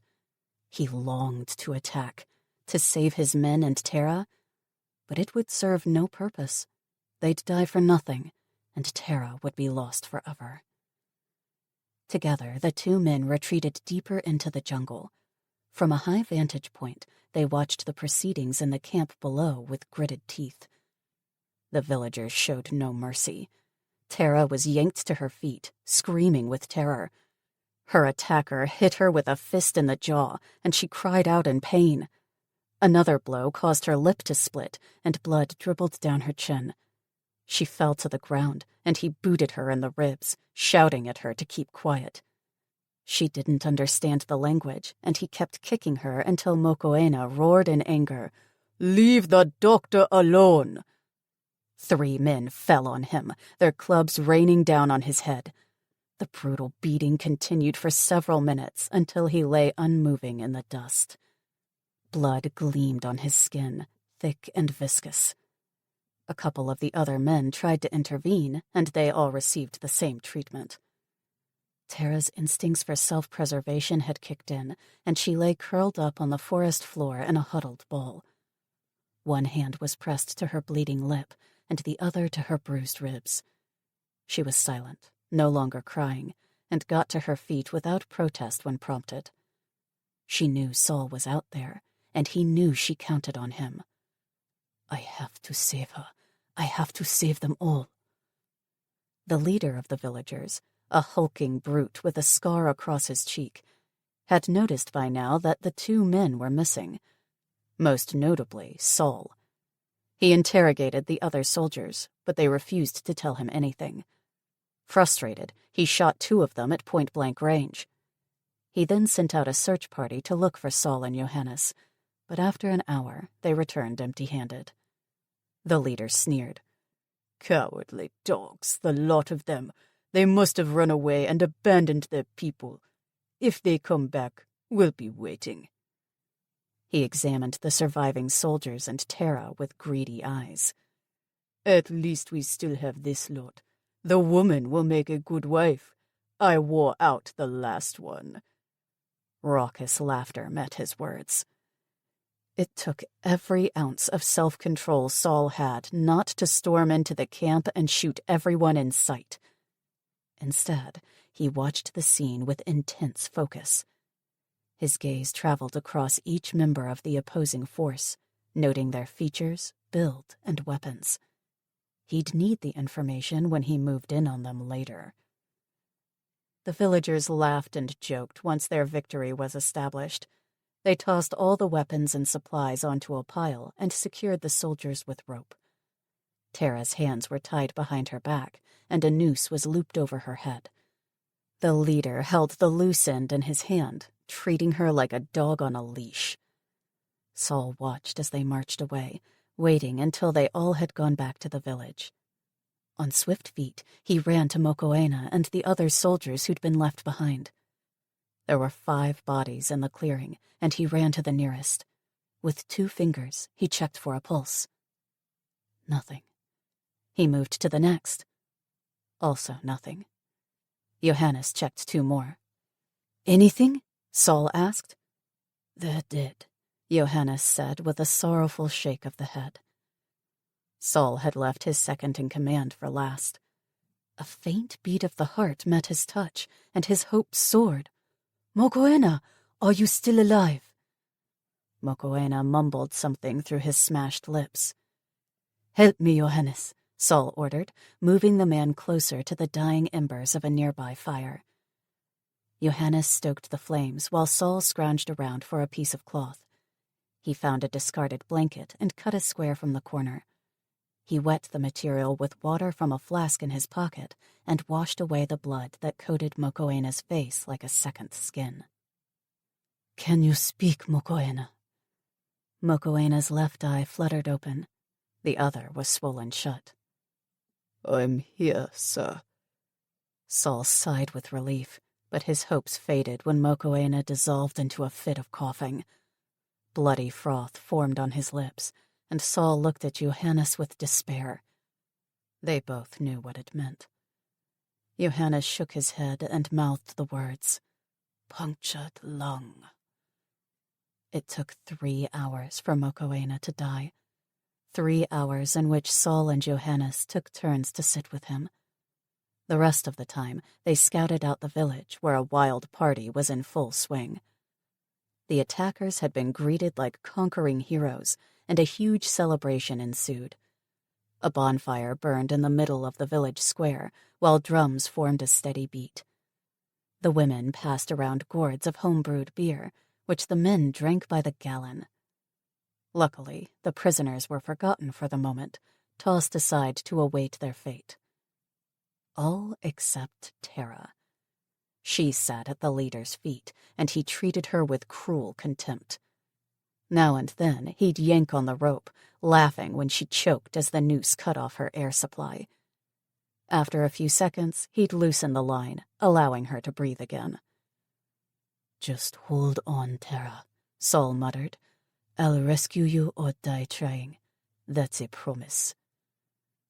Saul was there when Mokoena breathed his last, and white-hot rage flushed through his veins. Time for payback. He joined Johannes at the village perimeter, and together they formed a plan. Johannes would create a distraction, then circle around to free their men. Saul was in charge of getting to their weapons and freeing Tara. "Ready?" Saul asked. "I'm ready," Johannes said, fading into the night. Saul waited for the signal. It came when a cluster of nearby huts went up in flames. It didn't take much for the thatch to explode into a raging furnace, and screams sounded as people panicked. Women and children tossed buckets of water onto the flames, while the men staggered toward them in a drunken haze. The village leader abandoned Tara at the fire. He stormed after his people, roaring out conflicting commands with a beer-soaked tongue. While the villagers tried to quell the blaze, Saul moved in on the pile of weapons. He slit the guard's throat and grabbed a couple of grenades. These he lobbed into the village center, taking care not to throw them anywhere near Tara. The explosions rocked the night, lighting the sky in brilliant flashes. Johannes had freed their fellow men, and the soldiers ran toward Saul. He passed out an armful of rifles, and they let loose their rage at their captors. The villagers fell as bullets cut through their ranks, ruthless and indiscriminate. Saul used the opportunity to grab Tara and cut her loose. She threw her arms around his neck and sobbed. "Oh, thank God you're here. I knew you'd come back." "Of course, I'd never leave you," Saul said. "But there's no time. We have to go before the villagers can get their act together." Tara nodded, then screamed when she spotted something behind Saul. Acting on instinct, he threw them both to the side. A machete whistled past his head, missing by a hair's breadth. Saul twisted around as he fell and pulled the trigger on his R4. It was set to fully automatic, and a burst of rounds tore through his attacker's torso. It was the leader, his scarred face contorted into a look of befuddled surprise. He swayed for a moment before crashing to the ground. Tara got to her feet and removed the noose from around her neck. She threw it onto the dying leader and spat in his face. "Die, you fucking monster!" "Come on, Tara," Saul said, grabbing her hand. "Let's go." He ran toward Johannes, who stood guard over their supplies. A few backpacks loaded with food and water, and a duffel bag filled with ammunition. "Ready to go?" Johannes asked. "Sound the retreat," Saul affirmed. The soldiers, recalled by Johannes, formed up the rear. The group escaped into the night, taking only what they could carry.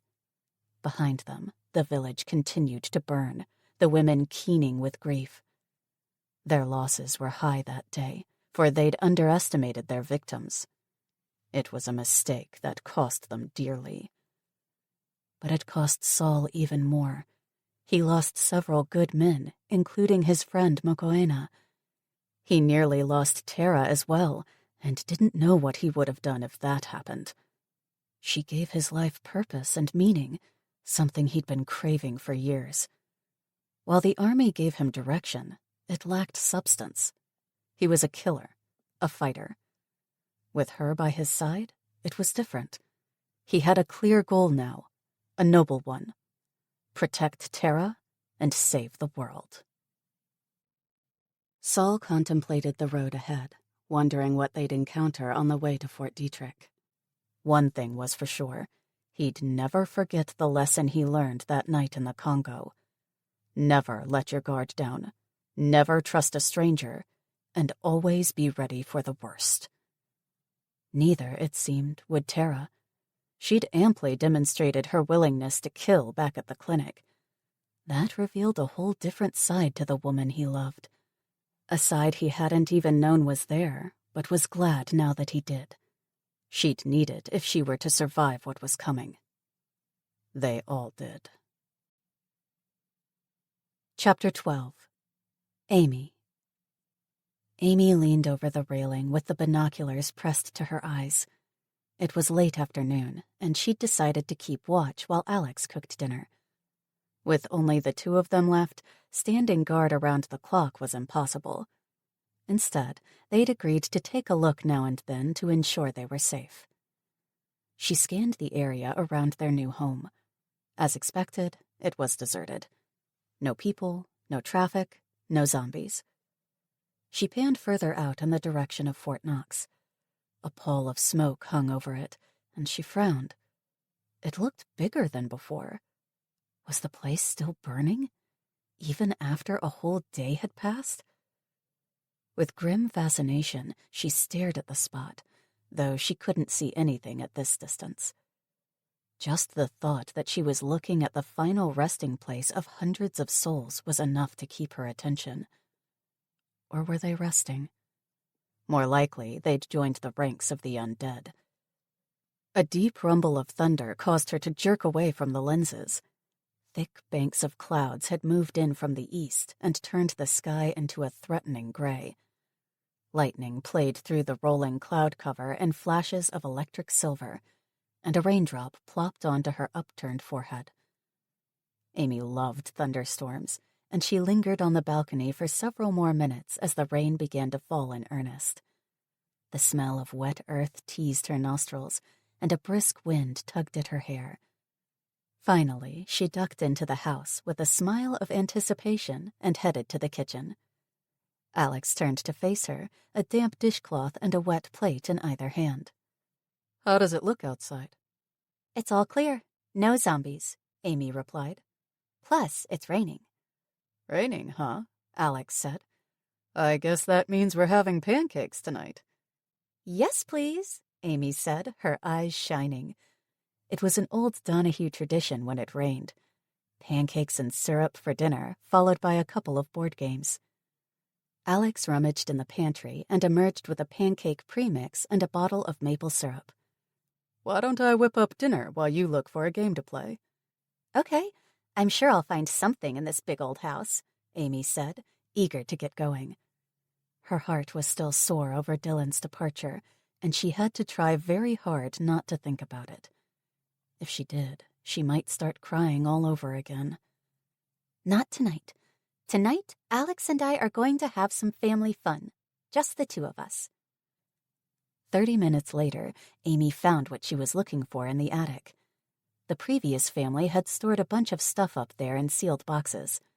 One box contained Christmas decorations, and she set it aside with a note to herself to remember it. If they were staying for the winter, it meant staying for Christmas, a holiday she adored. To her delight, she also found a box full of books and another filled with board games. It would keep them busy over the long days to come, and she lugged both boxes down into the living room. After dusting them down, she chose a book to read before bed and set up a game of Scrabble on the coffee table. I picked Scrabble, but we've got Monopoly, Uno, a deck of cards, and Clue to choose from, Amy said. Scrabble is fine, I haven't played it in years," Alex said. The rain was coming down hard, drumming on the roof with a constant beat.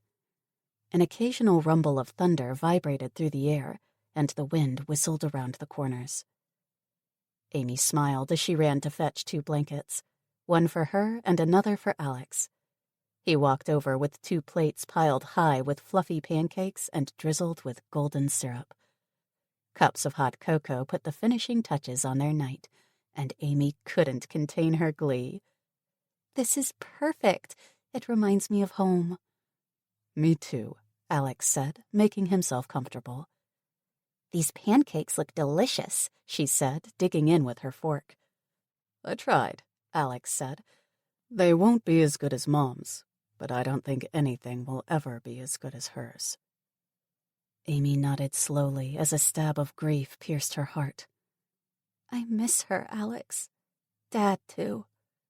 "I miss them too, sis. More than I ever thought possible." "It happened so quickly, you know. I didn't expect that.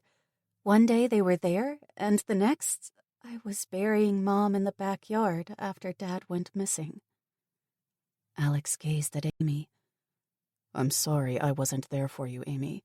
It must have been terrible to deal with all of that on your own." Amy shrugged. "It wasn't fun, but I knew you were coming, Alex, and that's all that mattered. You'll always have my back, won't you?" "Of course, sis. Always." After they'd finished their food, they started on the Scrabble. Around them, the storm raged on while they spent the next few hours playing, laughing, and joking. To Amy, it felt like the old times when her brothers still lived at home. A storm was always the perfect excuse for family time, and the Donahues rarely let it pass unnoticed. She could almost imagine her parents sitting with them, arguing over who'd won what. Around 9, Amy got up to run to the bathroom. At the same time, the sound of a crash caused them both to freeze. "What was that?" Amy asked, her heart bouncing in her chest like a jackrabbit. "I don't know," Alex said, getting up. "It sounded like rocks falling over. Or bricks." "Almost like an avalanche," Amy agreed. "I'd best take a look," Alex said, running to the nearest window. He opened the curtain by a crack, but dropped it again. "I forgot that the windows are blacked out." "It's okay. I'll go to the balcony," Amy said. She jogged up the stairs, taking an extra lamp with her to light the way. Outside the main bedroom door, she paused to set it to its lowest setting and placed it on the floor. Next, she went into the room and opened the sliding door, taking care not to make a sound. Whatever it was they'd heard earlier, she'd better be careful. It was pitch dark outside, and the rain was still pounding down by the bucketful. Within seconds, Amy was soaked to the skin. She didn't dare use a light and hoped she'd be able to see something in the gloom. As she peered over the railing, a weird noise caught her attention. It was a mixture of sounds, a melody of shuffling, bumping, grinding, and groaning. It rose above the rain, loud enough for her to hear. It was almost like a herd of cattle being moved through a narrow corridor before being shipped off to slaughter. Amy narrowed her eyes, desperate to catch a glimpse of what it was that had her on high alert. Behind her, Alex appeared and whispered in her ear. "Do you see anything?" "It's too dark," she answered, keeping her voice low. "But can you hear that noise? Listen carefully." After a couple of seconds, Alex replied, "What is that?" "I don't know," Amy admitted, looking down again. Her hands clutched the railing, and nervous tension ran down her spine. Suddenly, a flash of lightning cracked above their heads with terrific force, causing them both to jump.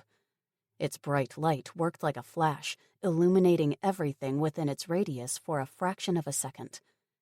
Amy smothered a gasp, and her blood turned to ice. Right below them, hundreds of zombies milled about, their waxen features briefly lit by the lightning strike. They clawed at each other for space as more and more flooded into the small yard. A couple snarled at the heavens, reacting to the storm, and their eyes were like pools of darkness. Evil. She fell backward, pushing Alex back into the house. With shaking hands, she closed and locked the sliding door. The action was pointless, but it made her feel as if she could shut out the danger. "What is it?" Alex asked. Amy shook her head, unable to form the words. He shook her by the shoulders. "Amy, look at me! What did you see?" Amy blinked and focused on Alex's face. "Zombies. I saw zombies." "How many?" "Lots of them. Lots and lots. They're everywhere." "Damn it, how did they get in?" Alex cried. He stepped back with both hands in his hair, thinking. "The crash. They must have pushed over a wall." Amy swallowed. How many would it take to do that? Too many. It must be the horde from Fort Knox. Somehow we missed them coming because of the storm. "The horde?" Amy said, her voice emerging as a high-pitched squeak. "What are we going to do? We can't run through that many or kill them." Alex sighed, his panicking features smoothing into one of cold practicality. "We must hide, but first I need to know how many there are. I have to go back out there." "No, don't go," Amy said, clutching at his hand. "What if they see you?" "They won't. In the meantime, I want you to do something for me, okay?" Alex said, his manner calm and soothing. "What?" "I want you to grab 2 backpacks and fill them with our clothes and stuff. One for you and one for me. Meet me at the top of the stairs." "Okay," Amy said, glad to have a task to keep her mind off the horror that faced them outside. She did as Alex asked, filling a bag for each of them with their clothes and personal things. It didn't take long. Once she reached the top of the stairs, she spotted the gas lamps burning in the kitchen and living room. Even with the blacked-out windows, she didn't want to take a chance at the light being spotted. Amy ran downstairs and put out the lamp in the living room. Next, she went to the kitchen. The light stood next to the sink. She bent her head forward to look for the switch on the gas bottle, but it was too late. The window over the sink exploded into a gazillion pieces. Hands reached through the blinds and grabbed her by the hair. Amy screamed as sharp nails shredded her scalp and grasping fingers clutched at her clothes and arms. She reached for the gun at her side, but encountered nothing but cloth. Then she remembered. She'd taken off her gun belt to relax on the couch. It had kept getting in the way. Her shotgun lay next to the coffee table. Both were useless to her now. One zombie had her by the collar, and its grip was like iron. She reared backward, trying to pull free, but its hold was unbreakable. Vicious faces thrust through the opening, their teeth bared in anticipation of the feast to come. "Alex! Alex, help me!" Amy kicked and punched with all her might, swatting at the many hands that reached for her. She twisted from side to side and pushed against the edge of the counter with every ounce of strength she possessed. It was no use. Bit by bit, she was being pulled toward the gaping maws of the infected. Her heart hammered in her chest, so hard she feared it would break free from its bony cage. For the first time in her short life, she knew what it felt like to be a fly caught in a web. Helpless, hopeless, waiting to be eaten. Amy's muscles weakened as fatigue set in, and her terrified screams filled the air. Then her frightened gaze fell upon the row of drawers next to the sink, and she yanked open the one at the top. Neat rows of cutlery met her eyes. "No, not that." She opened the second one and cried with relief. "Yes!" Her fingers found the handle of a cleaver, and she chopped at the hand that held her collar. The blade cut deep, but the zombie didn't let go. Amy kept at it, hacking away at the flesh until the bone was exposed. Even then, the infected refused to relinquish its grip, and she began to lose all hope. "Alex, please, help me!" Chapter 13. Alex. After sending Amy on her errand, Alex unlocked the sliding door and crept outside. He pressed himself up against the wall and peered over the side of the balcony. As before, it was too dark to see, but he could clearly hear the mass of bodies jostling each other below. Now that he knew what he was listening to, it was easier to discern the different noises. If it was the Horde, they were doomed, and Alex prayed it was just a small group that had stumbled onto their safe house. But in truth, he knew better. No small group would be capable of pushing over the walls that bordered the property. They were too high and too thick, made of solid stone. In that regard, Saul had chosen well, although it now looked like even that wouldn't help. As he waited for another flash of lightning, Alex considered their options. They were limited. Even if they could open the garage and gates without being swarmed, it was unlikely they'd be able to drive through a mass of the undead. It'd be suicide. They could try to hide, wait it out. If the zombies didn't know they were there, they might pass on. It was a huge risk, but the only way out that he could see. The next moment, his hopes were dashed when he heard the sound of breaking glass, followed by his sister's terrified screams. Alex! Alex, help me! Instantly, the crowd of zombies below went berserk. Amy's cries acted like a current of electricity, galvanizing them into a frenzy. Alex ran inside, not bothering to close the sliding door. It wouldn't help anyway. The zombies knew they were there and would stop at nothing to get to them. He vaulted down the stairs, his feet barely touching the ground. It took only a second to assess the situation, and he knew he had to act fast. Sprinting toward the living room, he scooped up Amy's gun belt and shotgun along with his rifle. Luckily, he still wore his sidearm, rarely taking it off even for the sake of comfort. All around him, glass exploded as more infected tried to claw their way inside. Ignoring them for the moment, he ran to the kitchen. He reached Amy's side within seconds and dropped her weapons onto the floor. Amy, duck! Amy tried to obey. She dropped the cleaver and huddled into a ball with her head tucked between both arms. She was hampered by the grasping arms of the infected, but he couldn't afford to wait. Alex lifted his carbine and fired off a volley of shots, cutting a bloody swath through the faces that leered at them. They fell away, and Amy collapsed to the floor, freed at last. He hauled her to her feet. "Grab your guns and the lamp. We need to get to the basement." New faces replaced those in the window, and he released another barrage of bullets.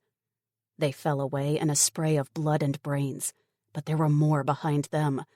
And more, and more, and more. Their only hope was to get to the basement, and he prayed they could reach it in time. A quick glance showed him that Amy was on her feet and armed, a determined look on her face. "I'm ready." Alex nodded. "Go, I'll cover you." He whirled around in time to see several more zombies crash into the living room.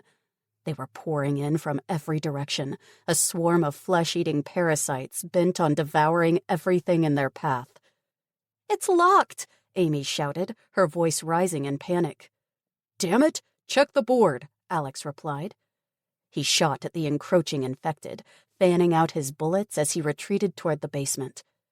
A couple fell, their heads blown away. But more kept coming. Those that passed through the hail of gunfire howled with rage and ran toward them with outstretched arms. He ducked around the island in the middle of the kitchen. "Hurry up, Amy!" "I'm looking!" "It's a single key with a red tag," Alex answered, taking down 3 more infected with quick shots. Let me see. I've got it! Come on!" Amy cried. Alex risked a glance over his shoulder and spotted her silhouette framed in the open doorway of the basement. The lamp shone next to her feet like a beacon, and he ran toward it as fast as he could. "Watch out!" Amy raised her shotgun and fired off a blast. The buckshot whizzed past his ear, so close he could feel the wind on his skin. A dull thud sounded, and a zombie collapsed right behind him. He twisted sideways and snapped off a couple of quick shots. "Move it, Alex," Amy said. "There's too many of them." The infected pressed in from every side, the house a leaky sieve with no end in sight. Amy fired again, and 2 zombies crashed to the ground at the same time. For some reason, that struck her as funny, and she began to laugh hysterically. Hey, look, a twofer! Alex ignored her and kept shooting, picking off the infected one after another. They piled up in a circle around him, tripping those that came next. That gave him a slight lead, and he closed the gap between him and the basement. He finally reached Amy's side, and she yanked him to safety. 2 zombies filled the open doorway, and she fired her 3rd and final round into their snarling faces. The blast obliterated their features, and she cried, "Shut it now!" Alex lunged forward and slammed the door shut. With a deft twist, he engaged the lock. Immediately, the hammering of dozens of fists formed a steady beat in their ears. The infected screeched and howled like banshees, loud enough to burst an eardrum. He pressed his back to the shuddering wood, arms braced against the walls on either side. "We need to barricade this door, or they'll break it down. Look for something we can use." Amy nodded. Okay, but we need more light. "Make it fast," Alex said, his entire body straining to reinforce the door. Amy grabbed the lamp and ran downstairs. She disappeared into the depths of the basement, leaving him alone in the dark. Alex closed his eyes and concentrated on holding his position. Sweat burst free from his pores and ran down his face. The salt stung his eyes, and his breathing sounded harsh in his ears. He couldn't believe what had happened, or how quickly it had all gone to hell. "I was so sure we were safe here, so certain we could ride out the infection." Tara was right. There is no riding this out. There's only a cure, vaccine, or certain death. Moments later, Amy reappeared with a glowing lamp, which she placed at the top of the stairs. 2 more lit the basement below, allowing her freedom of movement. He noticed that her gun belt was once more secured around her waist, though she'd abandoned the now empty shotgun. Good girl. She's learning fast. Not that any amount of guns could help them now. The only thing they could do if the infected broke through the door was to end it before they were eaten alive. As hard as it would be to kill Amy, he knew he'd do it if it came to that. "I'm sorry, Mom. I know I promised to keep her safe, and I tried. I really tried." Amy returned moments later with a crate of canned goods. Her face was strained as she struggled to get the heavy package up the stairs. Her slim arms and legs trembled with the effort, but when he moved to help, she waved him away. Hold the damn door, Alex. I've got this. Alex grinned. "Aye, aye, Captain." Amy levered the crate onto the landing and pushed it against the bottom of the door. She ran back for another and another. By the time they had 3 stacked on top of each other, Alex was able to join her. Together, they created a wall of canned goods and bottled water. A couple of drums of fuel, a heavy toolbox, and some old furniture put the seal on their makeshift barricade. "I think that's enough," Alex said, standing back to look at their handiwork. He wiped his hands on his jeans, heaving for breath. "I feel like a herd of elephants trampled me." Amy nodded, collapsing onto the nearest step. "You and me both." The hammering on the door had faded into the background, muffled by the barrier they'd erected. "Do you think they'll go away?" Amy asked. "Yeah, I think so. Zombies aren't very smart, and they should move on if they don't hear or see anything," Alex replied, though he wasn't 100% certain of his facts. For a second, he wished Tara was there. She seemed to know everything about the infected and their habits. He turned away from the door and looked at Amy. It was the first time since the zombies had broken in that he got a good look at her. They were both still damp from their stint in the rain and sweating like pigs from their earlier exertions. Her ponytail hung like a limp rag, and drops of water fell from the ends. Alex frowned when he noticed that the water held a pinkish stain, and he leaned closer. Her entire head was the same color. Even as he watched, it grew, spreading throughout her blonde locks and gradually turning bright red. Alarmed, he grabbed her shoulder. "Sis, you're bleeding." "Huh? Where?" Amy asked with a bewildered look. "Your head. Did you get hurt?" Alex asked. He hesitated before voicing his worst fear. "Did any of them bite you?" Amy blinked as both hands flew to her head. "I don't think so. No, I didn't get bitten." Alex heaved a sigh of relief. "Thank God.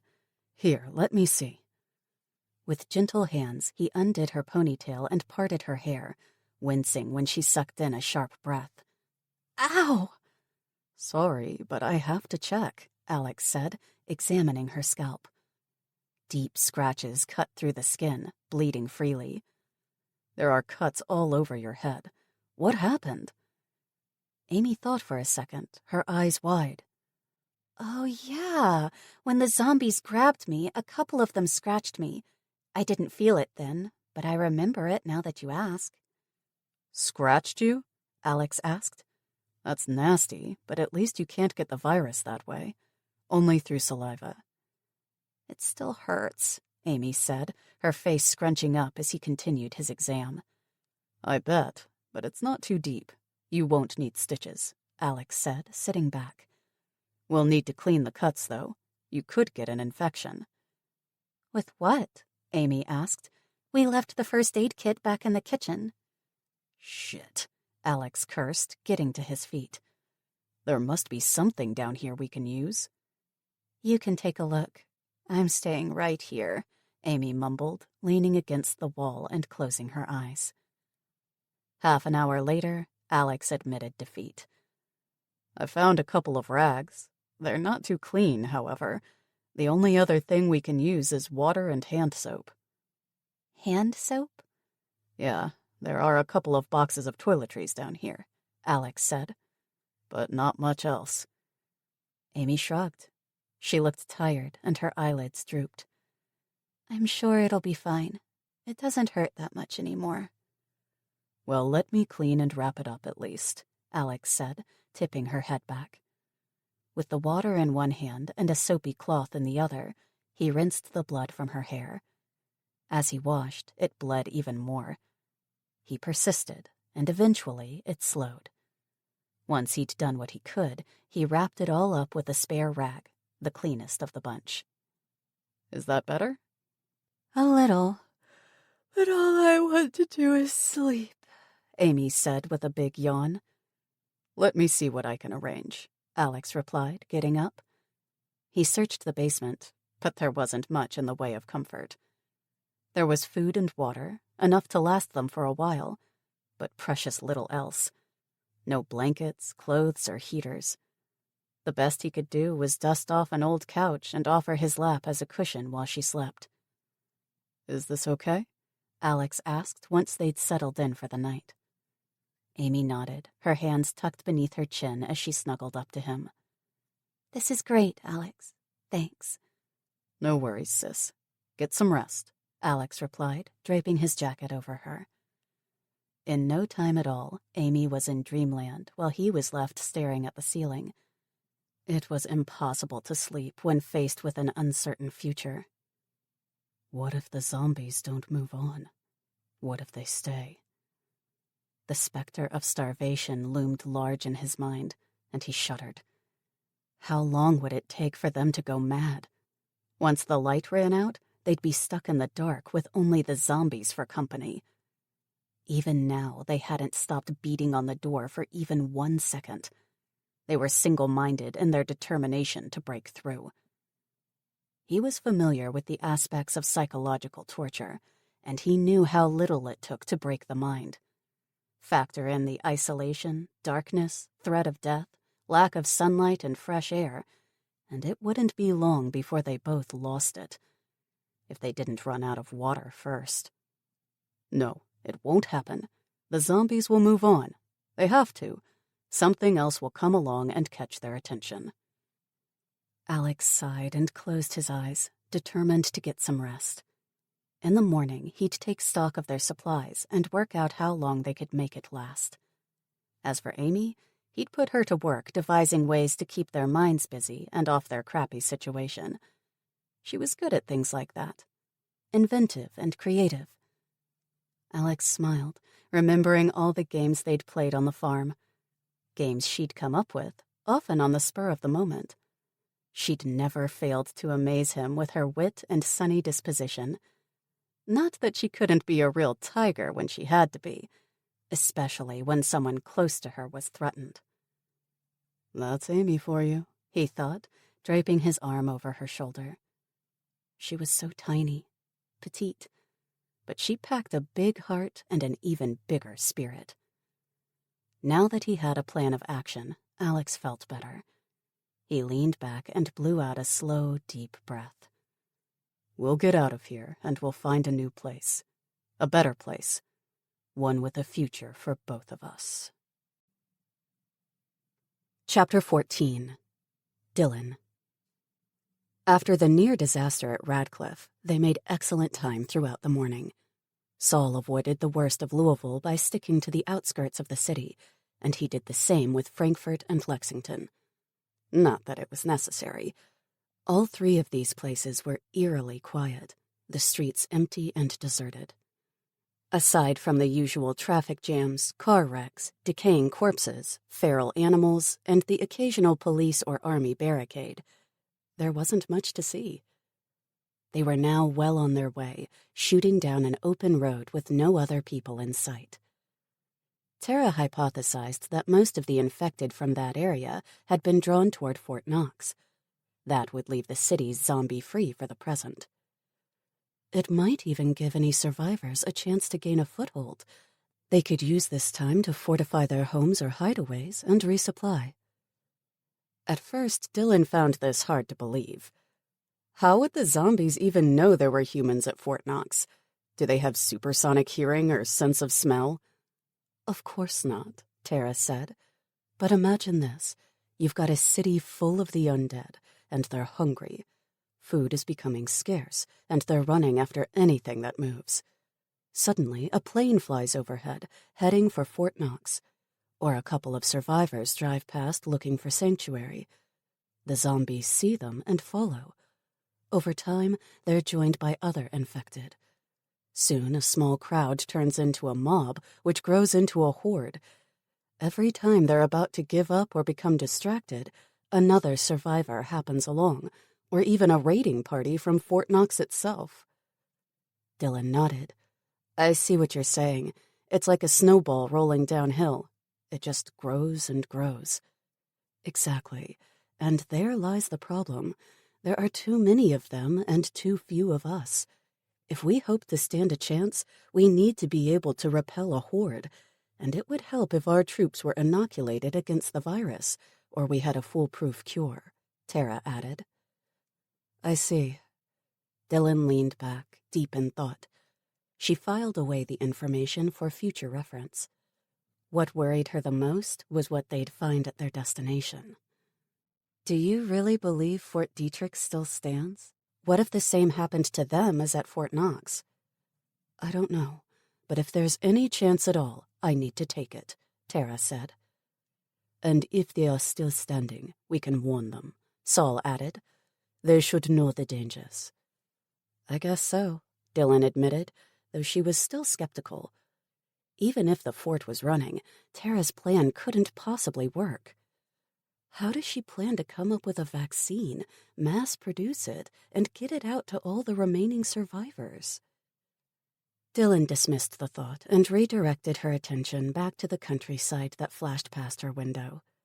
She needed to know the route since she planned on going back for Alex and Amy. They needed her more than Tara did. She's got Saul, an ex-military special forces G.I. Joe on her side. Besides, if things were as bad as Tara said, they might not be safe where they were. Not that Dylan had a clue where to take them if that was the case. Where could you hide from a horde of zombies? Unless Tara's plan did work out. Maybe Fort Detrick was still operational and could be saved if warned. Maybe, Dylan muttered with growing frustration. What's that? Tara asked. Nothing, Dylan snapped. How far is it still? We're almost at Charleston, Tara replied. From there, it's another 300 miles, give or take. We'll be there before nightfall. If everything goes to plan, Dylan said with a grunt, which it never does. I'm just trying to be optimistic, Tara said, a defensive note in her voice. Well, stop. There's nothing to be optimistic about, all right, Dylan said. She could feel the anger rising in her chest, becoming stronger with each passing second. What's your problem? Tara asked. You're my problem. I shouldn't be here. I should be back at the safe house, relaxing with my friends. You volunteered, Dylan. Yeah, I know, and I'm regretting it more with every second that passes. Don't you understand what I'm trying to do here? Tara said, twisting around in her seat. What I'm trying to accomplish? I do understand, and I think you're an idiot. You'll never be able to save the world, no matter how much your conscience bothers you, Dylan said. You'll have to find some other way to atone for your sins. Tara gasped. How dare you? Are you saying this is my fault, that I could have stopped the apocalypse and I didn't? That is so unfair. Dylan shrugged. You said it, not me. You're the one who feels guilty. The problem is, you're going to kill all of us in the process.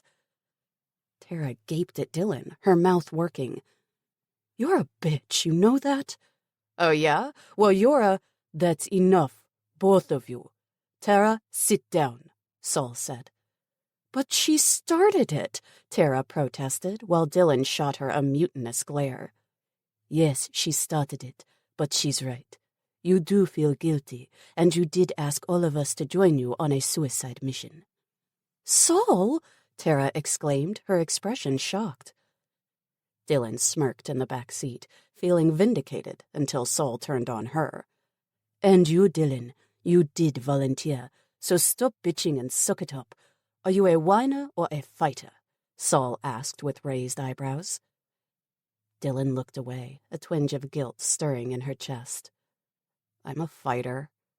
Then act like it. Fine, she mumbled. As for the anger, keep it under control. We cannot afford another episode on this trip, Saul said.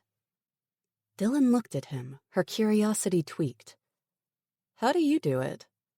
I think of something I love. Dylan frowned. That's it? Pretty much. Now shut up and pay attention. There's a roadblock up ahead, Saul said. Dylan leaned forward. Where? Right there, Saul said, pointing to a knot of cars tangled together in a knot. We've reached the edge of Charleston, and I don't think this will be quite as easy as either Louisville or the other cities. What do we do? Tara asked. We go around, Saul said. But first, we refuel and take a quick break. Good idea, Dylan said, grabbing her spear. I'll check the area. Be careful. We don't know what we're up against here, Saul admonished. Dylan rolled her eyes. Yeah, I can handle myself. She climbed out of the Humvee and walked around it, taking a set of binoculars with her. The road behind them was deserted, as was the countryside all around. She spotted a few houses in the distance. Country homes set on a low, rolling hill. The kind rich people lived in with wide verandas, ornate pillars, and green lawns. I wonder what it feels like to live in a place like that. Tara looked in the direction of the homes. Like you're the queen of your castle, I'd imagine. Dylan laughed. Sounds about right. And now they're undead kings and queens. Tara handed them each a bottle of water and a packet of trail mix. Dylan downed her water in one go, but tucked the food into her pocket to snack on later. Once he'd eaten, Saul set about refueling the Humvee from the jerry cans they'd brought with them. At barely 12 miles a gallon, the army truck was a real gas guzzler. By the time he was finished filling the tank, most of their reserves were gone. Dylan eyed up the empty cans. How about I check those cars for gas? We could use it for the trip ahead. It's risky. What if there are infected? Saul asked. It's either that or we stop at a gas station. That means a town, which means people. Much riskier, in my opinion. I'll go, Saul said, hefting his rifle. You stay here. No thanks. I offered, so I'm going, Dylan said. Without waiting for a reply, she set off down the road. Dylan, wait, Saul shouted. She ignored him, focusing on the roadblock instead. Saul rubbed her up the wrong way. They were both fighters, but in different ways. He thrived on authority, order, and structure, the giving and receiving of commands. There was a place for everything, a niche for everything, and a hierarchy as old as time. She was a rebel. She hated institutions and resented being told what to do or how to act. She longed for freedom, although she recognized that freedom came with certain responsibilities. I'm not a criminal, after all. It was no wonder they didn't get along. Dylan drew closer to the jumble of crashed cars and examined the area through the binoculars. There didn't appear to be anyone around, neither inside nor outside the vehicles. There was ample room for the Humvee to go around the accident site, but they needed fuel badly.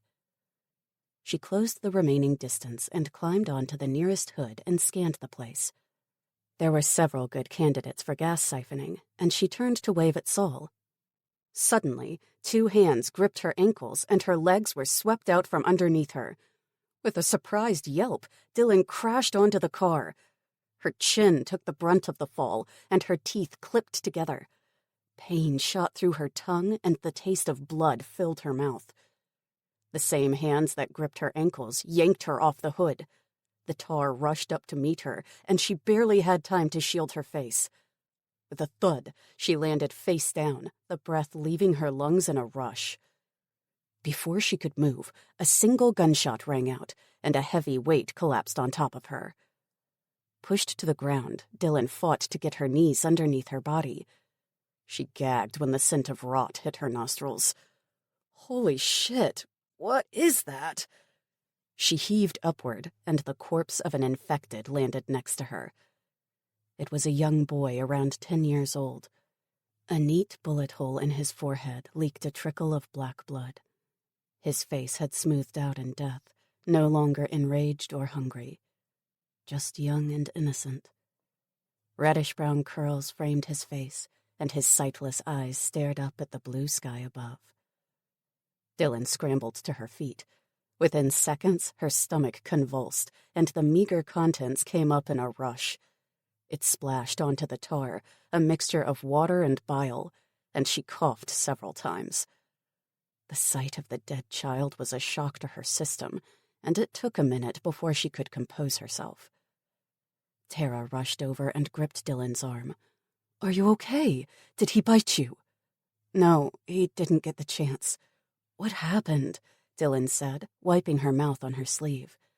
Her hands were trembling when she picked up her spear, and she tried to calm her shattered nerves. "Saul happened. You owe him your life," Tara said, escorting Dylan back to the Humvee. Dylan groaned. "Great. Now I have to hear 'I told you so' over and over again." "Saul isn't like that. Now come on, drop the attitude." As they neared the truck, Saul climbed down from the roof, his R4 rifle slung across his chest. Without saying a word, he picked up 2 jerry cans and a length of hose. "Tara, could you bring more cans, please?" "Of course," Tara replied. Dylan stared at him, her mouth dry. Finally, she said, "Thanks for saving my life. I owe you one." "You don't owe me anything, but next time be more careful. Better yet, listen to me when I tell you not to rush into things." "Fair enough. But can you stop being such a dick about it? You're not in the army anymore, and I'm not one of your soldiers," Dylan replied. "Maybe not, but I have a lot more experience than you. If you had any sense at all, you'd let me handle these things," Saul said. "And sit back like a pampered princess? You can't coddle us, Saul. We need to learn to survive on our own. You won't always be around to protect us," Dylan said, hot blood rushing to her cheeks. "It's my job," Saul burst out, his eyes narrowed as he stalked toward her. "I took an oath. Don't you get it?" "I didn't ask you to," Dylan shouted back. "That's enough," Tara cried, stepping in between Dylan and Saul. She raised a hand to each, palm out. "Calm down, both of you. Do you want to get us all killed?" Saul closed his eyes for a brief moment, and his expression smoothed out. He stepped back, arms hanging loosely by his side. "You're right. I'm sorry." It took Dylan a minute longer to gain control of her anger, but finally she said, "I'm sorry as well. I don't know what came over me." Tara placed both hands on her hips, her voice stern when she spoke. "Listen up, you two. The fighting stops here and now. No more sarcasm, sniping, or rude remarks. Saul, I get that you feel the need to protect us, but we also need to learn how to protect ourselves. Instead of trying to do everything for us, rather teach us. Deal?" Saul nodded. "Deal." "Dylan, I know you don't believe in this mission, and you don't want to be here. But tell me something. Isn't it better to take a shot at something important than do nothing at all?" Dylan sighed. "It's better to take a shot at it." "That's right. And while you're at it, get rid of that chip on your shoulder. Listen to Saul. He knows more than you do, and you might learn a thing or two." "Yeah, okay. I'll try to relax." "As for me, get me to Fort Detrick so I can do my damn job. You might think it's a long shot, but the cure that's flowing through your veins was my invention. If it wasn't for me, you might be the one lying over there with a bullet between your eyes." Dylan raised both hands in a gesture of defeat. "Fine, you've got me there. I'm sorry I was such a bitch. It's just tough leaving Alex and Amy behind, and even harder to deal with these mood swings. Sometimes I don't even feel like myself anymore." Tara's shoulders drooped. "I'm sorry about that. I wish the cure could have done more for you, but it's not foolproof. What I can do is try to save what's left of humanity. It's too late for that little boy over there, but I could help dozens more." Dylan looked in the direction of the zombie child, and her heart shattered into 1,000 pieces. "I'll help you. I swear it." "Thank you," Tara said with a faint smile. "Can we stop being enemies now and start acting like a team?" "I can do that," Dylan said. "As long as you've got my back, I've got yours." "I'm in," Saul said, picking up the jerry cans once more. "Dylan, can you stand guard while Tara and I fill these?" "Sure thing," Dylan said with a grin, twirling her spear with a deft twist of the hands. "I'll make sure nothing creeps up on you." 10 minutes later, they were back on the road, and for the first time, Dylan felt glad to be there. Chapter 15. Tara. With their issues out in the open and dealt with, the atmosphere inside the Humvee improved. Tara found herself able to relax for the first time that day, and she even looked forward to the rest of the trip in Saul and Dylan's company. That thought didn't last very long. Saul navigated the first roadblock into Charleston with ease. He maneuvered the army vehicle around it without any problems. It was built for off-roading, after all, and its superior suspension and big wheels made short work of the obstacles in their way. The next barrier wasn't so easy to pass. Not long after they got back onto the road, they reached a bridge, and their real troubles began. The lanes in and out were filled with cars standing bumper to bumper, and there was no way around it. "What now?" Tara asked as her anxiety meter shot through the roof. Saul studied the bridge through narrowed eyes. "We can't move so many cars, and we can't bypass it. We need to cross this bridge." "So what do we do?" "We go through it. Hold on to your seatbelts," Saul said, jamming his foot onto the gas. "What?" Tara managed to squeak before they hit the first cars. The Humvee rammed into the gap between the two vehicles and pushed them aside. Metal scraped on metal, and Tara winced at the high-pitched sound. It sounded like nails dragging across a chalkboard, and she quickly covered her ears. Saul never let up, barging through the middle like a bull through a china shop. Windows were smashed, doors buckled, bodywork crushed, and lights broken. Tara even looked up in time to see a pink scooter disappear beneath them. At one point, the Humvee's front tire lifted and rode over the hood of a Mini Cooper, leaving behind a mangled wreck. Many of the vehicles held trapped infected, and Tara tried to ignore their snarling faces as they drove past. A few more wandered around between the cars and attacked them the moment they had the chance. These fell victim to the wheels, and black blood sprayed onto the windshield. "Ugh, that's disgusting," Tara said as she held on for dear life. Dylan likewise clung to her seat, muttering, "Fucking zombies," over and over again. At last they reached the end of the bridge, and Saul slowed to a stop. "Is it over?" Tara asked, twisting around in her seat to survey the damage behind them. A path of destruction filled with corpses, broken glass, and crumpled metal filled the bridge. "Not yet. We still have to go through Charleston," Saul replied with a grim look. "Can't you stick to the outskirts as you did with the other places?" Dylan asked. "No, not this time. We're in for it now. I want everyone to stay alert and keep an eye out for zombies and troublemakers." "All right," Tara replied, not looking forward to what they might find in the city center. "Got it," Dylan said, sinking back into her seat. Saul took the plunge, and they headed deeper into Charleston. It wasn't long before they hit another barrier, this one the remnants of a police barricade. The Humvee was able to push through, but after that, they hit a series of utterly impassable roadblocks. Each time, Saul had to reverse and take an alternate route until it felt like they were lost in a concrete maze. Dylan, quiet up until that moment, leaned forward and said, "Is it just me, or does it feel like we're being herded?" "What do you mean?" Tara asked. "Think about it," Dylan said. "Each one of these detours is leading us deeper into Charleston instead of out of it." "You think so?" "And another thing, where are all the zombies?" Dylan pointed out. "It seems awfully quiet around here, and I've yet to see any bodies." "You've got a point," Saul said, "but I don't see any other way. Just keep your guns ready in case of trouble. If it comes to that, we'll fight our way through."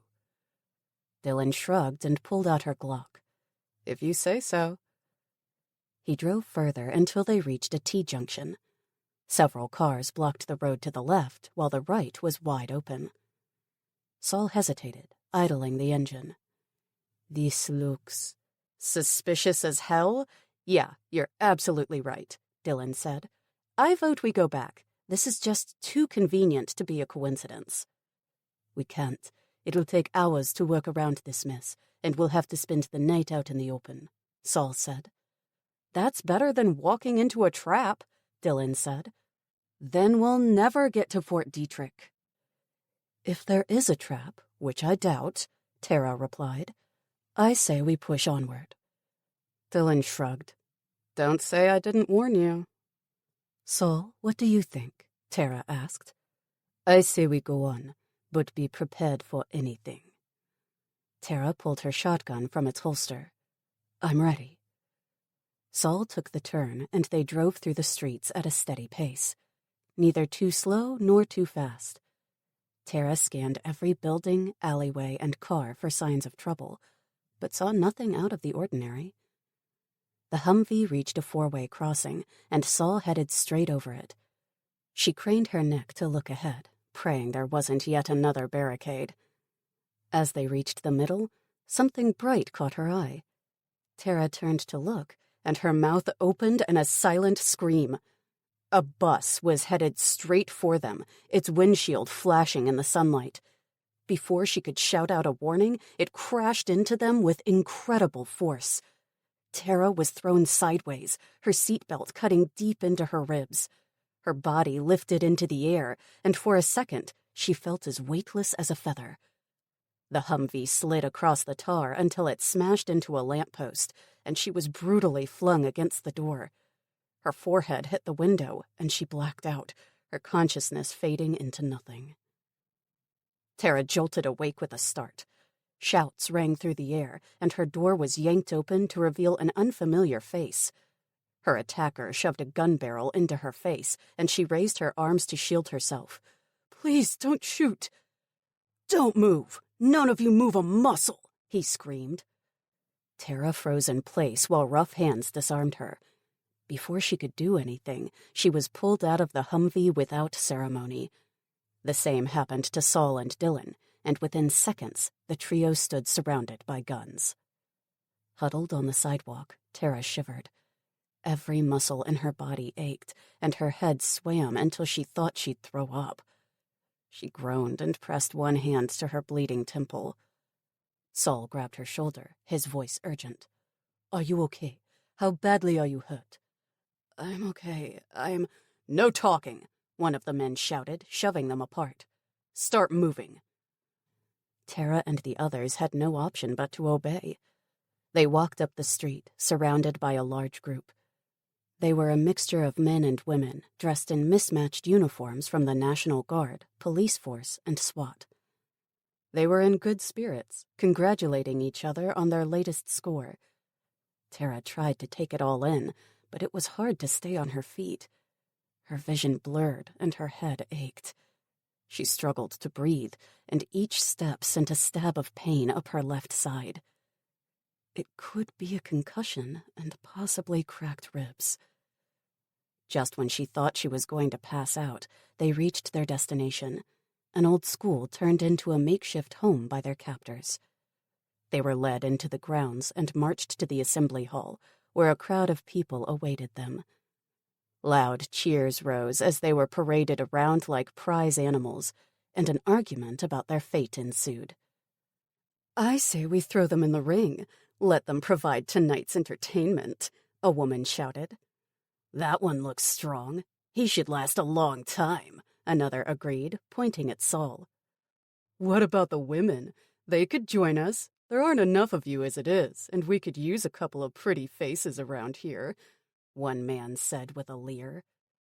"Screw you and your pretty faces. I say they die in the ring," the first woman cried. "Throw them to the dogs." "How about we let them fight for a place among us? The last one standing wins," the man argued. The two continued to fight about it until a tall man with a hawk-like nose stepped forward. He raised his hands until the room quieted. "All right, calm down. Let me decide their fate." "What will it be, Seth?" the woman said, tapping one booted foot on the floor. "I like Brett's suggestion that they fight until only one is left," Seth said. "Agreed?" "Oh, come on. Why not kill all of them?" the woman protested. "Two's good enough, Lila," Seth replied, "even for your bloodthirsty nature." Raucous cheers filled the air, and the crowd seemed to reach a consensus. "No, wait," Saul cried, grabbing Tara by the upper arm. "You can't make her fight. She's too valuable." "Valuable? What value does she have other than to provide a night's entertainment?" Seth asked. "She's a doctor and a scientist. Surely you can use a doctor," Saul said, his desperation evident. "How do we know you're not lying?" "I swear it. Please give her a chance," Saul pleaded. "Do with me what you want, but leave her alone." Silence fell, broken only by a couple of fierce whispers.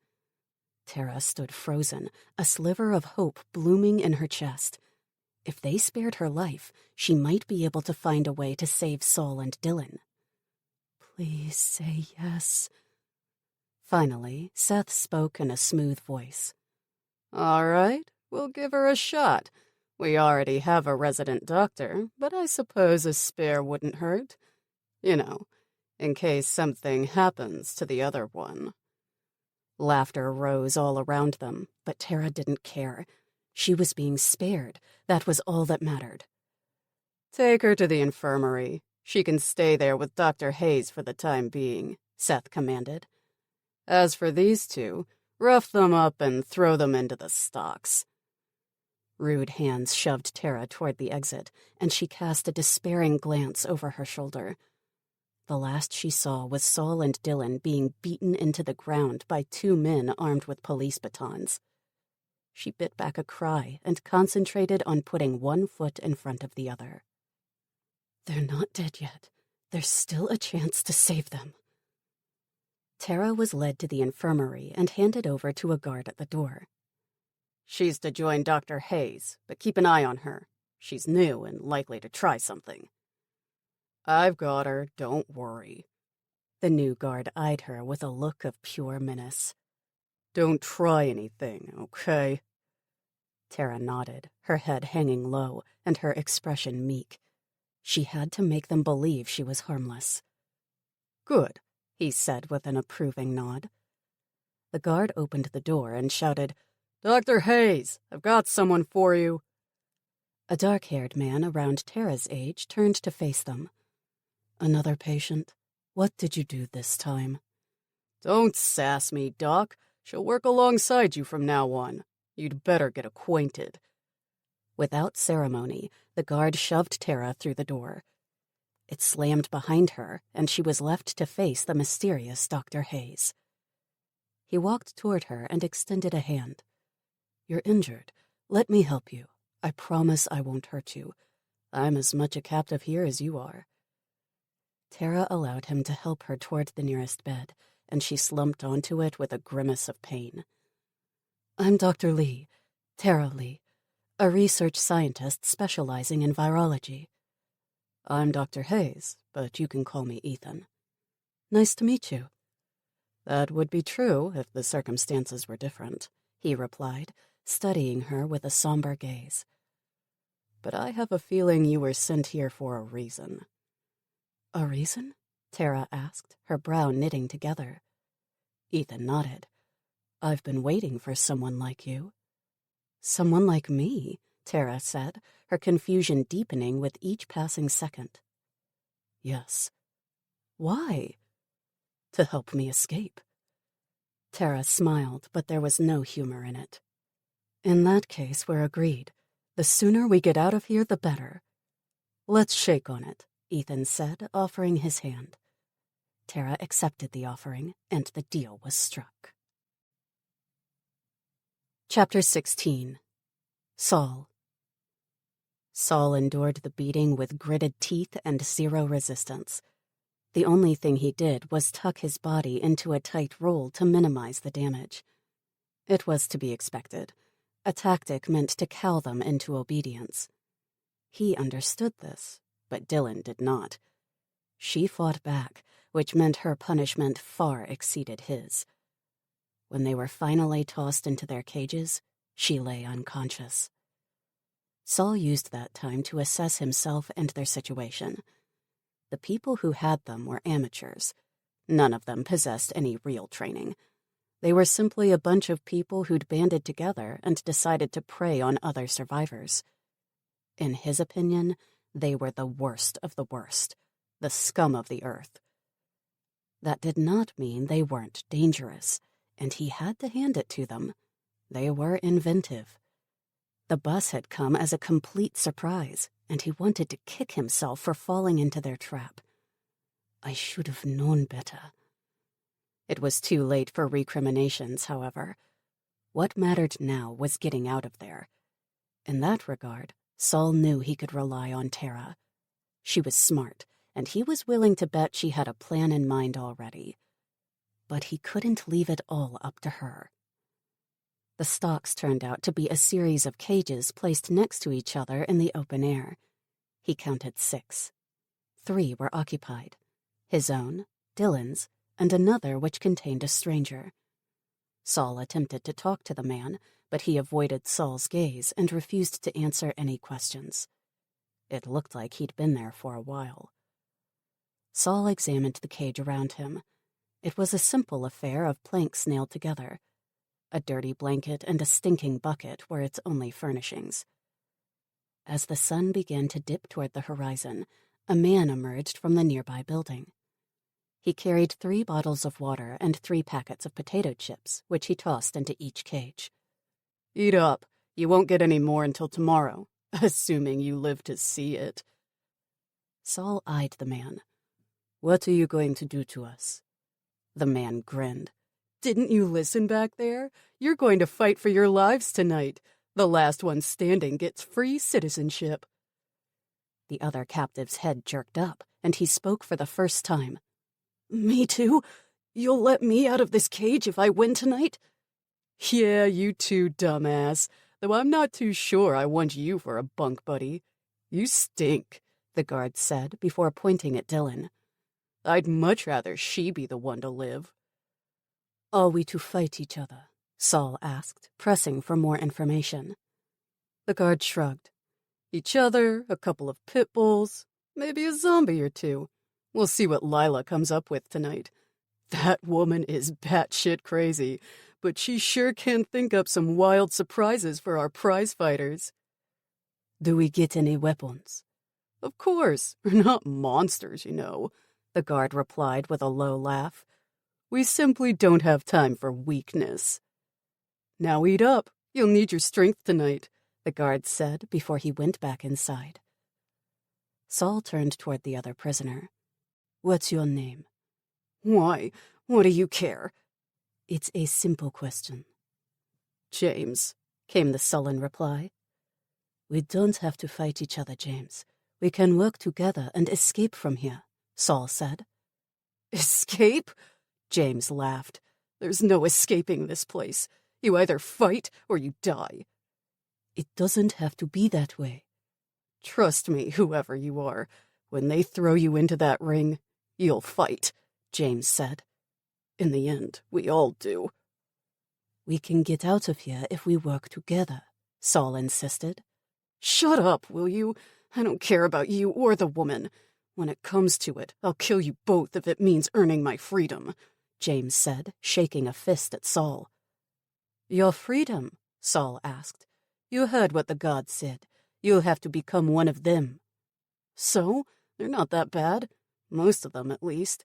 As long as I steer clear of Lila and Seth, I'll be fine, James said. Besides, it's better than the alternative. Which is? Going out there. It's much safer in here with a group to watch my back, James replied. A bunch of criminals, you mean, Saul corrected. James shrugged.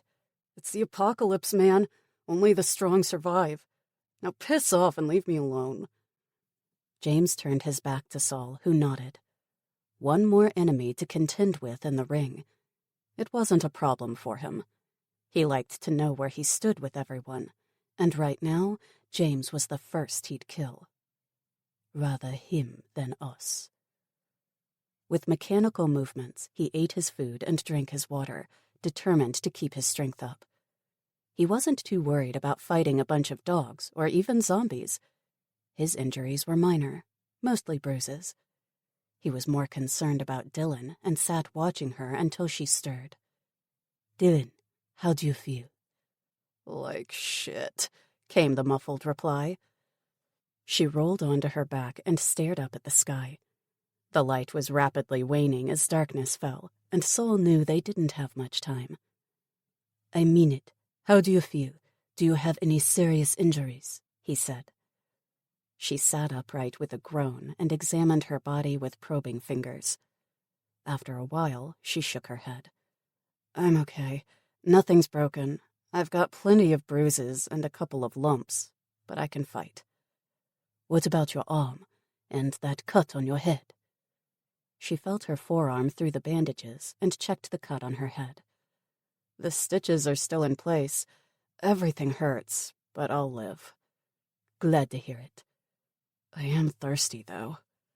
Saul pointed at the water and chips. Eat up. You'll need the energy. So what's the deal here? Are we zombie chow or what? Dylan asked while she ate. In simple terms, Saul explained to her what he'd learned. So we'll have to fight each other in the end? That's right. That sucks, she said, rolling the empty chips packet into a bowl and chucking it at his head. The package bounced off his cage bars and rolled away. What about Tara? Saul explained to Dylan where Tara was, but nothing about his plans. That would have to wait until they were alone. He couldn't risk talking in front of James. What's with him? Dylan asked, pointing at the man in question. He doesn't want to be one of us. He made that very clear. Tonight he's fighting to win, and that includes killing us. He'd rather be one of them. Not if I kill him first, Dylan said with a predatory smile. James stiffened, but he didn't reply. Dylan laughed. I think he's scared of me. But her mirth didn't last very long, and she picked at her jeans with a somber expression. What are we going to do, Saul? I don't know, but I'll think of something, I promise. James snorted, and Dylan threw him an ugly look. Shut up, you coward. At least my head isn't neck-deep up some 2-bit raider's ass. Saul laughed long and hard. You sure know how to cheer a person up. Glad to be of service, she answered with a grin. It feels good to laugh. I haven't done that in a while. You and me both. Darkness closed in around them as the sun dropped behind the horizon, and the temperature dropped rapidly. Dylan shivered, rubbing her arms to keep warm. I sure wish I didn't leave my gloves and beanie in the Humvee, but at least I've still got my coat and scarf. You can have my blanket, Saul offered. Keep it. I've got one too, I see. She picked up the one in her cage and wrinkled her nose. Man, this thing smells. But beggars can't be choosers. I guess not, Saul said, draping his blanket across his shoulders. This is one crap storm of a shitty situation, huh? Dylan said, hunched into a little ball. Colorful way of putting it, but yes, it is. Saul shook his head. I'm sorry, Dylan. I should have listened to you. This whole thing is my fault. You're right. You should have listened to me. And if I were the type, I'd say I told you so, Dylan said. But I'm not, so forget about it. Thanks. They sat in silence for a few minutes before Saul said, Try to get some rest. It won't be long until they come for us. Yeah, okay. She sighed and closed her eyes, leaning against the side of her cage. One last thing. What is it? I told you so. Chapter 17. Amy. Amy woke up slowly, her body cramped from lying in the same position for too long. She blinked in the dim light of a single lamp turned down low. For a moment, she didn't know where she was, until the memory of the night before came rushing back. She jerked upright, wincing when her head throbbed. It mirrored the sounds that echoed from above, the dull thumping of undead fists on the door. Pushing the hair away from her face, she shook Alex. Wake up! Wake up, Alex! Huh? What? Is something wrong? He asked, shaking his head. They're still there. Who's still there? He looked around with a befuddled expression on his face. The zombies, Alex. They're trying to break down the door. They haven't given up, Amy whispered. Alex didn't answer straight away. After a few seconds, he rubbed his eyes and yawned. Where are we? Amy lost her patience and smacked him on the leg. Wake up, sleepyhead. We're in the basement, remember? His face cleared, and he stood up so suddenly she felt dizzy just by looking at him. I'd better see if the barricade is holding, Alex said before jogging upstairs. Amy didn't move. She didn't want to see. After a while, Alex came back. Do you want the good news or the bad news first? Just hit me with it, she said. The barrier is standing strong. That's the good news. And the bad? Amy asked. We're still stuck down here. Amy resisted the urge to throw something at him. That's great. What do you propose we do now? There's nothing we can do, Amy. Nothing but wait it out. Amy sagged, and tears pricked her eyelids. What if they never leave? What if they never grow tired? Alex sat down next to her and gathered her into his arms. They will go away, I promise. All we have to do is keep quiet and not make any loud noises. After a time, they'll forget all about us and move on. Amy didn't know whether she could believe him or not, but it felt good to be comforted. They sat like that for several minutes, not saying a word, until Amy became aware of her full bladder. Alex? Yeah? I need to pee. That might be a problem, he said, standing up. Let's see if we can sort something out. Together, they went through the basement to look for a solution. Finally, Alex came up with an idea. It took a little work, but after a while, he had a rough toilet set up in the furthest corner of the room. How's this? With the use of old pallets, a plank, wood glue, and a bag of compost, he'd made a wooden box filled with a layer of compost. Glued over the top was the plank. Next to this on the floor lay a stack of toilet paper ready for use. A piece of canvas tacked to an overhead beam formed a curtain for privacy. Amy eyed it with a dubious expression. How does it work? Well, you sit on the plank with your bum hanging over the edge, and you do your thing into the box.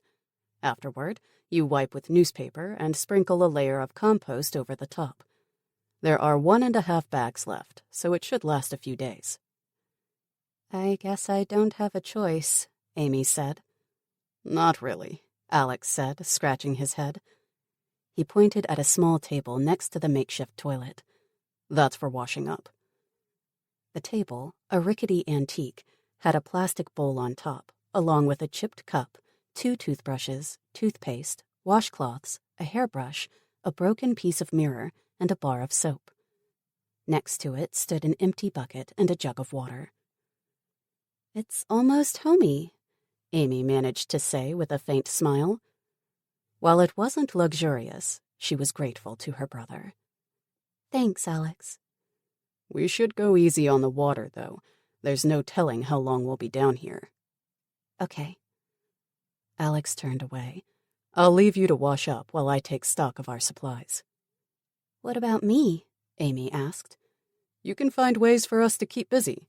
Games, books, anything. I can try. It's important that we keep our spirits up, sis. We can't give up. Not now, not ever, Alex said. I understand. Once her brother was occupied with his stocktake, Amy used the new toilet. It turned out to work reasonably well, and she was glad he'd thought of it. Afterward, she brushed her teeth and washed her face and hands. It was warm down in the basement. Humid. There were no windows and only minimal ventilation from above. That meant the air soon felt stuffy, and it wasn't long before she took off her hoodie and the jersey underneath. Dressed only in jeans, socks, and a t-shirt, she set about looking for something to keep them occupied. There wasn't much. Old furniture, gardening equipment, tools, newspapers, and a couple of dust-covered boxes. Amy opened them and was surprised to find a wealth of old magazines. They were quite varied, ranging from a gun subscription to knitting patterns and fashion magazines. This should keep us busy for a while. Find anything? Alex asked. Just a few old magazines, Amy replied, wiping the sweat from her forehead. She felt hot, and her cheeks were flushed. Fanning her face with a piece of cardboard, she asked, "Can I have some water, please?" Of course, Alex said, handing her a bottle. She downed the liquid in one gulp and gave the empty bottle back to him. You should pee in that. It will keep the smell down and make the compost last longer. He took the bottle. Good idea. I'm going to lie down, Amy said. Call me if you need anything. Alex frowned. Are you okay? Yeah, I'm just tired. I didn't sleep well, and my head hurts. Remind me to have a look at those scratches later on, Alex said. Trudging toward the couch, Amy curled up on it and tried to rest. It felt like a drummer had set up shop inside her head, and she swore he was keeping the beat with the zombies. Bang, bang, bang, bang, over and over until she wanted to scream. At one point, Alex offered her breakfast, a protein bar and a packet of nuts with another bottle of water. Here, have this. You need to keep your strength up. Thanks. Amy forced herself to sit upright and eat the food, even though she wasn't hungry. The water went down much more quickly, her parched tissues soaking up the precious liquid. Alex sat across from her on a small stool, chewing on a mouthful of dried apricots. He eyed her flushed cheeks through narrowed eyes. How do you feel? Hot? Sore? Sick? Amy nodded, fanning her face with the cardboard again. All of the above. My head feels like it's going to burst, and I'm so thirsty. Let me look at your head. Alex parted her hair with gentle fingers and sucked in a breath. Is it bad? Amy asked with alarm. It's infected. Those filthy, disgusting zombies. I don't even want to know what's under their fingernails. Alex stepped away. The soap didn't help much. What now? Amy asked as fear sprouted in her chest. We don't have any medicine down here. No, but I did find a bottle of whiskey among the supplies. We can use it to clean the wounds. Amy winced. That's gonna hurt. Yes, but it's better than getting septicemia. Septicemia? That's blood poisoning, right? Amy asked. Sort of. It's a very severe infection that affects all of your inner organs, causing them to fail one after the other. Not long after that, you're dead. Amy shuddered. Bring that whiskey. Alex fetched the bottle, admiring the label. Such a shame. This is premium stuff. Real scotch. Sol had good taste. I don't care. Just get it over with, Amy said. Here, Alex said, cracking the seal. Take a few sips. It will numb the pain. Really? Amy reached for the bottle with hesitant fingers. These are special circumstances, sis. Go for it. Amy tipped the bottle of golden liquid into her mouth and took a big gulp. Immediately, the liquor burned through her mouth, throat, and sinuses like liquid fire. She choked and sputtered, gasping for breath. Alex struggled to keep in his laughter, not wanting to alert the zombies above to their continued presence. He rubbed her back and took the bottle from her limp fingers. Not all at once, sis. Little sips. This stuff is strong. It's not strong, Amy said, her eyes watering. It's vile. Maybe to you, Alex said with a sigh of regret. He soaked a piece of cloth with the alcohol and dabbed it onto the cuts. Ow, ow, ow! Amy cried, biting on her fist. Even that light touch caused fiery pain to lance through her head. Sorry, sis, but I'll have to dig in there if we want to clear out this infection. It's going to hurt a lot, but you can't scream. Do it. Amy squeezed her eyes shut and bit down on her balled-up hoodie. Alex dived back in, scraping the liquor-soaked rag across each scratch. Amy groaned into her hoodie, her hands balled into fists. It felt like he was peeling away her skin with a dull butter knife. Every nerve in her body was alight with sheer agony. Tears ran down her cheeks and soaked the hoodie. Just when she thought she'd pass out, he stopped. It's done, Alex said, taking a sip from the bottle of whiskey. His face was pale, and it looked like he wanted to throw up. Want some more? Amy grabbed the bottle and swallowed several mouthfuls. The burning in her mouth echoed the pain in her scalp, but she didn't care. 15 minutes later, the potent liquor kicked in. Her head buzzed pleasantly, and the pain faded to a manageable level. Better? Alex asked. Amy nodded. Yep. Can I have some more?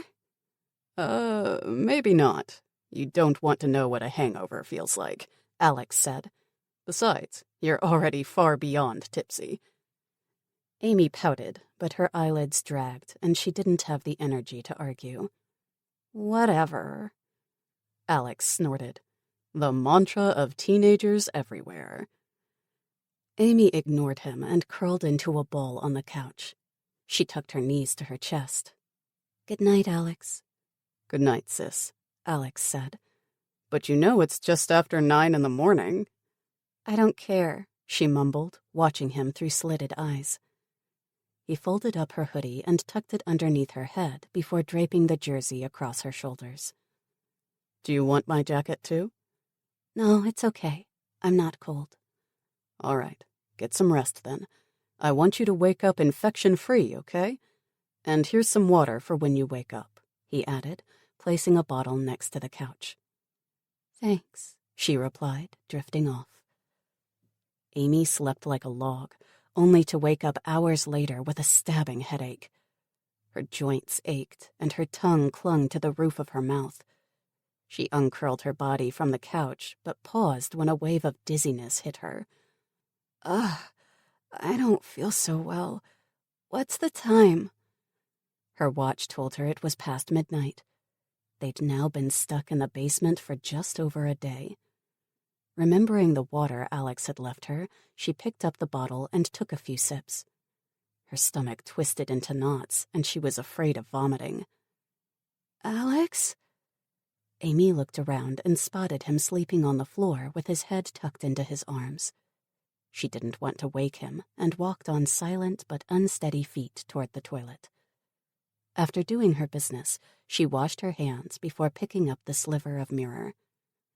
Sweat beaded her forehead, and deep hollows sat beneath her eyes, the color of ripe plums. Her body radiated heat like a furnace, burning up from the inside. With shaking fingers, she lifted a lock of her hair and nearly puked on the spot. The whiskey had been for nothing. All that pain for no reason at all. The scratches were red and swollen.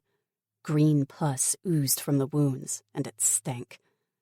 The lightest touch caused extreme agony, and she had to fight to hold back her tears. The infection was a lot worse than either she or Alex had suspected. Without realizing what she was doing, Amy walked up the steps leading to the barricaded door. She stared at it for a second, her hand resting against the stacked pallets. They were holding, too heavy for the infected to move. The short walk had sapped her strength, and she sank onto the top step. With her eyes closed, she leaned against the concrete wall behind her. It felt cold, a blessed relief to her fevered body.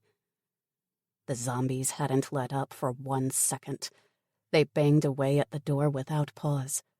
The vibrations traveled through the walls and down her spine. In a way, it was kind of soothing, but also prophetic. At that moment, she realized they were doomed. The infected were tireless, mindless. They would never stop. Not until she and Alex were long dead. Worst of all, she'd go first, and Alex would blame himself. Amy felt for her gun, her hand closing around the butt. She considered ending it right there. But no, she couldn't do that to Alex. With a sigh, she let go of the weapon. The world was turning dark around her, her consciousness fading in and out. Licking her dry lips, Amy whispered, "I'm sorry, Alex, but it's time I went home to Mom and Dad. They're waiting for me." Her eyes drifted shut, and her head fell onto her chest. One arm flopped to the side, dangling down the step, the fingers as delicate as a child's. Beside her, the undead continued their relentless barrage, while Alex snored softly below, oblivious to the world around him. Chapter 18. Alex. When Alex woke up, he couldn't see a thing. The basement was pitch black, the kind your eyes couldn't adjust to no matter what. The floor beneath him was cold, and he found he was shivering. How long was I out? He sat upright and rubbed his eyes before feeling his way to the couch. His searching hands encountered the lamp, and he tried to switch it back on. Nothing happened, and he guessed the gas had run out. He didn't know where the other lamps were either. Perfect. Just perfect, he cried before realizing he was being too loud. He didn't want to wake Amy. She needed her sleep, and he couldn't alert the infected to their presence either. The stupid things were still up there, not letting up for even 1 second. I hate zombies. Alex crawled across the floor in the general direction of their supplies. He'd placed a packet of candles and a box of matches on top of one of the pallets. If he could find it, they could have light again. "Oh, shit," Alex cursed in a low voice when he hit his head on the corner of something hard. With one hand pressed to the sore spot, he felt in front of him. It was the pallet, and he soon found the candles. Within seconds, a soft glow lit the area around him. What time is it? According to his watch, it was 6 a.m. He'd slept throughout the long night, and their second day in the basement had dawned. No wonder I'm so stiff, he groaned, rubbing an ache in his back. He headed toward the toilet and did his business before washing up. He longed for a hot shower, or even a cold one. Anything to wash away the sweat and dirt. Yeah, that's not going to happen.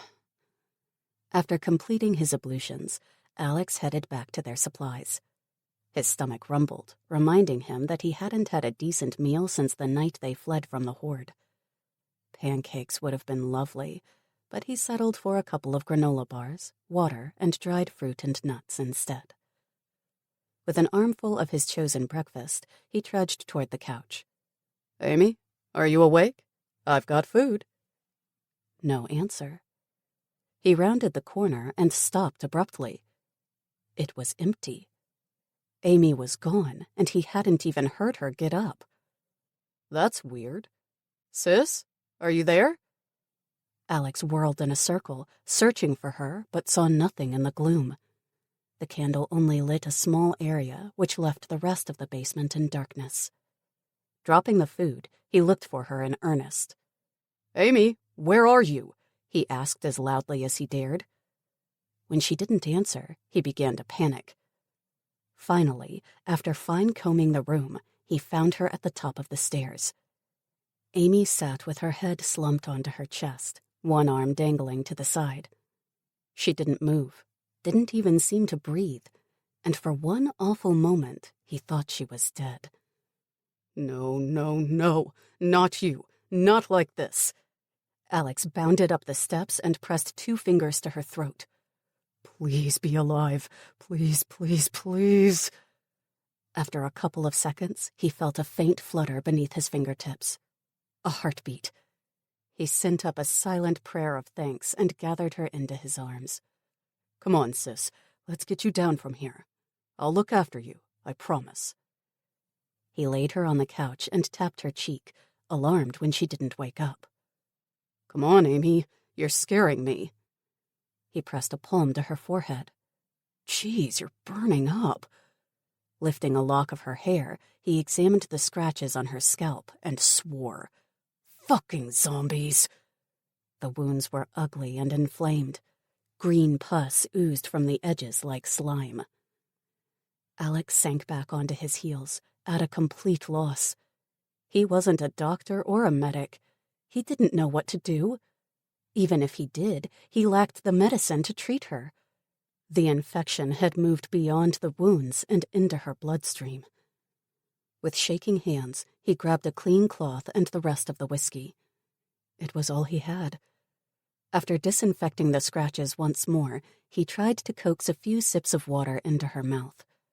Her lips were cracked and dry, and he feared she was severely dehydrated. Throughout it all, Amy remained unresponsive.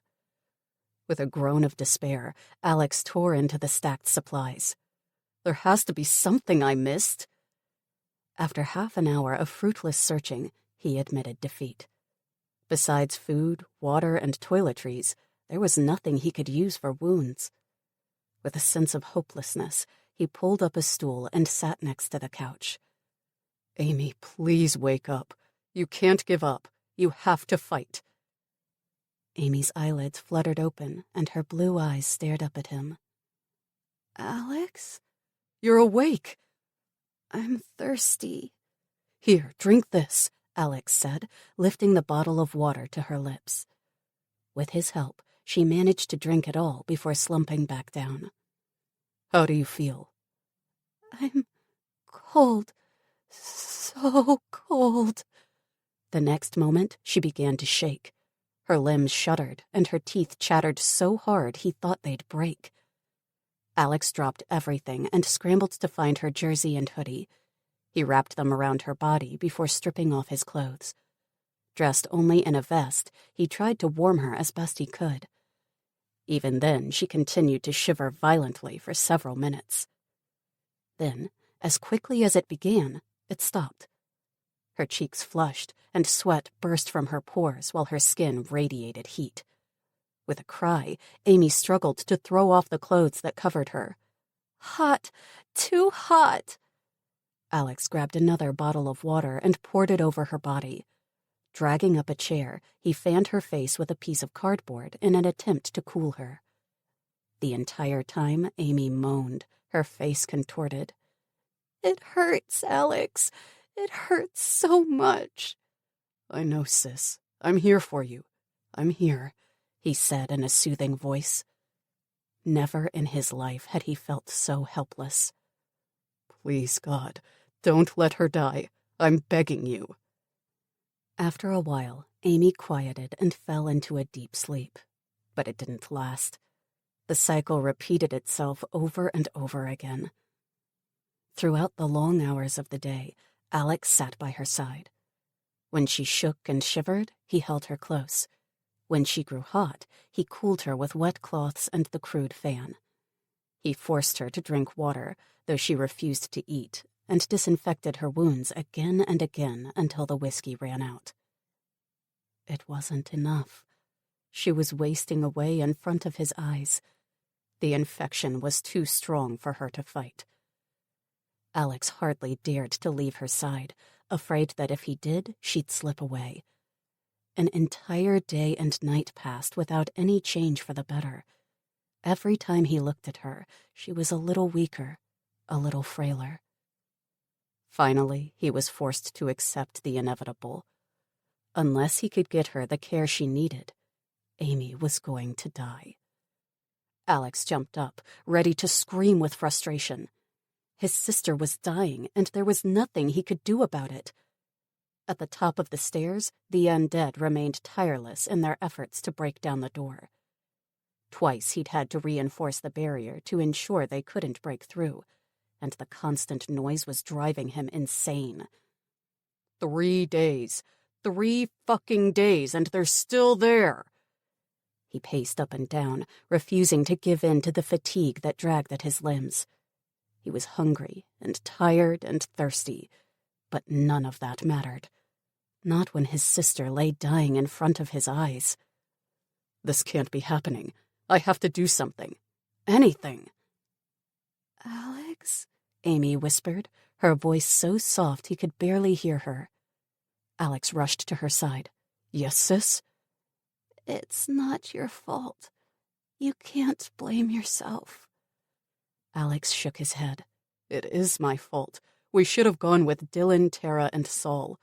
Instead, I made us stay, and look what happened.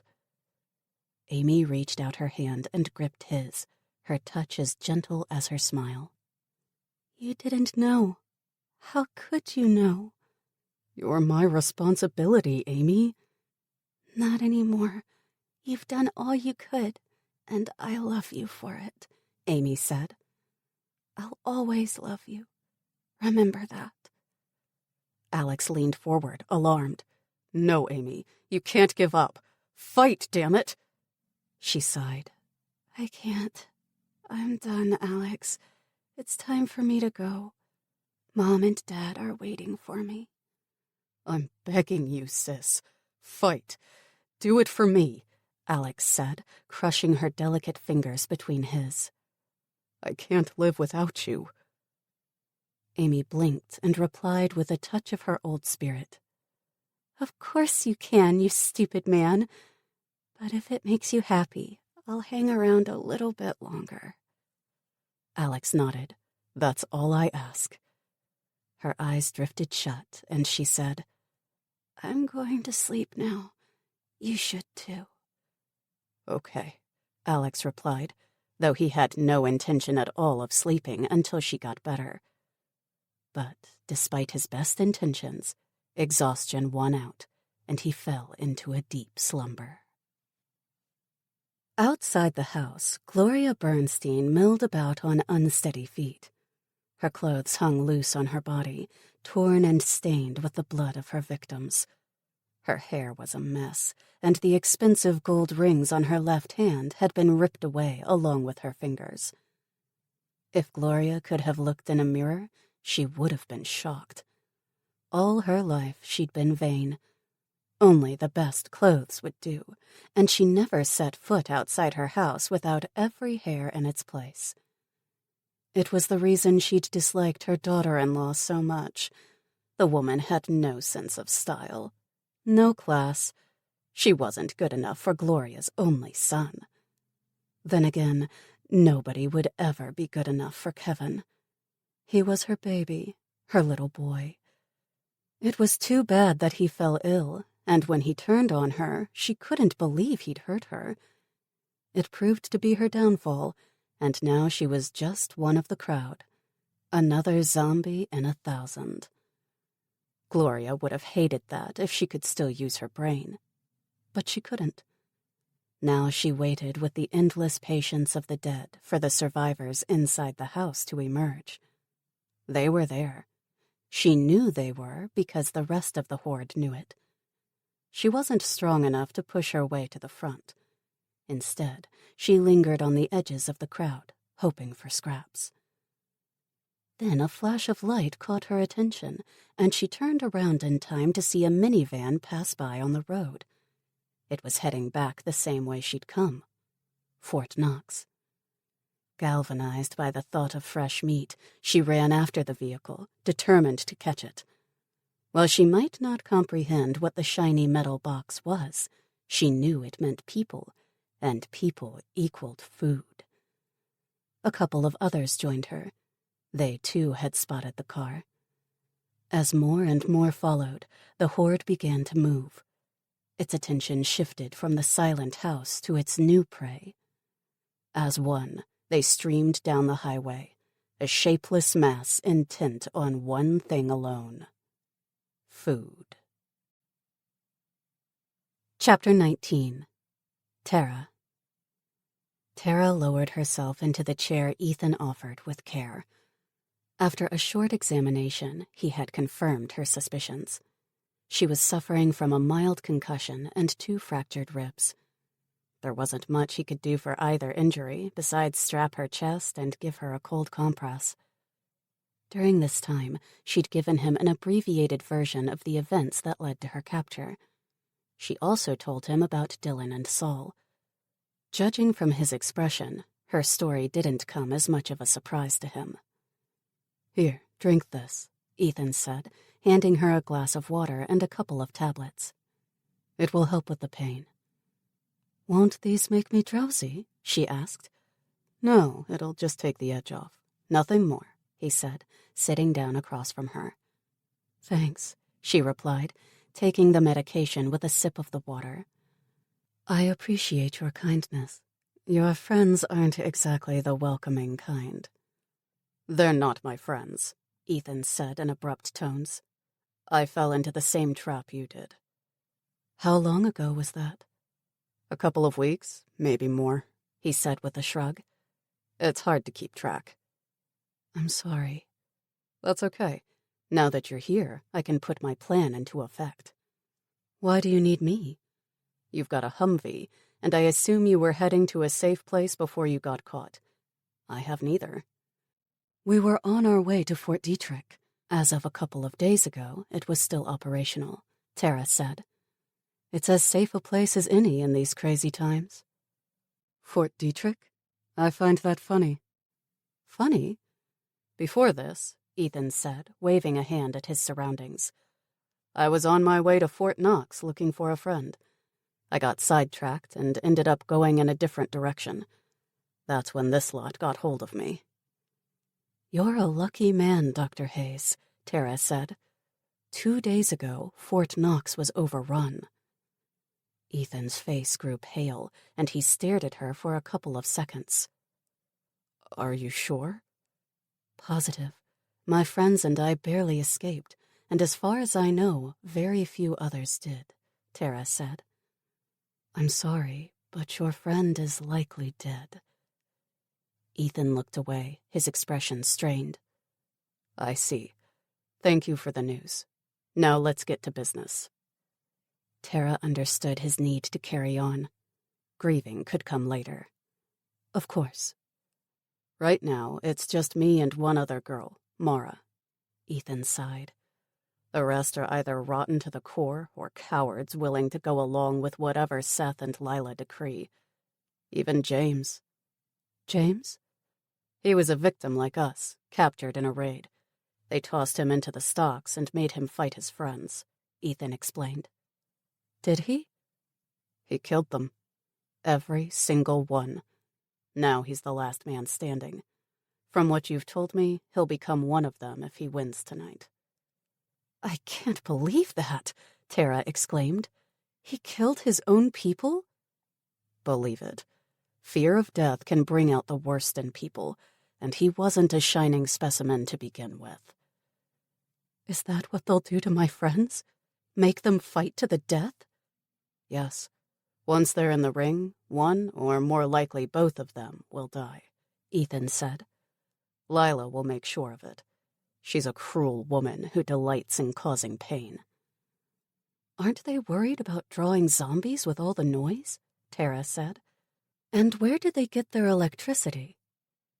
They've blocked off most of the streets leading here and cleaned out the surrounding buildings. That, coupled with the fence, makes them feel safe. Their power comes from a couple of generators in the basement. They think they're invincible. It will never last. No, I'm afraid not. One of these days the undead will find us, and it'll all be over, Ethan said. All it would take is for one of them to get drunk and fire off a few pot shots. Then we'd better make sure that doesn't happen, Tara said, leaning forward. Tell me about your plan. It's simple. The group always celebrates after a big score, and a Humvee definitely counts as one, Ethan said, producing a vial of clear liquid. The booze will flow freely tonight like it always does, but this time it will be drugged. Are you certain it will work? She asked, studying the vial. He nodded. I'm sure. It's a concoction of my own design, and alcohol will augment its effect. They'll be unconscious within 30 minutes or less of ingestion. They can't taste it? Tara pressed, looking for a flaw in their plan. And what if one of them doesn't drink? It's tasteless, and Mara will mix it into everything, even the water. Once they're all asleep, she'll call us, and we're out of here. Are you sure you can trust her? Enough to know she's on our side. After everything Lila put her through, she'll gladly slit their throats and watch as they bleed out, Ethan replied. That bad, huh? Tara said. How will you get the mixture to her? I'm allowed a certain amount of freedom. It's you they don't trust, Ethan said, tucking the vial back into his pocket. Just make sure you're ready when the time comes. What's my role in all of this? Tara asked. Once they're all knocked out, I'll grab your weapons and the keys to the Humvee. I know where they keep all their loot. When I've got everything, I'll meet you by the entrance. Your job is to free your friends and meet me there. How do I know you won't leave us behind? You'll just have to trust me, Ethan said. Trust is a scarce commodity these days, Tara said. Maybe, but it's not like you have much choice, do you? Tara remained silent for a few seconds, thinking it through. You're right, of course. This is my only shot. I'm in. I'm glad to hear it. I just hope this works. It will. Have faith, Ethan said, walking toward the door and knocking. The guard opened up, and after a brief conversation, allowed the doctor to leave. While Ethan was gone, Tara examined the infirmary. Tucked away in a cupboard, she found a pair of scissors and a scalpel. She pocketed both. Not long after that, Ethan returned. "And?" Tara asked, her stomach a bundle of nerves. "It's done." "What do we do now?" "Now we wait." Chapter 20. Mara. Mara stood in a darkened corner, watching as the group prepared for the events of the night. A crude ring was set up on the far side of the assembly hall, ringed with plastic chairs. It was made up of old beams held together by rusted nails and wire. Dried blood lay in splotches on the floor, ignored by everyone. Tonight, fresh blood would splatter the tiles, much to the crowd's amusement. Lila's dogs, a trio of pit bulls, lay slumbering in their cages. They were healthy specimens with bulging muscles and shiny coats. They were also brutal killers who answered only to one master, Lila. Mara searched the crowd until her eyes found the woman in question. Lila was laughing at something Seth had said, her head tipped back with abandon. Her ebony hair cascaded down her back, and her teeth gleamed in the low light cast by the numerous lamps on the walls. She was a beautiful woman, but hard. Deep lines marred her full mouth, and her glittering eyes missed nothing. A surge of hatred swelled up within Mara's chest. It swirled through her veins until she wanted to scream with rage until her throat bled. Her mind was filled with visions of the night she first met Lila, each moment etched in her memories with awful clarity. One hand lifted to feel her face, and her fingertips lingered on the raised scar tissue that marred one half of her features. The skin felt alien to the touch, thick and rubbery. The corner of her mouth twisted downward, leaking droplets of spit. She dabbed at it with the handkerchief she never went without. It had become a habit. Just like she'd grown used to seeing with only one eye. But she'd never grow used to what she saw every time she looked in a mirror. Half woman, half monster.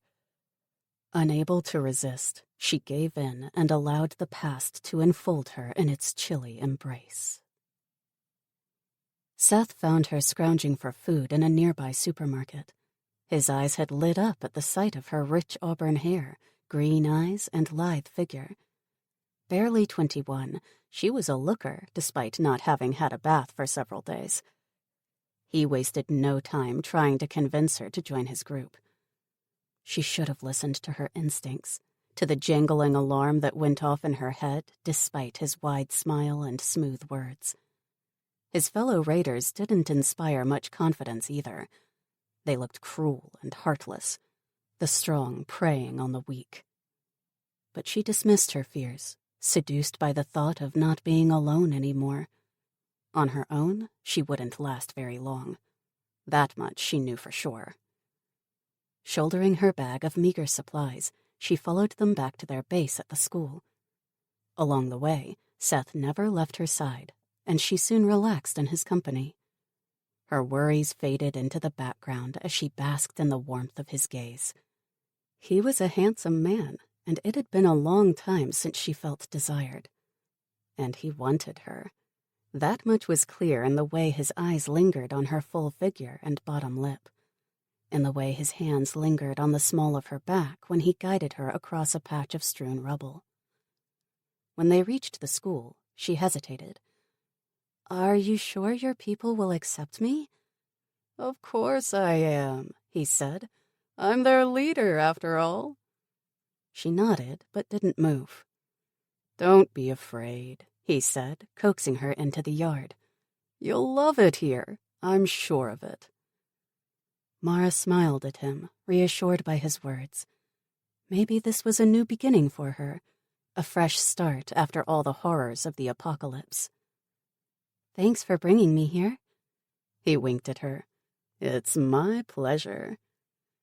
Seth led the way through the entrance and to the assembly hall where a party was in full swing. There was upwards of 50 people, more than she'd seen together in a long time, unless they were dead. She gawked at the speakers that blared music and the lights that flashed overhead. "Aren't you scared of drawing zombies?" Seth sneered. "Scared of rotters? Never."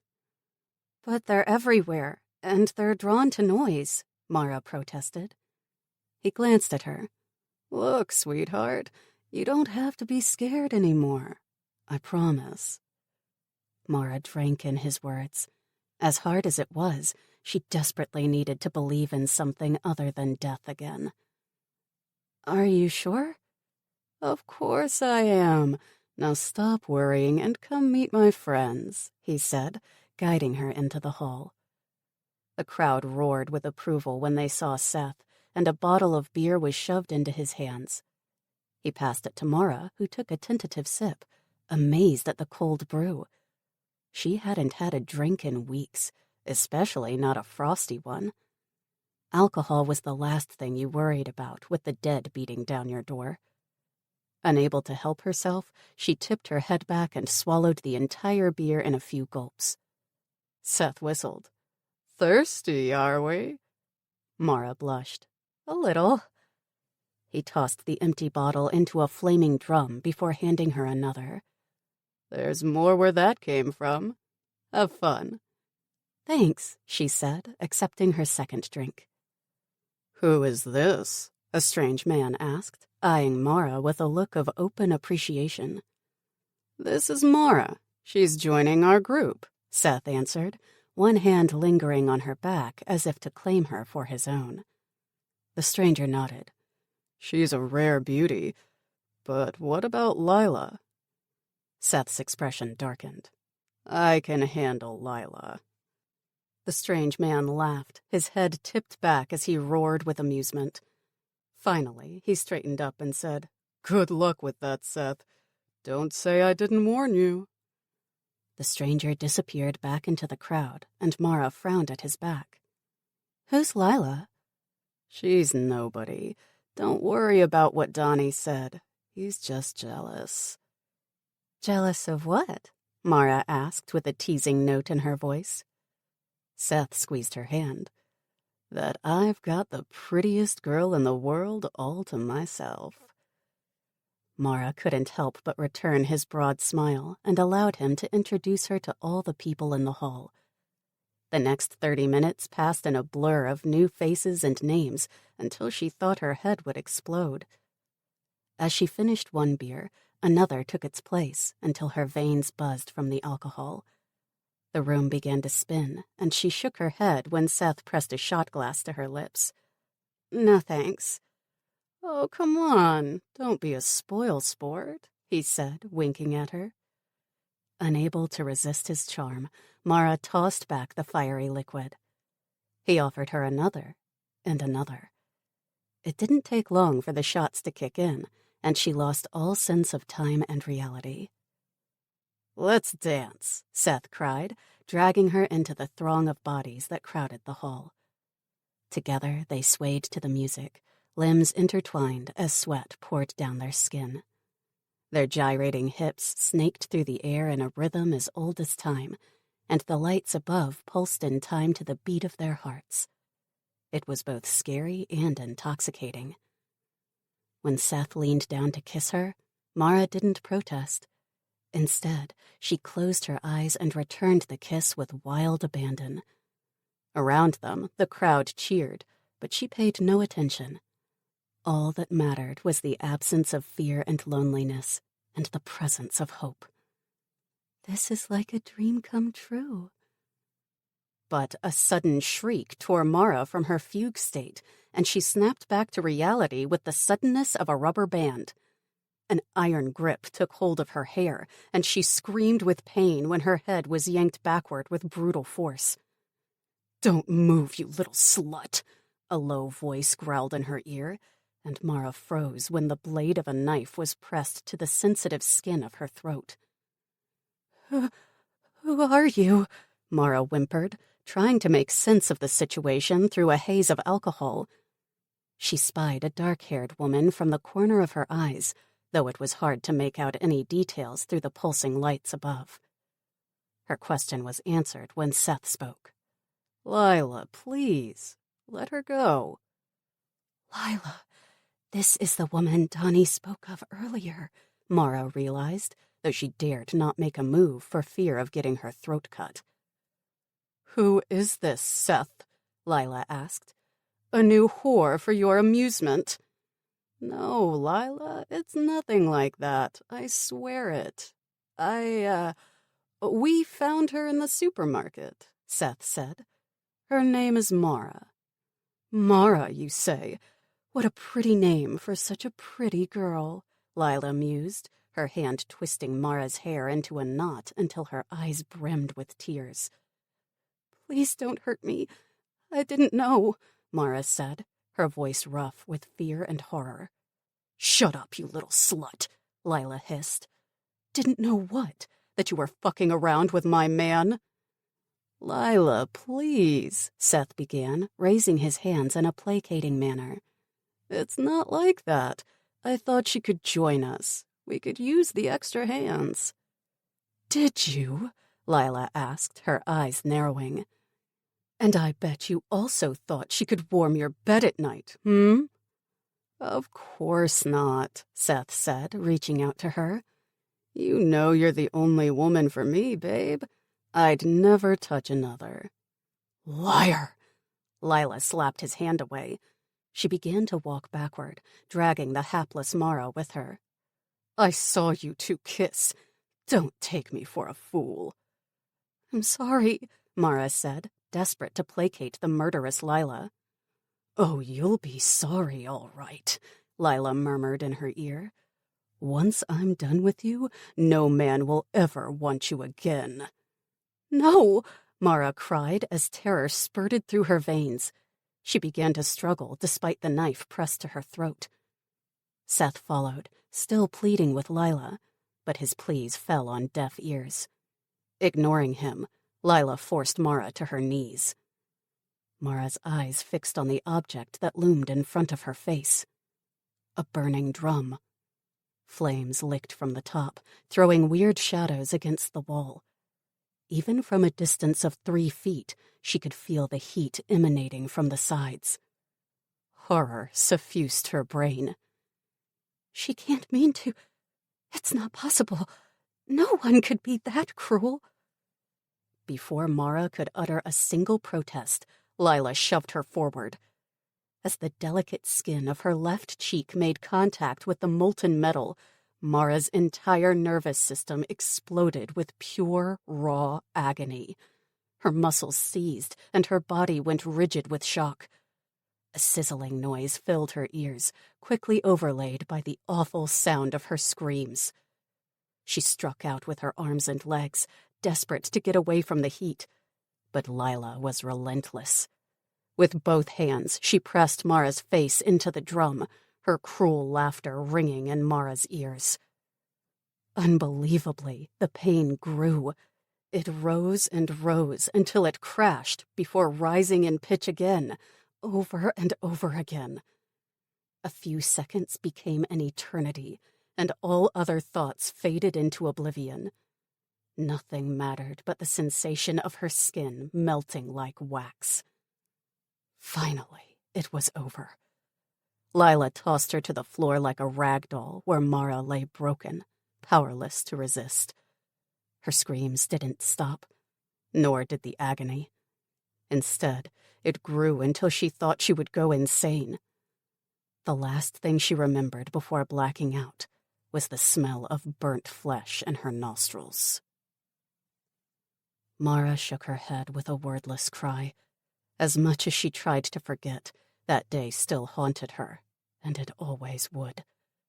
The only reason she survived her burns was because of a kind woman who nursed her back to health with pilfered morphine and antibiotics.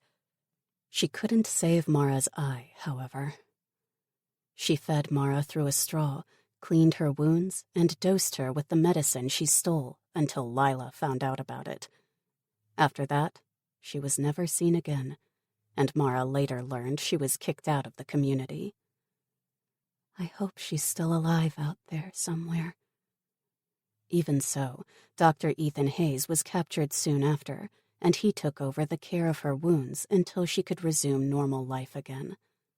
As normal as it was possible to be after having half your face burnt off. Satisfied that Seth would no longer be interested in Mara, Lila allowed her to stay on as a servant. And so Mara spent her days cooking and cleaning, all while plotting Lila's downfall. Not just hers either, but the entire community's deaths. Everyone who stood and watched that day without intervening would suffer. She'd make sure of it. A crooked smile wreathed Mara's lips as she admired the glass bottle Ethan had given her. At last her time had come. Today she would get her revenge. Chapter 21. Dylan. Despite what Saul had advised, Dylan found it impossible to sleep. She'd lied when she told him she was okay. The truth was, everything hurt so badly she doubted she'd be able to fight. Even so, Dylan was determined to survive, no matter what. Come on, Tara, you're smart. Think of something. In the building next to them, she could hear the sound of laughter. After a while, the faint strains of music joined in, and she jerked upright. Are they seriously having a party in there? It's part of their celebrations, James replied, his voice floating toward her in the darkness. They'll come for us soon. I'll be ready for them, Dylan replied. But despite her outer bravado, fear wormed its way through her innards. She didn't want to fight or kill.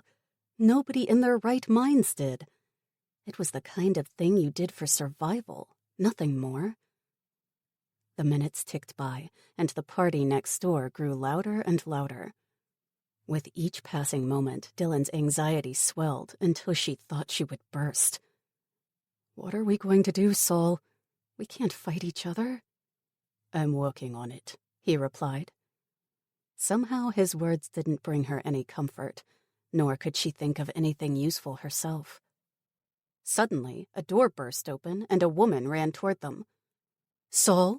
Dylan, are you there? Tara? Dylan cried. Is that you? Yes, it's me. I've come to free you. We're getting out of here, Tara replied. She dropped to her knees in front of Saul's cage and unlocked it. Saul crawled out and crushed her to his chest. I'm so glad you're okay. I'm fine, but watch the ribs, came Tara's muffled reply. He let go of her abruptly. Sorry. Hey, leave the smooching for later. Let's get out of here first, Dylan said. On my way, Tara said, hurrying over. Once she was free, Dylan got out and kicked the cage. Man, it feels good to be out of that thing. What about me? James cried. What about you? Dylan asked. You wanted to be one of them, so stay. Please let me out. I'm begging you, he said. Tara hesitated, looking from Dylan to Saul. Should I?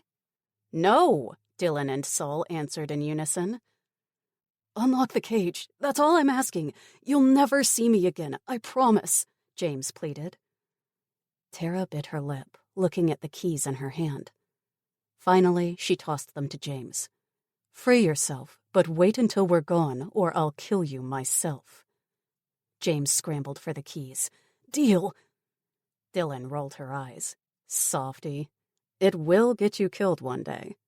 Never mind that. Let's go. Ethan is waiting for us. Ethan? Dylan repeated as the name rang a bell inside her head. I'll explain later, Tara said, running toward the door. What about the bad guys? Dylan said, hanging back. Passed out cold, but not for long. Move it, people, Tara said with contagious urgency. Neither Saul nor Dylan needed to be told twice, and they followed close on her heels. Inside the assembly hall, the partygoers lay strewn about where they'd fallen, deeply sedated. A CD player played in the background, the bass distorted by the small speakers. Tara slipped through the slumbering crowd, but stopped abruptly when a girl appeared out of nowhere. Saul raised his fists, and Dylan cursed. "Shit, you missed one of them." "No, I didn't. This is Mara. She's one of us," Tara said. Dylan eyed the girl through narrowed eyes. "Can we trust her?" Mara stepped forward into the light, and Dylan gasped. One half of the girl's face was horribly disfigured. The skin looked like wax left out in the hot sun. The corner of her mouth drooped, and one eye was gone, the socket empty. "Yes, you can trust me." Mara waved a hand at her face. "I owe them for this." "They did that to you?" Dylan asked, shocked to the core. "Lila did. The rest watched," Mara said, her voice carrying a slight slur due to her disfigurement. "Oh my God, I'm so sorry," Dylan exclaimed. Her heart reached out to the poor girl, but Mara didn't want any of it. "There is no God, and I don't need your pity. Save it for someone else," Mara said, her voice as brittle as broken glass. Dylan didn't know what to say, and was glad when Tara asked, "Where's Ethan?" "Outside," Mara replied, beckoning them to follow. They ran after her, crossing an empty foyer and reception area. She ducked through a door leading to a small parking lot usually reserved for staff and teachers. Fires burned in a couple of drums, and more people lay passed out on the ground. Liquor bottles littered the space, evidence of their wild celebrations. The Humvee stood waiting, a little worse for wear, but still running. A man climbed out from behind the wheel and walked closer. "Tara, did you get your friends?" "Yes, we're here and ready to go." Dylan frowned and pushed her way past Saul and Tara, shocked recognition nearly robbing her of speech. "Ethan? Is that you?" Ethan halted mid-stride, his mouth falling open. "Dylan!" Dylan laughed and threw herself into his waiting arms. "What are you doing here?"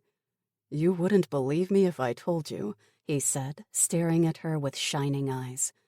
"I thought you were dead, yet here you are in the flesh." "I never thought I'd see you again," Dylan admitted. "Neither did I, and Yeah, this is all very lovely, but you'd better hit the road before these people wake up," Mara interrupted. Ethan sobered, and he pulled away from Dylan's embrace. "You're right, of course. We need to hurry." Dylan nodded, her face still wreathed with smiles. "Yeah, we can catch up later." "Did you get all our stuff?" Tara asked. "Yes, I did.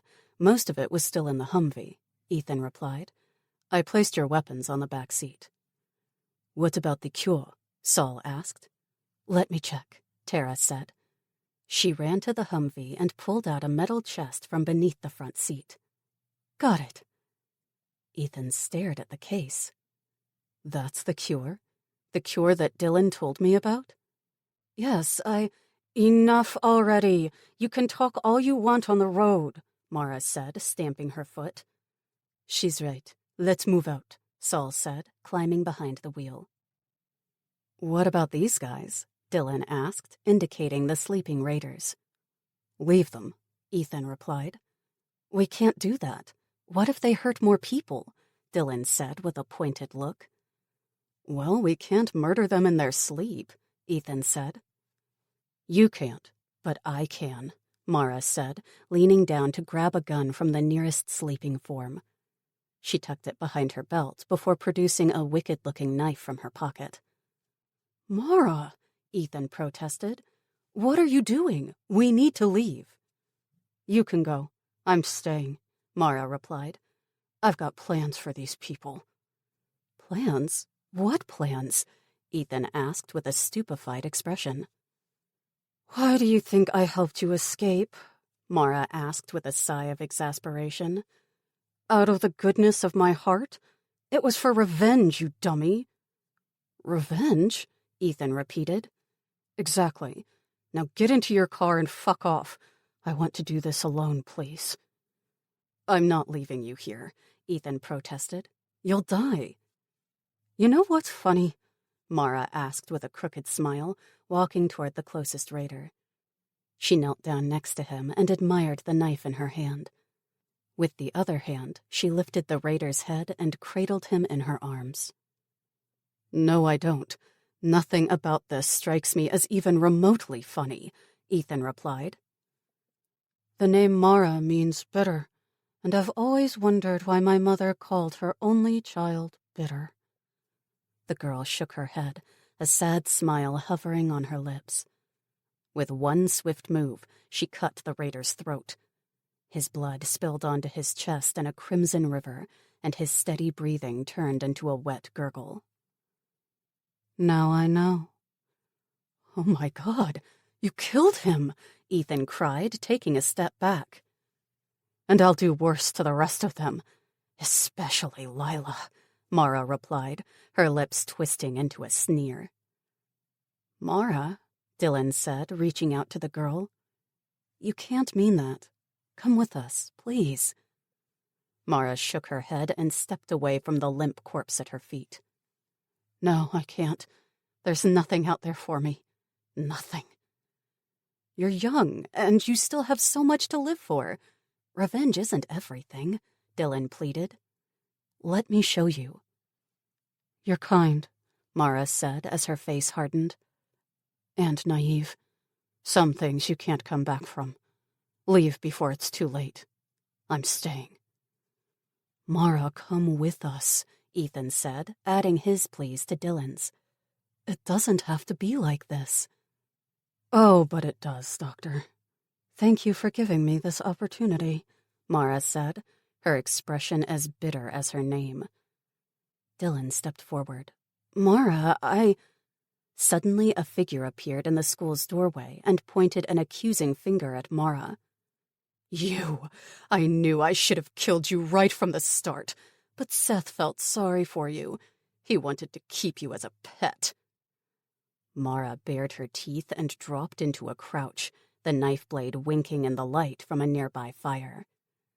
"I've been waiting for this moment for a long time, Lila." Lila laughed. "Oh, please, as if a little worm like you could take me down."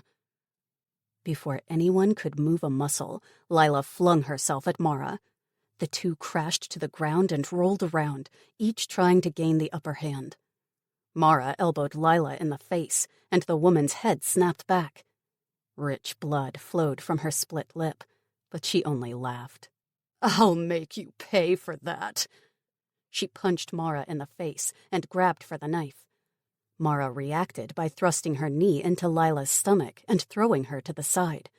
In the process, she lost the knife. It landed between them on the dust, and they faced off like two rabid dogs. With a harsh cry, Lila went for the weapon. She snatched it up a mere second before Mara could and launched herself forward. The two tumbled across the concrete. Lila ended up on top, her hands clutching Mara's knife. By slow degrees, she pushed down on the blade until the point nicked Mara's throat, drawing blood.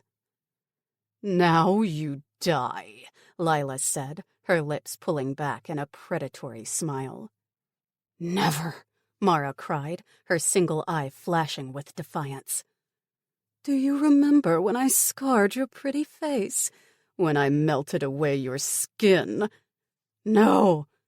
You'll never be human again. You're a freak." Mara shrieked, an incomprehensible string of syllables that expressed her hatred and rage. A thin stream of blood poured down the side of her neck, the blade cutting even deeper.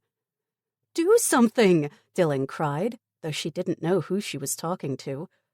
Her hands felt at her sides for a weapon, but she had none and could only watch the scene unfold in growing horror.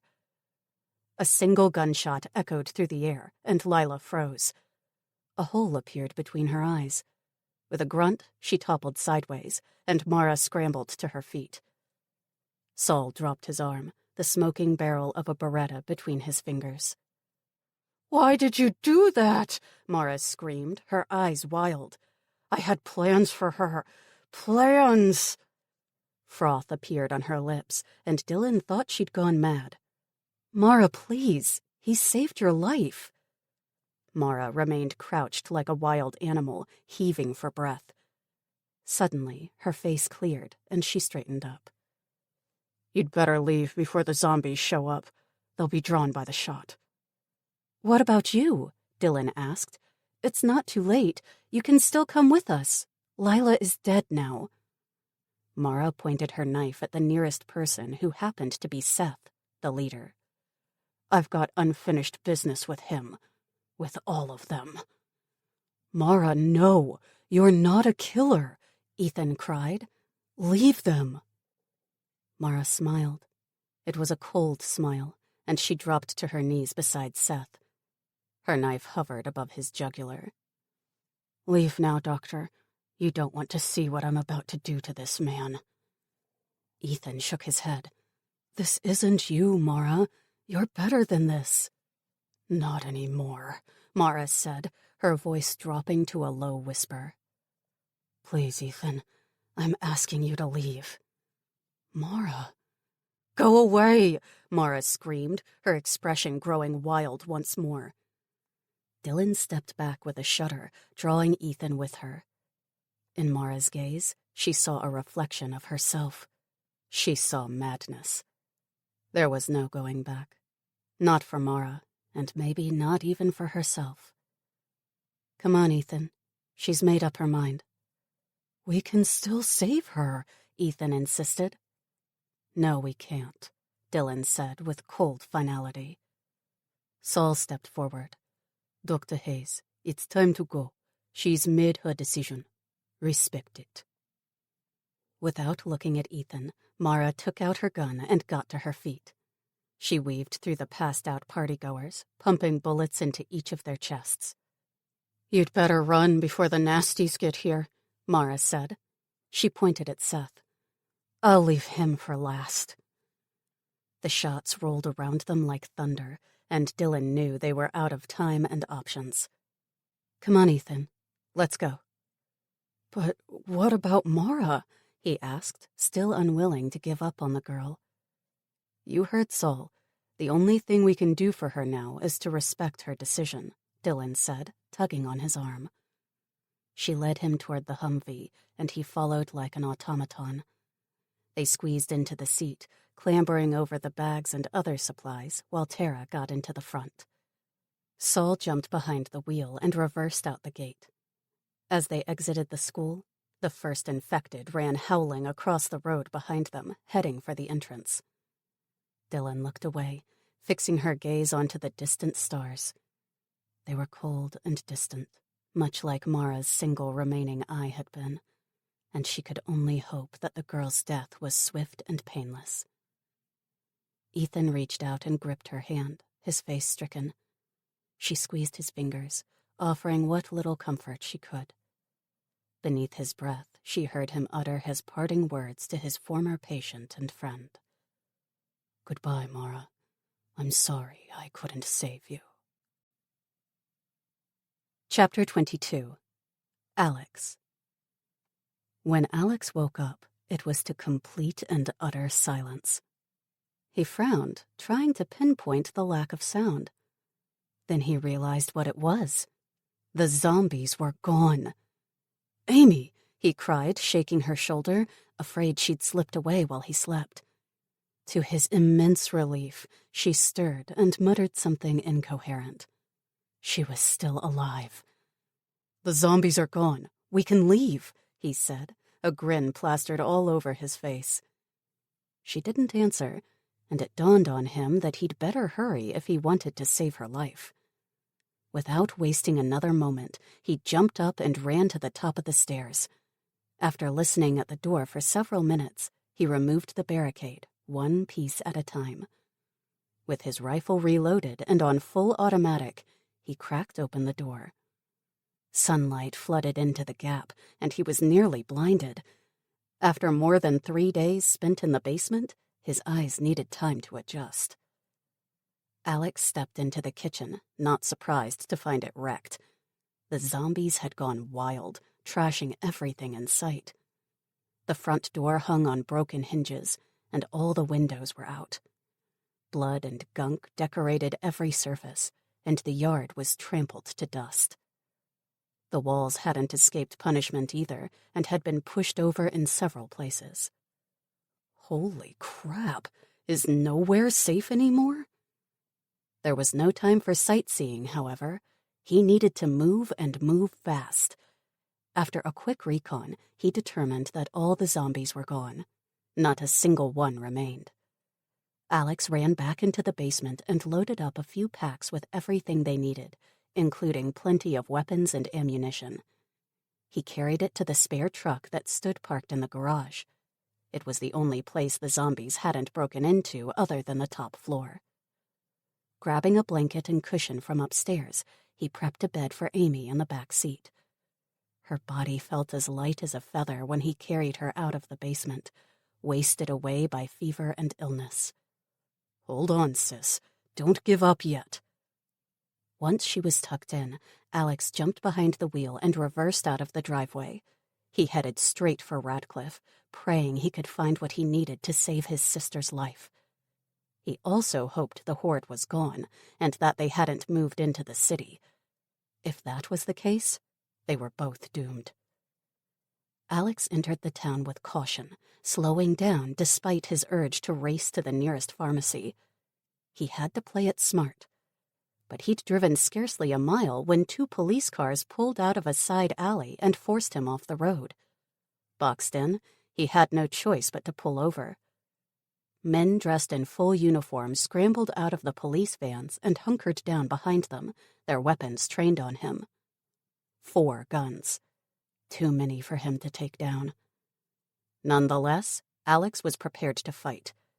He ducked down into the cab with his carbine in his hands and muttered beneath his breath, "Come on, you fuckers. I'm ready for you." A sense of fatalism had settled into his bones. At this point, it was all or nothing, and he was prepared to die for Amy. He rolled down his window and shouted, "What do you want?" One of the cops replied, his gun trained on Alex. "We don't want any trouble, but this is our town. State your business." "My sister is sick. She needs urgent medical attention," Alex shouted back. "Is she infected with the virus?" the cop asked. "No, but she was badly injured. I think she's got septicemia, blood poisoning." "If you're telling the truth, we can help you and her," the cop said. "But if you're lying, you'd best turn that truck around and go back the way you came." "You can help her? You're serious about that?" Alex asked, cautious hope filtering into his system. "We've got a doctor and the proper facilities. He can treat her if you're willing to come with us," the cop said. "What's the catch?" "You have to give up your guns. We can't allow armed strangers into our community." "Not a chance," Alex said, shaking his head. The cop shrugged, his weather-beaten face blank and emotionless. "Suit yourself, but I'm not allowing you to go any further. Go back." "I can't. I need antibiotics," Alex replied, his desperation growing. "Sorry, but that's our rules. No guns. Take it or leave it," the cop said. "How do I know I can trust you?" The cop sighed. "You can't. But it seems to me you're up the creek without a paddle. Make up your mind." Alex hesitated, but one look at Amy's pale face was enough to convince him. It was a risk, but one he needed to take. "All right, I'll do it." "Good," the cop said with an approving nod. "Follow us. Once we get there, you'll be disarmed, and we'll take you in. If you try anything, we'll kill you. Deal?" "Deal." Alex drove behind the cop while the other car tailed him. They turned off to the local hospital, and Alex was surprised to see that both the gate and fence had been heavily fortified. Armed men patrolled the wire, and more jogged over to inspect his truck. The cop who'd spoken to him waited to one side while the others disarmed Alex and searched his truck. When they were done, he asked, "Well?" "We've got all the weapons, sir. The rest is just food and water." "And the girl?" "She appears to be sick, but I can't tell if she's infected with the virus or not," the man replied. "Well, we'll find out soon enough. Take them to Dr. Williams and leave one man behind to guard them. If he tries any funny business, shoot him. Same goes for the girl," the cop said, his eyes cold. "Yes, sir." Alex was escorted to the emergency wing of the hospital, a man on either side of him. 2 more carried Amy inside on a stretcher where a team of nurses loaded her onto a gurney. Before he could move a muscle, she was wheeled away out of sight. "Hey, where are they taking her?" he asked, but the guards refused to answer. One steered him to the side while the rest departed, his gun trained on Alex the entire time. "Wait here and shut up." Alex ran one hand through his hair, eyeing the guard with dislike. The bulky man returned his gaze with equal hostility, and the air between them fizzed with distrust. "Can you at least let me speak to a nurse?" "No," came the reply, and Alex wanted to throttle the man. He was about to kick up a fuss when a balding, middle-aged doctor in a white overcoat approached with his hand outstretched. "I'm Dr. Williams. How can I help you?" "I'm Alex, and the girl that just came in is my sister, Amy," Alex replied as they shook hands. "She was scratched on the head by zombies, and it's become infected." "I see. How many days ago?" 3 days. She has a fever, and she's in a lot of pain. Please help her. I'm begging you," Alex said. Dr. Williams' expression softened. "I'll do my best. In the meantime, you can wait over there. There's coffee, although it's not very good." "Thank you," Alex said, falling into the nearest chair. He was too tired to do much else, and too worried to care about anything but Amy. Not long after that, the cop from earlier showed up and introduced himself. "I'm Officer Brown. Jake Brown. You are?" "Alex Donahue." They shook hands. "The nurse informs me that your sister is indeed ill, but not with the virus. You spoke the truth." "I did." "Well, you seem decent enough, and you're welcome to stay until your sister is recovered," Officer Brown said. "What happens after that?" Alex asked. "That's up to you. You can choose to stay if you're willing to contribute to the community, or your belongings will be returned and you can be on your way. But if you try to screw us over, you're dead. Understand?" Alex nodded. "I do, and I can't thank you enough."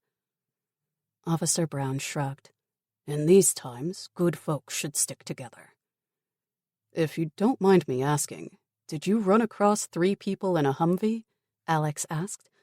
"They would have passed through here a few days ago." Officer Brown nodded. "Indeed we did. They stopped by the clinic on the other side of town. We watched them, but didn't approach." "Why not?"